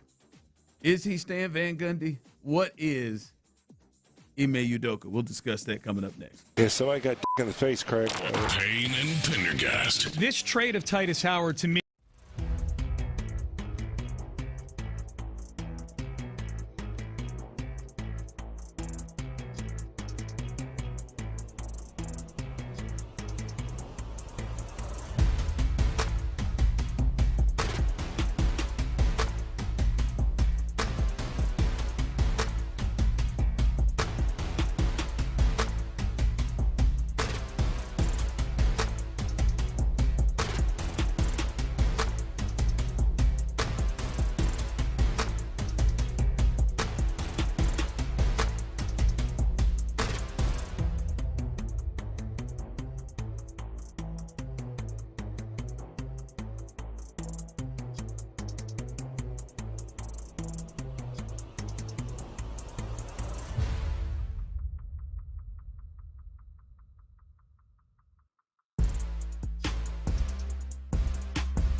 Miss Wendy's. From the West Point Lincoln and West Point Liggett of Sugar Land Studios, KILT FM HD2 Houston. On Odyssey Sports Station, the Texans play here. Sports Radio 610 presents The Drive with Stoerner and Hughley.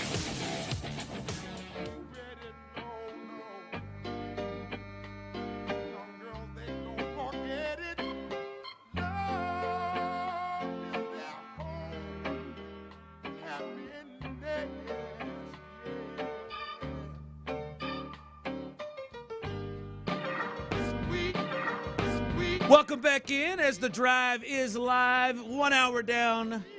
Our guy Clint Stoerner, he's out today. He should be back in tomorrow. But Brandon Scott is in today holding it down. If you are on the base power text line, we appreciate you jumping in, join the show. If you want to get in, you want to get on the line, you want to talk to us, if you can handle it.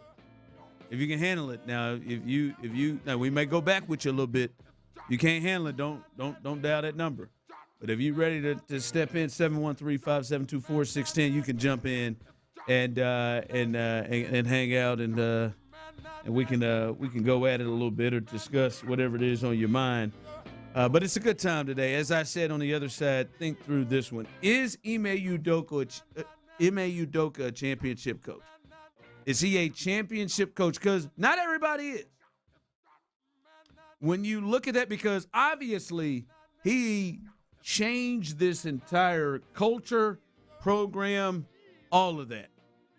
He got here, it changed. He brought a level of respect to the organization, and then they started making some moves, and you saw these young players they brought in look completely different. They got an identity. They made moves, and look at it. The first year he was there, they were basically 500. And just outside of the play-in, and then in a tough Western Conference. And then last year they moved all the way to the 2 seed, and now people really like that team. Kevin Durant wanted to get here. Giannis, that's been on thoughts. And now this is a team in 2 seasons that has championship expectations and made championship moves. But is he Mike Brown? Is he old school Dale Harris, who slid in there, and then they got Dale's ass right up out of there and brought in Phil Jackson to go win them 3 championships? You know, is he like Stan Van Gundy, Pat Riley just said, all right, Stan, I'll take it. I'll win that championship once you slide over. Then he went to Orlando, was really, really good there, but just couldn't get it over the hump. Or do you think Ime Udoka, because I think upon his arrival here, people felt that way. Yeah. Thought he would win a championship at Boston if just gone to the finals. If he had Nia Long did. But is he a championship coach? Your thoughts on this? You just kind of gave a little bit of insight on that, on my answer here. I'm going to say yes. Now, he needs to get his head out of his ass on the Reed Shepherd thing. And they need to figure out what they're doing on offense, right? Like, they need more answers and need to be more consistent offensively. That was a criticism of him in Boston in his 1 year there. It has been a criticism of him in his time here in Houston so far. So with the caveat that you'd like to see more from Ime Udoka and his staff offensively, like to see them be more creative and like to see them use their weapons more appropriately, I do still think that he's a championship level coach. And you just hit on it. Nia Long? Never mind the fact that he fumbled Nia Long. He bagged it in the first place, man. Stop, man. And that's just championship level stuff to me, man. I don't think that adds. No, man, I don't think that adds. That's a champion. I'll go even further. I don't give a damn if you win a championship or not. All right, you do. Yes, you do. No, what I'm saying is, in terms of the question, I'm talking about the question. Obviously, I'm a Rockets fan, and I want him to win a championship with the Rockets. But in terms of whether he's a championship level coach, he done won the championship already, brother. Oh my God. There is, and I'll say this: there is nothing that Ime Udoka can do in the NBA at this point. There is nothing that Ime Udoka can do in the NBA that is more significant and more championship level than bagging Nia Long. Never mind what happened after that. We all know the story. But it's the journey that I'm talking about. It's the pursuit. And he won that, man. He won that title, man. Look, Boobie Gibson never won a championship, right? Unbelievable. But he bagged. You got to put Keisha Cole in. But he bagged Keisha Cole. He's a champion. So yes, I think he's a championship level coach. A man that can bag Nia Long can win an NBA championship. Tyler, I just want to make sure. I want to make sure I'm getting this straight. Do you believe he's a championship coach because of his coaching prowess, or do you believe he is a championship coach because a man who was a bench player out of obscurity and an assistant coach for the San Antonio Spurs was able to pull off Nia Long from the likes of Best Man Holiday, Boys in the Hood? Is this where you're? That's why it's utterly ridiculous. I can't quite put my finger on it, but all of those things are related. All of those things are intertwined to me. That's why Tyler felt that Justin Verlander was a Hall of Famer, regardless of what he did, because of it's Hall of Fame stuff. Because of his wife, who he pulled. Is that what Justin Verlander? I believe this wholeheartedly. If you can do that, you can do this. Being that he fumbled the bag with that lets me know that he has the ability midway. That's what men do. We always screw it up, man. But to continue this, being that he has shown the ability to be at the because did he marry her? I don't think he married her. To show that he was, he ain't have to do all that. To get to the cusp of putting a ring on his finger. He fumbled it, and so you focused on the wrong thing. Now he's getting to the cusp of putting a ring on his finger with the Rockets, and is he in the midst of fumbling it? No, man, he focused on the wrong thing. Listen.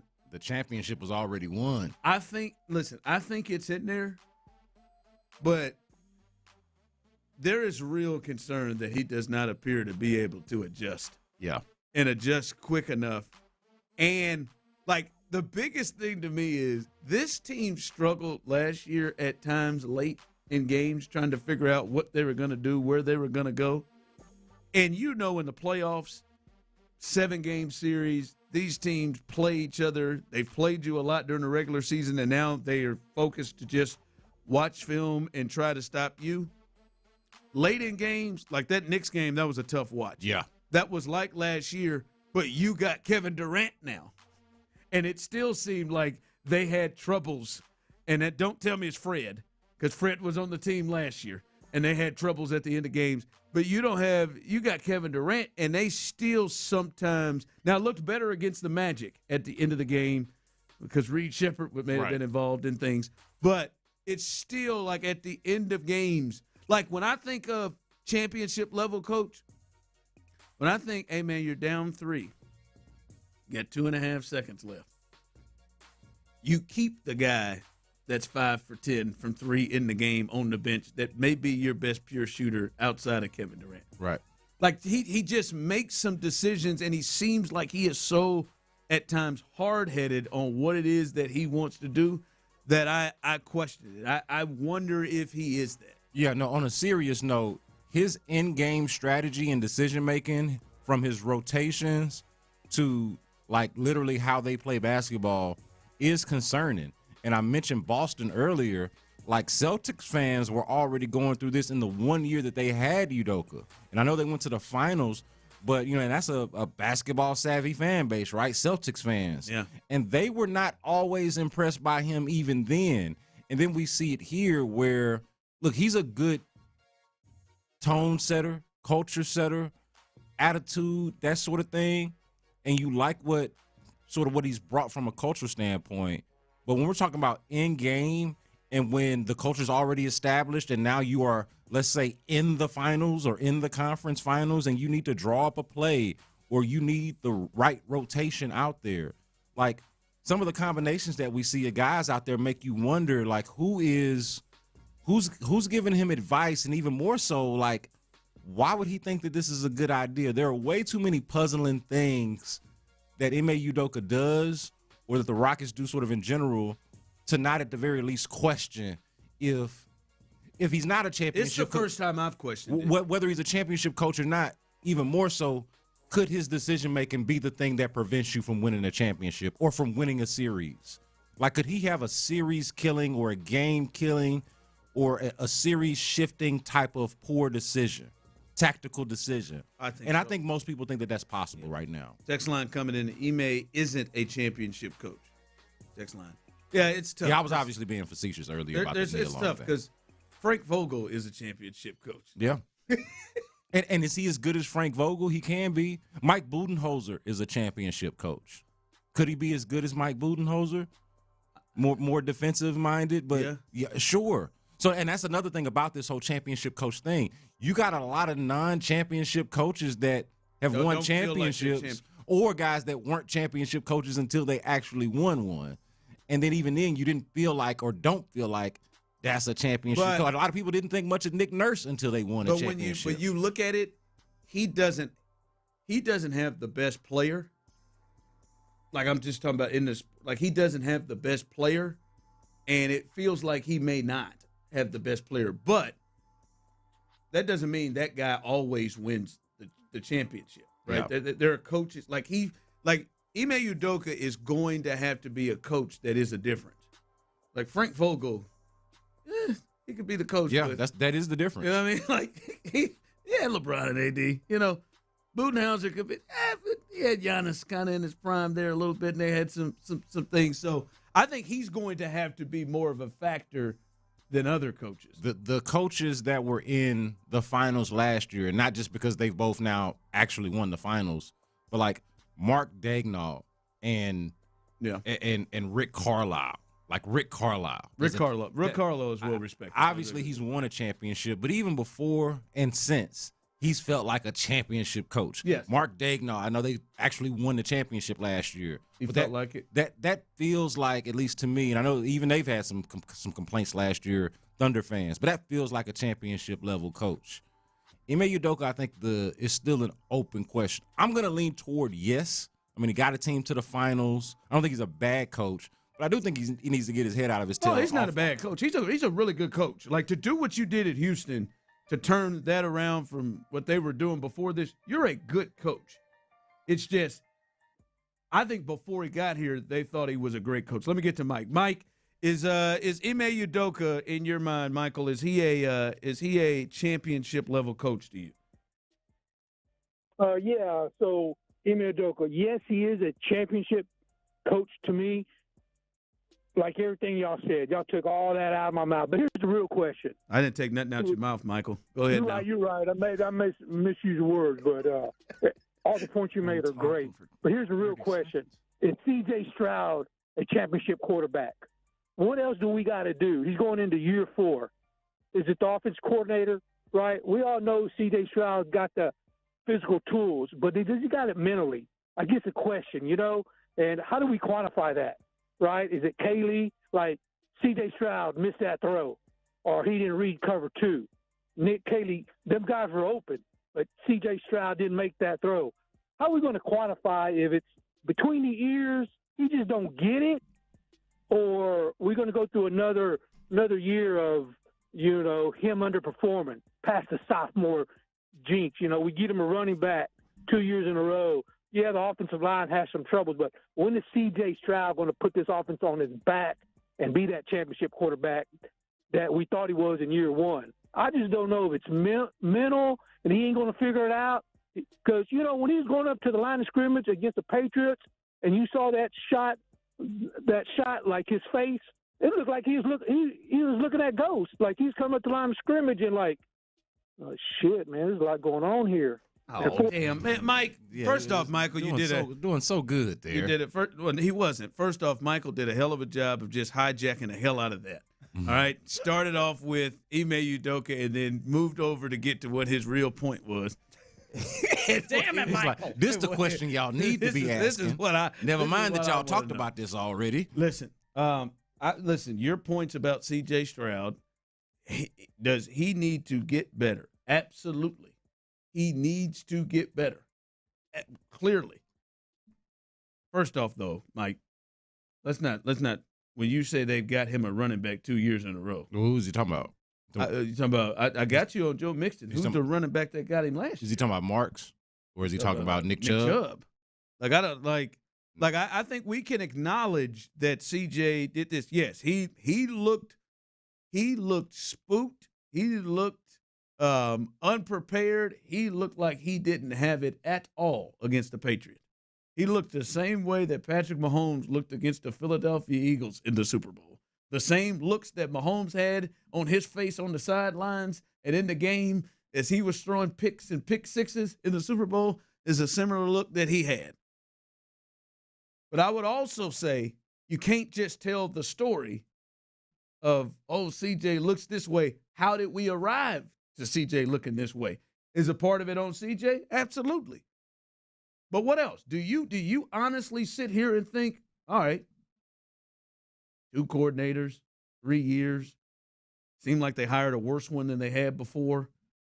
Offensive line has just been average for about a 7-game period in the entirety of the time that he'd been here.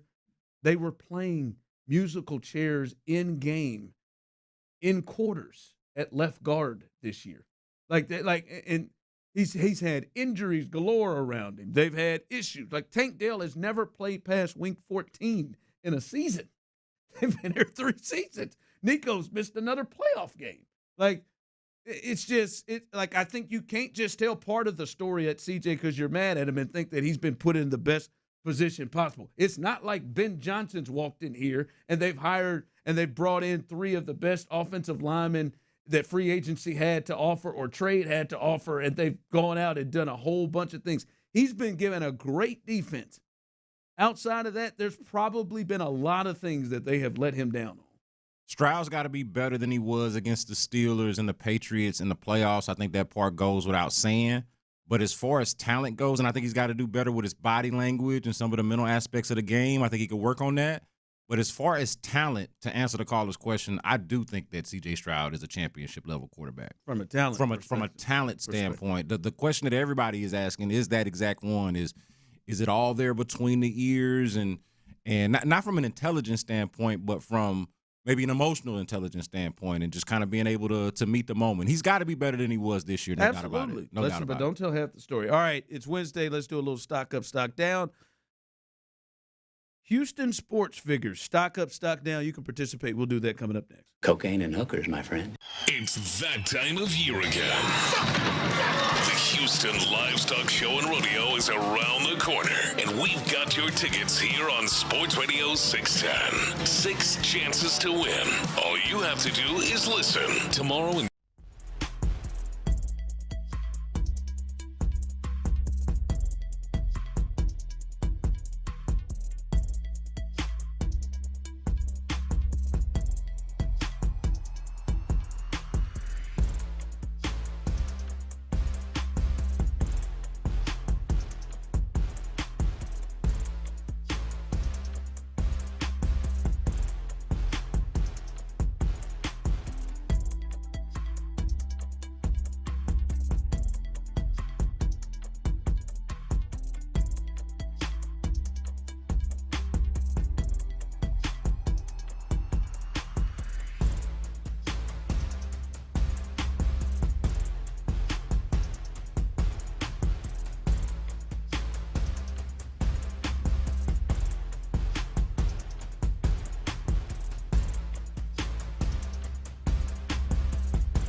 2222. Every season brings highs I'm in my drop top, cruising the streets. and lows. No way, because I know one of you two ass would have done the same thing that I just did. Are you kidding me? This trio always has eyes on the market in H-Town. It's time to buy or sell. It's stock up. The arrow's pointed up. Stock down. They're selling, Mortimer. On the Drive with Stoerner and Hughley. That's right. Every hump day right around this time on the Drive, Stoerner, Hughley, H-Town's #1 afternoon drive sports talk program. We do a little stock up, stock down. Today's edition, pretty big pool, pretty big market, I guess one could say. We're talking H-Town sports figures, H-Town pro athletes. Of course, that includes the big three around town, the Houston Rockets, Astros, Texans, and then if you want to throw in some dynamo. Hell yeah. Feel free. The Dash, too. Really? Yeah. Maybe you got a stock up from way back in the day with the Comets, the Cougs. Anything Houston. And we're going to start with you, Rod the Show Hughley. You know I like to get the negatives out of the way first. Stock down for you, Ron, with H-Town sports and the athletes in particular. As you mentioned with the dynamo, I want to – no, okay, I'm not I was going to say, if you go with a Comet, that's got to be down, right? I mean they've been gone for 20 years. I'll let Reggie have the dynamo. My stock down is to Rafael Stone. And the Rockets GM, I think he's potentially having to look at plans changing for multiple reasons. I think he's done a pretty good job building this thing up. But I think for multiple reasons, Brandon, he is potentially in trouble. One, with how his team has come together. And we've talked about Şengün. We've talked about Amin Thompson. Now, I'm not giving up on those guys at all. I would really like for Şengün to start being more consistent again. Say, one of them's an all-star. Doing it against good teams and other good centers. But I think those guys have not only not kind of reached the next step as you thought they would in this year. I think there are serious wonders and questions of what that's going to look like once your 37-year-old best player is no longer there. And also with that, the rise of the other teams around them that have really come up that are young. OKC, who you knew, now San Antonio looks like they may be ready to do something right now, and they're definitely not going anywhere. So I think with that combination, I think there potentially is a lot of work for Rafael Stone to do in the offseason to try to get this team, of which I think they thought coming into was a championship contender, that now the way it's shaken out, I don't know if they are. Yeah, so I could see his stock being down as well, but I would have had a little bit different reasoning. Some of the stuff that you're kind of pointing out, I acknowledge as being true, but I wouldn't necessarily blame Rafael Stone. I'm not blaming him for most of that. I'm not blaming him. I'm just saying that's what's before him. Yeah, right no, now. And it's accurate. But stuff that I would blame him for, I think that there's even more appropriate reasons and ways for him to have his stock down, and that's just the simple fact that they didn't have more of a backup plan at point guard after Fred VanVleet went down, or even aside from Fred VanVleet. It was clear that they didn't necessarily have all the confidence in the world between Reed Sheppard and Amin Thompson being able to immediately fill that role. They didn't do anything before the season. They didn't do anything at the trade deadline, and they've kind of just allowed them to ride this thing out. So I would agree that his stock is down, but I would focus more so even on those things and kind of look at the young core situation. I feel like he's done the best with the circumstance that he's been given. Like they've got poor luck in the lottery in each of these years where the number one pick could have been had, and instead of Cade Cunningham, they end up with Jalen Green. Instead of Victor Wembanyama, they end up with Amin Thompson, right? Like, so these things, instead of Paolo Banchero or Chet, they end up with Jabari Smith Jr. And I like all of those players, even Jalen Green, who's not here anymore. But every year they've had a swing at it, and it's been just a little bit under what would have been the ideal circumstance. Given what they've had, I actually like what he's done with the young players. I don't like as much what he's done along the margins. Yeah, I don't. Like I said, I just think it's in his lap now. Yeah, things have got to change. You are listening to Stock Up, Stock Down live on The Drive. Clint Stoerner out today. Skeezy, B. Scott in for Clint.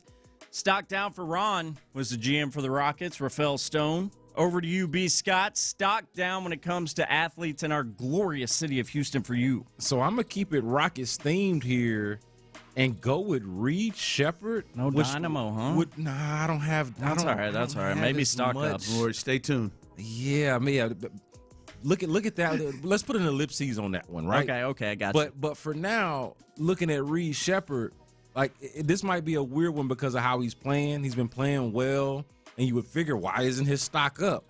I'm going stock down because of Ime Udoka. The fact that he's about to put his ass on the bench. And that we got to discuss that. That's not happening, is it? We got to. Not right. We need more time. Hold on, man. Hold on. I really like this from B. Scott. This is a good point right here. They have actually. Did you hear something? They've actually asked. I would like you to stop doing this. They have actually asked Ime Udoka, how are you going to go about your starting lineup once Jabari Smith Jr. comes back, which is supposed to be tomorrow night, by the way, against the Warriors. And he says it's probably going to go back to business as usual, to the status quo. When it seems so obvious and transparent that Reed Shepherd needs to be in the starting lineup and Tari Eason needs to be the one, it should be his stock down. This is not a rightful and justifiable stock down. It should be Tari Eason, but unfortunately, I want to pick this up. Unfortunately, it looks like it's going to be Reed Shepherd, whose stock should be all the way up, but unfortunately, looks like it's down, man. We may have to revisit this like in 7 minutes. I'm looking forward to a curveball right there. You are tuned in to The Drive, Stoerner, Hughley. Every Wednesday right around this time, we do Stock Up, Stock Down. Today we are doing stocks, an edition regarding the athletes here in Houston, pro athletes around H-Town. Back to you, Ron. Stock up for you. Stock up for me. I think this is going to be a big year for the big fella, and I'm going to say Yordan Alvarez. I think stock up for him. One, despite what some of you all feel, Clint Stoerner, they are going to and are hell-bent of trying to take care of him and make sure that he is healthy. And I think he is highly motivated. And we were just talking about, is he still one of the best hitters in baseball? He's just been kind of out of sight, out of mind, and people have kind of forgotten about the big fella. And I think he is ready to go. And I think it has been a huge offseason game plan. Hell, they fired the entire staff, basically, from the training team. I don't know if it's just Yordan, but that may have been the final straw. Had to happen. I think it's a big year, and he will once again have one of those seasons where he is definitely outplaying what he is being paid for. So I think his stock is up with I think they are really taking serious look at how they keep him healthy, which I think is going to help him big time. If he's at the plate, he's going to be good. I could feel that down in my plums. I'm so ready for opening day. Hey, I can't argue with this one, man, because it's not like it can go any further down, right? Like, I feel like his stock can only he could play 36 games. I think it can. Well, I just mean, but I mean, it would be the status quo. I mean, what's the difference? You know, he wasn't really available to you when you needed him anyway. Like, it can only go up with Yordan Alvarez at this point. And put a lid on this thing for us, B. Scott, Ski Z, and for Clint Stoerner. Stock up for you around Houston sports with these pro athletes. A little bit of a basketball theme for me. I'm going Milos Uzan, the guard for the U of H Cougars. Stock up. I had him as a thought in the other way. Well, this is why I'm doing it. He tied us. I know he wasn't playing anybody. But this could have been a get-right game for Milos Uzan the other night or the other day against Colorado. Ties his season high with 26 points the other day against Colorado. And he's been a real disappointment overall. He hadn't scored that many since, like, November, I think, against Syracuse. He's only got 2 20-point games all season. His numbers across the board are way too comparable to last year's, considering what he was supposed to mean to them this year. Yeah. If they're going to be serious this year, the Cougs that is, they need him to pick it up. It looks like he got him a get-right game against Colorado. I think his stock is up. We'll see how he finishes the season. All right, that is stock up, stock down. For real, though, we got to get to this. Is Reed Shepherd really is this real? Man, is Reed Shepherd? Is he gonna go back to the bench? I hope I gave y'all fake news. I hope it's not right, but it seems that way. We can't. This can't be true. All right. We'll figure out because I need some comments on that. We'll figure that coming up next, right here live on The Drive. But before we get there, man, see, Clint likes to run away. He likes to run away when I like to try to figure out saving some cash, saving some money. And I found out that Joker saved $1,600, over $1,600, because he made that move with Own Will. Listen, protesting your property taxes is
Sports Radio 610 presents The Drive with Stoerner and Hughley.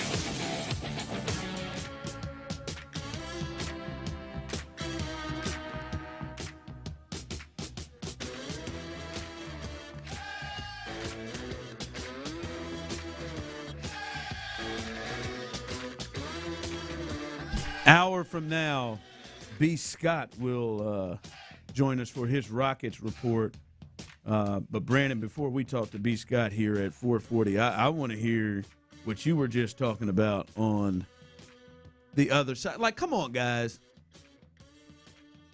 I know some of y'all don't watch the Rockets like maybe many of us do. Maybe you should, though. They're going to have a chance in the playoffs, I think. Şengün, if you could pull it together. All right, I'm not going to talk about him. But, like, most people around here understand the Reed Sheppard dynamic, right? Reed Sheppard's been hitting the bench. He's been sitting over there just seemingly, when everybody's healthy, just riding into these 20 to 22 minutes a game. And routinely, guys like Tari Eason and Finney Smith at times, everyone been playing more minutes than he has. Been more of a commodity to be in the game than he has. And we have seen him, what, is he the best shooter, second best shooter on the team? I mean, Kevin Durant is just something else. But three-point shooting, he is right there. Got to have it. Spaces the floor, does so many things. And we've seen it, right? Tyler's won a lot of money off of it here lately. Right? We watched him against the Kings come out and go 7 for 16 from 3. Hell, he tried to dunk on somebody. Hell, I'll keep it a complete buck. The game was over so quickly, put out of reach. Brandon left it and came and watched the rest of it at stake night. Yeah. And he had seen enough. Yeah, it did happen. Yeah, he had seen enough. Sneaky with steals and blocks. We see him against the Magic, against a playoff team in the East. Him come in, and it seemed like begrudgingly did Udoka put him in the game, and then in the second half, he goes 5 for 7 from 3 and hits huge threes in the fourth quarter.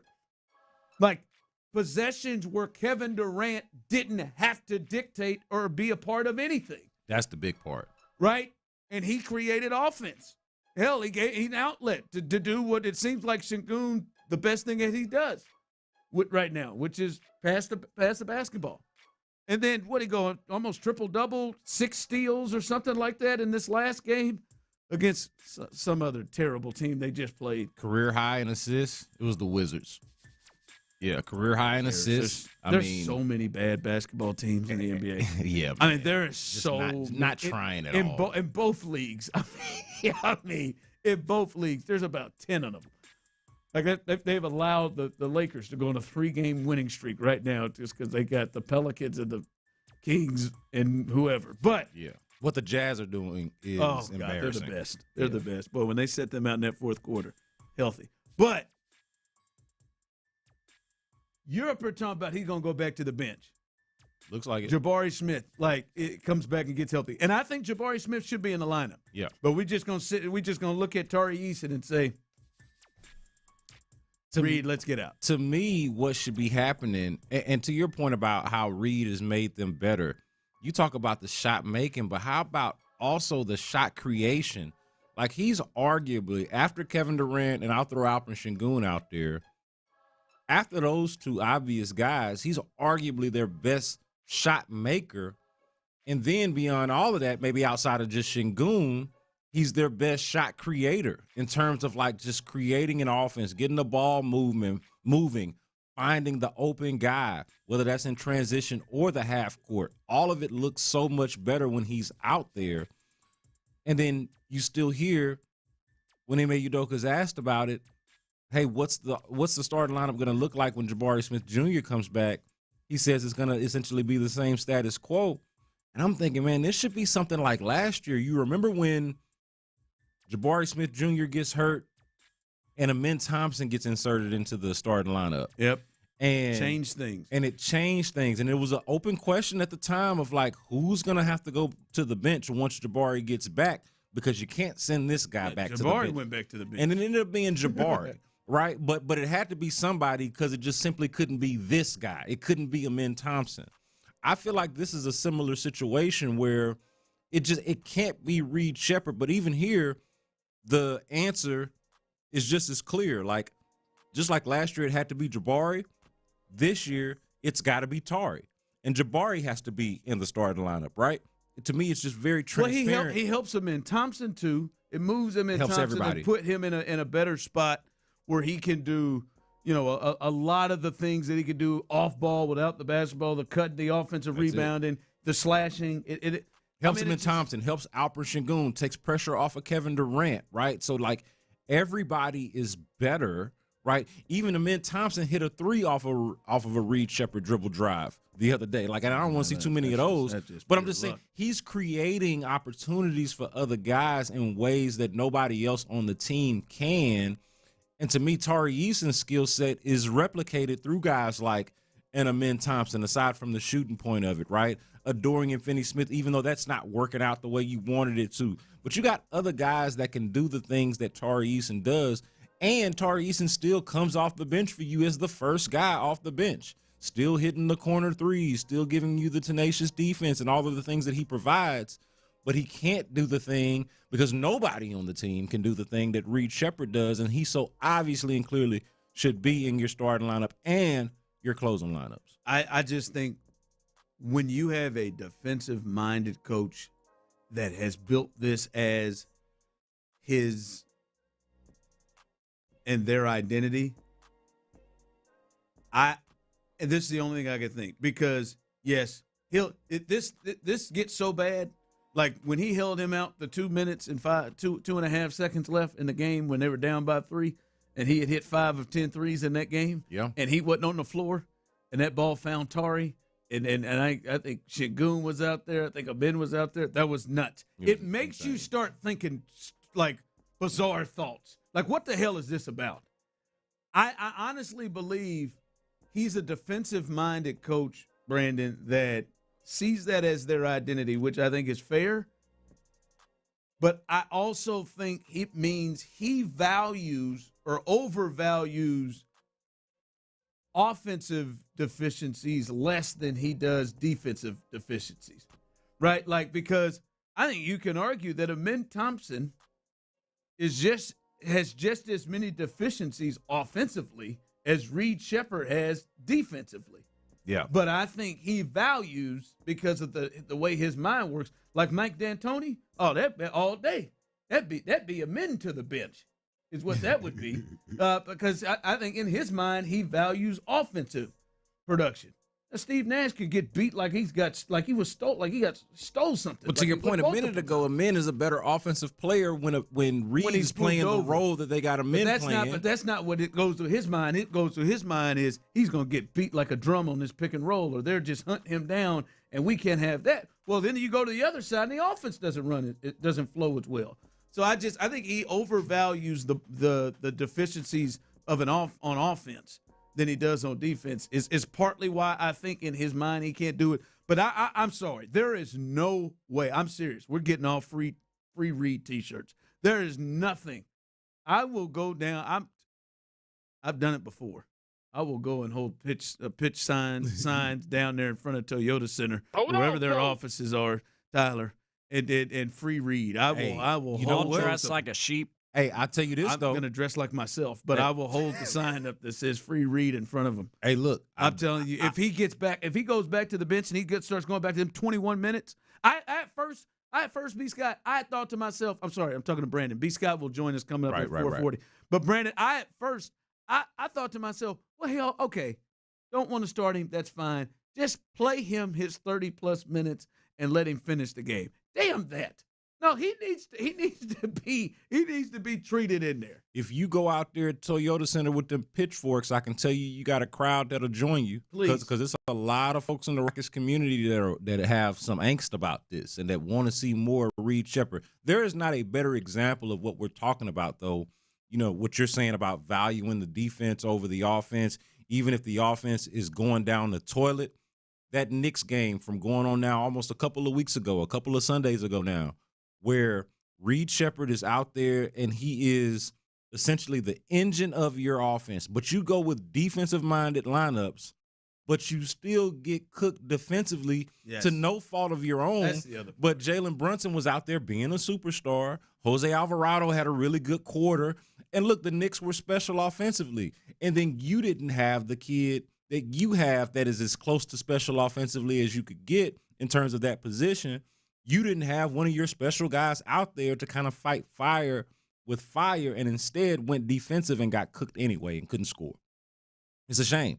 It's a shame. Like I just don't believe that. There are too many need them to look at that game, specifically the fourth quarter, the end of the third quarter and into the fourth quarter, and see the error of their ways. There's just too many smart people I'm hoping so. over there. I'm hoping that will get to it. But again, somehow everyone on that bench with 2.5 seconds left, down 3 in the game, had Reed Shepard on the bench. Reed Shepard perfectly suited to start for this team. Tari Eason perfectly suited to come off the bench for this team. He's not good enough to care about his feelings. Right. Yet here we are. I'm not saying. I mean, I don't mean that. And I don't know if it's his feelings. I think it's just it's just a true misjudgment of what's valuable. To your point just a minute ago, a true misjudgment or a difference of opinion here at the very least on what is more valuable than what. Yeah, text line coming in. I think he's fine playing Shep, but he wants Shep to improve his defensive fight, and that is starting to happen. It was the same with Green. Yeah, go to hell.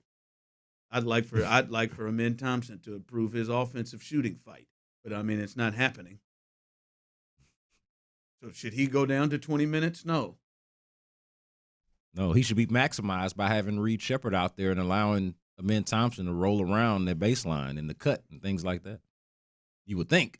You would think. Dirty's Daily coming up. Listen, I've seen this roaming around from different Texans fans, and God, I hope you guys are wrong. This just cannot be the plan. We'll discuss that coming up next. Musical chairs with the offensive line again. Musical chairs with the offensive line again. In the loop. Initial reactions, John Lopez, to David Montgomery.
Sugarland Studios. KILT FM HD2 Houston.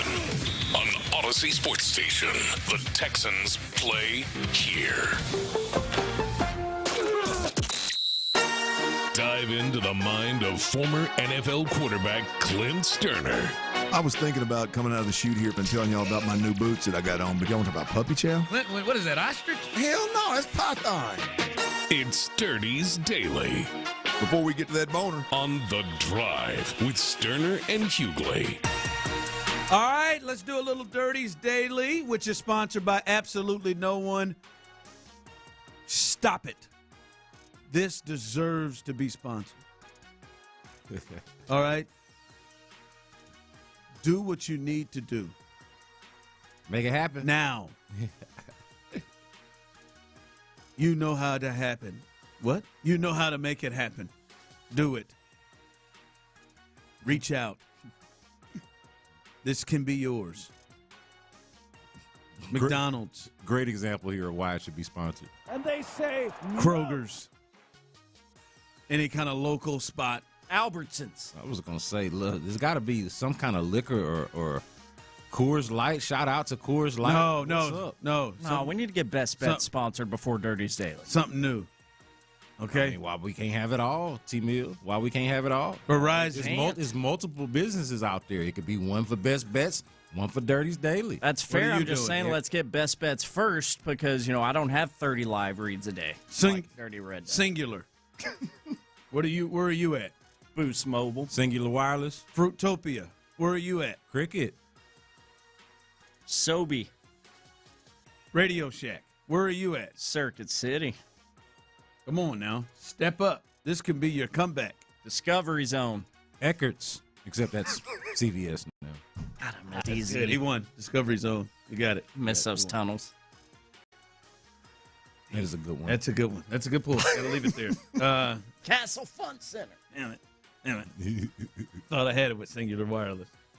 they used to sponsor the half.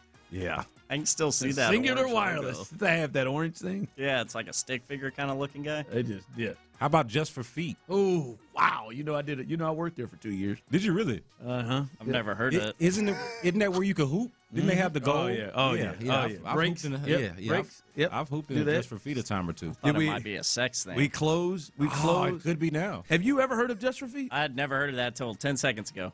Tyler Milner. I assume from my context clues it's a shoe shop. Now that you have said it. Yeah, we had them here. Now, he's going to say that you have said it. I just thought, now I know it's here. Just for Feet. Oh, yeah. Man. You're just forgetting. You definitely have passed by Just for Feet. Oh, maybe. You're old enough. Yep. I will never forget that time Tech 9 came in and allowed me to get my bonus for that day. He came in and spent some money? Oh, he came in and bought 4 pair of shoes, and he bought all the shoe cleaner. He bought clothes, everything. I told him about it at the Super Bowl last year. We're wherever the hell we were last year. In New Orleans. In New Orleans. I told him about it. I was like, yeah, man. Hey, that $200 bonus came up huge for me when I was in high school. There you go. Yeah, man. Just for Feet, boy. We used to have a basketball court, like a half court, in the gym or in the building. People would just come in and play. Yeah, really, to be honest. I mean, it'd be some serious games too. Yeah, and then part of them. When we would close at 9, like you'd bring your homeboys up or whatever. We close at 9. We close and lock the doors, and we run until about 10 o'clock. Oh hell yeah! We used to do that at that church I worked at. Setting hard picks. I was picking pop right there, baby. I'll be out there. I'll be out there. Shooting. 2 for 12 from 3. Game before it was popular. Shooting picks and popping out. There you go. 2 for 12 from 3s, baby. Gotta have an outside game. Hell yeah. So it's only half court. You got to make the most of that space, man. Hell yeah, man. that was perfect for me, boy. Yeah, same. Half. You mean we ain't got to run up and down? Check up, baby. Man, I'd be a half court legend. I could probably get some work done on half court right now. I just want to, by a show of text, because you can't show your hands on the base power text line. It'd be cool if you could, though. It could. It'd be nice. Well, he'll show your hands, too. If you're outside, if you're driving, if you're at the office, just raise your hand if you agree with this. I love the visual. If, while putting the offensive line together, they make several moves. They bring in some guys, but one of the moves is Trent Brown. Trent Brown bringing him back to be the right tackle. By a show of hands or text, are you down with that? If the plan was one of the plans, obviously they would try to fill the other voids, but at right tackle, since obviously right now they don't really have one except for Blake Fisher, and that's not an option. Trent Brown, would you be good with Trent Brown coming back as the right tackle? The reason why the right tackle. The reason why I asked that is because I have seen people. Clint, I think Clint is somebody who was on board with it. Clint's out today; he'll be back tomorrow. I've seen a lot of people who would be all right with that, and I would say, God, that can't be the plan. That can't be the plan. I'm glad I got clarification from In the Loop. I still don't agree with their answers at all. When they were there, who would you rather have back, Ed Ingram or Trent Brown? I would go Ed Ingram every time. But I get what they were saying. They were saying bringing him back as a backup. But that I've seen that come up. Yeah, get Trent Brown. He does what they want to do. Right now, if Tyler set the over-under at 9.5 in terms of how many games Trent Brown will play this year, I would take the under. I think you'd be a fool to take the over. You'd be trying to lose money. I would take the under, and for me, I just don't think that you can take a chance with that at right tackle. It cannot be. I think that it could happen. No, it could run into it in terms of it could become, like if you brought him at like you did this year. But that's why I'm saying that's why I stopped you when you said, because I wanted to make sure that the was emphasized, because we're not talking about a plan in terms of like a backup plan or a contingency plan, your swing tackle, kind of what he did this year. His role this year would be a perfectly suited role for him next year or for however long he ends up playing. Yep. But when you talk about the capital THE plan, it cannot be. It would be, to me, the worst plan that they've had so far, and they've had some pretty bad ones, right? Like last year, the plan was to give $12 to $14 million to Cam Robinson. The plan was to make Laken Tomlinson your left guard. The plan was to have Jake Andrews be your center, and Jake Andrews hadn't really done much in the NFL prior to that. And those were all, to me, not great plans. I could see how they convinced themselves to do it. This would be one where I couldn't see how they convinced themselves to do it, and would be a worse plan than the ones that they had before. To me, it should be a non-option. If they're bringing Trent Brown back, it's to fill a similar role to what he filled in 2025, to do it again in 2026. But you got to have a real and serious plan at right tackle for us to be taking you seriously. And I hope they are. I believe they are. I have a tough time believing. Yeah, I don't even think you can consider it. I'd put the chances at less. I'd put the chances at less than 10%. I would hope so. Less than 10% that's the plan. Yeah, even if they get, I'll say this, even if they get the big ticket items that I've said they are now required to get. Let's just say if they got Linderbaum and they got. Let's say they get Linderbaum and Isaac Seumalo. And look, I don't think that's happening. But let's just say that they get two guys. And they draft another one. And let's say just right tackle, we just got to kind of figure it out. Even that has to be something different in terms of who's the starter. Something more reliable. Yeah. Who's the starter going to be, in addition to bringing back Trent Brown for whatever cost that is at this point in his career? There's got to be a real serious plan about a starter there, no matter what they do. Yeah, I'm with you. I'd be concerned about that. Very concerned. Yeah, I'm with that. I see some people who are rolling in with the thought of, well, he really played well when he was in there, and I don't dispute that he played. Yeah. He played well, not just well, but I think well for what it is that they really want to do. And he was very physical, and I think with Clint, I was very skeptical at first, but then we got him in there and saw what he was about. I thought, well, this you can see how this makes sense in terms of the thought of we gotta bring him in here and keep him in here, but it can't be the option. I think they just have too many resources. Whether that's the draft, whether that is free agency, I think there are too many resources for that to be what they settle in on. But real quick, from whatever it is they settle in on, and I did ask Clint this the other day, and I'll throw it to you and the people. When it's all said and done, and they're clearly going to revamp this thing, they're not going in with what they have on the roster. Do you think that you will be happy with the moves that Caserio made going into training camp? Do you think when we figure out, we see the depth chart, and maybe they won't say what the depth chart is, but it'll be a depth chart that we know of who will be the starters. Do you think you are going to come away from this feeling good about what Caserio and D'Amico did? Just the mere fact that I'm hoping to be surprised says no, right? Like my answer to you is I'd like to be surprised by what they do. I'd like to be happy about it and feel good about it. But it would surprise me if that's the case. That's basically me answering your question with no. Because that means I clearly don't have that faith and belief right now. So no, as I sit here, as we talk about it, no, I don't have the faith. I can't say that like I've got the belief. No, I don't think sitting right here I'm going to be happy. But at the same time, they've got this opportunity in front of them. It would be borderline criminal for them not to come away with that. It feels like there's too many guys out there. It's just too obvious. And too many resources in the draft for you not to. How could you miss on everybody? Or how could the answers that you come up with all be wrong? Like they were for the most part last year, except for some of the moves along the margins, like a Trent Brown. Right? So it feels like they would have to try to be bad at this. Or maybe they couldn't be bad even if they tried because of the guys that are available and the resources that are there to them now, especially after having traded Titus Howard the other day.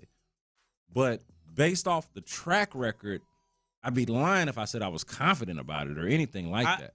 Listen, hoping to be surprised. Brandon and Tyler, as I said to the people, do you feel like you're going to be happy with the moves that Caserio and D'Amico make after this is all said and done when they put this O-line together?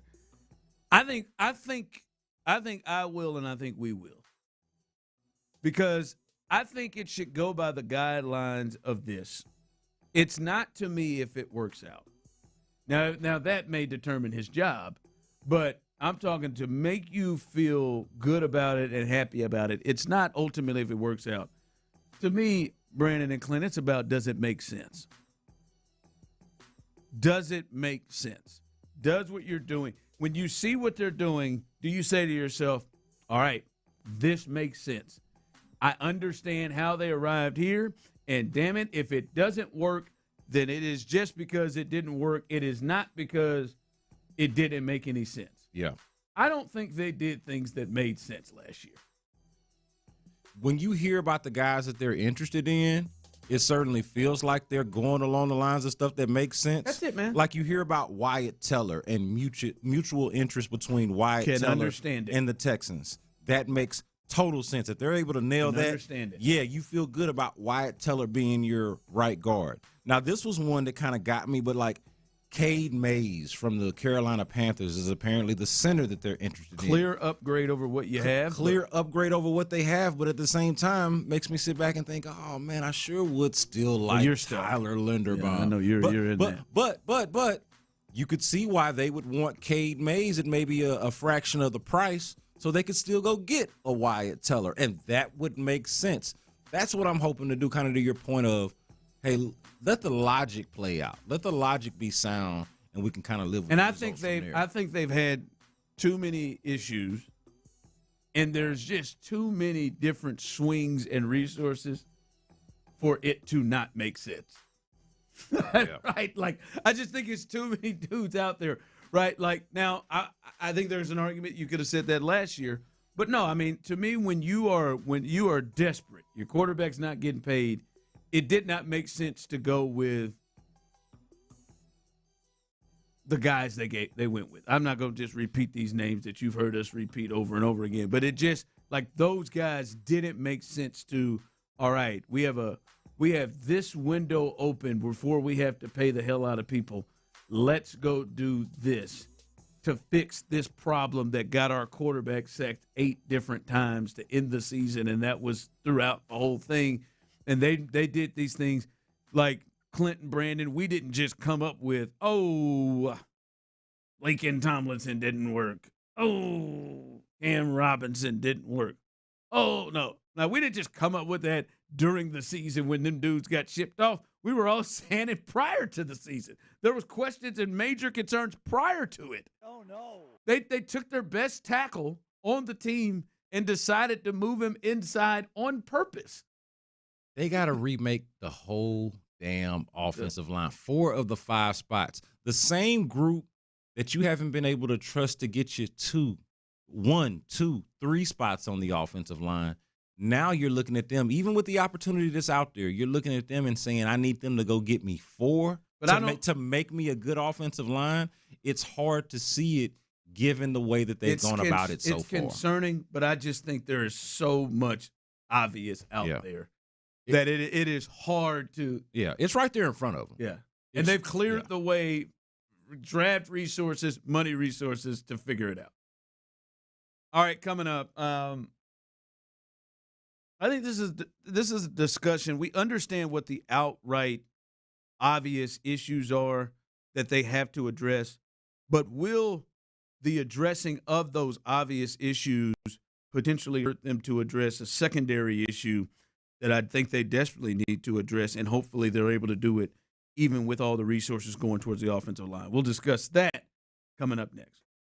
Payne and Pendergast. This trade of Titus Howard, to me, is not a vacuum thing, but I feel like there's another deal coming. Whether it's flipping that 5th for something else, or whether it's going and finding Titus.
anytime, anywhere. Hear your favorite Sports Radio 610 hosts wherever you go. Live, podcasts, video. It's all at your fingertips 24/7 on the Odyssey app, iHeartRadio app, TuneIn, and wherever you get your podcasts. Houston's sports leader. Sports Radio 610. The Drive is powered by Mokaram Injury Lawyers. Heard in an accident? Call Mokaram Injury Lawyers at 281-222-2222. Sports Radio 610 presents The Drive with Stoerner and Hughley.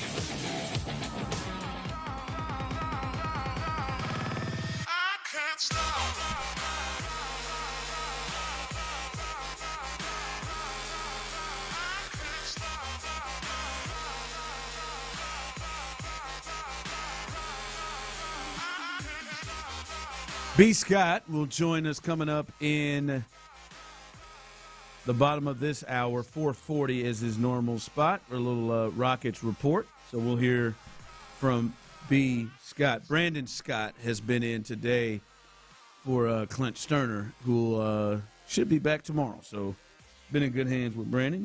He was here with us yesterday. It's been a fun show as always. T-Mill back there as well.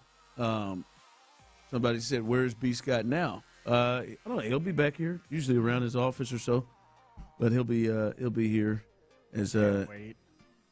Sometimes he's on that roof. There's a lot happening around. I want to hear his thoughts on Reed Shepherd, all of this. I want to hear his thoughts on lineups, everything. So we'll hear from him coming up in just a bit. I do think first and foremost,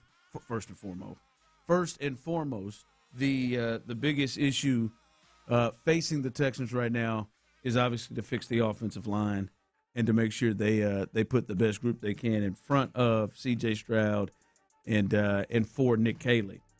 Things are fixable.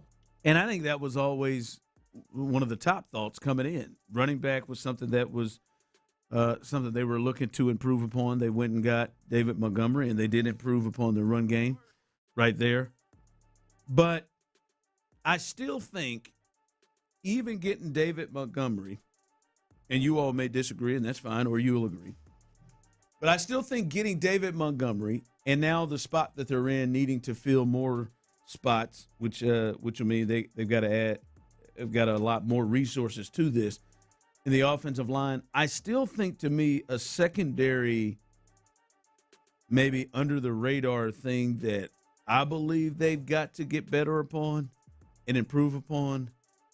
I hope they're still able to do that with these resources having to be pushed towards the offensive line, because one of the resources they could have used at running back, we already know what that is. And to me, Brandon and Tyler, it still feels like this team is short of explosive chunk play options.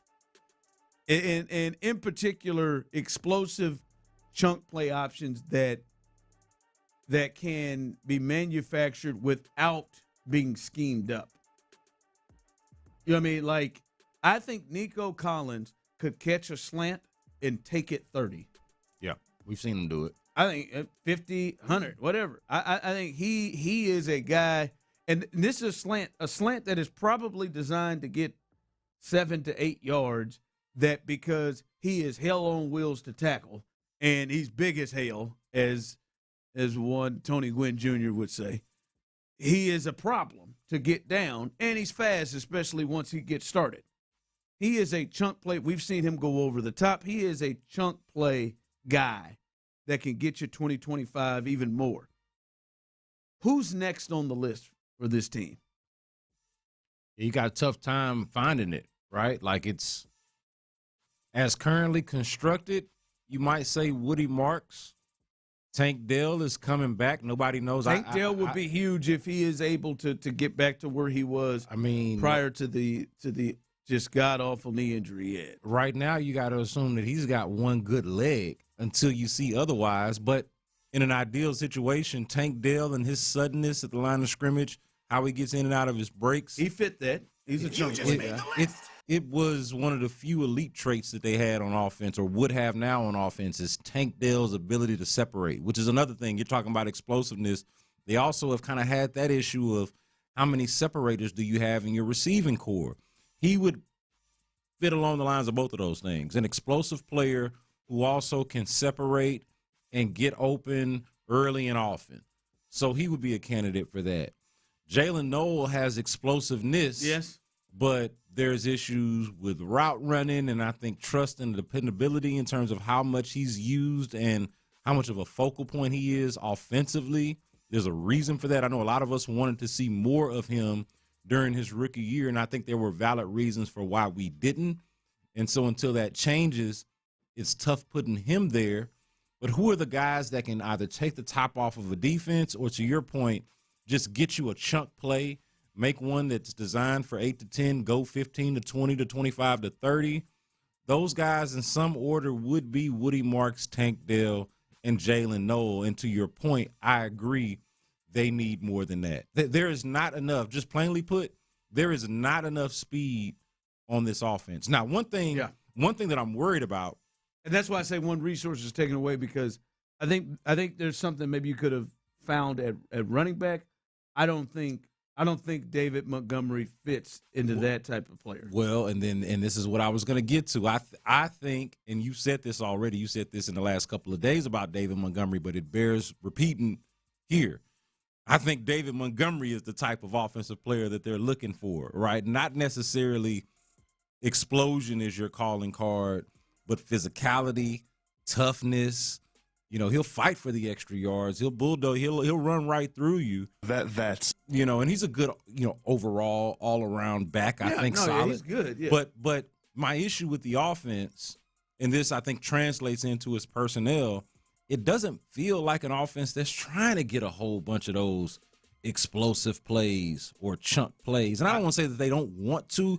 It just by design and the way it looks, it doesn't look like they're doing a good enough job of trying to tap into that. They want to out-physical you, outlast you, and out-turnover you, as opposed to beat you with explosive plays, with explosive players, with the Devon Achans of the world, the Jahmyr Gibbs. Not that Jahmyr Gibbs will be available, but those types of players seems like they're more of a David Montgomery type of offense than, say, a Devon Achane type of offense. No, I think that, but obviously when you don't have threats, though, as you know, it causes the defense to be able to potentially defend you easily. Like if you can be smothered, if there's something where there's not fear, if there's not fear that you're not going to call a lot of plays that do that, but then there's also not fear that there are players that can go and roll. And to me, I think it's even more imperative to have guys out there that,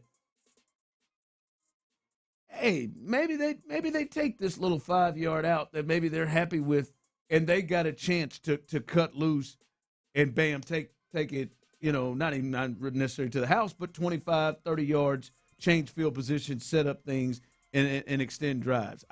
Right now it feels like they've got one and a push. Like I think Woody Marks can take a screen 20, 25. Yeah, I think he could do that. I don't know if it's at the level that others around the league are able to. Like the guy you were in love with, Breece Hall. I don't know that it's that, but I looked at the offense, and I don't know if I'm ready to look at this and say I feel good that Jalen Noel's definitely going to step up and be that element. I feel good that Higgins is going to step up and be that element where there is just hey, these jokers may throw this ball down the field. Or I gotta be aware. I gotta back up a little bit because one false step and he could be gone. The Texans have some good players on offense, but speed kills, and they don't have a whole lot of that. Like, they don't have back-breaking, demoralizing speed that you just can't account for. Like, just man-to-man, I'm going to outrun my guy. They don't have a whole lot of candidates for that. Nico Collins is the best thing you have to it. I think you're right that Woody Marks can give you some elements of that, But outside of them, and again, Tank Dell's suddenness, which we got to question if that's going to even be there coming off the injury. Jalen Knowles really the only other guy that you're looking at. So you're hoping that he takes a leap, right? Another step in year 2, but that hope's not a plan, right? So I feel like the Texans need to plan to have, or I would like for them at least, to plan to have more speed on offense. I'm not sure if they're going to get it, given all the other stuff that they got to do. They got to make a whole offensive line. You'd love to see them be able to still get, like if they could get a Calvin Austin.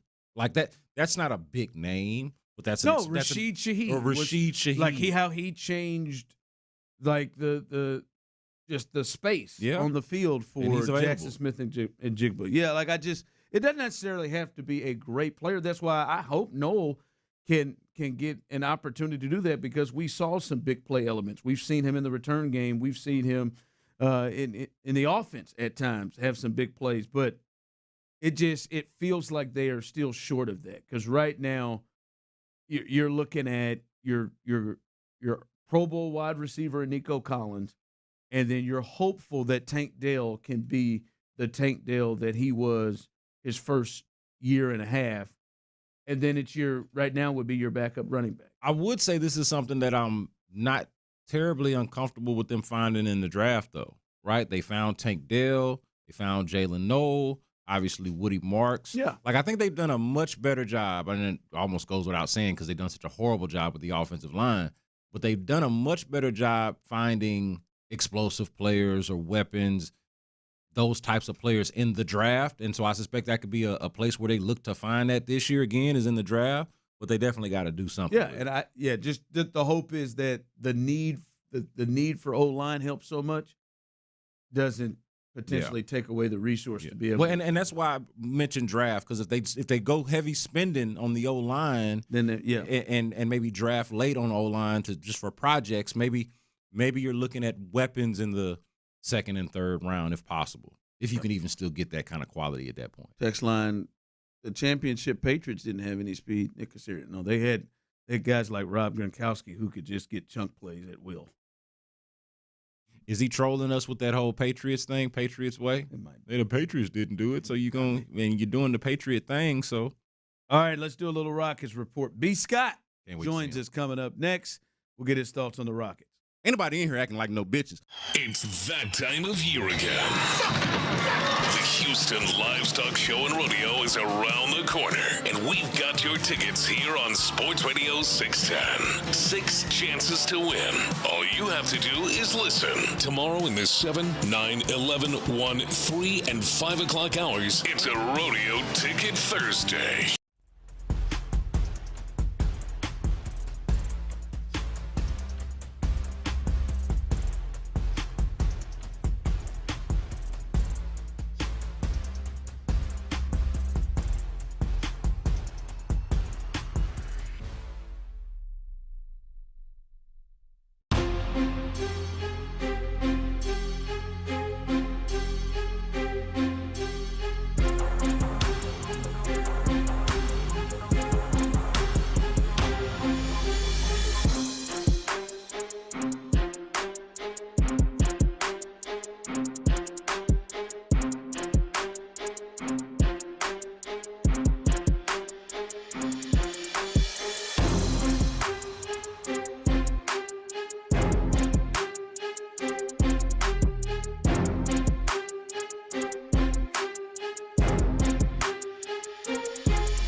1-800-526-7736. The Sports Radio 610 text line is energized by Base Power. Save money and switch today at basepowercompany.com/610. We're talking hoops, H-Town. Our guy B. Scott has all the latest from the hardwood in Clutch City. Ain't nobody in here acting like no bitches. It's the Rockets Report. Don't ever underestimate the heart of a champion. On the Drive with Stoerner and Hughley. Hey, Houston fans, I am so happy. All right, we are joined, as we are every single Wednesday at 4:40. B. Scott. B. Scott is in the building. And Insider, baby, only here on the Drive. That's right, baby. And it's been too long since I've been here, too. It really has. Last Wednesday has been so long. It's good to see you, dude. Yeah, man, good to be seen. Yeah, it's good to have you here. And he'll, as he is every single Wednesday with his Rockets Report, stops by and talks about what he's seeing right now. And what we are seeing is the emergence of Reed Sheppard.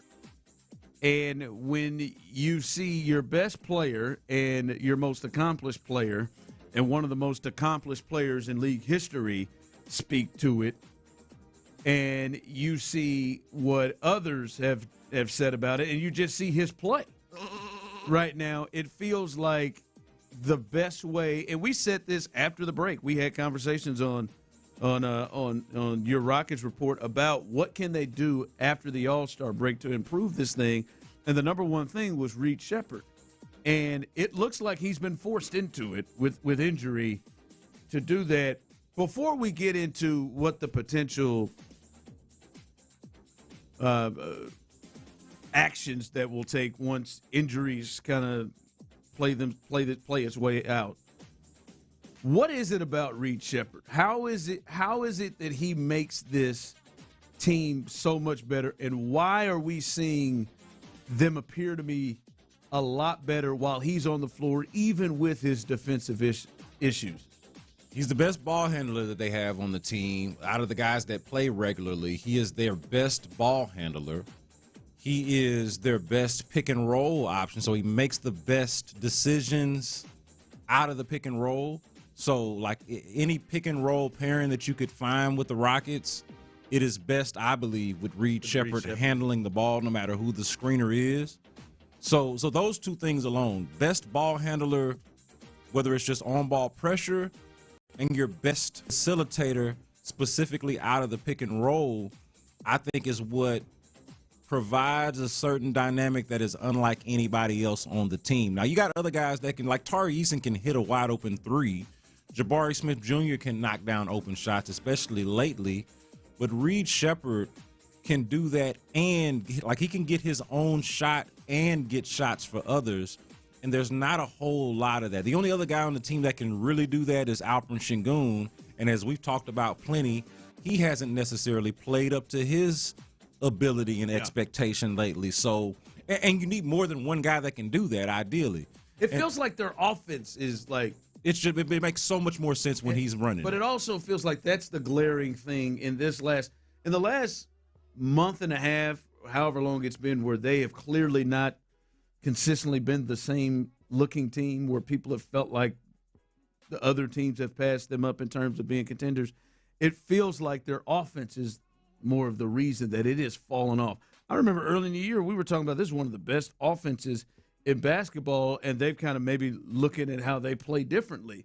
Well, that has suffered, and it just seems like even more when we see Reed Sheppard in the game that is coming around.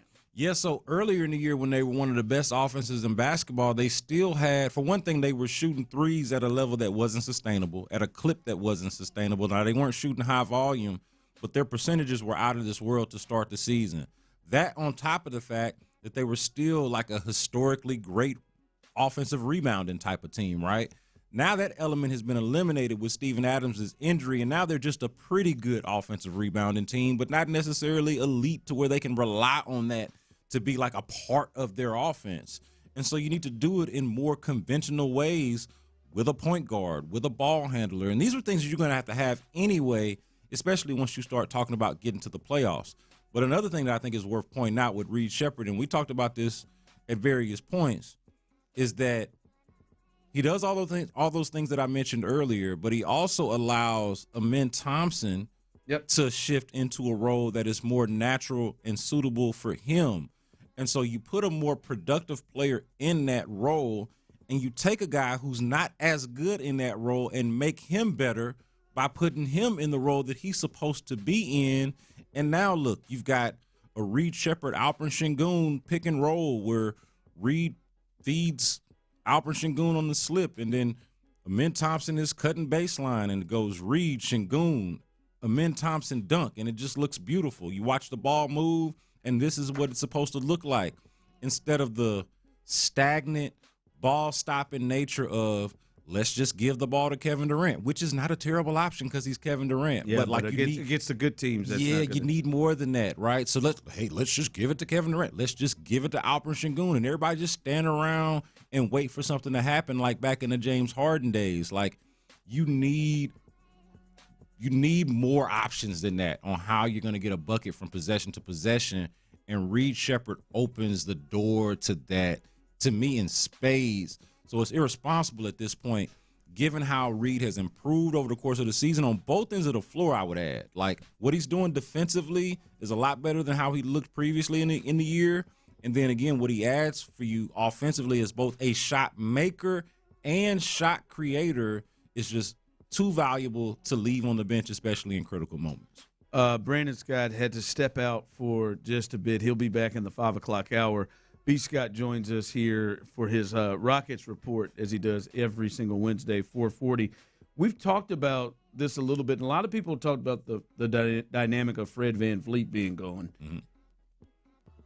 It seems that you feel like the Steven Adams injury is I think, more than most people would believe, is playing a big part in where the issues are for this team offensively and defensively. I think it exposed some of their issues offensively. I think both of them, That's injuries, crazy. I don't know that many people would think about that with Steven Adams, that offensively it would expose. Well, because people I get it. Well, because people don't think of offensive rebounding as an offensive strategy. Yeah. Just something that you do out of sheer hustle, and maybe you're just a good offensive rebounding team. But the idea that might be baked into the reason why you're as good offensively as you are, outside of the fact that you have Kevin Durant and Alperen Sengun on the team, like, that was their third most reliable piece of offense early in the year. Kevin Durant, Alperen Sengun, if anybody missed, somebody gonna pick it up and get you an extra shot. Yep. And that was the Rockets' offense. You lose that third element, you still got those first two, but what you gonna do when that doesn't work? When you clearly have issues passing out of double teams. Guys don't necessarily always move with the basketball the way that they're supposed to, or make great passes. It's a poor passing team too, as well. Like, we don't really talk about that a lot, but in terms of, like, just sloppy passes, precision passes, they're not that great at passing the basketball. Reed Sheppard is one of the guys that can do that as well. So I think he makes up for a lot of the areas where they're weak, and a lot of the areas where they're strong are not necessarily his strong suits, but they make up for his weaknesses, right? Yeah. So he's picking them up where they're weak. They're picking him up where he's weak. They should come together, and he should be out there on the floor. Simple as that. Yeah, Steven Adams, the offensive rebound, and that is clearly, and Clint Capella is just not, I don't know that there's the trust factor is there, but he's just not also able to kind of just do what he's able to do. Yeah, he's doing fine for what he's asked to do and for what he's expected to do at this point. But no one, I don't think, was ever expecting Clint Capella to be a Steven Adams level offensive rebounder, or even a Steven Adams level ball screener, right? It's something as small as that people probably don't think as much about. Steven Adams is an elite ball screener. Now they don't have one. So they got to figure out ways to still manufacture pick and roll and to be effective in that way. Even if they don't have their best ball screener or their best offensive rebounder, they do have their best ball handler and one of their best outside shooters and passers. Yeah. All right, that's B. Scott. He joins us every single Wednesday, 4:40, with his Rockets report. Brandon, we get back here, man. Reed Sheppard better be. Man. He better still be starting. I think they need to get Jabari Smith back. I thought he was playing really, really well, but I don't know. I think Tyler's going to get his ears pierced if Reed Shepherd isn't. I was just talking to my wife about getting my left ear pierced. Really, like I was thinking about going to Claire's and getting them both done. Yeah, let's go together. Y'all don't have y'all's ears pierced? Nah, man. Might soon. I'm getting more tattoos Monday. Mom would too. never let me, and We're children of the early 2000s. I mean, no, I wanted to. My mom, just like Ron saying, wouldn't let me. And then when I got of age to do it, it didn't appeal to me. When I was 12 years old, I pierced my own ear, and my mama whooped my ass. I believe that in front of my partner. That'll get it done. Did you get it? Did you close it up immediately, or did that ass whipping come with you being able to keep the ear? No, it ended up getting closed up eventually, and then I pierced them again when I was grown, 19 or so. Yeah. Did you go to Claire's? Walmart. Claire's. Walmart in Huntsville. Now my daughters went to Claire's. Dude, as infants. My grandmother took me to the mall once after I'd begged my mom to get my ear pierced. She was always, hell no, you ain't getting your ears pierced. My grandma took me to the mall, bought me one of them earrings that has like a magnet back. Oh, yeah. Hell yeah. Dude. That was the scariest but funniest moment with my mother I've ever had. I did that to a girlfriend. I made it a Prince Albert. Oh, God. Coming up as we continue. 5 o'clock fire. A lot of moves in the NFL, including a huge one from an AFC contender. And the Rams, they just got better. The Cowboys in the news, and maybe a player in terms of a position that the Texans need. We'll let you know the latest. And a college football icon passes away. All of that as we continue right here live on The Drive. 5 o'clock fire coming up. Before we do that, guys.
ethos.com/play. That's ethos.com/play. Paid spokesperson. Time spent on application may vary. Online health questions required. From the West Point Lincoln and West Point Lincoln of Sugar Land Studios, KILT FM HD2 Houston. On Odyssey Sports Station, the Texans play here. Sports Radio 610 presents The Drive with Stoerner and Hughley. It's the 5 o'clock fire. It is 5 o'clock. Congratulations. Hopefully you're off work. Luckily for you, old B Skeezy Show, T-Mill, a.k.a. Psycho T, have the latest, okay? And the latest is Clint is out today, should be back tomorrow, but Brandon Scott is in his place, and he's walking by again, folks. I was going to tell you the latest. I saw him when I walked in there to get a drink of water. I hope that's who Tyler is talking to right now. Patrick Creighton looked like he went and got a haircut. Patrick looks like he's trying to get him some action tonight. Hey, Patrick looks trying like to seal the deal. Patrick looks like he's gonna have to fight him off. Come on, Tyler. Tyler, I know you looking at it. Looking at that haircut. Look at that haircut.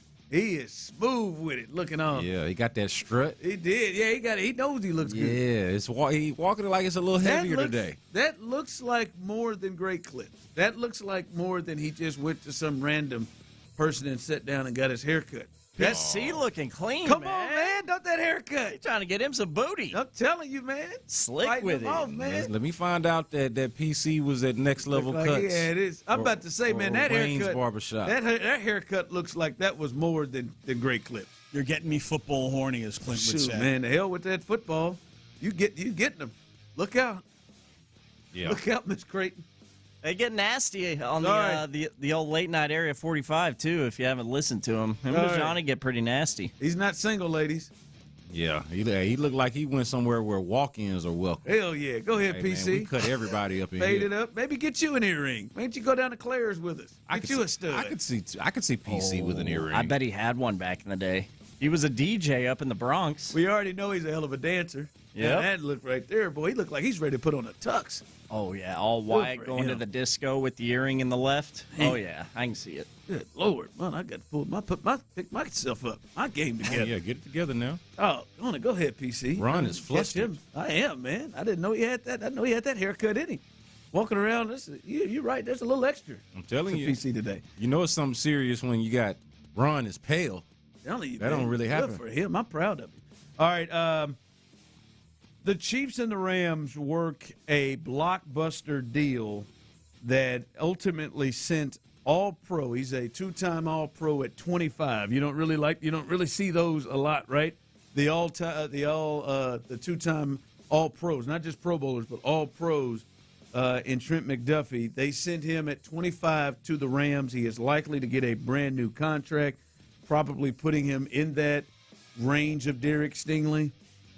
Sauce Gardner, Patrick Surtain, in that range. Those four have kind of been the best corners thought of in the league, and they are able to trade for Trent McDuffie. The Rams are. The Chiefs receive a first-round pick. They do not get their 13th pick that they got from the Falcons. They get their pick 29, but a first-round pick, number 29, a fifth, a sixth, and a third-round pick in 2007 with this deal. This looks like it could be huge for the Rams. The Rams last year, a lot of people thought we're going to get to the Super Bowl. They really started to leak oil, especially in the back end in their secondary, and they get a young Pro Bowl, All-Pro level corner in Trent McDuffie, and then the Chiefs get a ton of draft picks that they were looking to get, including another first rounder. So they have 2 first-round picks, 9 and 29, in this draft to try to help rebuild some of their offense and defense. Your thoughts on this deal for both sides? Yeah, so for the Rams, I thought it was a savvy move because that was one of the few weaknesses on their team. Like, they were good enough to win the Super Bowl, I thought. But if there was a part of their team that you would nitpick a little bit, it was that they weren't really strong enough at corner. Now they got a bona fide dude out there, like you mentioned, a 2-time All-Pro in Trent McDuffie. So you shore up a position where you're looking to be just as competitive this year as you were last year. Like the Rams expect to be in the thick of it, and I expect them to be in the thick of it. So this is a big boy move by a big boy team in the Los Angeles Rams. The Chiefs are a little bit more interesting to me, and you got insight into this, obviously, as somebody that follows that team closely. But I want to know what they're going to do with that because, like, you look at this year and how it went down for the Chiefs, got to be real sobering to have a Patrick Mahomes year that's just basically like a lost year. Yeah. But you're not really in a position to be talking about rebuilding. Not with him. As long as you got Pat and he's healthy and he's still in his prime and Andy is still engaged, like you've got to be serious all the time. And so does this mean, are they going to use these picks to actually pick, or are they going to use these picks as ammunition, as we called it earlier? They got more ammo now for sure to pony up for another difference maker on either side of the ball, whether that be another pass rusher, which as you know, they struggle with that outside of Chris Jones. They didn't have a whole lot of guys that could get after the passer. Could they be interested in that? Or is this a move to find a weapon or a running back? That's another hole of theirs. So they got a handful of needs and a bunch of different, I think, now options or ways to go about it now. Yep. The Rams, first off, this is a team that they are in Super Bowl or bust. They've got Matt Stafford, who is at an age where, man, you probably got, 1-2 more years before he maybe hangs it up. Oh, you're year to year at this point. And you want to go. This is when you felt like you probably lost an opportunity to go. I think more importantly, what does this mean for the Chiefs towards the Texans, being that they're an AFC team and another contender? They lose a great player in Trent McDuffie, but this is not surprising at all. This was something that was talked about big time for the Chiefs to be able to make a move. The wonder was, would they be able to get a first-round pick for him? They certainly weren't going to get the Indianapolis Colts, let's give up 2 first-rounders for Sauce Gardner type of deal. But I think they're happy getting a first and a third, and then, other picks added to that. I think they're happy with that. They just haven't paid corners. Yeah. From Marcus Peters to Charvarius Ward to L'Jarius Sneed. They just, under Steve Spagnuolo, that's just not a thing that they have done. They've not been into paying corners, and not a surprise, and they've got some young guys there that they like in that role. But also, to their credit, which you can attest to, they've done a good job of finding them. Like, I don't know if they make corners, but they definitely find them. Yeah. And sure.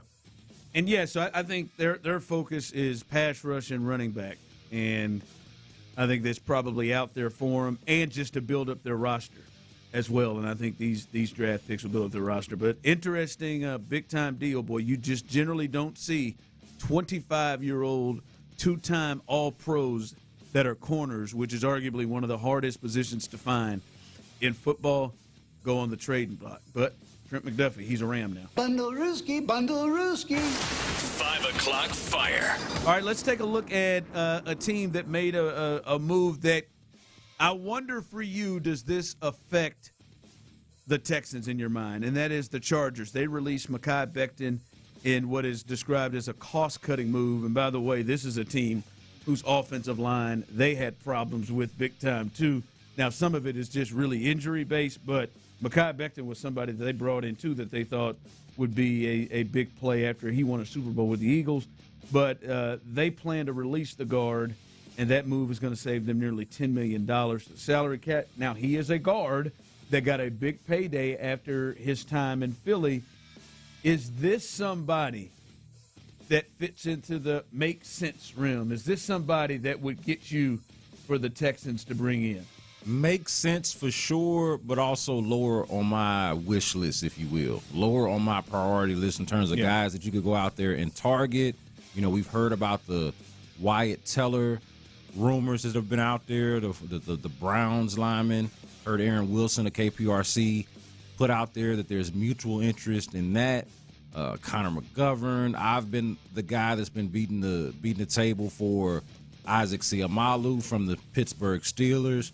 So there are guys that I prefer over Mekhi Becton, who really has only been good when he was with the Eagles.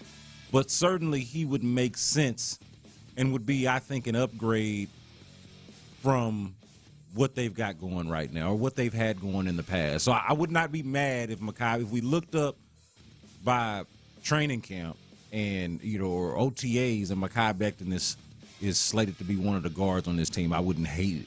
Even though he's not on the top of my list. Especially you would hate it if that was the biggest free agent move.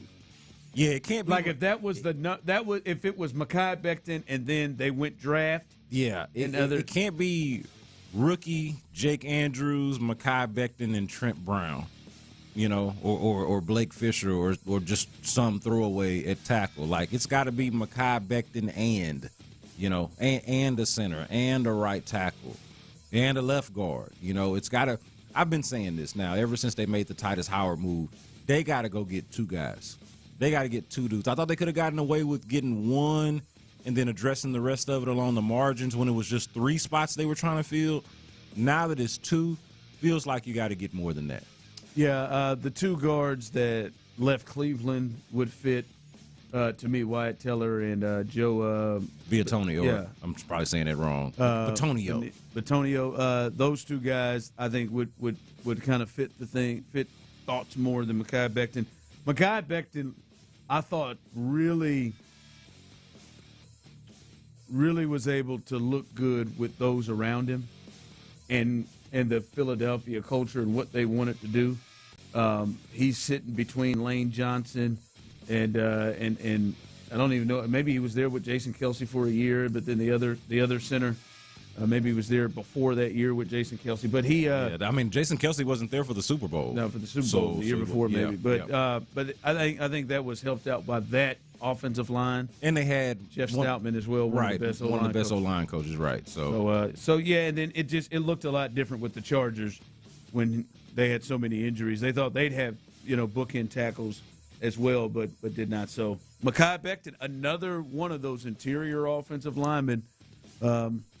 Yeah, he should be on the list. He should be on the list. He's not at the top of it. Go into the make sense thing. This isn't Lincoln Tomlinson. Sorry, Lincoln. 5 o'clock fire. That's the name that comes out. Sources. The Cowboys, Brandon, they reworked Dak Prescott, who was the highest paid quarterback in football. They reworked his contract, CeeDee Lamb's contract, and Tyler Smith, their left guard's contract. And the Cowboys were nearly $55 million over the cap before the moves, but now the restructuring cleared around $66 million in space. There goes that salary cap thing. While the Cowboys are under the cap, they will need to get more aggressive because they're trying to pay George Pickens. And by the way, he is a $27.3 million cap hit. Lord have mercy. If they don't reach a deal where he is playing on the franchise tag, which that money just sits right there. No way of doing that. The Cowboys, I know that their offense was really, really good, and George Pickens and CeeDee Lamb and what they were able to do together. They bring back the running back as well, Williams, and they sign him to a much bigger deal than he was on. So that's going to be more money, but it is crazy how it looks like all of those resources are going to that one side of the ball and that horrific side of the ball. Like, it would have made more sense for them to maybe move off one of these offensive thoughts and they be in the cards to be trading for a Trent McDuffie. Like, something. Yeah, I was literally just about to say, like, they would have been a perfect candidate to have been out there to trade for Trent McDuffie because their defense is just so poor. And specifically, like, I know they got rid of Micah Parsons last year and improved a little bit against the run, but they couldn't get after the passer to save their life. So they don't have pass rushers. They don't have really, really good corners, a really good secondary. Like, their defense is just Swiss cheese. Now, I understand doubling down on that offense because it is the one redeeming quality of the team. So I'm not really mad at that. And then the restructures obviously make sense. They should double down on that offense because it is the one saving grace of the team. But they got to figure out the other side of the ball. And we'll see what they do. I mean, they have, like Jerry has said, I think we're gonna spend a lot more in free agency. So we'll see about that. But man, I mean, Dak is the highest paid quarterback per year. CeeDee Lamb ain't getting cheap. George Pickens is gonna make a good amount of money. They've got other spaces. Their guard is making good money, right? Like I don't see their how running back is. They're paying good running back money. I don't see how a Cowboys fan could look at the news of the day, Trent McDuffie being traded to the Los Angeles Rams, and then the Cowboys news being these restructures of these offensive guys that are coming back, and not be like, damn, I wish I had what they had going on over there in LA. Right, as opposed to, oh yeah, we're restructuring our guys so we can have some money to maybe spend on somebody. We don't know who it is yet, as opposed to getting aggressive and going to get a guy like McDuffie. Before we jump out of this segment, R.I.P. legendary football coach Lou Holtz. Yeah. Many years with the Notre Dame Fighting Irish, and then almost had that second career. God, this does not feel that long ago, but it damn sure had. It's got to be 20 years when him and Mark May used to do like college football final, and he would do like the pep coach or the pep talk or the coaches. Yeah, that was like he became a second like a second career with him and Mark May. Where is Mark May? What is Mark May doing now? Yes, we're gonna have to find him now because he's gonna have to say something because Lou Holtz has died. He does. He looks like he does a lot of fishing. Yeah, I can see that off the grid. But, yeah, Lou Holtz, 89 years old, passes away. I'd be listening to Payne and Pendergast in the morning. I'm sure Sean Pendergast is going to give us some Lou Holtz. And I think he knows Lou Holtz. Yeah, he knows well. Lou Holtz. His brother played at Notre Dame as a kicker there, so he's met Lou Holtz a time or two. Yeah, so be listening there. Also, by the way, be listening to Payne and Pendergast tomorrow, 7:15. Nick Caserio will join them tomorrow on Payne and Pendergast, 7:15, so stay tuned for that as well. All right, T-Mill's best bets, folks. Mondays were tough, but he didn't lose money yesterday. He did not lose money. That's a start. Did not lose money, so we'll get best bets tonight coming up here in the next segment, and we got to talk about this, Brandon. We got to talk about this, Tyler. What Brandon has informed me in one of these breaks. We have got to discuss this. We'll do that coming up next. In the Loop. Initial reaction.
pregame, energized by base power on Houston Sports Leader, Sports Radio 610.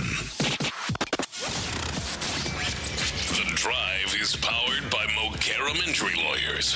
Heard in an accident? Call Mokaram Injury Lawyers at 281-222-2222. Sports Radio 610 presents The Drive with Stoerner and Hughley.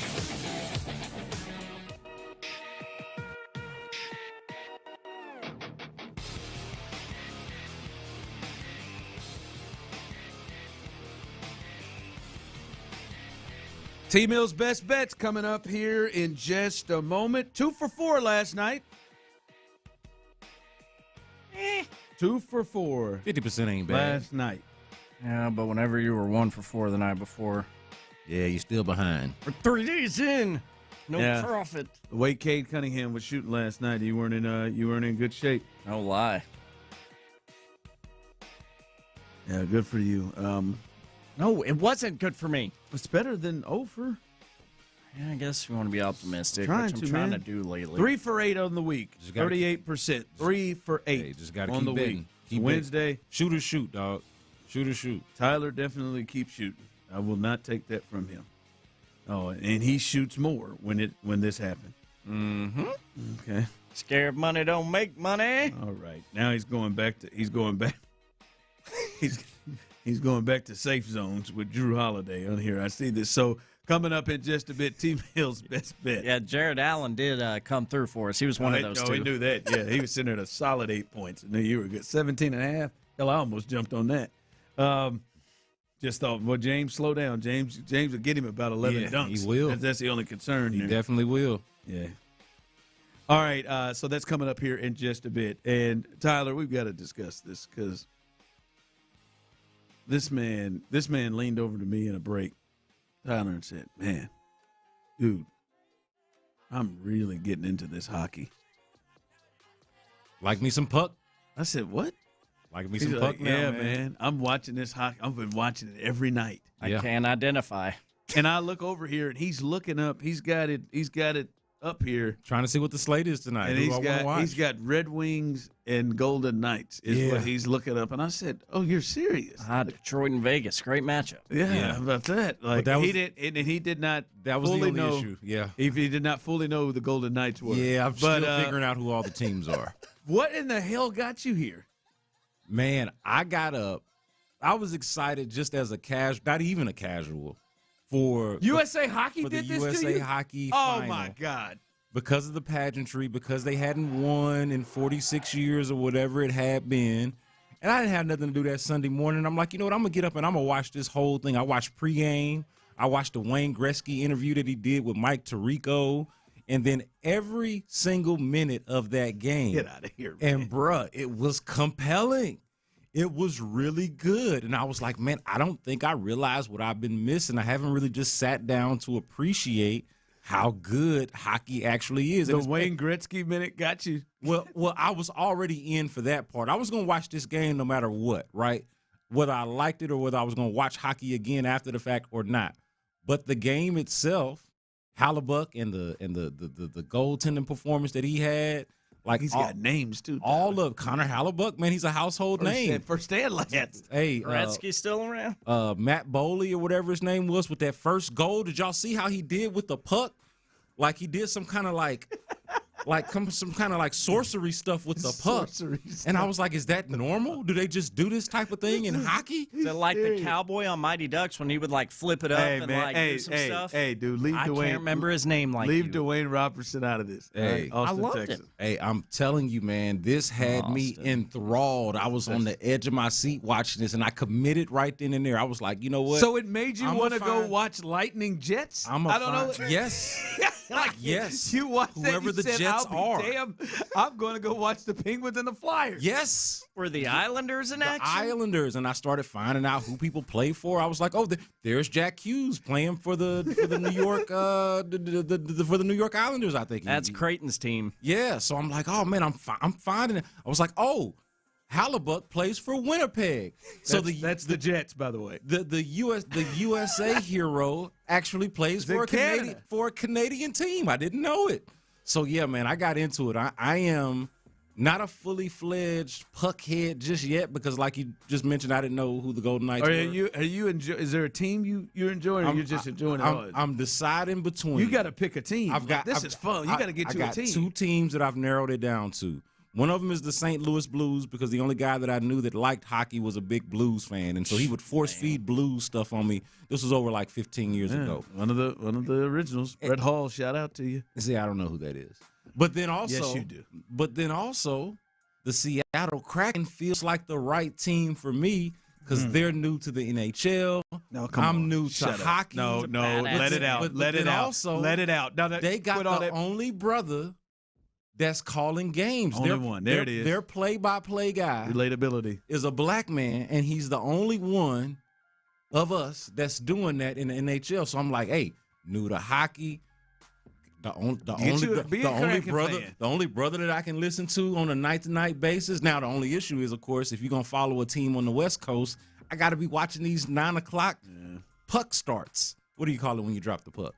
Puck off? I got to be watching these 9 o'clock puck offs, man. That ain't I tell people that all the time. Text line coming in, and I think this is really good. B. Scott Hockey Breakdown needs to be a segment. I would love to not hear there him. yet. No. That's why it's great. I don't want you to be there yet. I want you to give us Wednesday night slate of games, and I want you to give us a breakdown in the way you look at it. The best part of my hockey commentary so far right now, my girl can tell you this, is when they make a shot on goal and the goalie blocks it, and I'm like, get that bleep out of here. like I'm talking about basketball. Like, but get that out of here. That's it. Get that weak out of here. Yeah, you know what I mean? So I'm bringing like basketball energy to hockey, but I feel like it's okay. Man, y'all won't believe. You won't believe the Panthers last night and what I'm trying to tell you, man. So tonight I think I'm gonna watch Blues Kraken because those are the two teams that I'm trying to decide between. They play at 9 o'clock. Trying to decide which one of those teams is gonna be my team. But I have committed to puck. Have you subscribed to the Spit and Chicklets podcast yet? It's a great source of information about what's going on the ice. I have not, but I have been looking for a puck community to join. Spit and Chicklets. An online puck community to join. And I haven't quite found it just yet. I don't know where to go. Let me ask you this. So, have you gotten the understanding of icing yet? Have you gotten the understanding of, like on cake? I'm going to stay out of this one. No, you've been watching hockey. Icing. You haven't heard that. When it sprays up on them, right? Look, I've been seeing power plays. You got power play. You know, and I'm You ever just notice where they hit the ball and they go, or hit the puck and it goes all the way down to the other end and they blow the whistle dead? Yes. Icing. That's icing? Oh. I'll be honest with you. It took me a long time to understand the rhyme or reason of why it's called icing sometimes and why it's not. Well, because it's a puck control thing, right? It took a long time to control possession. No? Yeah. That makes sense to me. Let's get to T Mill's best bets. I love this. I'm happy for you. I've watched that just like you did. It did not then steer me to get ready for the Avalanche. Man, I cannot wait to watch some puck tonight. Just avoid the Canadians. They're still pretty grumpy from what I hear. Our show ends around 5:55. First puck drops at 6 o'clock. That's right. I'm gonna jump right into it. Yep. Be ready for that face-off. All right, T Mill's best bets. What you got tonight? We need winners. Hadn't been a great week. Hadn't been the worst we've ever seen, but we need some winners. That's for sure. It has not been the worst. That being the case, being it's hump day, we only got 3 days of best bets left. We have upped this thing to 5 picks for your Wednesday night NBA wagers. First, I got the Thunder, OKC. I got the money line in the first half. They're going to be in New York. Yeah, first half. For them to be leading at the end of the first half for the Thunder, as they're going to be in New York against the Knicks. Next, I'm taking the Atlanta Hawks +2. They're going to be in Milwaukee taking on the Bucks. Hawks +2. Oh, I like that one. That makes me feel really good. Keep telling me They got destroyed last night. Bucks did.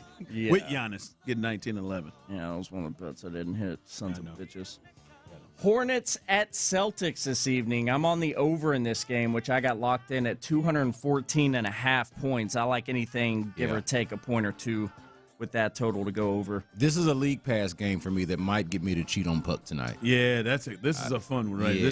The Hornets are a fun team to watch. Con Knipple didn't have that. Con Knipple and Brandon Miller as a tandem, I am here for it. And it's a fun name to say. Speaking of players, I got 2 player props around the NBA to round things out here. Your 4th and 5th bets. Going back to that Thunder game against the New York Knicks, I got Chet Holmgren over on his points. Over 15.5 points for Chet to be exact. And then lastly, like Ron teased, an old faithful, much like Jared Allen, which hit last night for us. This is a player prop we've made a lot of money on this year. Drew Holiday with the Portland Trail Blazers. I'm on over 4.5 rebounds for Drew. And those I do too. The Grizzlies and the Blazers are going to miss a ton of shots. Yeah, man. And Drew Holiday, consummate professional. He's going to be out there trying to get boards, trying to do everything. Oh, yeah. Like that bit. I feel a 5 for 5 night. The Chet Holmgren one is that's the one I'm most concerned about, probably. I mean, I would never make a Chet bit. Never. Damn. We saw how Carl punked Alfred Şengün in New York. I wonder will he be able to do it with Chet? Chet got heart, man. He got it. He just don't have no chest. Chet don't have no chest. He's got a heart that's light chest. Yeah, no pectorals. Get this man some sniffing salts before the game tonight. Come on, Chet. Man, if I could just slide him some of my soft picks, just a little bit of it, man, to really build him up, we'd be working with something. Me and Chet. Yeah. He definitely needs to eat the fat on the brisket. He doesn't. He never. He needs to do that. He never does. Sad. Great shoulders. Stupid. Just nothing out. All right, coming up here in just a bit. This is the first time I've questioned this. I don't know if the Rockets have a championship coach. We'll discuss that next. Payne and Pendergast. This trade of type.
Watch today at basepowercompany.com/610. Sports Radio 610 presents The Drive with Stoerner and Hughley.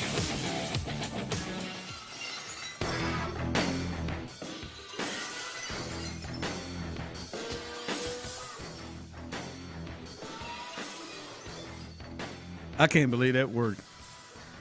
That's the kind of thing that they say that gets numbers up for sports. Is, the Olympics are on. You watch a big event, and then somebody starts watching the real thing. Yeah, worked on me. Made a believer out of me. And basically, they reversed Caitlin Clark'd you. Yes. And I think they probably made Canada stop watching hockey. Nah. And all is right with what the world. What they picking up? All is right with the world. Being Blue Jays fans? Damn it. I watched it. I couldn't stay with it. That Montreal Expo story on Netflix. No. I couldn't stay with it. No, I'm not going to be able to do that one. I did a little bit.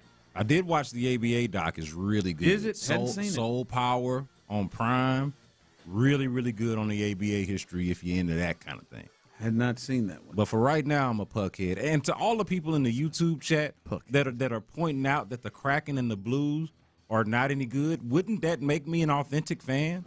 To not be just jump in with the Florida Panthers. A bandwagoner, right? Like, I'm not just front running here. Go the two-time champs going for the third. I'm using really, I think, pure reasons.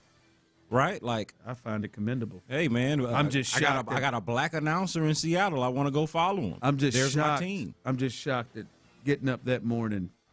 You did it. That after you watched that didn't end for you in 15 minutes. No, it did. That carried on for you. You waited through the break and then you went on. The thing about it, man. Could you imagine if you watched Four Nations last year? Oh my God, you would have been. But see, it's constant action. They're always moving. Something is always like suspenseful. They're rarely scoring. It's not like soccer where they rarely score and sometimes they just seem like they standing around. These jokers are moving. And I've just been able to now finally follow the puck. I'm here, man. You go ahead, man. You have your fun, man. Enjoy it, man. I'm here. My girl has no patience for this. No, she's over it. Come on. She probably is. Coming up after we're done, Texans All Access, as Mark Vandermeer, John Harris, they are forecasting, QB forecasting around the NFL, so stay tuned. And the Vandermock 2.0. Oh, folks, look out. The Vandermock. I like that, Mark. Hey, don't get me going now. No. Let's get it on, baby. You know, I like a catchy name. Don't play with me. Don't play with me. And then fresh cut in the building coming up after them, Patrick Creighton, Sean Bijani, 7-11. They will hold it down after we get done on Area 45. Texans All Access behind us, Area 45 coming up afterwards. Man, that is an underrated part of a 3-syllable last name like Vandermeer. You can throw something else in there after the first 2 syllables and make it something else. Vandermock. You can do that with basically anything. Vandermock. Yeah. Vandermock, yeah. All right, this is the first time that I have wondered this. I wonder if Ime Udoka is actually the guy that wins you the championship, or is he potentially the guy that you hire that builds you and builds your organization up to a certain spot that can get your organization healthy, that can get you to a certain spot, and then they bring in the guy that can win it. Is he Mike Brown? Is he Dale Harris? Is he Tom Thibodeau? Maybe is fits into that. The guy that built up the Knicks and then they fire him. Now, I don't know if Mike Brown's going to be the one that does it, but is he one of those guys, or is he what we thought he was, which is, yes, hell, the Celtics would have won. He was a big part of why the Celtics became the Celtics. Getting Jaylen Brown and getting Jason Tatum to play together and that to work. We all thought Udoka, that's a championship-level coach. He'd still be the Celtics coach, and that weird-ass Joe Mazzulla would be doing something else. He'd still be their coach had he not had the mishap. But now this is the first time I have wondered, Brandon, because like the Reed Shepherd stuff is not hard to me. And even if you say, well, you don't know what's going on, they know better. I don't know. Like if he comes back, which has been rumored that he potentially is going to put Reed Shepherd back on the bench, that's just crazy to me. And you, regardless of what you want to say, there wasn't no feel unless there was an injury, which I don't think was reported. I still cannot believe 2.5 seconds left, down 3, Reed Shepherd on the bench with guys like Şengün and Amin Thompson on the floor, down 3. Worth pointing out, too, the obvious, that defense is not a factor here. No. So you don't have that excuse of, oh, well, Reed doesn't play defense. And maybe he wasn't shooting it well that night. No, he was 5 for 10. And the game is basically over with. All you need right now is a shot, and one of your best shooters is on the bench. Never mind the fact that he'd been on the bench for the majority of the fourth quarter to begin with, and he should have been playing. And he should have been playing even then. But certainly there by the end, whether you thought he was cold at that point or not, he gives you one of the better chances among the players that you have available. But the Reed Shepherd is just part of it, Brandon. Yeah. Like just they seem to, when teams make adjustments defensively on them, they seem to have issues than trying to adjust off of that. They have too many good players and passers for their offense to struggle the way that it does at times. So I don't know, man. I think he's a great defensive coach, a great program builder, a great guy that can establish a culture and gets a lot out of everybody. The players respect him. I wonder if he is the guy or the guy before the guy. Is he the coach that you can win with? Is he the coach that you can win because of? Or is he the coach that you can win in spite of? Yeah, because I do think all of those have happened. Like, even though we're having this discussion, I think it looks a lot different if, and I know if was a fifth, we'd all be drunk, I understand. But if you do have Fred VanVleet out there this year, and if you do have Steven Adams, let's say that the Rockets are at full strength and whatever player gets injured is somebody that's not really a full rotation guy. All the main guys are there. I think everybody thinks that the Rockets are a championship contender. Could they have won a championship? Could they win a championship with all of their horses, whether Ime Udoka is bullheaded about Reed Shepherd or not? I think the answer to that is yes. So that's not really me copping out of the answer. It's really still trying to figure out, is he the coach? Is he the tactician that can be the difference in a game as opposed to just being a part of and the push team, the right buttons. Right, and push the right buttons. Like I think about not just the Reed Shepherd thing. That's the obvious thing that's glaring to everybody. That one's becoming weird. Yeah, and it's just so easy to see. Like it doesn't take a PhD in basketball or rocket science or anything like that to be able to figure that one out. But even something like this, Ron, whenever a team does the thing where they put a center on Amin Thompson and let's say a stronger, sturdier wing or guard San Antonio on did this. Or on Alperen Şengün, San right? Antonio did this. San Antonio did it, and other teams have tried to replicate it. And then just the idea that it seems like it's up to the players to make the adjustment as opposed to the coach making the tactical adjustment. Because San Antonio did it at halftime. They didn't just kind of do it on a whim. They made the halftime adjustment, and then you never saw that in-game tactical adjustment from the coaching staff to account for it. It was more of a, hey, what can a men do? What can the